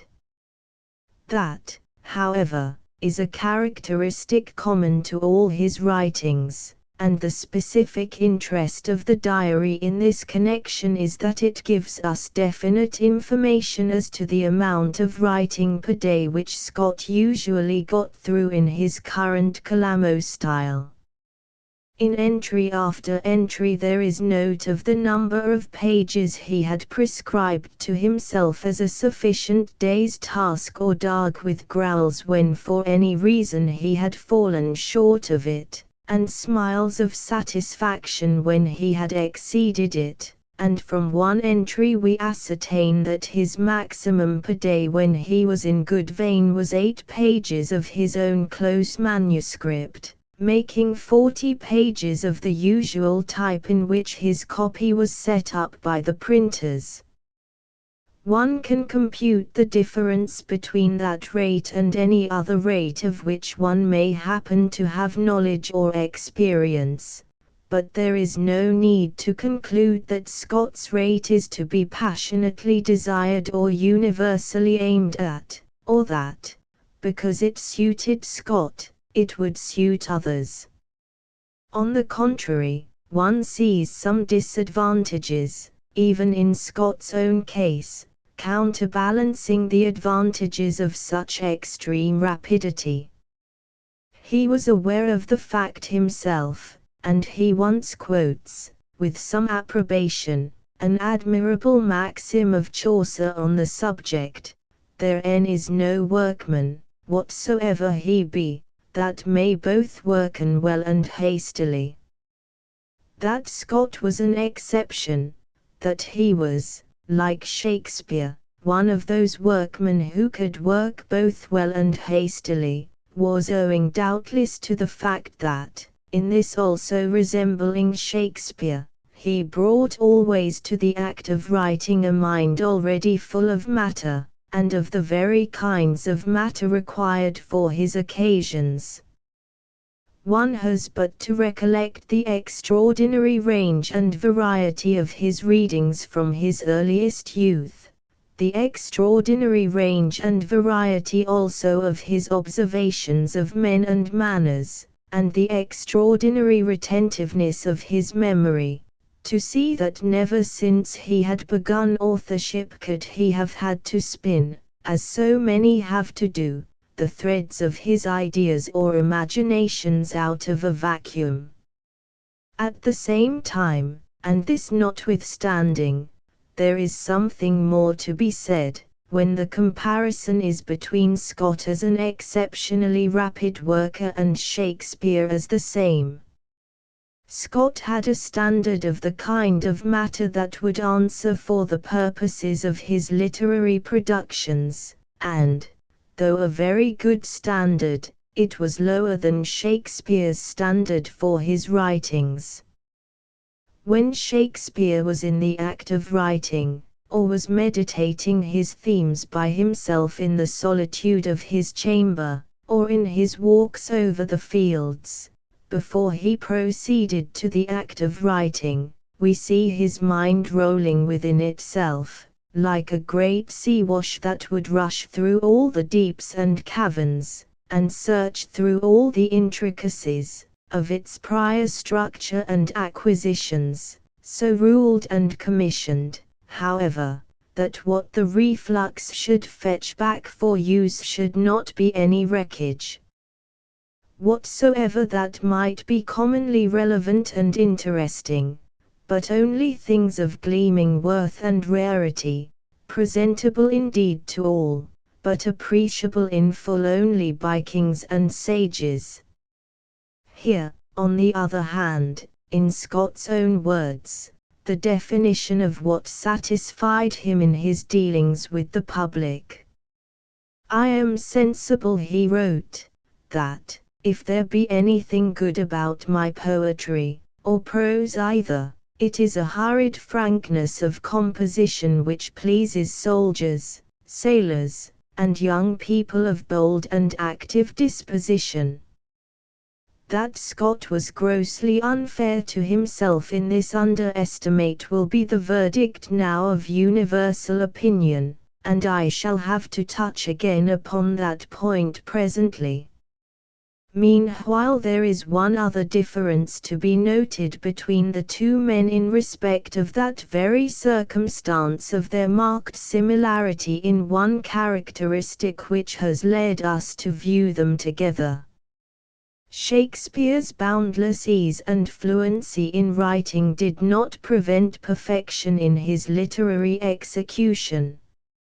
His grammar, with all its impetuosity and lightness of spring, is logical and accurate to the utmost demands of the most fastidious English scholarship, and, though he would have repudiated with scorn the name stylist invented of late as a title of literary honor by some of our critics, and it would be profane to think of him under that execrable and disastrous appellation, he wrote always with the sure cunning of a disciplined artist in verbal expression, an artist so highly self-disciplined that his art in such matters had become an instinct. Scott's habitual style, on the other hand, his style when he is not strongly moved either by vehement feeling or by high poetic conception, is a kind of homely and comfortable slipshod, neglectful of any rule of extreme accuracy, and careless even of the most obvious grammatical solecisms. It is not exactly with reference to this difference between himself and Shakespeare that there occurs in one passage in his diary a protest against being compared with Shakespeare at all. But the protest is worth quoting. "Like Shakespeare," he exclaims, noticing the already formed habit of this perilous comparison among his most ardent admirers in his own lifetime, "like Shakespeare, not fit to tie his brogues." It was the superlative of compliment on Scott's side, but its very wording may be construed into a certain significance in connection with that point of dissimilarity between the two men to which I have just adverted. Shakespeare never wore brogues. In our present metaphorical sense, I mean, in the literal sense, I would not be sure, but he may have found such articles convenient quite as often as Scott did. There were muddy roads about Stratford-on-Avon as well as about Abbotsford. It would be wrong not to mention, however briefly, the confirmation furnished by the journal of all our previous impressions of Scott's high excellence among his fellow men, not only in the general virtues of integrity, honor, courage, and persevering industry, but also in all those virtues which constitute what we call in a more particular sense goodness. Great and good is one of our common alliterative phrases, and it is a phrase which we seem to require when we would characterize the kind of human being that is entitled to supreme admiration. We feel that either adjective by itself would be inadequate in such a case, but that the doubling suffices. Another of our alliterative phrases, nearly the same in meaning at root, is head and heart. Only when there is a conjunction in a human being of what we call heart with what we call intellect are we quite satisfied, even in cases of ordinary experience, and only when there is the conjunction of great heart with great intellect do we bow down with absolute veneration before this man or that man of historical celebrity. Common and simple though this word heart is, there is a world of unused applicability in it yet in many directions. In the criticism of literature, for example, it supplies a test that would make havoc with some high reputations. There have been, and are, writers of the most indubitable ability, and of every variety of ability, in whose writings, if you search them through and through, though you may find instruction in abundance, novelties of thought in abundance, and amusement in abundance, you will find very little of real heart. There is no such disappointment when you turn to Scott. Benevolence, charitableness, tolerance, sympathy with those about him in their joys and their sorrows, kindly readiness to serve others when he could, utter absence of envy or real ill will. These are qualities that shine out everywhere in his life and in the succession of his writings, and that receive, though they hardly need, additional and more intimate illustration in his journal. Positively, when I contemplate this richness of heart in Scott, and remember also how free he was all through his life from those moral weaknesses which sometimes accompany and disfigure an unusually rich endowment in this species of excellence, for, born though he was in an old Scottish age of roughish habits and not over-squeamish speech, and carrying though he did the strong Scottish build of that age, and somewhat of its unabashed joviality, to the very last, his life was exemplary. Throughout in most particulars of personal conduct, positively, I say, with all this in my mind, I can express my feeling about Scott no otherwise than by declaring him to have been one of the very best men that ever breathed. Of the interest of the miscellaneous contents of the book, as including individual incidents in Scott's life, sketches of the physiognomies and characters of his Edinburgh contemporaries and London contemporaries, descriptions of scenes and places, curious Scottish and other anecdotes, literary criticisms, and expressions of Scott's opinions on public questions and on men and things in general, no adequate idea can be formed except from itself.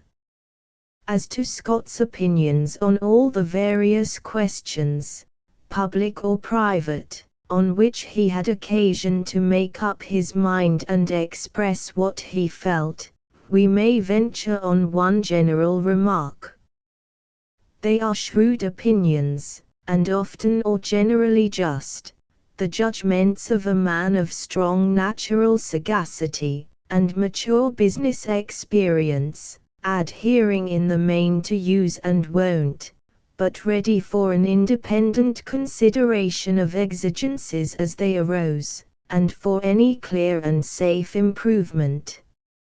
Even in politics, though his partisanship in that department was obdurate, avowed, unflinching, and sometimes uproarious, his shrewdness in the forecast of what was possible, or his private determination in favor of what he thought just and desirable, led him sometimes, especially where Scottish nationality was concerned, and the thistle seemed to be insulted, into dissent from his party, and the proclamation of opinions peculiarly his own. It is when we leave the plain ground of such practical and everyday questions, and either ascend to those higher levels, or descend to those deeper, at which the human intellect finds its powers more hardly tasked, it is then that we observe what is usually reckoned a defect in Scott in comparison with many who have been far inferior to him in other intellectual respects. There was little in his mind of what may be called the purely noetic organ, that faculty which speculates, investigates, deals with difficult problems of science or philosophy, and seeks in every subject for ultimate principles and a resting ground of final conclusions. He either refrained from such exercises of mind entirely, or was content with proximate and easily accessible axioms.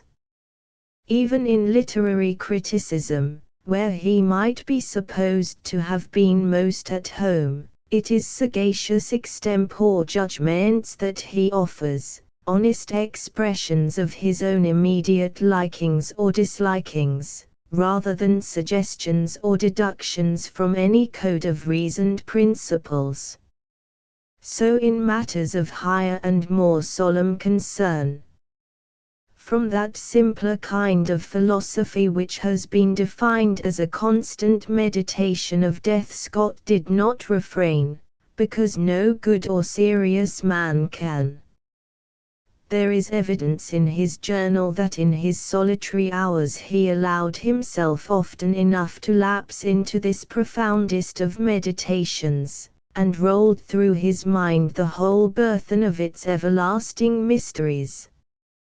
But the inscrutable for Scott, in this subject as in others, began at a short distance from his first cogitations or his inherited creed. I would, if called upon, die a martyr for the Christian religion, he writes once in his diary, and no one can doubt that the words were written with the most earnest sincerity. But, when we interpret them duly by the light of other passages, and of all that we know independently, it is as if we saw Scott standing upright with flushed face and clenched hands, and saying to those about him who might want to trouble him too much on so sacred a subject, "This is the faith that has been transmitted to us from far back generations. This is the faith in which millions of abler men than I am, or than you are, have lived and died. I hold by that faith, without seeking to curiously to define it or to discuss its several tenets, and, if you come too near me, to pester me with your doubts and questionings, and new inquiries and speculations, and all the rest of your clever 19th-century metaphysics, I warn you that the soul of all my fathers will rise in me, and I shall become dangerous." In plainer words, on this subject, as on others, it was in Scott's constitution to rest in that kind of wisdom which declines thinking beyond a certain distance. Here, again, and in a new connection, we come round to Shakespeare. In him, no one needs to be reminded, the noetic faculty existed in dimensions absolutely enormous, working wonderfully in conjunction with his equally enormous faculty of imagination, and yet with the incessant alertness, the universal aggressiveness, and the self-enjoying mobility, of a separate mental organ. Hence those glances from heaven to earth and to the underworld which earth conceals, those shafts of reasoned insight into the roots of all things, those lightning gleams of speculation to its last extreme, that wealth of maxims of worldly prudence out-rivaling and double-distilling the essence of all that is in Bacon's essays, those hints and reaches towards an ultimate philosophy both of nature and of human life, which have made Shakespeare's writings till now, and will make them henceforth, a perennial amazement. Well, after what has just been said of Scott, are we bound, on this account, to give up the customary juxtaposition of the two men? Hardly so, I think, for there is a consideration of some importance yet in reserve. I will introduce it by a little anecdote taken from the journal itself.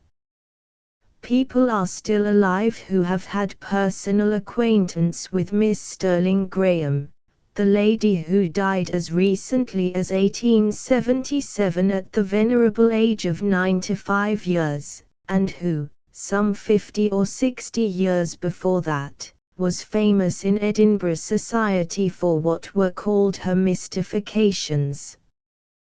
These consisted in her power of assuming an imaginary character, generally that of an old Scottish lady, dressing up in that character, appearing so dressed up unexpectedly in any large company in a drawing-room, or even in the private study of some eminent lawyer or judge, and carrying on a long rigmarole conversation in the assumed character with such bewildering effect that her auditor or auditors were completely deceived, and supposed the garrulous intruder to be some crazy eccentric from a country house or some escaped madwoman. It was on the 7th of March, 1828 that Sir Walter Scott witnessed, in the house of Lord Gillies, after dinner, one of those mystifications of Miss Sterling Graham, and he describes it in his journal thus: Miss Sterling Graham, a lady of the Duntroon family, from whom Clavis was descended, looks like 30 years old, and has a face of the Scottish cast, with a good expression in point of good sense and good humour. Her conversation, so far as I have had the advantage of hearing it, is shrewd and sensible, but no ways brilliant.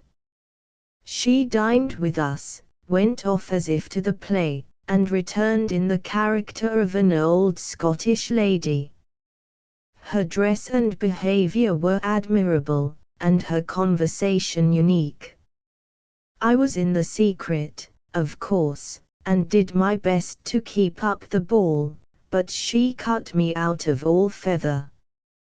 The prosing account which she gave of her son, the antiquary, who found an old wig in a slate quarry, was extremely ludicrous, and she puzzled the professor of agriculture with a merciless account of the succession of crops in the parks around her old mansion house.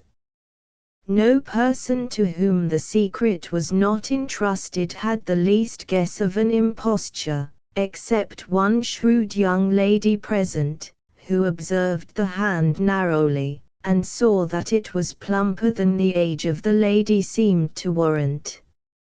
From a note appended to this entry by Mr. Douglas we learn what Sir Walter said to Miss Sterling Graham on this occasion, by way of complimenting her on her performance after it was over. "Awa, awa," he said, the deals our grit wi' you.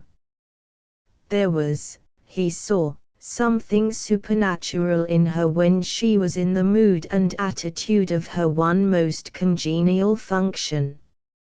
All the gifts that were latent in the shrewd and sensible-looking, but no ways brilliant lady, flashed out upon others, and were revealed even to herself, in the act of her personations. With the lesson in our minds which this little story supplies, we may return to the matter of Scott's reputed deficiency in the speculative or purely noetic faculty, noetic fidelistic. This faculty, with a score of others perhaps for which our meagre science of mind has no names, you will find in Scott too, if you know how to look for them. When and where would you have looked for the noetic faculty in Nelson? Not, certainly, as he was to be seen in common life, a little man of slouching gait, with his empty right arm sleeve pinned to his breast, and gravely propounding as an unanswerable argument in his own experience for the immateriality of the soul the fact that, though there was now an interval of half a yard from the stump of his lost arm and the place where his fingers had been, he could still sometimes feel twitches of rheumatism in those merely spectral fingertips. No. But see him on his own great wooden three-decker, as he was taking her into action between the enemy's lines, when the battle roar and the battle flashes had brought the electric shiver through his veins, and he stood among his sailors transmuted into the real Nelson, seamanship incarnate and a fighting demigod. So, with the necessary difference for the purpose now in view, in the case of Scott, his various faculties of intellect were involved inextricably somehow in that imaginative faculty which he did possess, and also in enormous degree, in common with Shakespeare. When Scott was engaged on any of his greater works, a Lay of the Last Minstrel, a Marmion, a Lady of the Lake, a Waverley, a Guy Mannering, an Antiquary, an Old Mortality, a Heart of Midlothian, an Ivanhoe, or a Regauntlet, when he was so engaged, and when the poetic frenzy had seized him strongly, then what happened?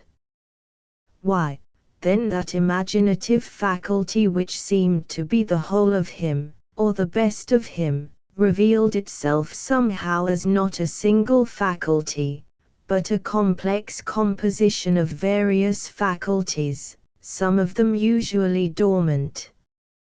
This it did by visibly splitting itself, resolving itself, into the multiplicity of which it was composed, and then the plain everyday man of the tall upright head, sagacious face, and shaggy eyebrows, was transmuted, even to his own surprise, into a wizard that could range and speculate incalculably. It was, I say, as if then there were loosened within him, out of his one supposed faculty of fantasy, a simultaneous leash of other faculties, a noetic faculty included, that could spring to incredible distances from his ordinary self, each pursuing its appropriate prey, finding it, seizing it, sporting with it, and coiling it back obediently to the master's feet. In some such way, I think, must be explained the splendor of the actual achievements of Scott's genius, the moderate dimensions of his purely reasoning energy in all ordinary circumstances notwithstanding. His reasoning energy was locked up organically, let us say, in his marvelous imagination. And so, remembering all that Scott has left us, those imperishable tales and romances which no subsequent successes in the British literature of fiction have superseded, and by the glamour of which his own little land of brown heath and shaggy wood, formerly of small account in the world, has become a dream and fascination for all the leisurely of all the nations. Need we cease, after all, from thinking of him in juxtaposition, due interval allowed, with England's greatest man, the whole world's greatest man, of the literary order, or abandon the habit of speaking of Sir Walter Scott as our Scottish Shakespeare? Carlyle's Edinburgh Life, 9, Part I. 1809–1818. Early in November 1809 two boys walked together from Ecclefechan in Dumfriesshire to Edinburgh, to attend the classes in the university there. The distance, as the crow flies, is about 60 miles, and the boys took 3 days to it. The elder, who had been at college in the previous session, and therefore acted as the guide, generally stalked on a few paces ahead, whistling an Irish tune to himself. The younger, who was not quite 14 years of age, and had never been out of Dumfriesshire before, followed rather wearily, irritated by the eternal Irish tune in front of him, but mainly given up to his own bits of reflections in the silence of the moors and hills. The elder of the two boys was a Thomas Smale, afterwards of some note as a burgomaster in Galloway. The younger was Thomas Carlyle.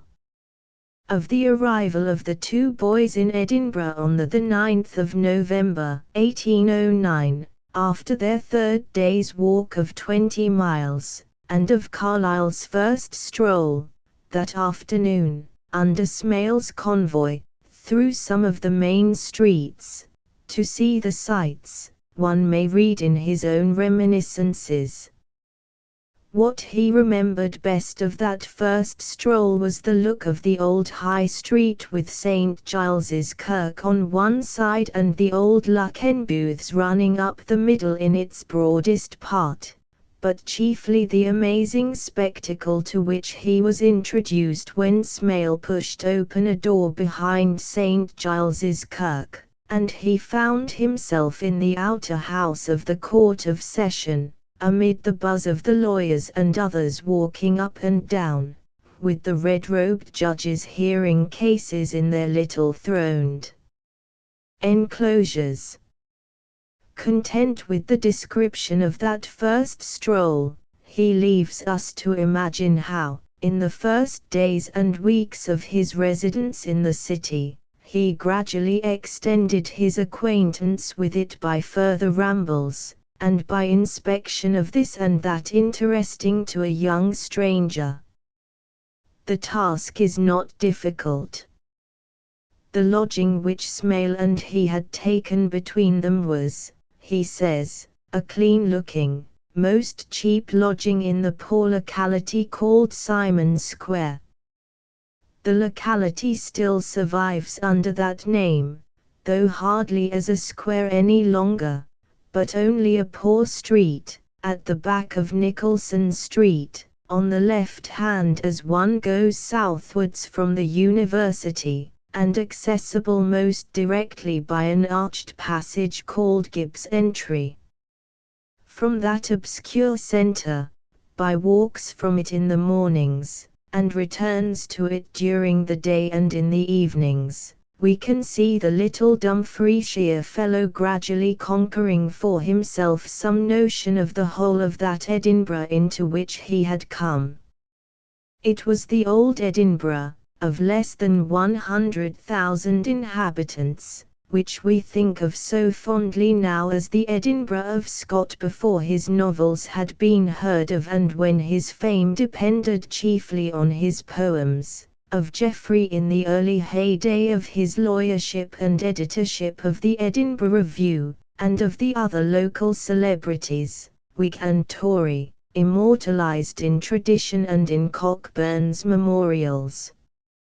It was chiefly of the externals of the city that the boy was making his notes, for the living celebrities, as he tells us, were hardly even names to him then. Scott and Geoffrey, he says, may have been in the peripatetic crowd of wigged and gowned lawyers he had seen in the hall of the Parliament House on the day of his arrival, but the only physiognomy he had marked there so as to know it again was that of John Clark of Eldin. A reminiscence which I have heard from his own lips enables me, however, to connect his first days in Edinburgh with the memory of at least one Edinburgh worthy of a still elder generation. It was on the 18th of December, 1809, or just 6 weeks after Carlyle's arrival in Edinburgh, that the well-known Dr. Adam, rector of the high school, died, and I have heard Carlyle tell how the event impressed him, and how he went to see the funeral procession of the old scholar start from the high school yard at the foot of Infirmary Street. With a number of other boys, he said, he hung on by the railings outside, looking in upon the gathered assemblage of mourners. He seemed to remember the scene with peculiar vividness, for, after picturing himself as a boy hanging on by the high school railings, and watching the incidents within, he added, Amy, that moment then, and this now, and nothing but the rushing of time's wings between. 10. He had a liking to the last for old Dr. Adam. I have heard him say that any Scotsman who was at a loss on the subject of shall and will would find the whole doctrine in a nutshell in 2 or 3 lucid sentences of Dr. Adam's Latin grammar, and I had an idea at the time that he had used this brief precept of Dr. Adam's little book in his own early practice of English. At the date of Dr. Adam's death Carlyle had been for 6 weeks a student in the university, with pupils of Dr. Adam among his fellow students on the same benches. One can see his matriculation signature, Thomas Carlyle in his own hand, a clear and good boyish hand, differing considerably from that which he afterwards wrote in the alphabetically arranged matriculation list of the arts students of the session 1809-10. It is the 6th signature under the letter C, the immediately preceding signature being that of a Dumfries youth named Irvine Carlyle, spelled so, and not Irving Carlyle, of whom there is mention in the reminiscences. It is clear that the two Carlyles were drawn to each other by community of name and county, if not by kin, and had gone up for matriculation together.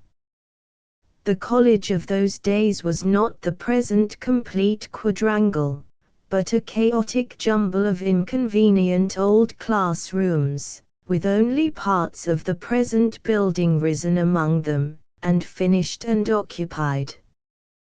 The classes which Carlyle attended in his first session were the first humanity class, under Professor Alexander Christison, and the first Greek class, under Professor George Dunbar.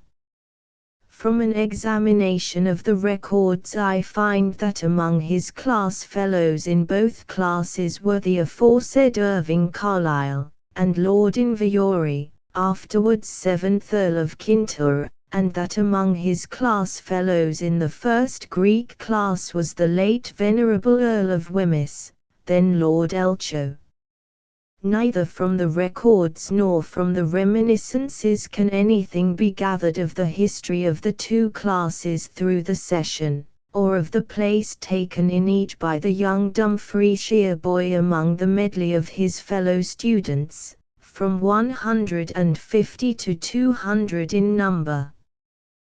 The Latin classroom, we do learn from the reminiscences, was a very dark room, so that Professor Christison, having 2 students of the name of Carlyle, never succeeded in distinguishing the one from the other, which was all the harder, Carlyle thought, because the other Carlyle, Mr. Irving Carlyle, was not only different physically, being an older, considerably bigger boy, with red hair, wild buck teeth, and scorched complexion, but was also the worst Latinist in the whole class. Carlyle himself had been so well grounded in Latin at a non-school that probably he could have held his own in the class even against Dr. Adams' pupils from the Edinburgh High School. To the end of his life, at all events, he was a fair Latinist. To Greek he never in later life made any pretence, and whatever Greek he did learn from Dunbar, which can have been but small in quantity, must have faded through disuse. He retained, however, a high admiration for the Elementa Lingua Graecae of Dr. James Moore of Glasgow, which was, I suppose, the Greek grammar then used in Dunbar's class, thinking it the very best grammar of any language for teaching purposes he had ever seen. While we know so little of Carlyle's Greek and Latin studies in his first university session, it is something to know that he was a pretty diligent reader of books that session from the college library.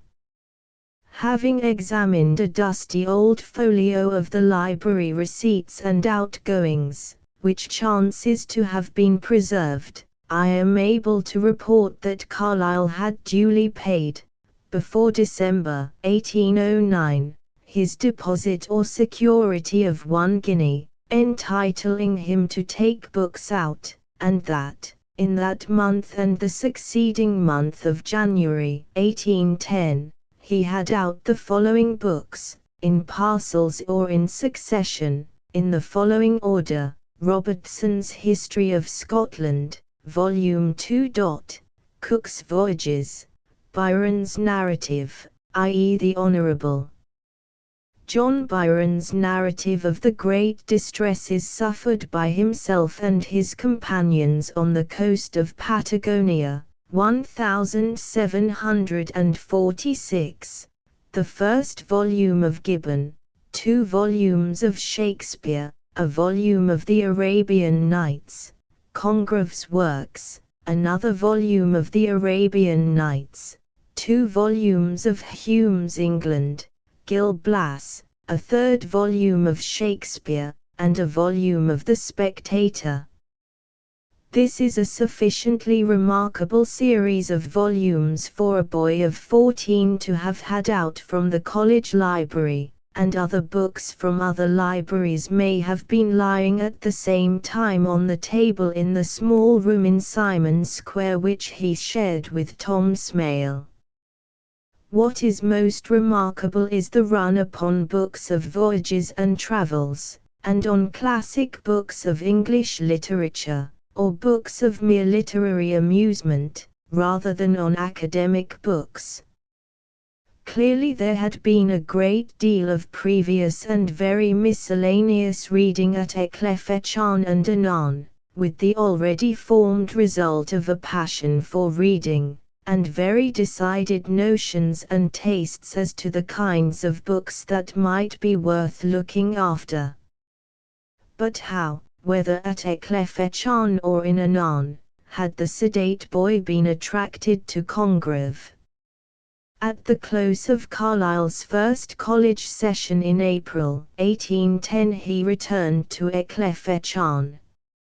He was met on the road near the village, as he tells us so touchingly in his reminiscences, by his father, who had walked out, with a red plaid about him on the chance of seeing Tom coming, and the whole of the vacation was spent by him at home in his father's house. It is not, therefore, till the beginning of the session of 1810–11 that we again hear of him in Edinburgh.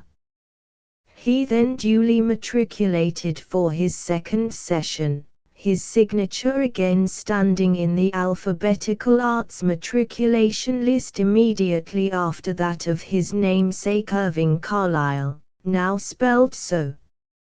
His classes for this session were the first mathematical class, under Professor John Leslie, and the logic class, under Professor David Ritchie, and I have found no note of his having gone back that year, or any other, for a second course of Latin from Professor Christison.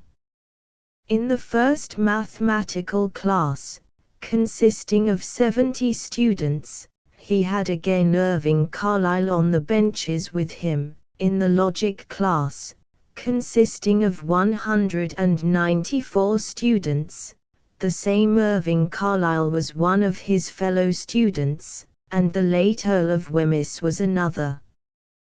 What he made of the logic class we have not the least intimation, and it is only by inference that we know that he must have distinguished himself in the mathematical class and given evidences there of his unusual mathematical ability. As before, however, he found variation, or diversion, from his work for the classes by diligent reading in his lodgings.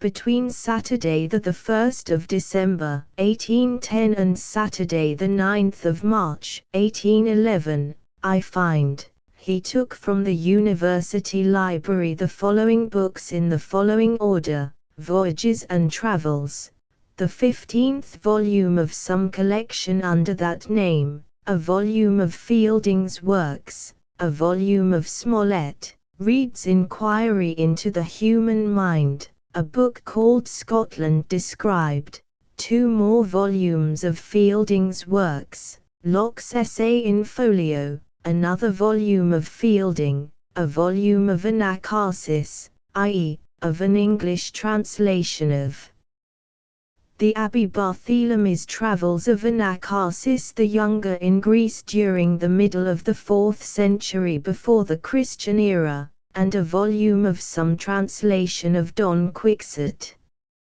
His choice of books, it will be seen, is still very independent. Reid's Inquiry and Locke's Essay connect themselves with the work in the logic class, but the other volumes were evidently for mere amusement. Whether it was still in the lodging in Simon Square, and with Smale for his chum, that these books were read, is uncertain. His comradeship with Smale continued, indeed, he tells us, over 2 sessions, but the lodging may have been changed. It was still, doubtless, somewhere near the university.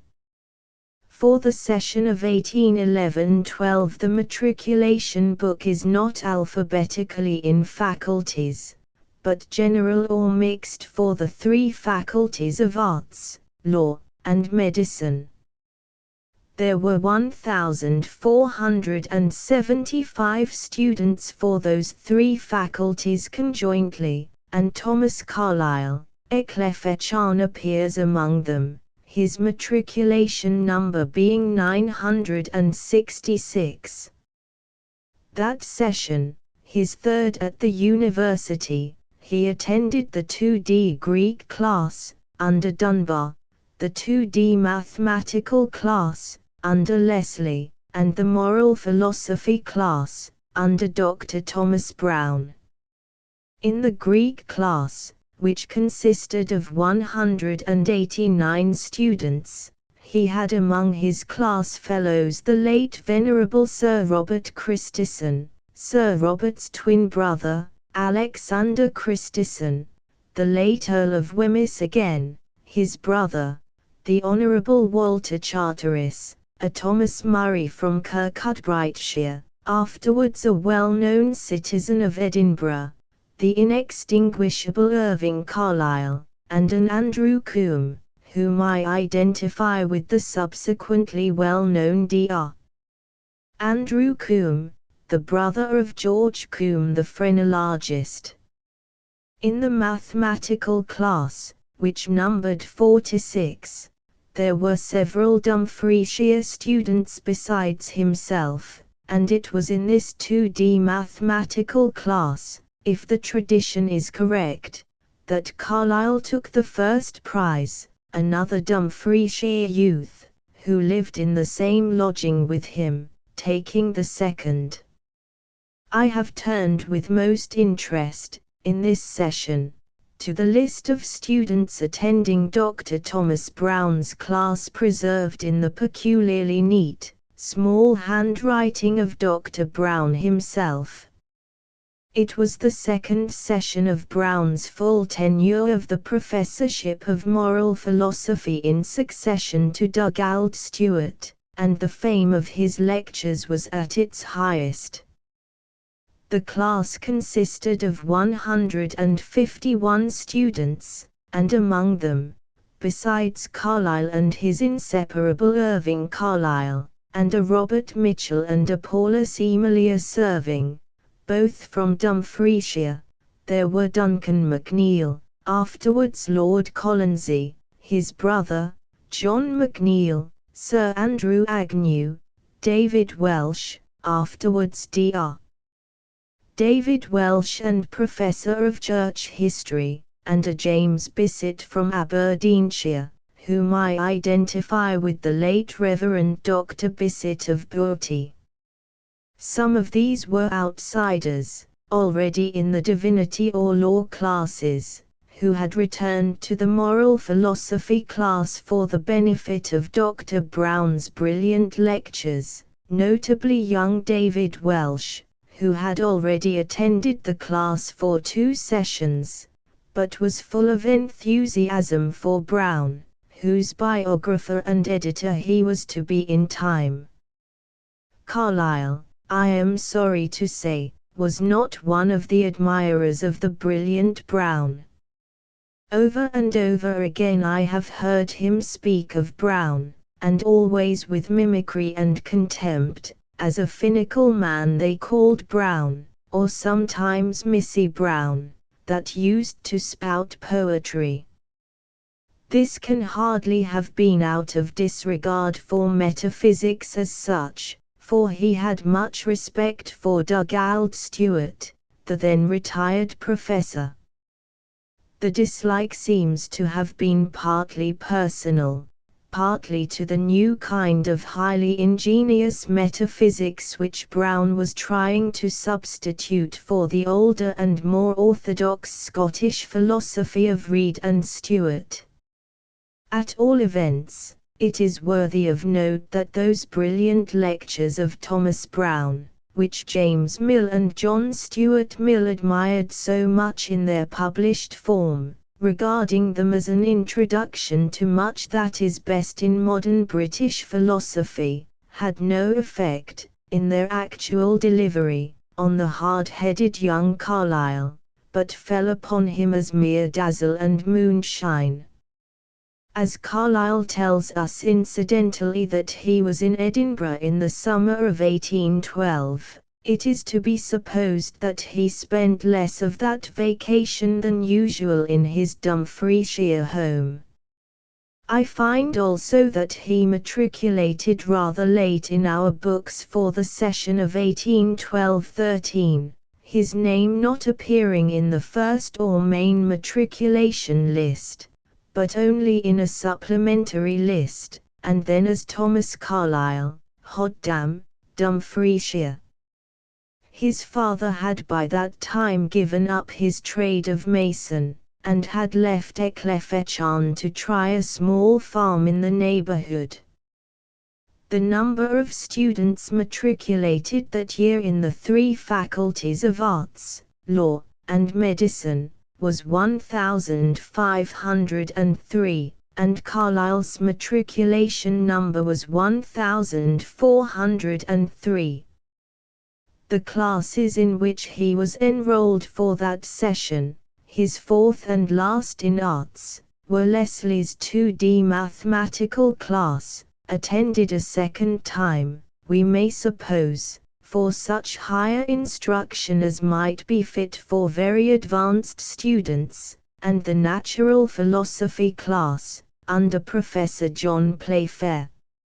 In this last session, accordingly, as a student only of mathematics and physics, with no distraction towards either classics or mental philosophy, Carlyle may be said to have been in his element.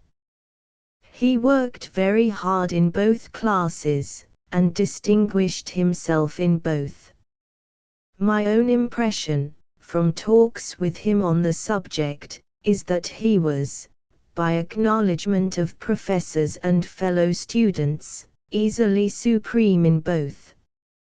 Leslie's second class that year numbered but 41 students, and it was natural that his most distinguished student in 2 previous sessions should now be familiar with him and receive his especial notice.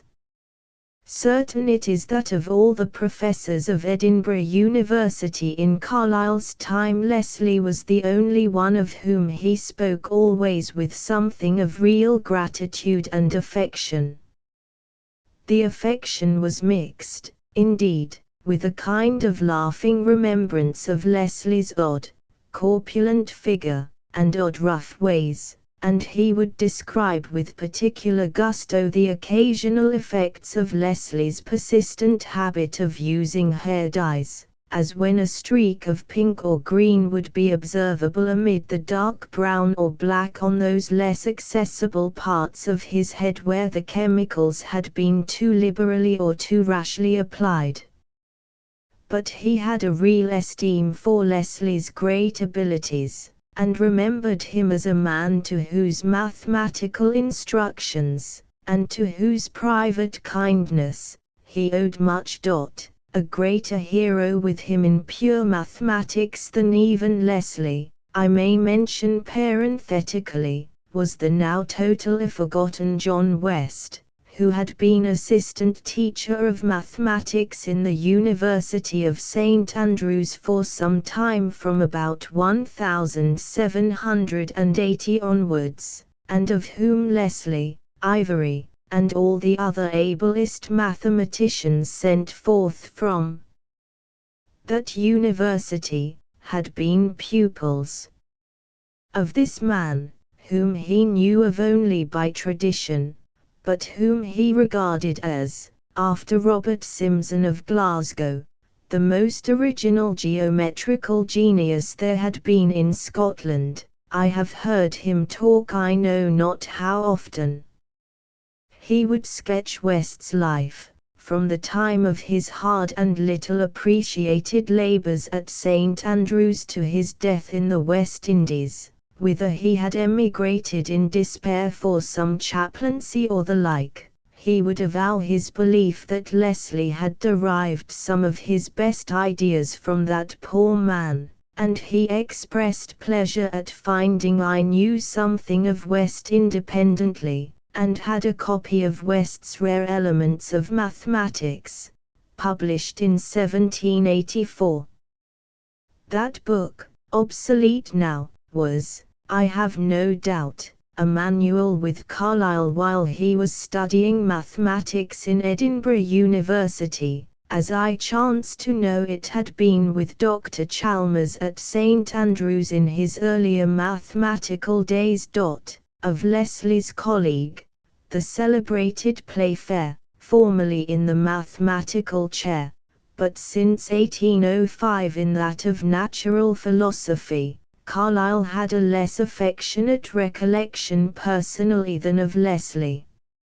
Sharing, I believe, the common opinion of Playfair's great merits, and minutely acquainted with the facts of his life, as indeed he was with the biographies of all persons of any mark with whom he had come into contact, he rather resented a piece of injustice which he thought Playfair had done to himself.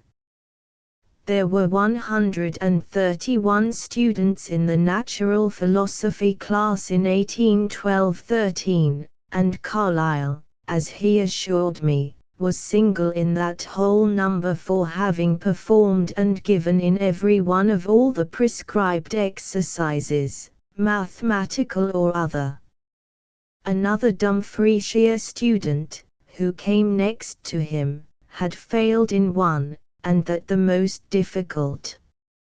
Naturally, at the end of the session, he expected that his certificate would correspond to his distinction in the class, and it was of some consequence to him that it should. But, when he called at Playfair's house for the certificate, and it was delivered to him by a manservant, he was a good deal disappointed. The usual form of the wording for a good student was to the effect that the professor certified that so-and-so had attended the class in such and such a session and had made good proficiency in his studies. In Carlyle's case there was a certain deviation from this form, but only to the effect that he had attended the class and that the professor had reason to know that he had made good proficiency in his studies. I can remember Carlyle's laugh as he told me of this delicate distinction, and I have always treasured the anecdote as a lesson for professors. They ought to be very careful not only in noting talent on the benches before them, but also in signifying what they have noted, if only because, as in Playfair's case, they may be sometimes entertaining an angel unawares, and some angels have severe memories. We have thus brought Carlyle to the summer of 1813, when he had completed his arts course in the University of Edinburgh, and was in the 18th year of his age. Though qualified, according to the present standard, for the degree of M.A., he did not take it, but in that he was not in the least singular. In those days hardly any Edinburgh student ever thought of taking a degree in arts. As far as Edinburgh University was concerned, the M.A. degree had fallen into almost complete disuse, and not till within very recent memory has it become customary again. After his course in arts, therefore, Carlyle, with 95% of those of his contemporaries who had passed the same course, was in the position merely of a virtual M.A., who had obtained the best education in literature, science, and philosophy that the Edinburgh University could afford. His own estimate of the worth of that was not very high. Without assuming that he meant the university described in Sartor Resartus to stand literally for the Edinburgh University of his own experience, we have seen enough to show that any specific training of much value he considered himself to owe to his 4 years in the arts classes in Edinburgh University was the culture of his mathematical faculty under Leslie, and that, for the rest, he acknowledged merely a certain benefit from having been in so many classrooms, where matters intellectual were professedly in the atmosphere, and where he learned to take advantage of books.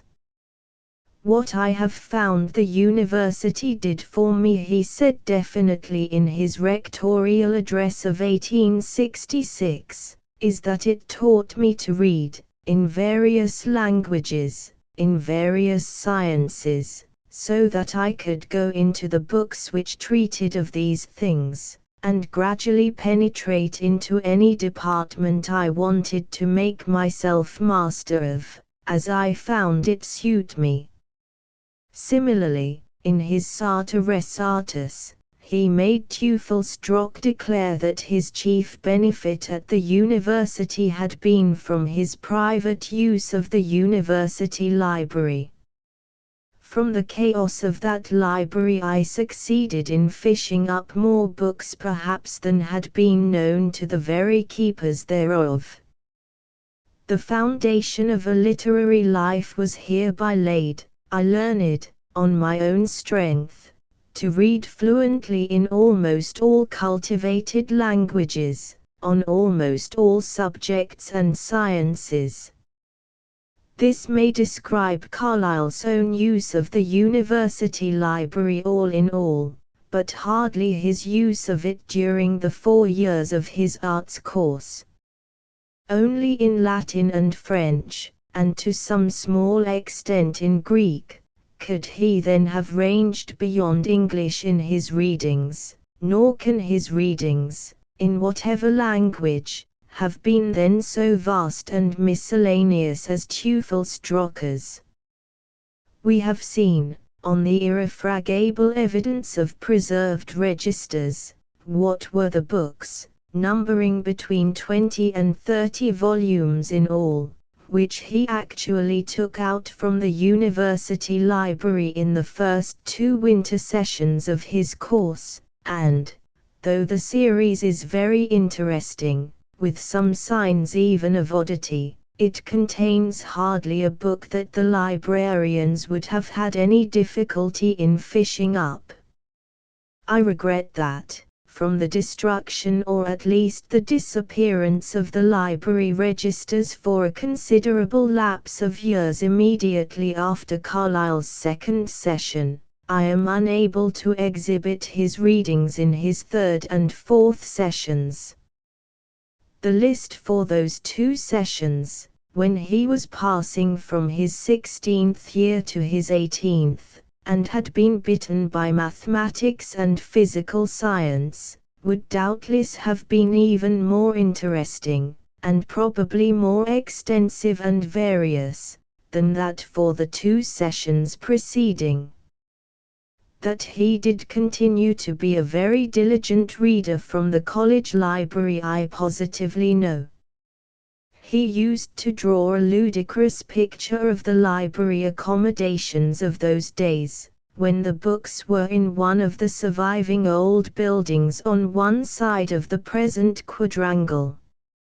As I understood him, the students came at definite hours, and ranged themselves in queue in some passage, or at some entry, waiting for the opening of the door, and perhaps battering at it when the sub-librarian inside was dilatory. He was a sulky gentleman, of Celtic blood and stout build, who regarded the readers as his natural enemies, and, when he did open the door, he generally presented himself in rear to the impatient crowd, taking care to bend his body at the final moment so as to administer one last impediment of contempt for the entrance and send some of them sprawling.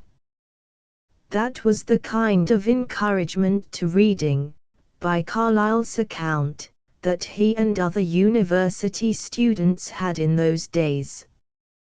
To the end of his life he was all but savage in his resentment of difficulties thrown in the way of access to books by those who had charge of them, and the great Panese of the British Museum came in for a good deal of his wrath in private on this account.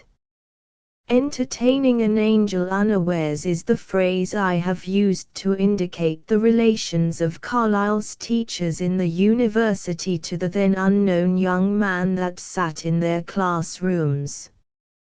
In fact, Carlyle, when he left the university in 1813, a virtual M.A., aged 17 years and 4 months, was already potentially the very Carlyle we now revere, in consequence of his subsequent life, as one of the greatest and noblest spirits of his generation. Not yet at his full stature, which, when I knew him first in his yet unburnt manhood, was over 5 feet 11 inches, and of thin, lean, rather gaunt frame. He told me himself he had never weighed more than about 10 stone. He was a youth of as great faculty, as noble promise, as Scotland had produced since her Burns, born in 1759, and her Scott, born in 1771. This, or something very little short of this, seems to have been already recognized by those who knew him intimately. They were not many, for he was of peculiarly proud, shy, and reserved ways, if not even morose and unsocial. Poverty also kept him back. It was not for an Ecclefechan lad, chumming with one or two others in like circumstances in a poor lodging in Simon Square, or some other old town locality, and receiving his meagre supplies from home, to mix much with general Edinburgh society. The celebrities of that society, indeed, were no longer strangers to him by name or sight, as they had been on his first Edinburgh walk with Smale in 1809. He mentions particularly that Geoffrey's face and figure had been quite familiar to him since 1811 by visits to the Parliament House, and the same visits, or walks in Prince's Street, must have made him familiar with the face and figure of Scott, and the faces and figures of not a few others that were among the civic somebodies of their time. But it was by sight only, and by no more introduction than he had to Arthur Seat or Holyrood House, that he knew those important personages, and into the circles in which they moved he had never entered. Even the professors of the university, if we except Leslie, seem to have been known to him only by their aspects in college or the vicinity. Further, his acquaintanceships among his fellow students do not appear to have been numerous. He is not known to have been a member of any of the literary and debating societies which in those days, as in these, were so important an appendage to the apparatus of lectures, classrooms, and library, and which draw young men together so congenially for the exchange of ideas, the exercise of oratory, and the formation of lasting friendships between kindred souls. His habits were those of solitary reading and musing, with intercourse only with a few companions, clannishly selected for the most part from among the Dumfriesshire or Galloway lads who could claim him as their district compatriot, whose families he knew, and with one or other of whom he had made his pedestrian journeys homewards at the ends of the sessions. Smale has now vanished from his side, and we hear chiefly of James Johnston, afterwards schoolmaster of Haddington, the Robert Mitchell already mentioned as one of his fellow students in the moral philosophy class, a Thomas Mitchell, afterwards one of the classical masters in the Edinburgh Academy, and the Thomas Murray already mentioned as having been with him in the 2D Greek class. To these has to be added, on the faith of certain extant letters, a certain clever and whimsical fellow student of the name of Hill, who used to delight in signing himself Peter Pinder. In the circle of these, and of others whose names are forgotten, young Carlyle, at the time of his leaving college, was already an object of admiration and respect passing all that is ordinary in such cases of juvenile camaraderie.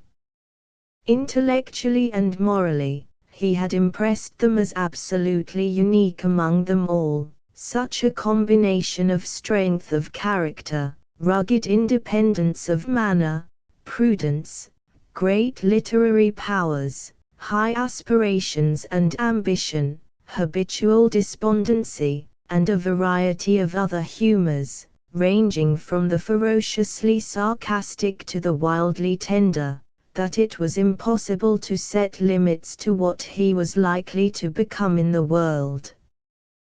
The proofs are extant in documents of a date only a few months in advance of our present point. On the 1st of January 1814, the above-mentioned Hill, who seems to have been the freest and most jocose in his style of address to Carlyle, and had nicknamed him the Dean or the Doctor by some implied comparison with Dean Swift, wrote to him as follows: "You mention some 2 or 3 disappointments you have met with lately. For shame, sir, to be so peevish and splenetic. Your disappointments are trifles light as air when compared with the vexations and disappointments I have experienced." Again, in a letter dated the 9th of May in the same year, he begins, "Dear Doctor, I received yours last night, and a scurrilous, blackguardly, flattering, vexing, pernickety, humorous, witty, daft letter it is. Shall I answer it piecemeal, as a certain honourable house does a speech from its sovereign, by echoing back each syllable? No, this won't do. Oh, how I envy you, Dean, that you can run on in such an off-hand way, ever varying the scene with wit and mirth, while honest Peter must hold on in one numbskull track to all eternity, pursuing the even tenor of his way, so that one of Peter's letters is as good as 1,000. 11. More significant and serious is the following from one of the preserved letters to Carlyle by his friend Thomas Murray, the date July 27 and presumably of the year 1814. "I have had the pleasure of receiving, my dear Carlyle, your very humorous and friendly letter, a letter remarkable for vivacity, a Shandian turn of expression, and an affectionate pathos, which indicate a peculiar turn of mind, make sincerity doubly striking, and wit doubly poignant. You flatter me with saying my letter was good, but allow me to observe that among all my elegant and respectable correspondents there is none whose manner of letter writing I so much envy as yours. A happy flow of language, either for pathos, description, or humor, and an easy, graceful current of ideas appropriate to every subject, characterize your style. This is not adulation, I speak what I think. Your letters will always be a feast to me, a varied and exquisite repast, and the time, I hope, will come, but I trust is far distant, when these, our juvenile epistles, will be read and publicly applauded by a generation unborn, and the name of Carlyle at least will be inseparably connected with the literary history of the 19th century. 12. Strangely enough, Carlyle's answer to this letter has survived, and it is no less memorable. "O Tom," it says, "what a foolish flattering creature thou art! To talk of future eminence in connection with the literary history of the 19th century to such a one as me. Alas! My good lad, when I and all my fancies and reveries and speculations shall have been swept over by the besom of oblivion, the literary history of no century will feel itself the worse. Yet think not, because I talk thus, I am careless about literary fame. No, heaven knows that, ever since I have been able to form a wish, the wish of being known has been the foremost. O Fortune! Thou that givest unto each his portion on this dirty planet, bestow, if it shall please thee, coronets and crowns, and principalities and purses, and pudding and power, upon the great and noble and fat ones of the earth. Grant me that, with a heart of independence, unyielding to thy favors and unbending to thy frowns, I may attain to literary fame, and, though starvation be my lot, I will smile that I have not been born a king. 13. Brave words these from the moody lad we saw, not 5 years ago, plodding up to Edinburgh from Ecclefechan, hardly 14 years of age, with Tom Smale for pilot. From these words, and from the letters from Hill and Murray with which they connect themselves, we learn two things which I think we should have hardly known otherwise. One is the fact of Carlyle's decisive passion for literature at this early period of his life, and of his reputation then among his intimates for great powers and acquirements of the purely literary kind. My own fancy, confirmed by one particular talk I had with him during a walk along the Thames embankment and in the Temple Gardens, had rather been that the passion for literature came latish in his case, and that his original bent had been wholly the mathematical.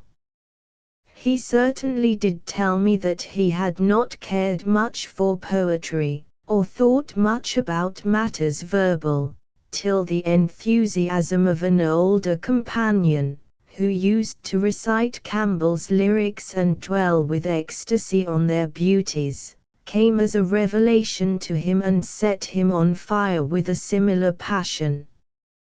My mistake must have been in post-dating the reminiscence. He must have referred, I now see, not to so late a period as that of his college life in Edinburgh, but to the previous days of his mere boyhood in Ecclefechan and at a nuns' school. Indeed, we have already seen, in the list of his readings from the college library in his first 2 sessions, that he must have brought with him to the university some strongly formed literary tastes and likings of Ecclefechan and a nun origin.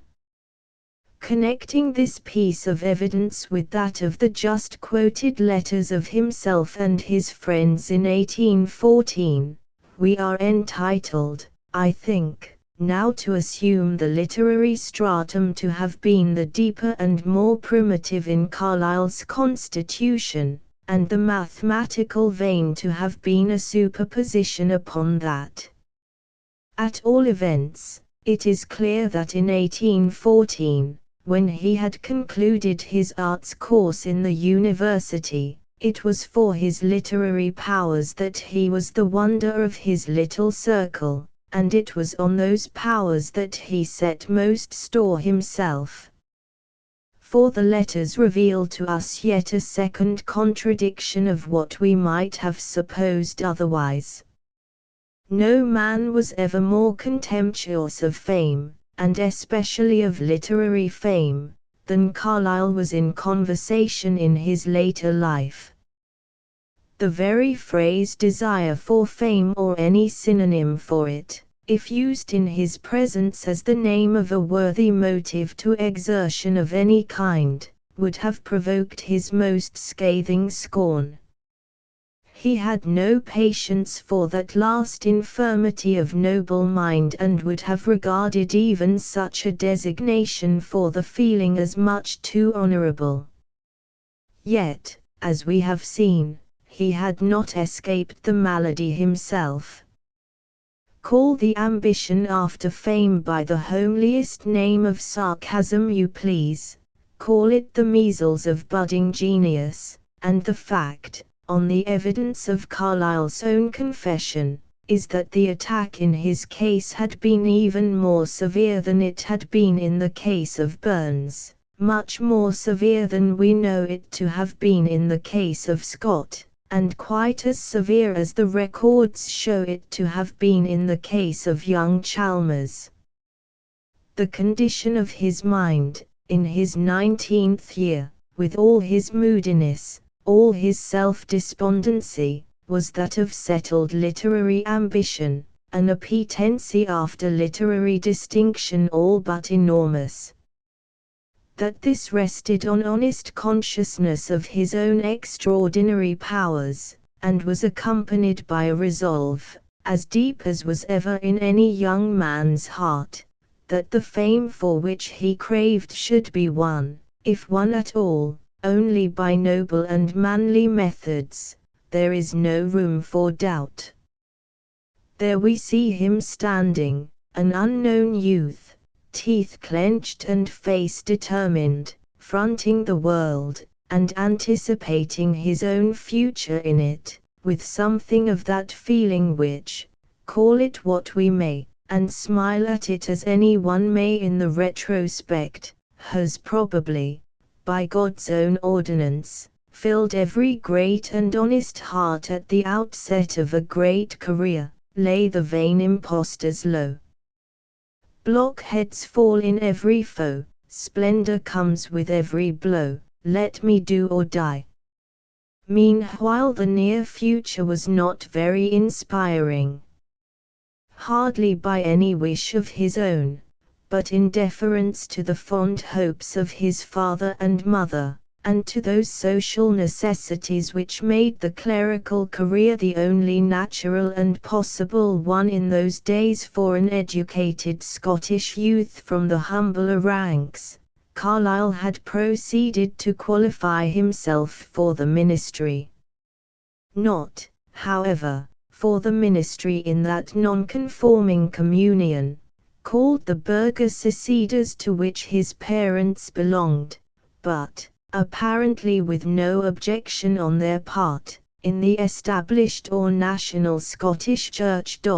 14. Now, the regular qualification for the ministry of the Scottish Church in those days, after a student had passed his arts course in the university, consisted in further attendance for 4 winter sessions in the Divinity Hall of one of the universities, for instruction in theology, Hebrew, and church history, and for the delivery of so many trial discourses, one in Latin and the rest in English, at appointed intervals. But, to accommodate students whose means made it difficult for them to reside in town during 4 consecutive winters, there was a device of partial sessions by which a certain small amount of personal appearance in the Divinity Hall, if protracted over 6 sessions, and duly signalized by delivery of the required discourses, was accepted as sufficient. By the former plan, Carlyle, entering the Divinity Hall in Edinburgh in the session 1813-14, immediately after his last session in arts, would have been a qualified probationer or preacher in the Scottish Church, and eligible for a fixed parochial charge, in 1817, i.e. in his 22nd year. The other plan, however, permitting him to find some occupation out of Edinburgh, if it could be had, and so to spare his parents further expense in his education, was altogether the more convenient. His connection with Edinburgh was not yet over, but it was to be continued only in the form of such occasional visits through 6 years as might enable him to pass as licentiate or probationer in 1819, i.e. in his 24th year. That, however he may have reconciled it to his ambition or to his conscience, was his immediate worldly outlook. Divinity students did not need to register in the general matriculation book of the university, as the arts, medicine, and law students did, and so we have not that means of tracing Carlyle's connection with the university during his divinity course. Another Thomas Carlyle, indeed, is found in the matriculation lists and in the arts classes, just after our Carlyle had left those classes. But he is a Thomas Carlyle from Galloway, and is probably the person to whom Carlyle refers angrily as his troublesome double-goer, about whom and himself mistakes were constantly occurring, from this early period in the lives of both, on even to the time when this Thomas Carlyle was an angel in the Irvingite Church and an author of books, and took the precaution of distinguishing himself always on his title pages as Thomas Carlyle, Advocate. It is in the special Divinity Hall registers that we should look now for our Carlyle. Unfortunately, these registers are defective. I have not found a list of the Divinity Hall students for 1813-14, though I believe it must have been in that session that Carlyle entered himself in the books of Dr. William Ritchie, the chief divinity professor, as going on nominally in the divinity course, if not attending lectures. The only sessions in which I do find his name registered are those of 1814-15 and 1817-18, both times as Thomas Carlyle, Hoddam, and both times as one of 183 students then attending the Divinity Hall. Whether this means that his attendance in those two sessions amounted to something more real than in those in which his name is not found, I cannot determine, though I should like to be able to do so. It would be a pleasure to me to know to what real extent Carlyle attended the lectures of Dr. Ritchie in Divinity and of Dr. Hugh Maclejohn in Church History. And it would be a greater pleasure to me to know whether he ever sat in the Hebrew classroom and was called up by Dr. Alexander Brunton to read a bit from the Hebrew Bible. For I had the fortune to be a disciple of this Rabbi Brunton myself in the same Hebrew class a great many years afterwards, when he was a very old gentleman, a wonder of antique clerical neatness in his dress, and with a great bald head, and large, pink, bland face, which it did one good to look at. That was all the good you got, however, for, though he professed to teach Hebrew in 2 sessions, with the elements of Chaldee and Syriac, and, I think, Arabic in addition, the amount of linguistic instruction he gave, or was capable of giving, was as if you had boiled 10 chapters of the Hebrew Bible in the same kettle with 3 or 4 leaves of Hebrew and Chaldee grammar, and drunk the concoction in a series of doses. Carlyle on Rabbi Brunton's benches would have been a picture for my fancy worth 1,000. And I wish now I had asked him whether he did attend the Hebrew class. Once I spoke to him of Brunton's predecessor in the Hebrew chair, Dr. Alexander Murray, a real linguist, and one of the finest minds of his time in Scotland, as anyone may see who will read his letters published in that most delightful of recent books of literary anecdote, Archibald Constable and His Literary Correspondence, edited by the late Thomas Constable. This fine scholar and thinker had died in 1813, after having held the Hebrew chair only 1 year, and Brunton, who had been a rival candidate with him, had stepped into his place. That had been in the last year of Carlyle's arts course, and he retained no more than a vague recollection of Murray's figure as seen about the college. What makes it all the likelier that Carlyle did begin his divinity course in 1813-14, and did give some attendance in the Divinity Hall that session, is that he informs us in his reminiscences that he was in Edinburgh in May 1814, and was among the audience in the General Assembly of the Kirk for that year, when he heard Geoffrey plead, and Doctors Hill and Inglis, and also Dr. Chalmers, speak. The annual meeting of the General Assembly in May was then, as it is now, a great affair, and it would have been the most natural thing in the world for a young student of divinity, fresh from his first session at the Hall, to be in the gallery of the Assembly, to see the physiognomies of the leaders, moderate or evangelical, and to hear the debates. If he had resided in Edinburgh through the preceding session, the probability is that he had teaching engagements which helped to pay his expenses.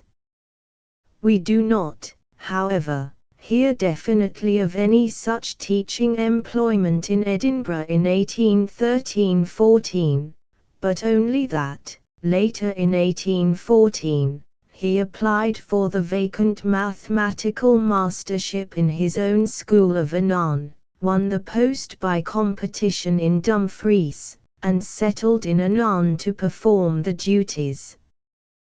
The Annan mathematical mastership lasted about 2 years, or from the autumn of 1814 to the autumn of 1816, bringing Carlyle from his 19th year to his 21st.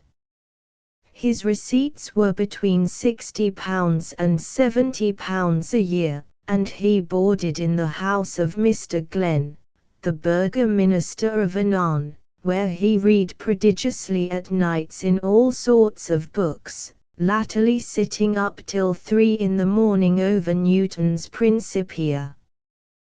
But, though the Glens were pleasant, kind people, and he was not far from his father's house, and had 2 or 3 good friends in the neighborhood, one of them the Reverend Henry Duncan of Rewell, a man of many accomplishments, and the real founder of savings banks, he found himself, on the whole, lonesome, uncomfortable, and out of place.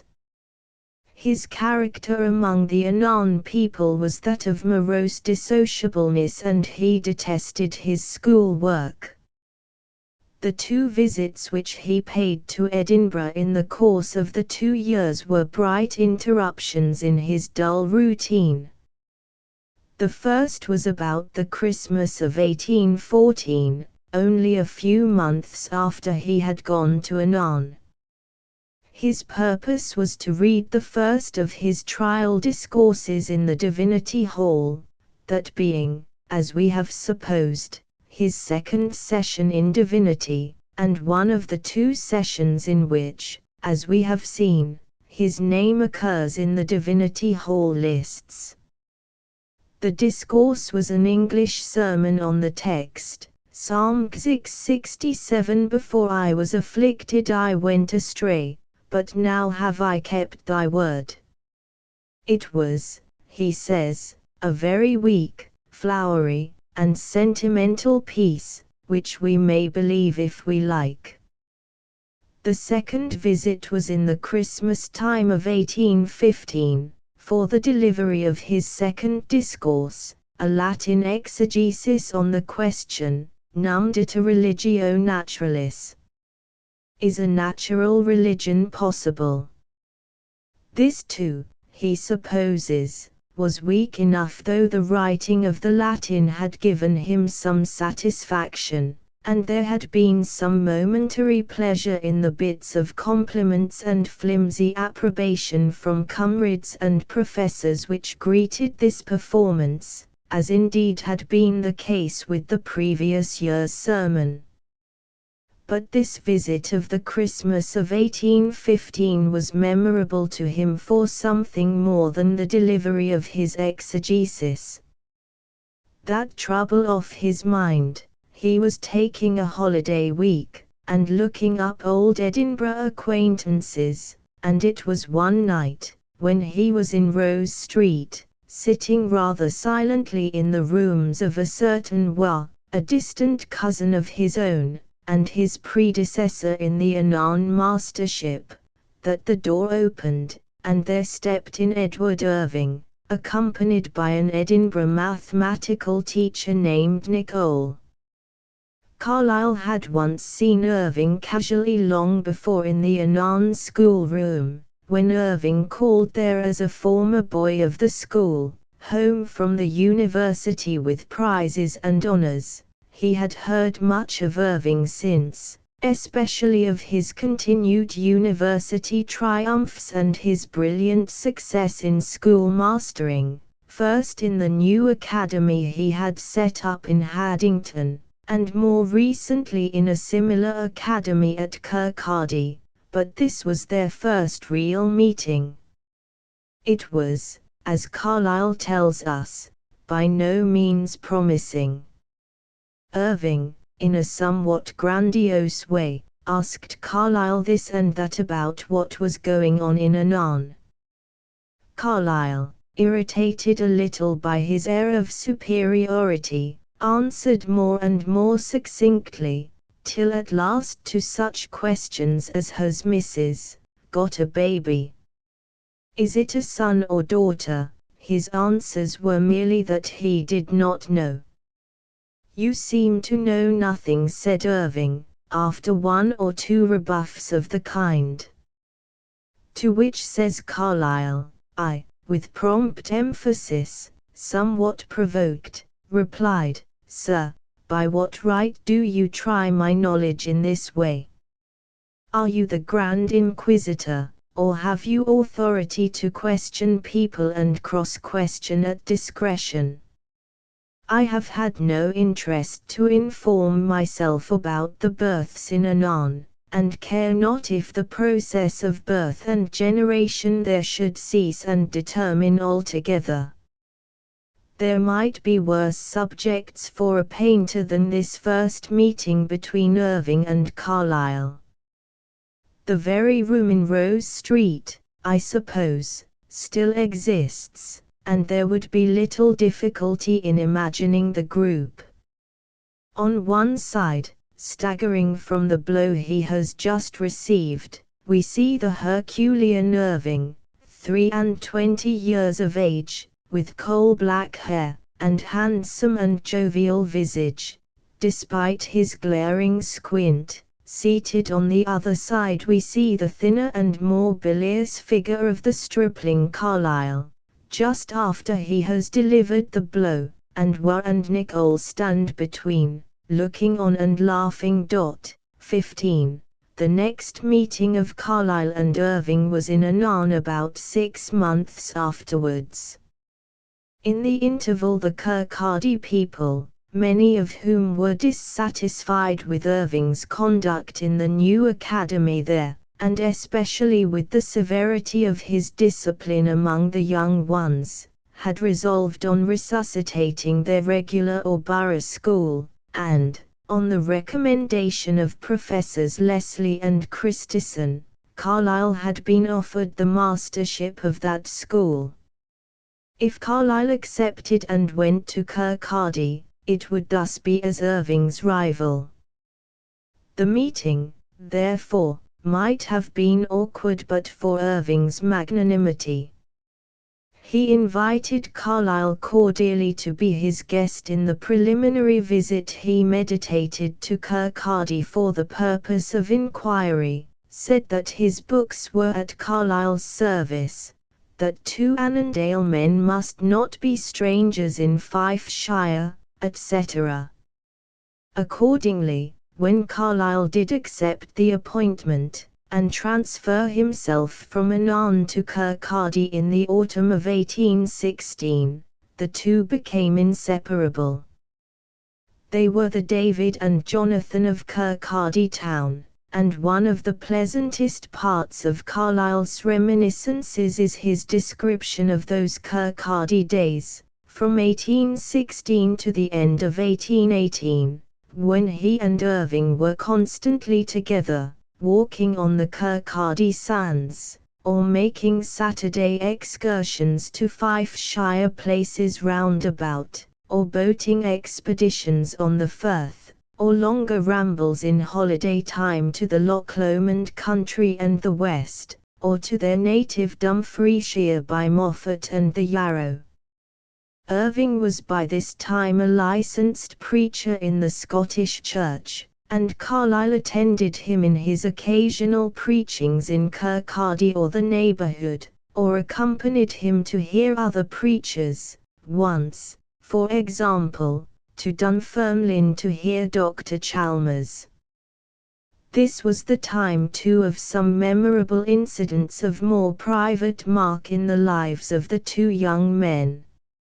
It was the time of Irving's intimacy with the Martins of Kirkcaldy Manse, and of his engagement to a daughter of that family, though his heart was with the Jane Welsh who had been his pupil at Haddington, and it was also the time of Carlyle's frustrated first love, the object of which was a Margaret Gordon, an orphan girl, then residing in Kirkcaldy with her widowed Aberdeenshire aunt. Though it is with the Edinburgh connections of Carlyle during his 2 years at Kirkcaldy that we are concerned here, I cannot refrain from this episode of his acquaintance with Margaret Gordon. This girl, interesting long ago to all inquirers into Carlyle's biography as the nameless original of the Bloomin' of his Sartor Resartus, has become even more interesting since the revelation of her name and the description of her by Carlyle himself in his reminiscences. Even this description, however, falls far short of the impression made by that fragment of her own farewell letter to Carlyle which Mr. Froude published in his 19th-century article on Carlyle's early life. Nothing finer than that letter has come to light, or ever can come to light, in all Carlyle's correspondence, and now, my dear friend, a long, long adieu. One advice, and, as a parting one, consider, value it. Cultivate the milder dispositions of your heart. Subdue the more extravagant visions of the brain. In time your abilities must be known. Among your acquaintance they are already beheld with wonder and delight. By those whose opinion will be valuable they hereafter will be appreciated. Genius will render you great. May virtue render you beloved. Remove the awful distance between you and ordinary men by kind and gentle manners. Deal gently with their inferiority, and be convinced they will respect you as much, and like you more. Why conceal the real goodness that flows in your heart? Again adieu.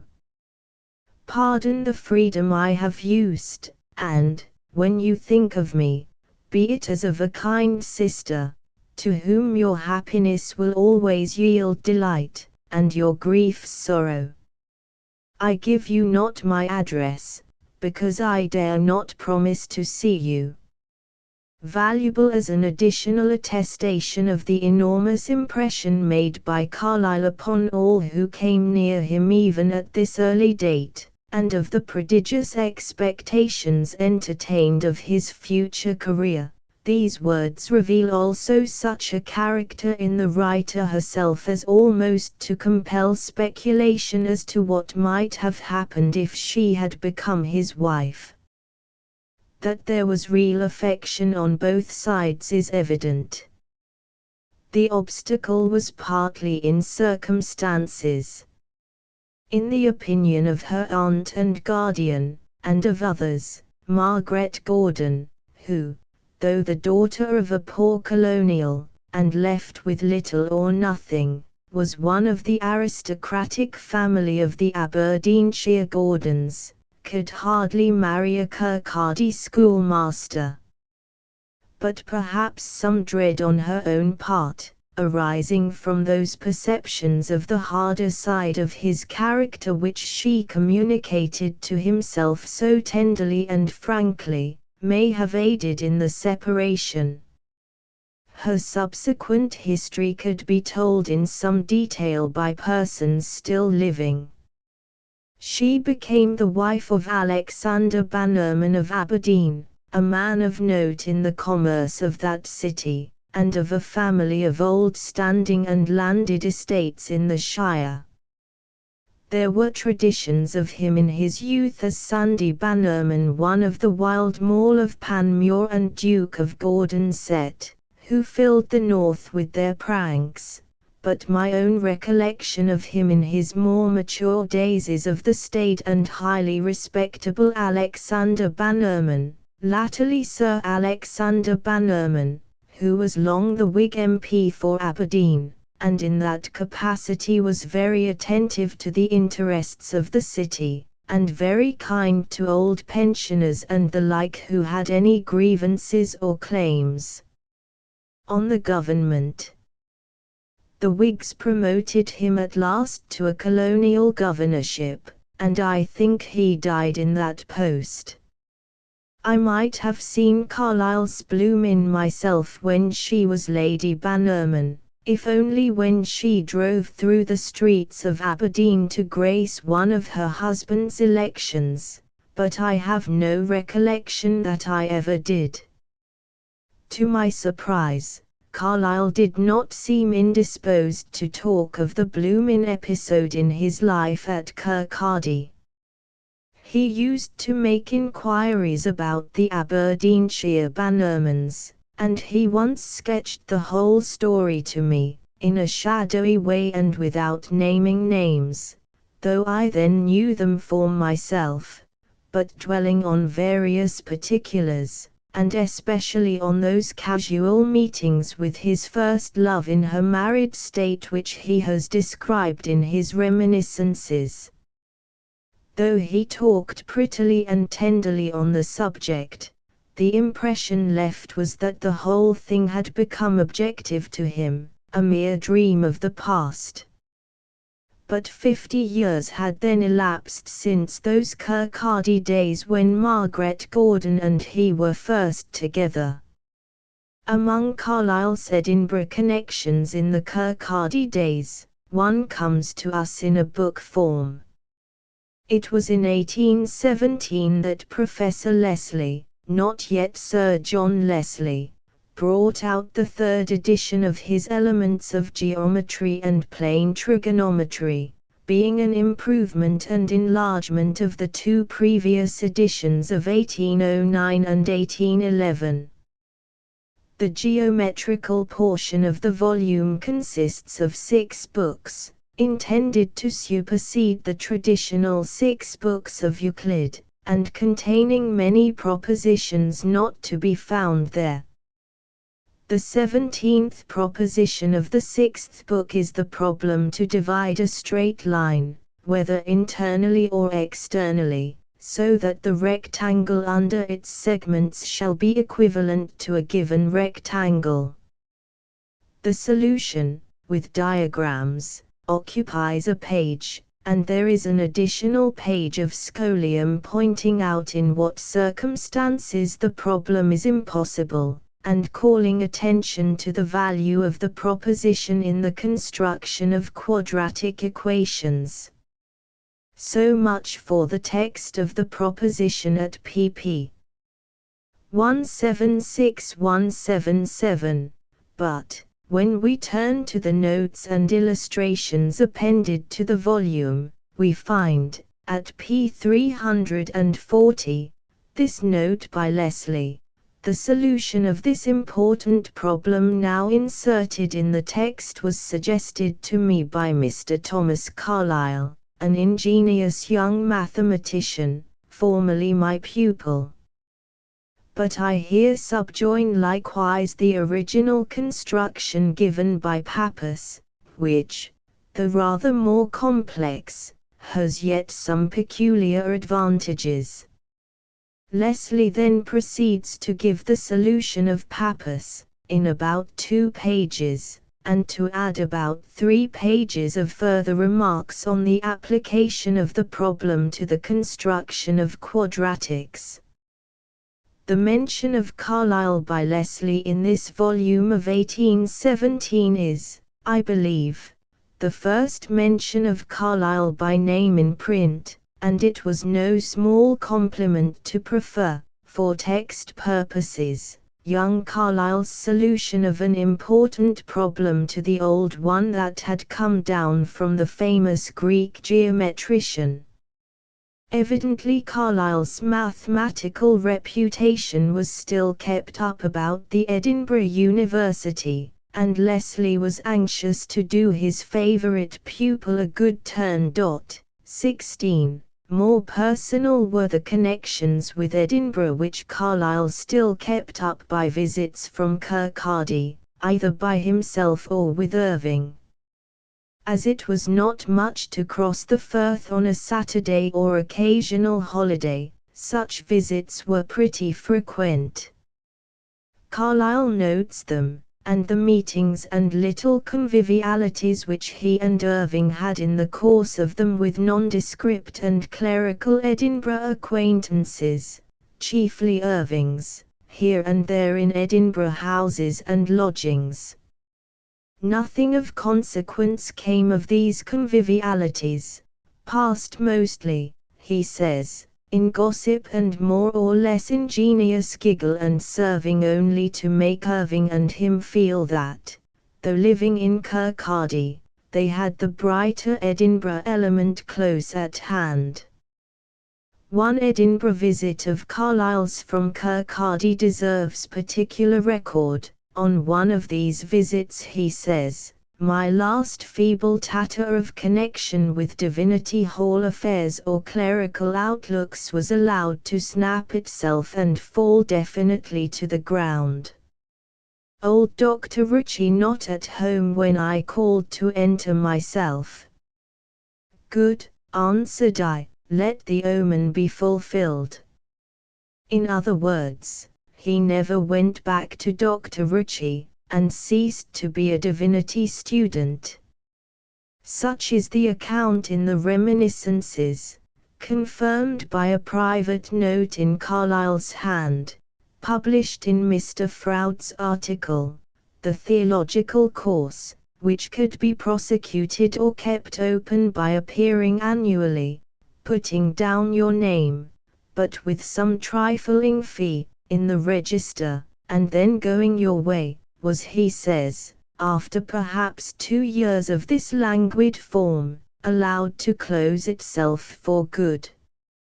I remember yet being on the street in Argyle Square, Edinburgh, probably in 1817, and come over from Kirkcaldy with some intent, the languidest possible, still to put down my name and fee. The official person, when I rang, was not at home, and my instant feeling was, very good, then, very good, let this be fineness in the matter. And it really was. This is precise enough, but perhaps with a slight mistake in the dating. The name, Thomas Carlyle, Hoddam, as we have seen, does stand in the register of the Edinburgh Divinity Hall students for the session 1817-18, its only previous appearance in the preserved lists being in 1814-15, though it is likely he had begun his divinity course in 1813-14. It must, therefore, have been after 1817 that he made the above-mentioned call on Dr. Ritchie in Argyle Square. The probability is that it was late in 1818, in anticipation of the coming session of 1818-19. Part 2. 1818-1822. From the year 1818, when Carlyle was 22 years of age, the Church of Scotland had lost the chance of seeing him among her clergy. In his Reminiscences he speaks of his dropping off as but the natural, and in a manner accidental, termination of the languid, half willing, half reluctant, state of mind in which he had himself always been on that subject of his clerical calling which his parents had so much at heart. There can be little doubt, however, that stronger forces were at work. In Kirkcaldy he had been reading omnivorously, not only laying Irving's library under contribution, but getting over books from the Edinburgh University Library as well. Bailey's Histoire de l'Astronomie was one of those received from Edinburgh, and among those from Irving's library he mentions Gibbon, Hume, etc. besides a number of the French classics in the small Didet edition. He dwells on his reading of Gibbon, informing us that he read the book with greedy velocity, getting through a volume a day, so as to finish the 12 volumes of which Irving's copy consisted in just as many days. He adds, "It was, of all the books, perhaps the most impressive on me in my then stage of investigation and state of mind." I by no means completely admired Gibbon, perhaps not more than I do now, but his winged sarcasms, so quiet and yet so conclusively transpiercing and killing dead, were often admirably potent and illuminative to me. In one of the most intimate conversations I ever had with Carlyle he spoke even more distinctly of this his first complete reading of Gibbon in Kirkcaldy. The conversation was in his back garden in Chelsea, and the occasion was his having been reading Gibbon, or portions of him, again.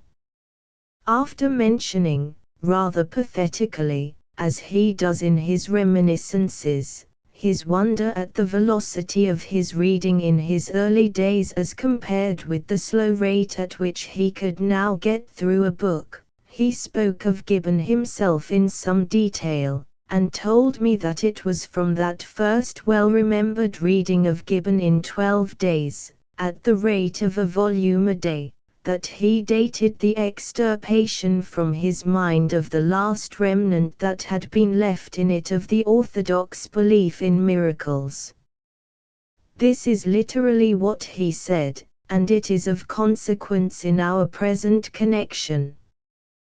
The process of extirpation can hardly have been complete at the moment of the call on Dr. Ritchie, else the call would not have been made, but there can be no doubt that it was not mere continued languor that stopped Carlyle in his clerical career.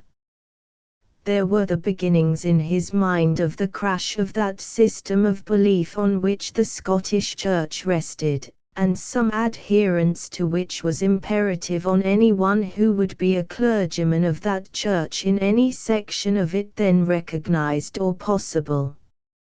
Although he kept that matter for the present to himself, not admitting even Irving yet to his confidence, the fact that he had given up the clerical career was known at once to all his friends.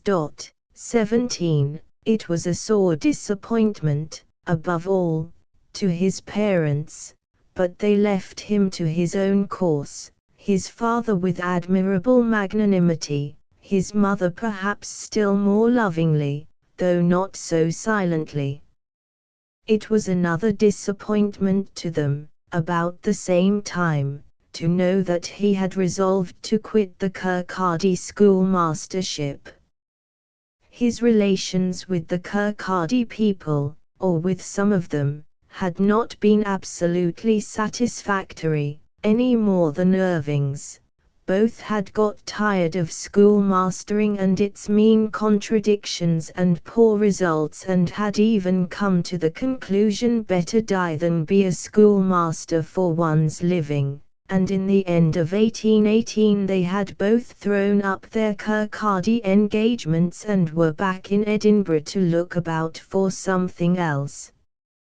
Irving, then 26 years of age and comparatively at ease in the matter of pecuniary means, had preachings here and there about Edinburgh to occupy him, and the possibility of a call to some parish charge at home, or heroic mission abroad, for his prospect. Carlyle, just 23 years of age, was all at sea as to his future, but had about £90 of savings on which to rest till he could see light. The 6 months or so from December 1818 to the summer of 1819 form a little period by itself in the Edinburgh lives of Irving and Carlyle. They lodged in the Old Town, not far from each other. Carlyle's rooms were at number 15 Carnegie Street in the suburb called the Pleasance. Irving's, which were the more expensive, were in Bristow Street, close to the university, where, says Carlyle, he used to give breakfasts to intellectualities he fell in with. I often a guest with them.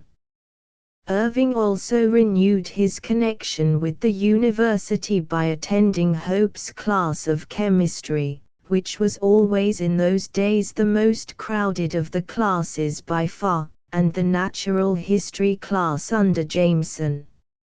I find no proof of any similar attendance on any university class by Carlyle through the session 1818-19. But we learn from Mrs. Oliphant's Life of Irving that he was for this session a member of a certain philosophical association which Irving had started for the mutual improvement of those who had already completed the ordinary academic course.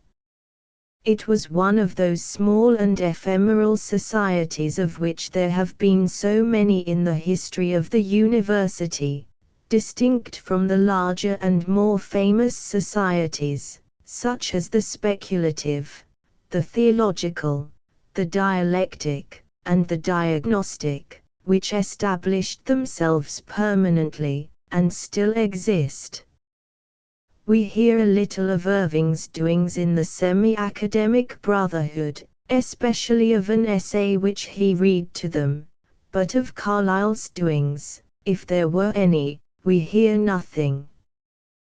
The mere membership, however, was a kind of continued bond between him and his alma mater through that session, and we can imagine also some renewed intercourse with Professor Leslie, and an occasional dropping in, as an outsider, at one or other of the classrooms, to hear a stray lecture.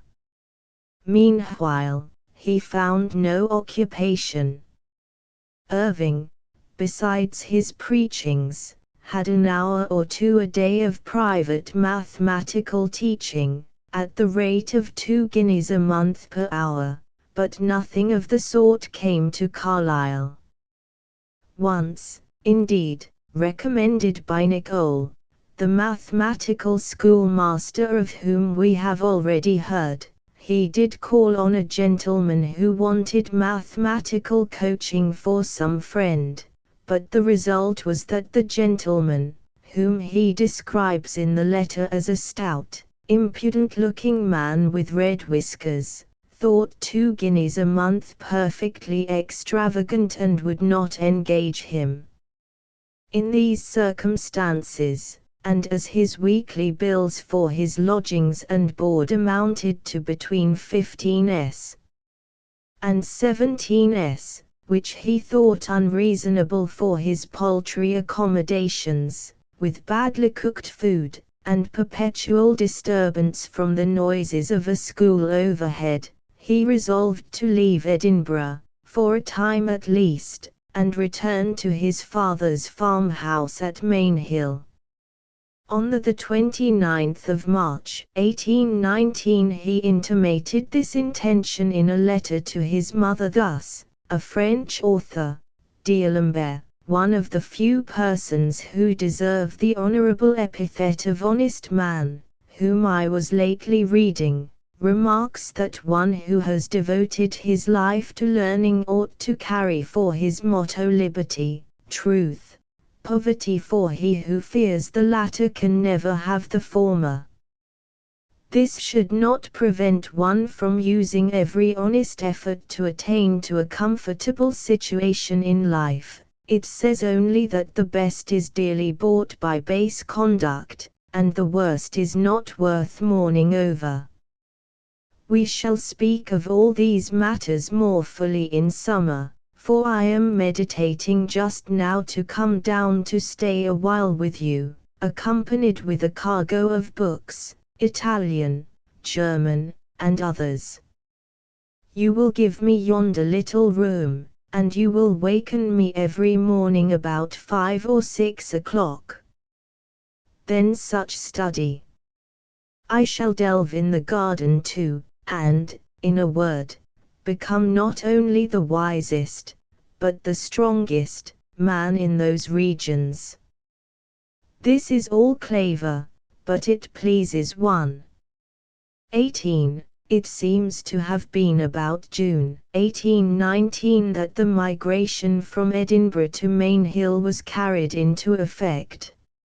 It is thus mentioned in one of Irving's letters from Bristow Street to the Martins of Kirkcaldy: Carlyle goes away tomorrow, and Brown the next day. So here I am once more on my own resources, except Dixon, who is better fitted to swell the enjoyment of a joyous than to cheer the solitude of a lonely hour. For this Carlyle is better fitted than anyone I know. It is very odd indeed that he should be sent for want of employment to the country. Of course, like every man of talent, he has gathered around this Patmos many a splendid purpose to be fulfilled, and much improvement to be wrought out. I have the ends of my thoughts to bring together, which no one can do in this thoughtless scene. I have my views of life to reform, and the whole plan of my conduct to new model, and, into all, I have my health to recover. And then once more I shall venture my bark upon the waters of this wide realm, and, if she cannot weather it, I shall steer west, and try the waters of another world. So he reasons and resolves, but surely a worthier destiny awaits him than voluntary exile. 19. Within a few weeks after the writing of this letter, viz. on a late Sunday in July 1819, there occurred the incident which was to lead to Irving's own removal from Edinburgh, and affect the whole future course of his life. This was his appearance in the pulpit of St. George's Church, by the friendly arrangement of Dr.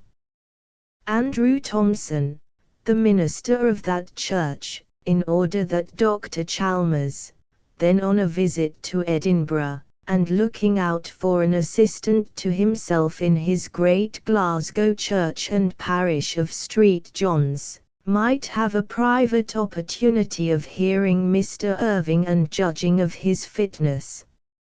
Let the autumn of 1819 be supposed to have passed, with Carlyle's studies and early risings in his father's house at Manehill in Dumfriesshire, 20, and those negotiations between Irving and Dr. Chalmers which issued in the definite appointment of Irving to the Glasgow assistantship.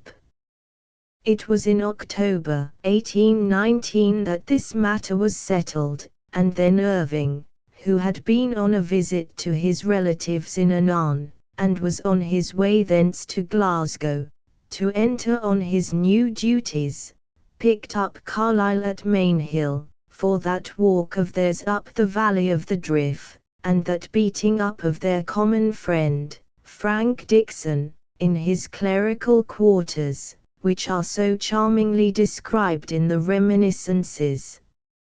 Next month, November 1819, when Irving was forming acquaintance with Dr. Chalmers's congregation, and they hardly knew what to make of him, some thinking him more like a cavalry officer or brigand chief than a young minister of the gospel. Carlyle was back in Edinburgh.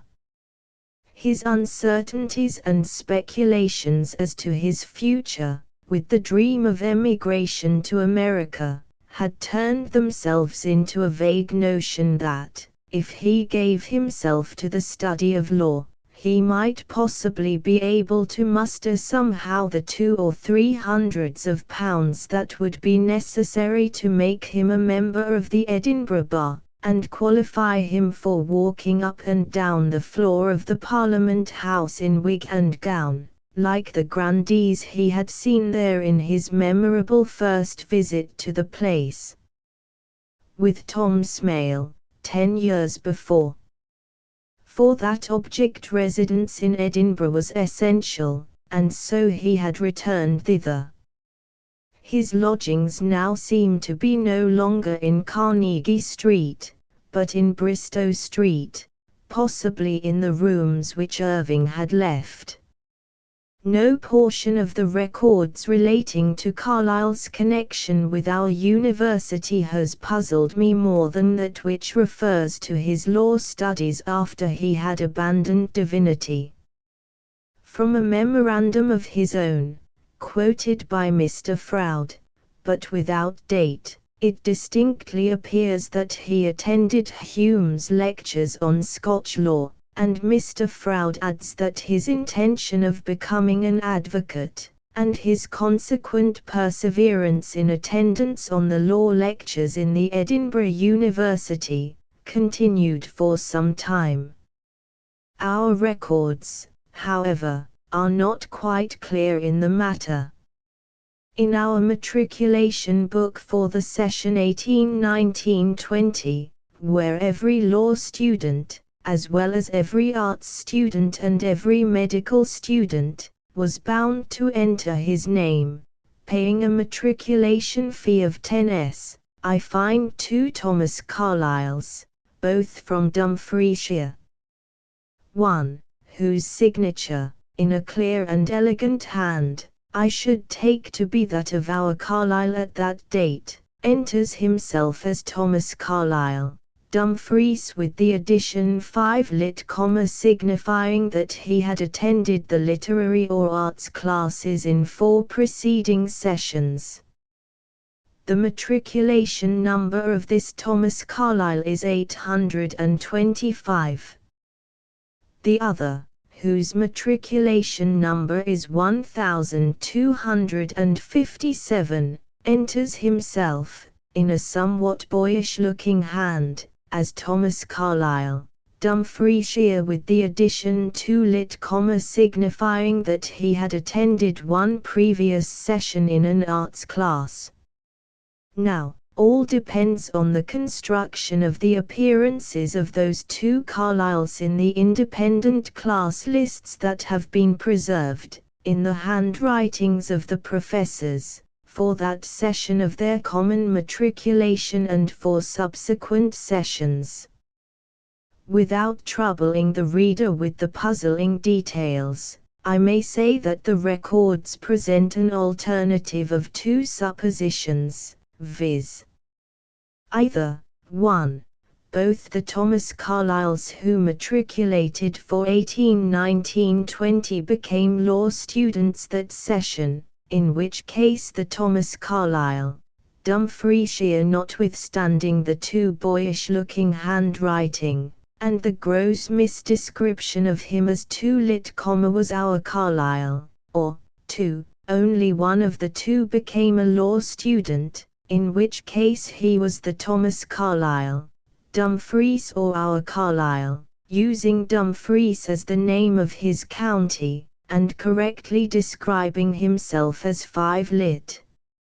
On the first supposition, it has to be reported that Carlyle's sole attendance in a law class was in the Scots law class of Professor David Hume for the session 1819-20, while the other Carlyle was in the civil law class for the institutes that session, but reappeared in other classes in later sessions.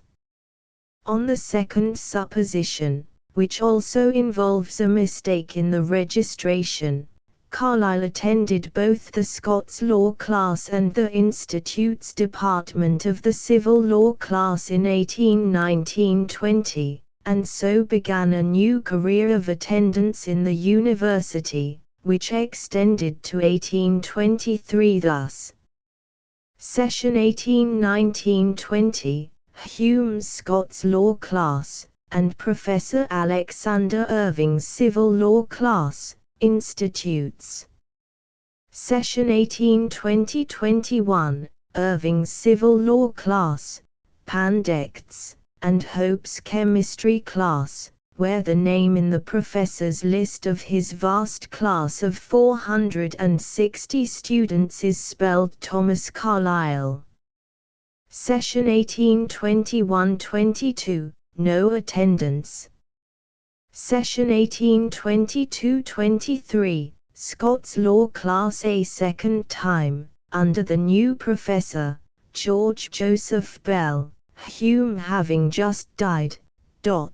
21. With this knowledge that Carlyle did for some time after 1819 contemplate the law as a profession, certain as to the main fact, though a little doubtful for the present in respect of the extent of time over which his law studies were continued, let us proceed to his Edinburgh life in general for the 5 years from 1819 to 1824. He was not, indeed, wholly in Edinburgh during those 5 years. Besides absences now and then on brief visits, for example to Irving in Glasgow or elsewhere in the West, we are to remember his stated vacations, longer or shorter, in the summer and autumn, at his father's house at Manehill in Annandale, and latterly there was a term of residence in country quarters of which there will have to be special mention at the proper date. In the main, however, from 1819 to 1824 Carlyle was an Edinburgh man. His lodgings were, first, in Bristow Street, but afterwards and more continuously at No. 3 Murray Street, not, of course, the great Murray Place of the aristocratic West End, but a much obscure namesake, now rechristened Spey Street at right angles to Pilrig Street, just off Leith Walk. It was in these lodgings that he read and mused, it was in the streets of Edinburgh, or on the heights on her skirts, that he had his daily walks. The few friends and acquaintances he had any converse with were in Edinburgh, and it was with Edinburgh and her affairs that as yet he considered his own future fortunes as all but certain to be bound up. No more extraordinary youth ever walked the streets of Edinburgh, or of any other city, than the Carlyle of those years. Those great natural faculties, unmistakably of the order called genius, and that unusual wealth of acquirement, which had been recognized in him as early as 1814 by such intimate friends as Murray, and more lately almost with or by Margaret Gordon, had been balked of all fit outcome, but were still manifest to the discerning. When Irving speaks of them, or thinks of them, it is with a kind of amazement. At the same time that strange moodiness of character, that lofty pride and intolerance, that roughness and unsociableness of temper, against which Margaret Gordon and others had warned him as obstructing his success, had hardened themselves into settled habit. So it appeared, but in reality the word habit is misleading.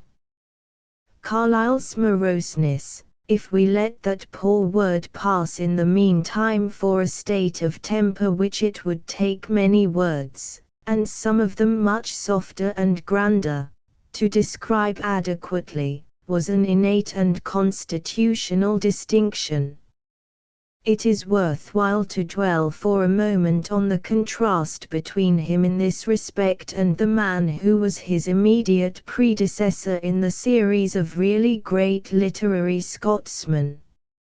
If there ever was a soul of sunshine and cheerfulness, of universal blandness and good fellowship, it was that with which Walter Scott came into the world.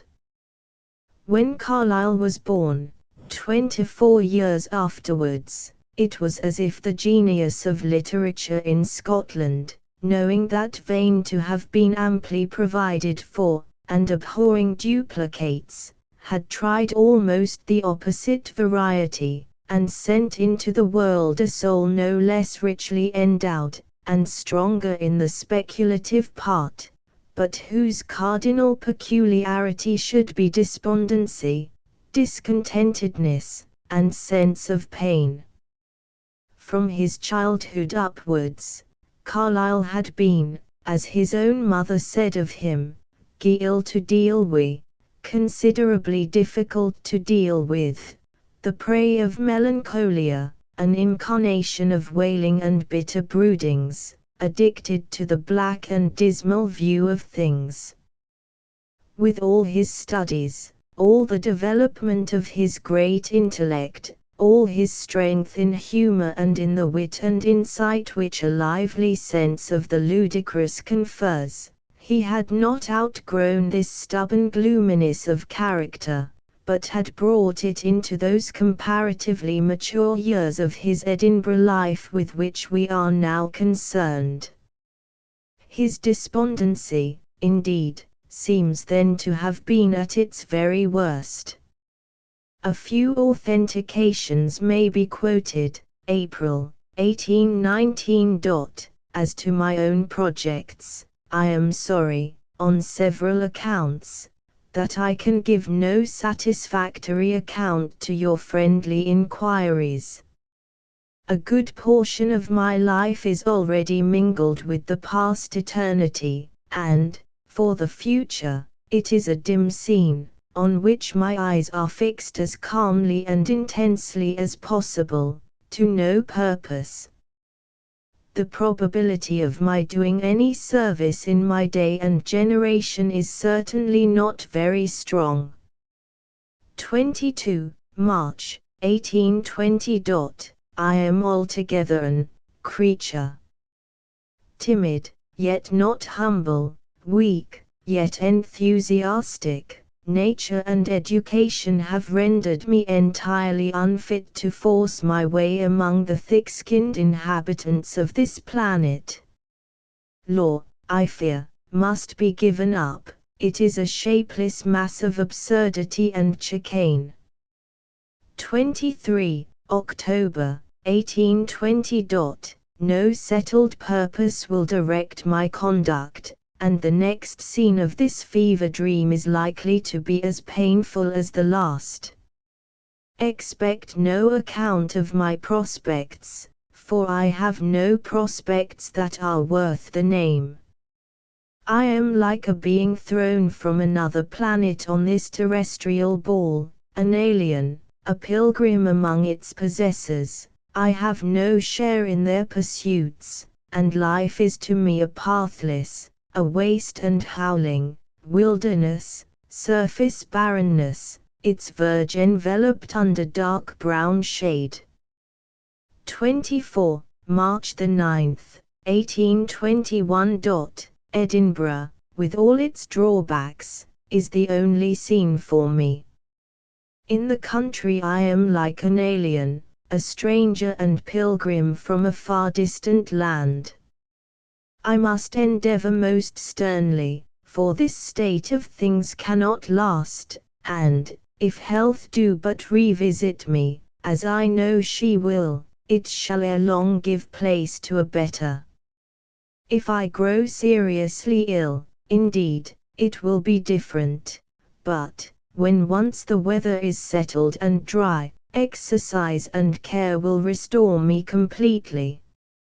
I am considerably clearer than I was, and I should have been still more so had not this afternoon been wet, and so prevented me from breathing the air of Arthur's Seat, a mountain close beside us, where the atmosphere is pure as a diamond, and the prospect grander than any you ever saw, the blue, majestic, everlasting ocean, with the 5 hills swelling gradually into the Grampians behind, rough crags and precipices at our feet, where not a hillock rears its head unsung, with Edinburgh at their base, clustering proudly over her rugged foundations, and covering with a vapory mantle the jagged, black, venerable masses of stonework that stretch far and wide, and show like a city of fairyland.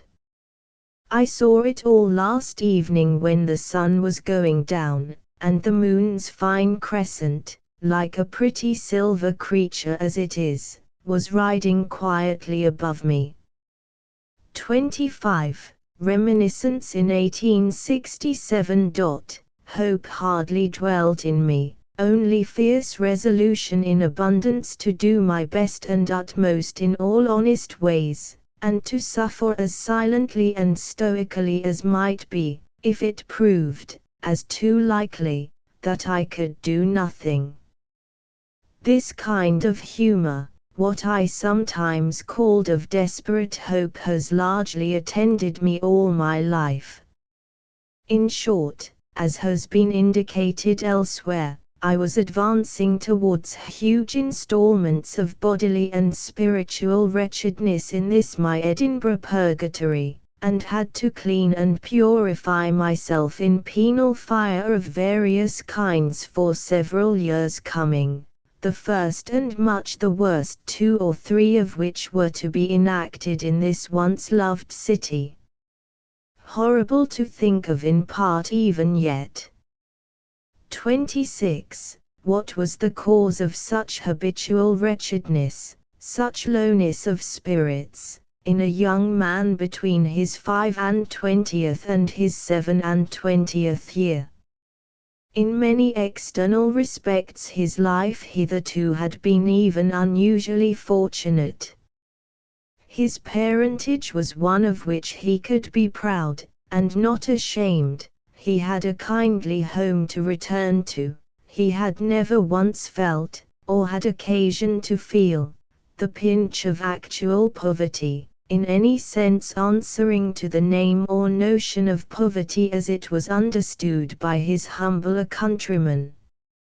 He had been in honourable employments, which many of his compeers in age would have been glad to get, and he had about £100 of saved money in his pocket, a sum larger than the majority of the educated young Scotsmen about him could then finger, or perhaps ever fingered afterwards in all their lives.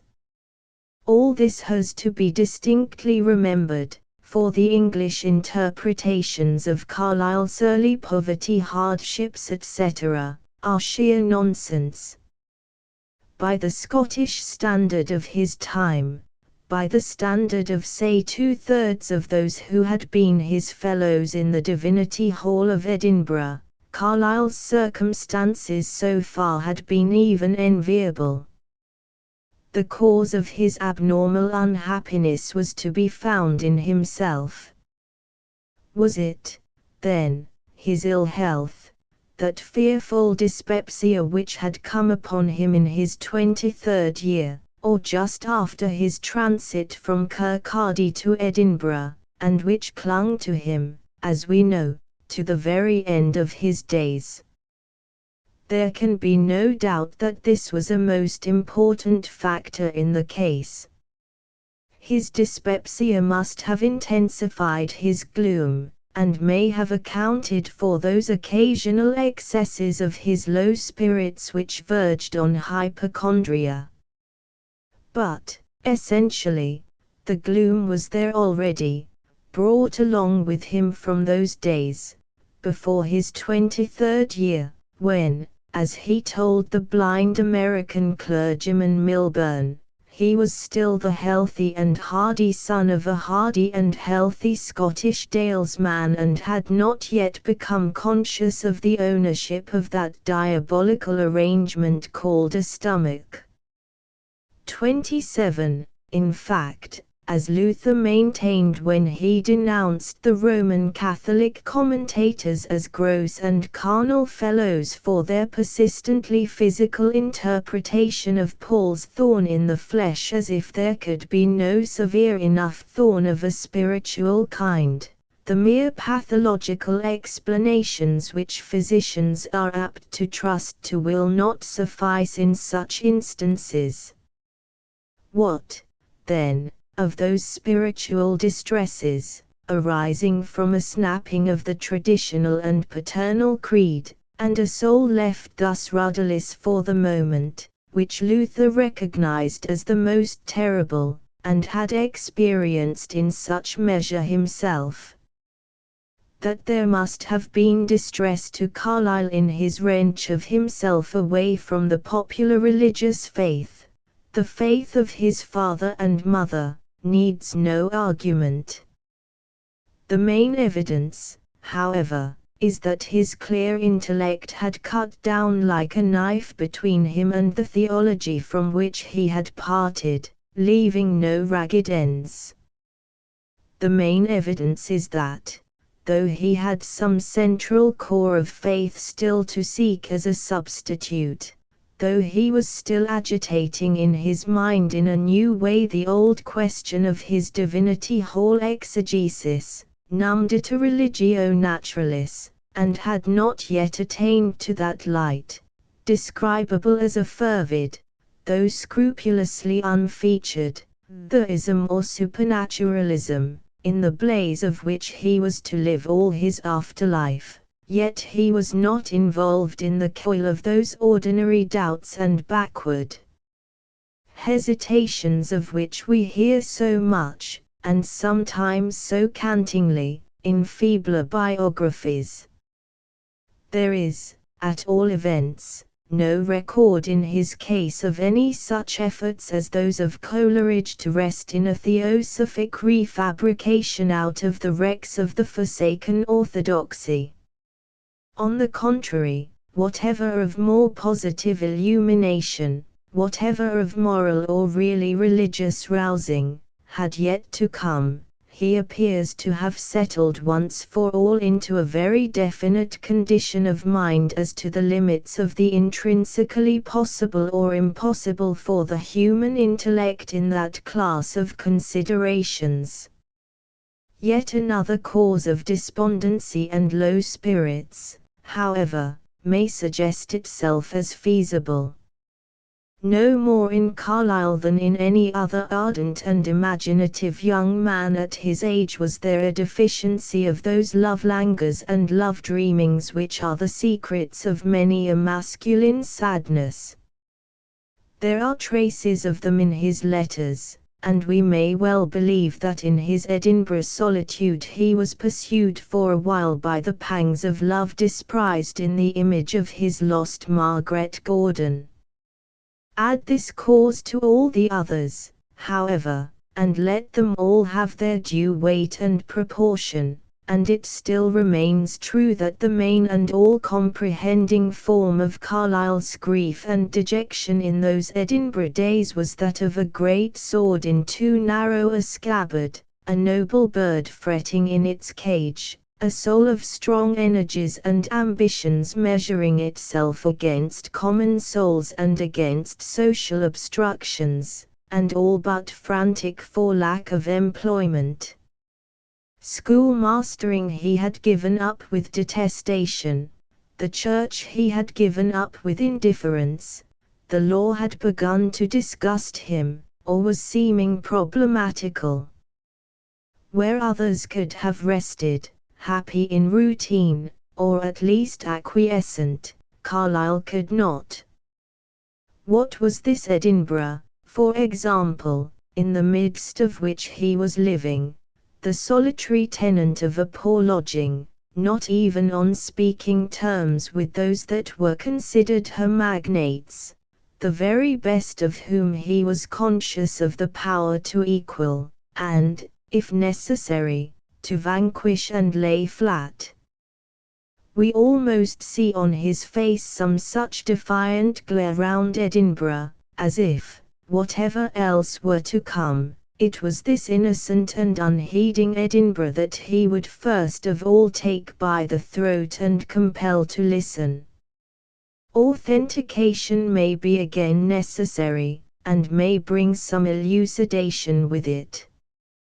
The desire which, in common with all men, I feel for conversation and social intercourse is, I find he had written to a correspondent in November 1818, enveloped in a dense, repulsive atmosphere, not of vulgar mauvaise honte, though such it is generally esteemed, but of deeper feelings, which I partly inherit from nature, and which are mostly due to the undefined station I have hitherto occupied in society.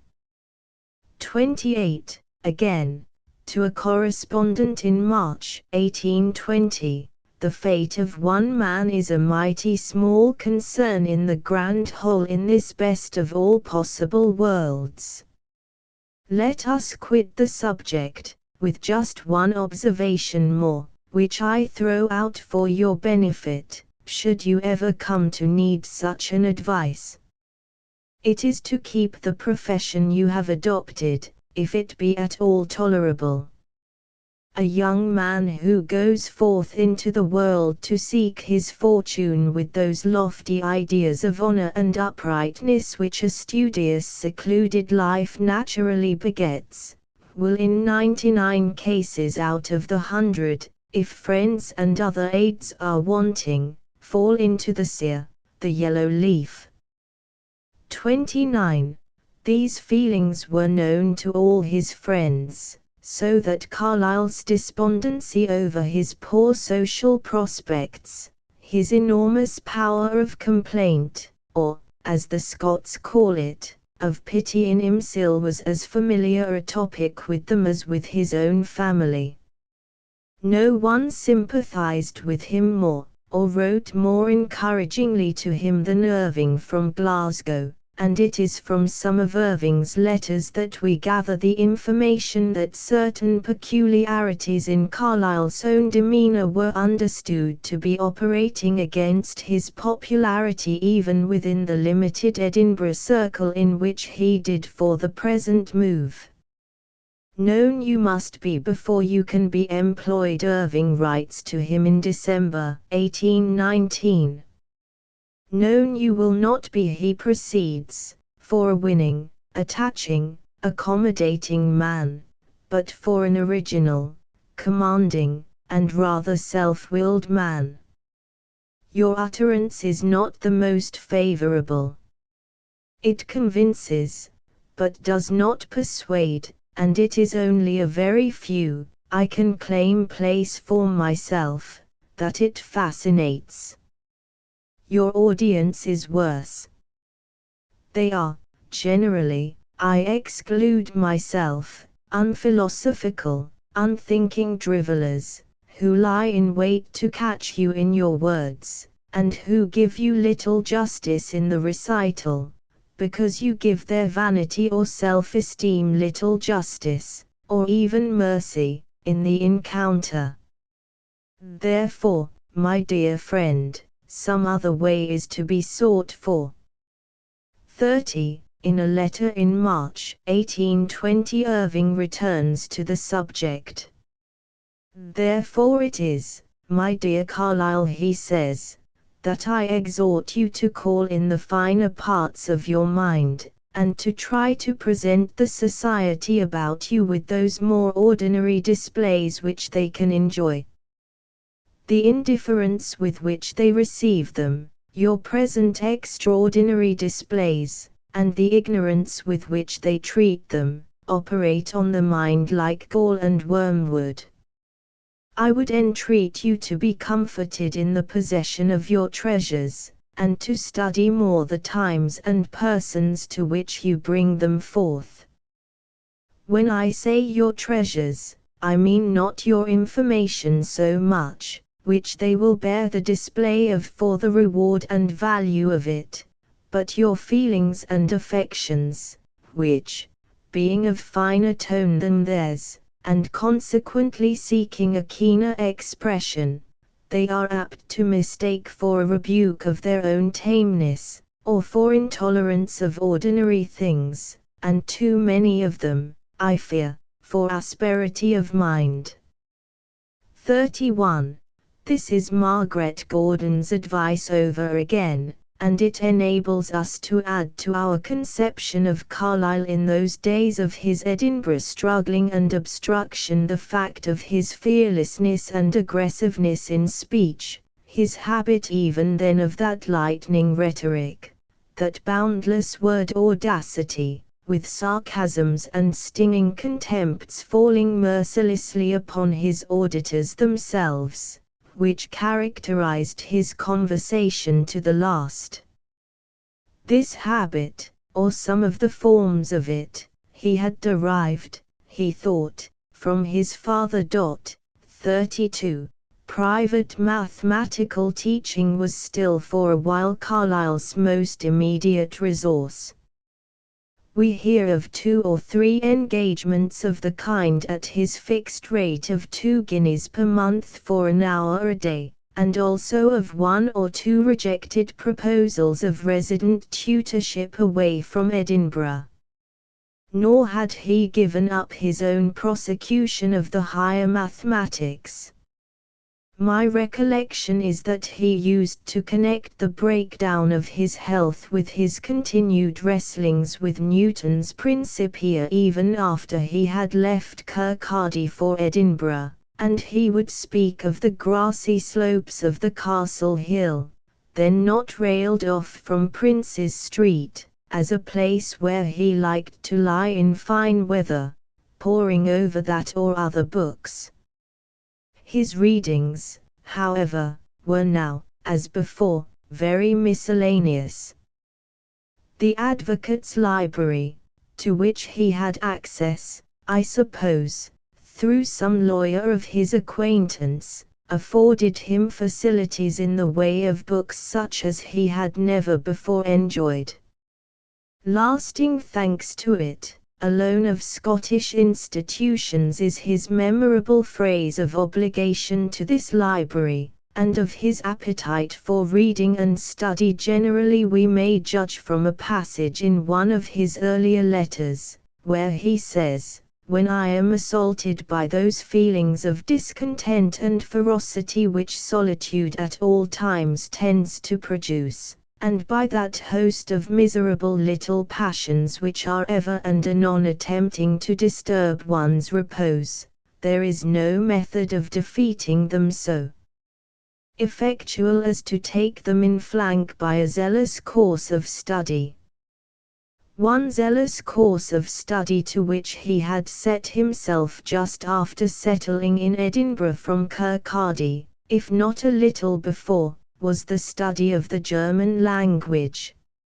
French, so far as the power of reading it was concerned, he had acquired sufficiently in his boyhood. Italian, to some less extent, had come easily enough, but German tasked his perseverance and required time. He was especially diligent in it through the years 1819 and 1820, with such a measure of success that in August in the latter year he could write to one friend, "I could tell you much about the new heaven and new earth which a slight study of German literature has revealed to me," and in October of the same year to another, "I have lived riotously with Schiller, Goethe, and the rest, they are the greatest men at present with me." His German readings were continued, and his admiration of the German literature grew. Was it not time that Carlyle should be doing something in literature himself? Was not literature obviously his true vocation, the very vocation for which his early companions, such as Murray, had discerned his preeminent fitness as long ago as 1814, and to which the failure of his successive experiments in established professions had ever since been pointing. To this, in fact, Irving had been most importunately urging him in those letters, just quoted, in which, after telling him that, by reason of the asperity and irritating contemptuousness of his manner, he would never be rightly appreciated by his usual appearances in society, or even by his splendid powers of talk, he had summed up his advice in the words, "Some other way is to be sought for." What Irving meant, and urged at some length, and with great practicality, in those letters, was that Carlyle should at once think of some literary attempts, congenial to his own tastes, and yet of as popular a kind as possible, and aim at a connection with the Edinburgh Review and Blackwood. Carlyle himself, as we learn, had been already, for a good while, turning his thoughts now and then in the same direction. It is utterly impossible that a young man who for 5 years already had been writing letters to his friends, the English style of which moved them to astonishment, as it still moves to admiration those who now read the specimens of them that have been recovered, should not have been exercising his literary powers privately in other things than letters, and so have had beside him, before 1819, a little stock of pieces suitable for any magazine that would take them. One such piece, he tells us, had been sent over from Kirkcaldy in 1817 to the editor of some magazine in Edinburgh. It was a piece of the descriptive tourist kind, giving some account of Carlyle's first impressions of the Yarrow country, so famous in Scottish song and legend, as visited by him in one of his journeys from Edinburgh to Annandale. What became of it he never knew, the editor having returned no answer. 33, although, after this rebuff, there was no new attempt at publication from Kirkcaldy, there can be little doubt that he had then a few other things by him, and not in prose only, with which he could have repeated the trial. It is very possible that several specimens of those earliest attempts of his in prose and verse, published by himself afterwards when periodicals were open to him, remain yet to be disinterred from their hiding places, but two have come to light. One is a story of Annandale incidents published anonymously in Fraser's magazine for January 1831, under the title Cruthers and Johnson, or The Outskirts of Life, a true story but certified by Mr. William Allingham, no doubt on Carlyle's own information, to have been the very first of all his writings intended for the press. 34. The other is of more interest to us here, from its picturesque oddity in connection with Carlyle's early Edinburgh life. It is entitled Peter Nimmo and was published in Fraser's magazine for February 1831, the next number after that containing Cruthers and Johnson. Within my own memory, and in fact to as late as 1846, there was known about the precincts of Edinburgh University a singular being called Peter Nimmo, or, by tradition of some jest played upon him, Sir Peter Nimmo. He was a lank, miserable, mendicant-looking object, of unknown age, with a blue face, often scarred and patched, and garments not of the cleanest, the chief of which was a long, threadbare, snuff-brown greatcoat. His craze was that of attending the university classrooms and listening to the lectures. So long had this craze continued that a university session without Sir Peter Nimmo about the quadrangle, for the students to laugh at and perpetrate practical jokes upon, would have been an interruption of the established course of things.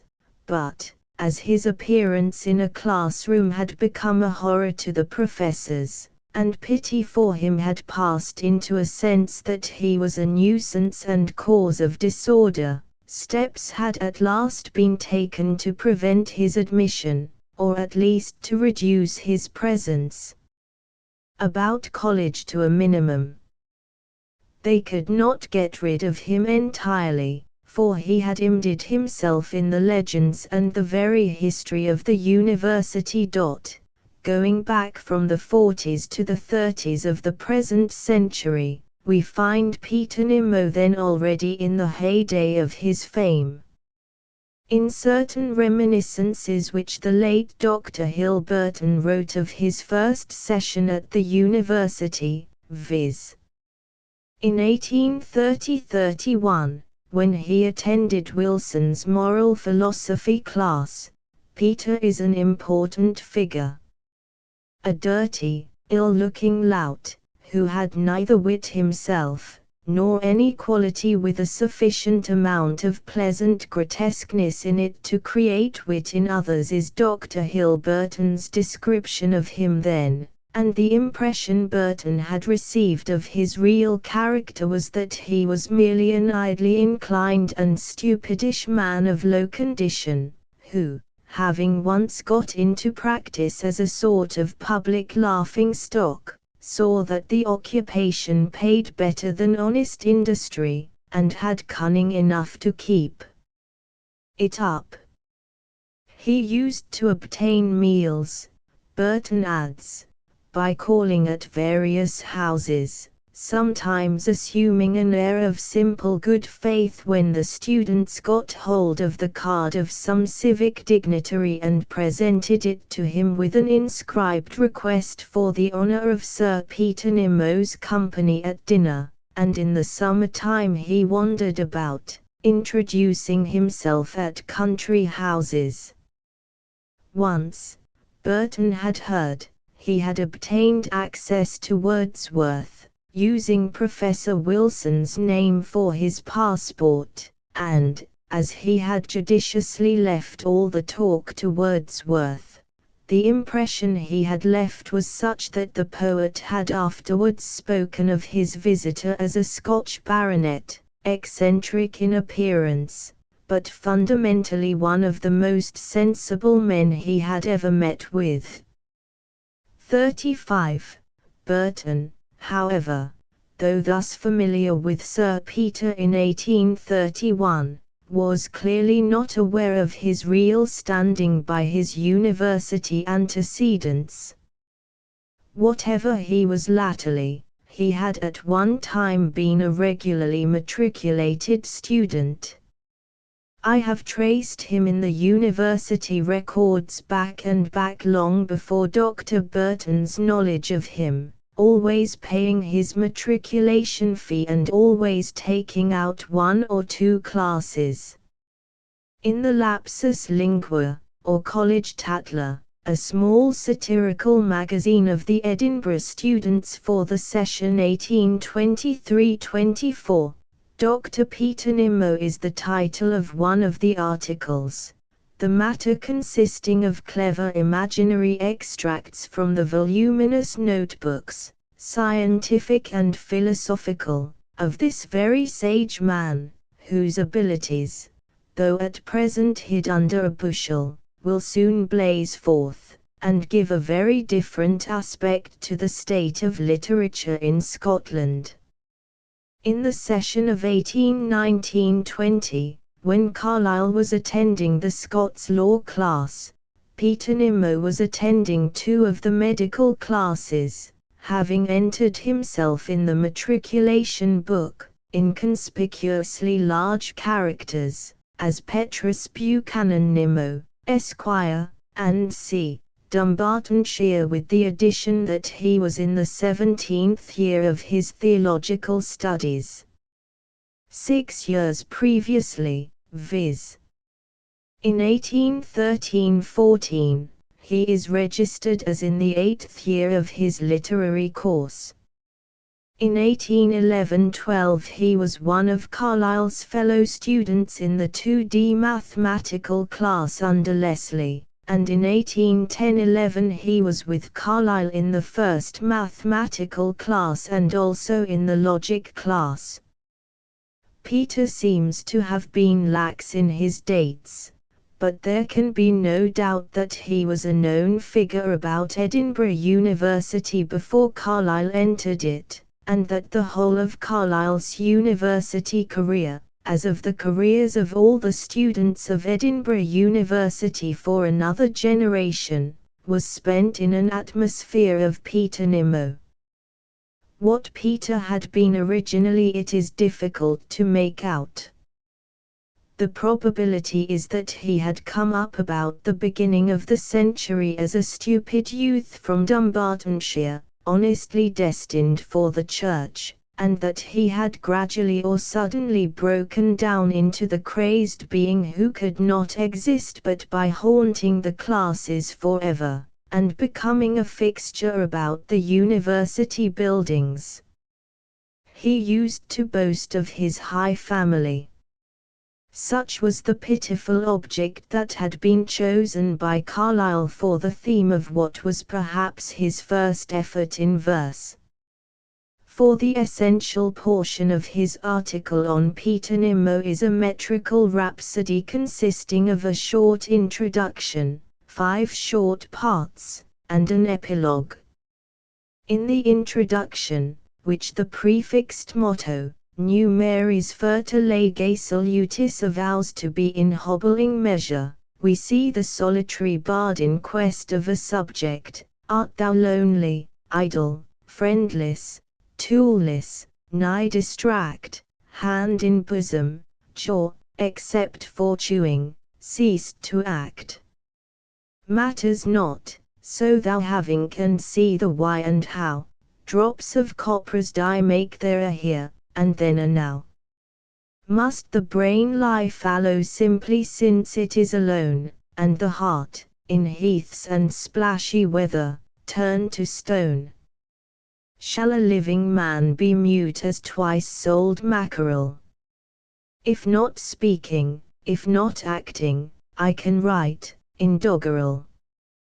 For a subject. Earth is wonder-filled, for instance, Peter Nimmo. Think of Peter's being's mystery, I will sing of him oh. In the first part Peter is introduced to us by his physiognomy and appearance, thrice loved Nimmo. Art thou still, in spite of fate, footing those cold pavements, void of meal and mutton, to and from that everlasting college gate, with thy blue hook nose, and inkhorn hung on button? 6 more stanzas of the same hobbling meter inform us that Peter is really a harmless pretender, who, for all his long attendance in the college classes, could not yet decline, after which, in the second part, there is an imagination of what his boyhood may have been. A summer Sabbath day, under a blue sky, in some pleasant country neighborhood, is imagined, with Peter riding on a donkey in the vicinity, and meditating his own future. Dark lay the world in Peter's laboring breast, here was he, words of import strange, he here. Mysterious Peter, on mysterious hest, but whence, how, whither, no wise will appear. Thus meditating on the marvelous universe into which he has come, and on his own possible function in it, Peter, caught by the sight of the little parish kirk upon a verdant knoll, determines, as the donkey canters on with him, that God calls him to be a priest. His transition from grammar school to college thus accounted for, the third part sings of his first college raptures in 3 stanzas. In the fourth part he is the poor mendicant Peter who has become the wandering Jew of the university, and whose mode of living is a problem. Where lodges Peter? How his pot doth boil, this truly knoweth, guesseth, no man. He spins not, neither does he toil, lives free as ancient Greek or Roman. Whether he may not roost on trees at nights is a speculation, but sometimes he comes to the rooms of his class fellows. The fifth part of the Rhapsody tells of one such nocturnal visit of his, mythical, we must hope, to the rooms of the bard who is now singing. At midnight hour did Peter come, right well I knew his tap and tread. With smiles I placed 2 pints of rum before him, and 1 cold sheep's head. Peter, thus made comfortable, entertains his host with the genealogy of his family, the far-famed Nemos, and with his own great prospects of various kinds, till, the rum being gone and the sheep's head reduced to a skull, he falls from his chair dead drunk and is sent off in a wheelbarrow. The envoy moralizes the whole rather indistinctly in 3 stanzas, each with this chorus in italics: sure 'tis Peter, sure 'tis Peter, life's a very verse, if we may judge from this grim specimen. 36 was not Carlyle's element. Hence, though he had not yet abandoned verse altogether, and was to leave us a few lyrics, original or translated, which one would not willingly let die, it had been to prose performances that he looked forward when, on bidding farewell to Kirkcaldy, he included writing for the booksellers among the employments he hoped to obtain in Edinburgh. Scientific subjects had seemed the most promising, and among the books before him in those dreary evenings in Bristow Street in 1819 were materials for a projected life of the young astronomer Horrocks. Irving's letter of December 1819 was the probable cause of that attempt upon the Edinburgh Review, in the shape of an article on Epictet's theory of gravitation, of which we hear in the Reminiscences.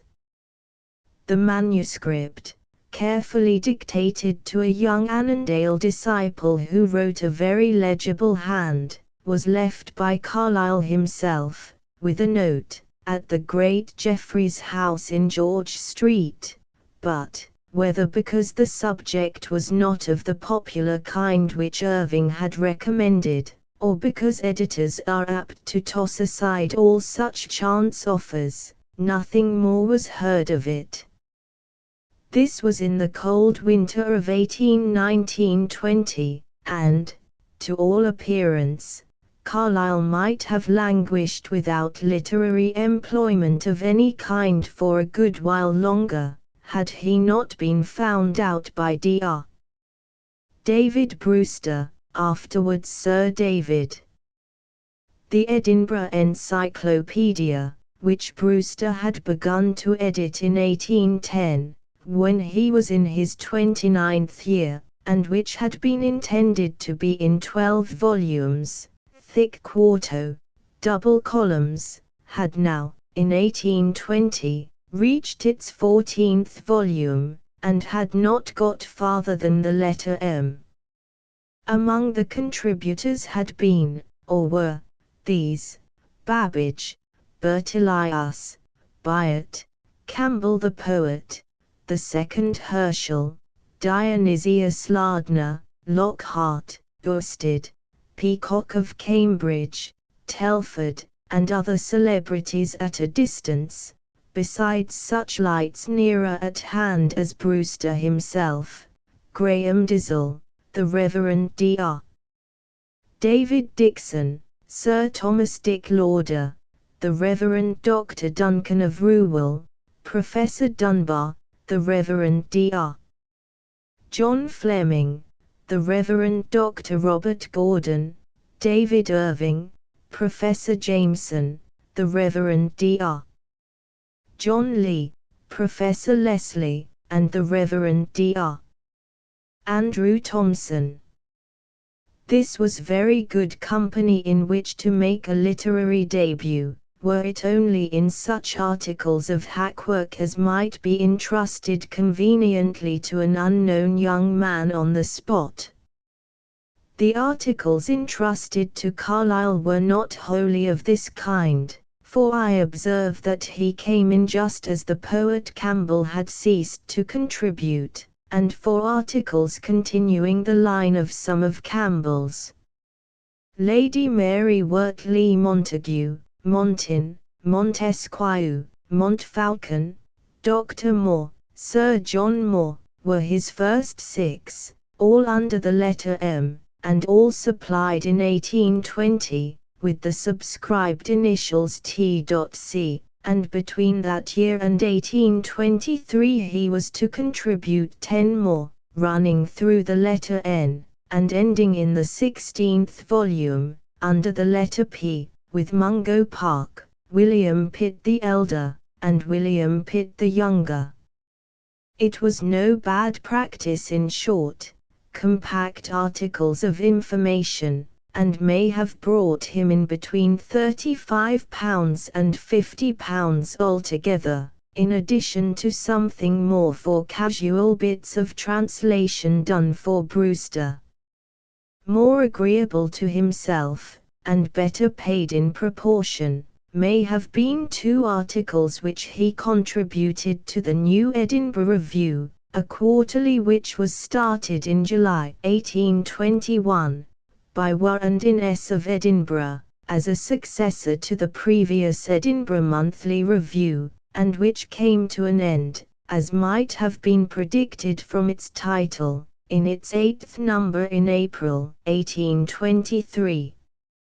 In the 2nd number of this periodical, in October 1821, appeared an article of 21 pages by Carlyle on Joanna Baillie's metrical legends, to be followed in the 4th number, in April 1822, by one of 18 pages on Goethe's Faust. Even with these beginnings of literary occupation, there was no improvement, as far as to 1822 at least, in Carlyle's spirits. Life was all dreary, eerie he says, tinted with the hues of imprisonment and impossibility. The chief bursts of sunshine, and his nearest approaches to temporary happiness, were in the occasional society of Irving, whether in visits to Irving in Glasgow, or in the autumn meetings and strolls with Irving in their common Annandale, or in Irving's visits now and then to Edinburgh. It was in one of the westward excursions, when the 2 friends were on Drumaclog Moss, and were talking together in the open air on that battlefield of the Covenanters, that the good Irving wound from Carlyle the confession that he no longer thought as Irving did of the Christian religion. This was in 1820. More memorable still was that return visit of Irving to Edinburgh, in June 1821, when he took Carlyle with him to Haddington, and introduced him, at the house of the widowed Mrs. Welsh, to that lady's only child, Jane Baillie Welsh. Irving's former pupil, and thought of by him as not impossibly to be his wife even yet, though his Kirkcaldy engagement interfered. She was not quite 20 years of age, but the most remarkable girl in all that neighborhood. Of fragile and graceful form, features pretty rather than regular, with a complexion of creamy pale, black hair over a finely arched forehead, and very soft and brilliant black eyes. She had an intellect fit, whether for natural faculty or culture, to be the feminine match of either of the two men that now stood before her. 30 years afterwards, and when she had been the wife of Carlyle for 24 years, I had an account of her as she appeared in those days of her girlhood.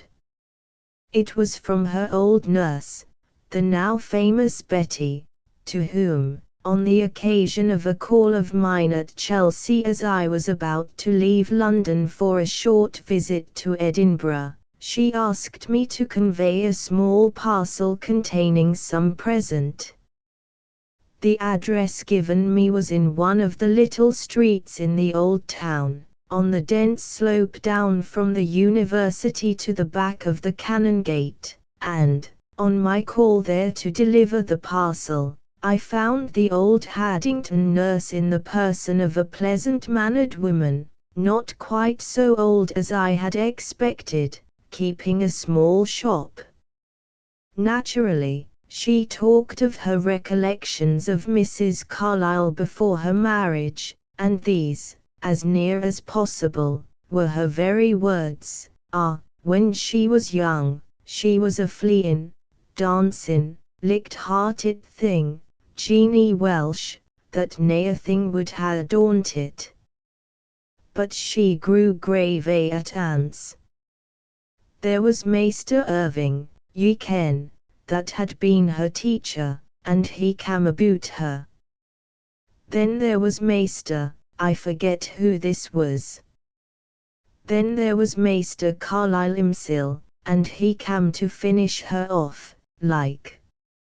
I'm told he's a great man noo, and unco muckle respect in London. That was certainly a memorable day in 1821 when there stood before the graceful and spirited girl in Haddington not only the gigantic, handsome, black-haired Irving, whom she had known since her childhood, but also the friend he had brought with him, less tall than Irving, of leaner and less handsome frame, but with head of the most powerful shape, thick dark brown hair several shades lighter than her own, and an intenser genius than Irving's visible in his deep eyes, cliff-like brow, and sad face of a bilious ruddy. It was just about this time that Irving used to rattle up his friend from his desponding depths by the prophecy of the coming time when they would shake hands across a brook as respectively first in British divinity and in British literature, and when people, after saying both these fellows are from Annandale, would add where is Annandale.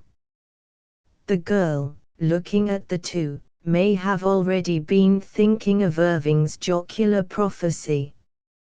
A most interesting coincidence in time with the first visit to Haddington would be established by the dating given by Mr. Froude to a memorandum of Carlyle's own respecting a passage in the Sartor Resartus.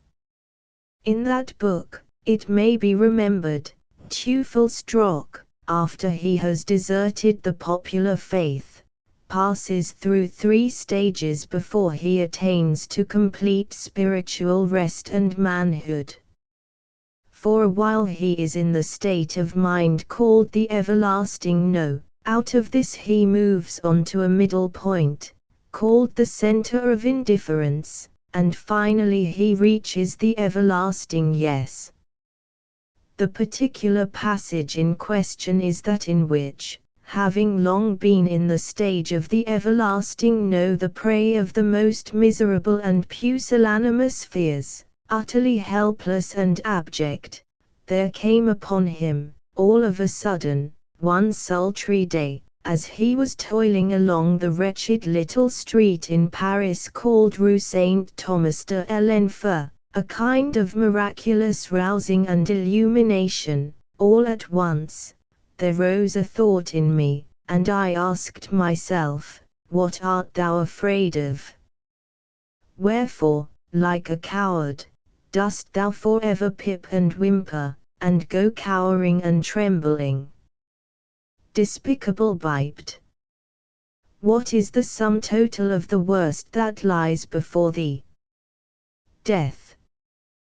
Well, death, and say the pangs of Tophet too, and all that the devil and man may, will, or can do against thee. Hast thou not a heart? Canst thou not suffer whatso it be, and, as a child of freedom, though outcast, trample Tophet itself under thy feet, while it consumes thee? Let it come, then, I will meet it and defy it. And, as I so thought, there rushed like a stream of fire over my whole soul, and I shook base fear away from me forever. I was strong, of unknown strength, a spirit, almost a god. Ever from that time, the temper of my misery was changed, not fear or whining sorrow was it, but indignation and grim fire-eyed defiance. Thus had the everlasting No, das Eugene, pealed authoritatively through all the recesses of my being, of my me, and then was it that my whole me stood up, in native God-created majesty, and with emphasis recorded its protest. Such a protest, the most important transaction in life, may that same indignation and defiance, in a psychological point of view, be fitly called. The everlasting No had said, Behold, thou art fatherless, outcast, and the universe is mine, the devil's, to which my whole me made answer, I am not thine, but free, and forever hate thee. It is from this hour that I incline to date my spiritual new birth, or Baphometic fire baptism. Perhaps I directly thereupon began to be a man. In the memorandum of Carlyle's which Mr. Froude quotes, he declares that, while most of Sartor Resartus is mere symbolical myth, this account of the sudden spiritual awakening of the imaginary Teufelsdrock in the Rue Saint-Thomas de l'Enfer in Paris is a record of what happened literally to himself one day in Leith Walk, Edinburgh. He remembered the incident well, he says in the memorandum, and the very spot in Leith Walk where it occurred. The memorandum itself does not date the incident, but Mr. Froude, from authority in his possession, dates it in June 1821. As that was the month of the first visit to Haddington, and first sight of Jane Welsh, the coincidence is striking.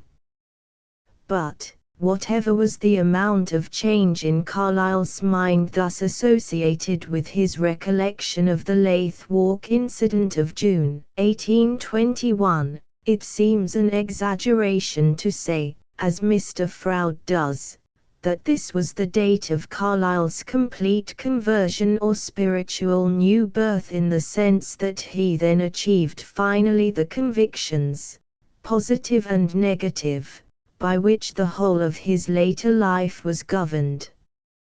In the first place, we have Carlyle's own most distinct assurance in his reminiscences that his complete spiritual conversion, or new birth, in the sense of finding that he had conquered all his skepticisms, agonizing doubtings, fearful wrestlings with the foul and vile and soul-murdering mud-gods, and was emerging from a worse than Tartarus into the eternal blue of ether, was not accomplished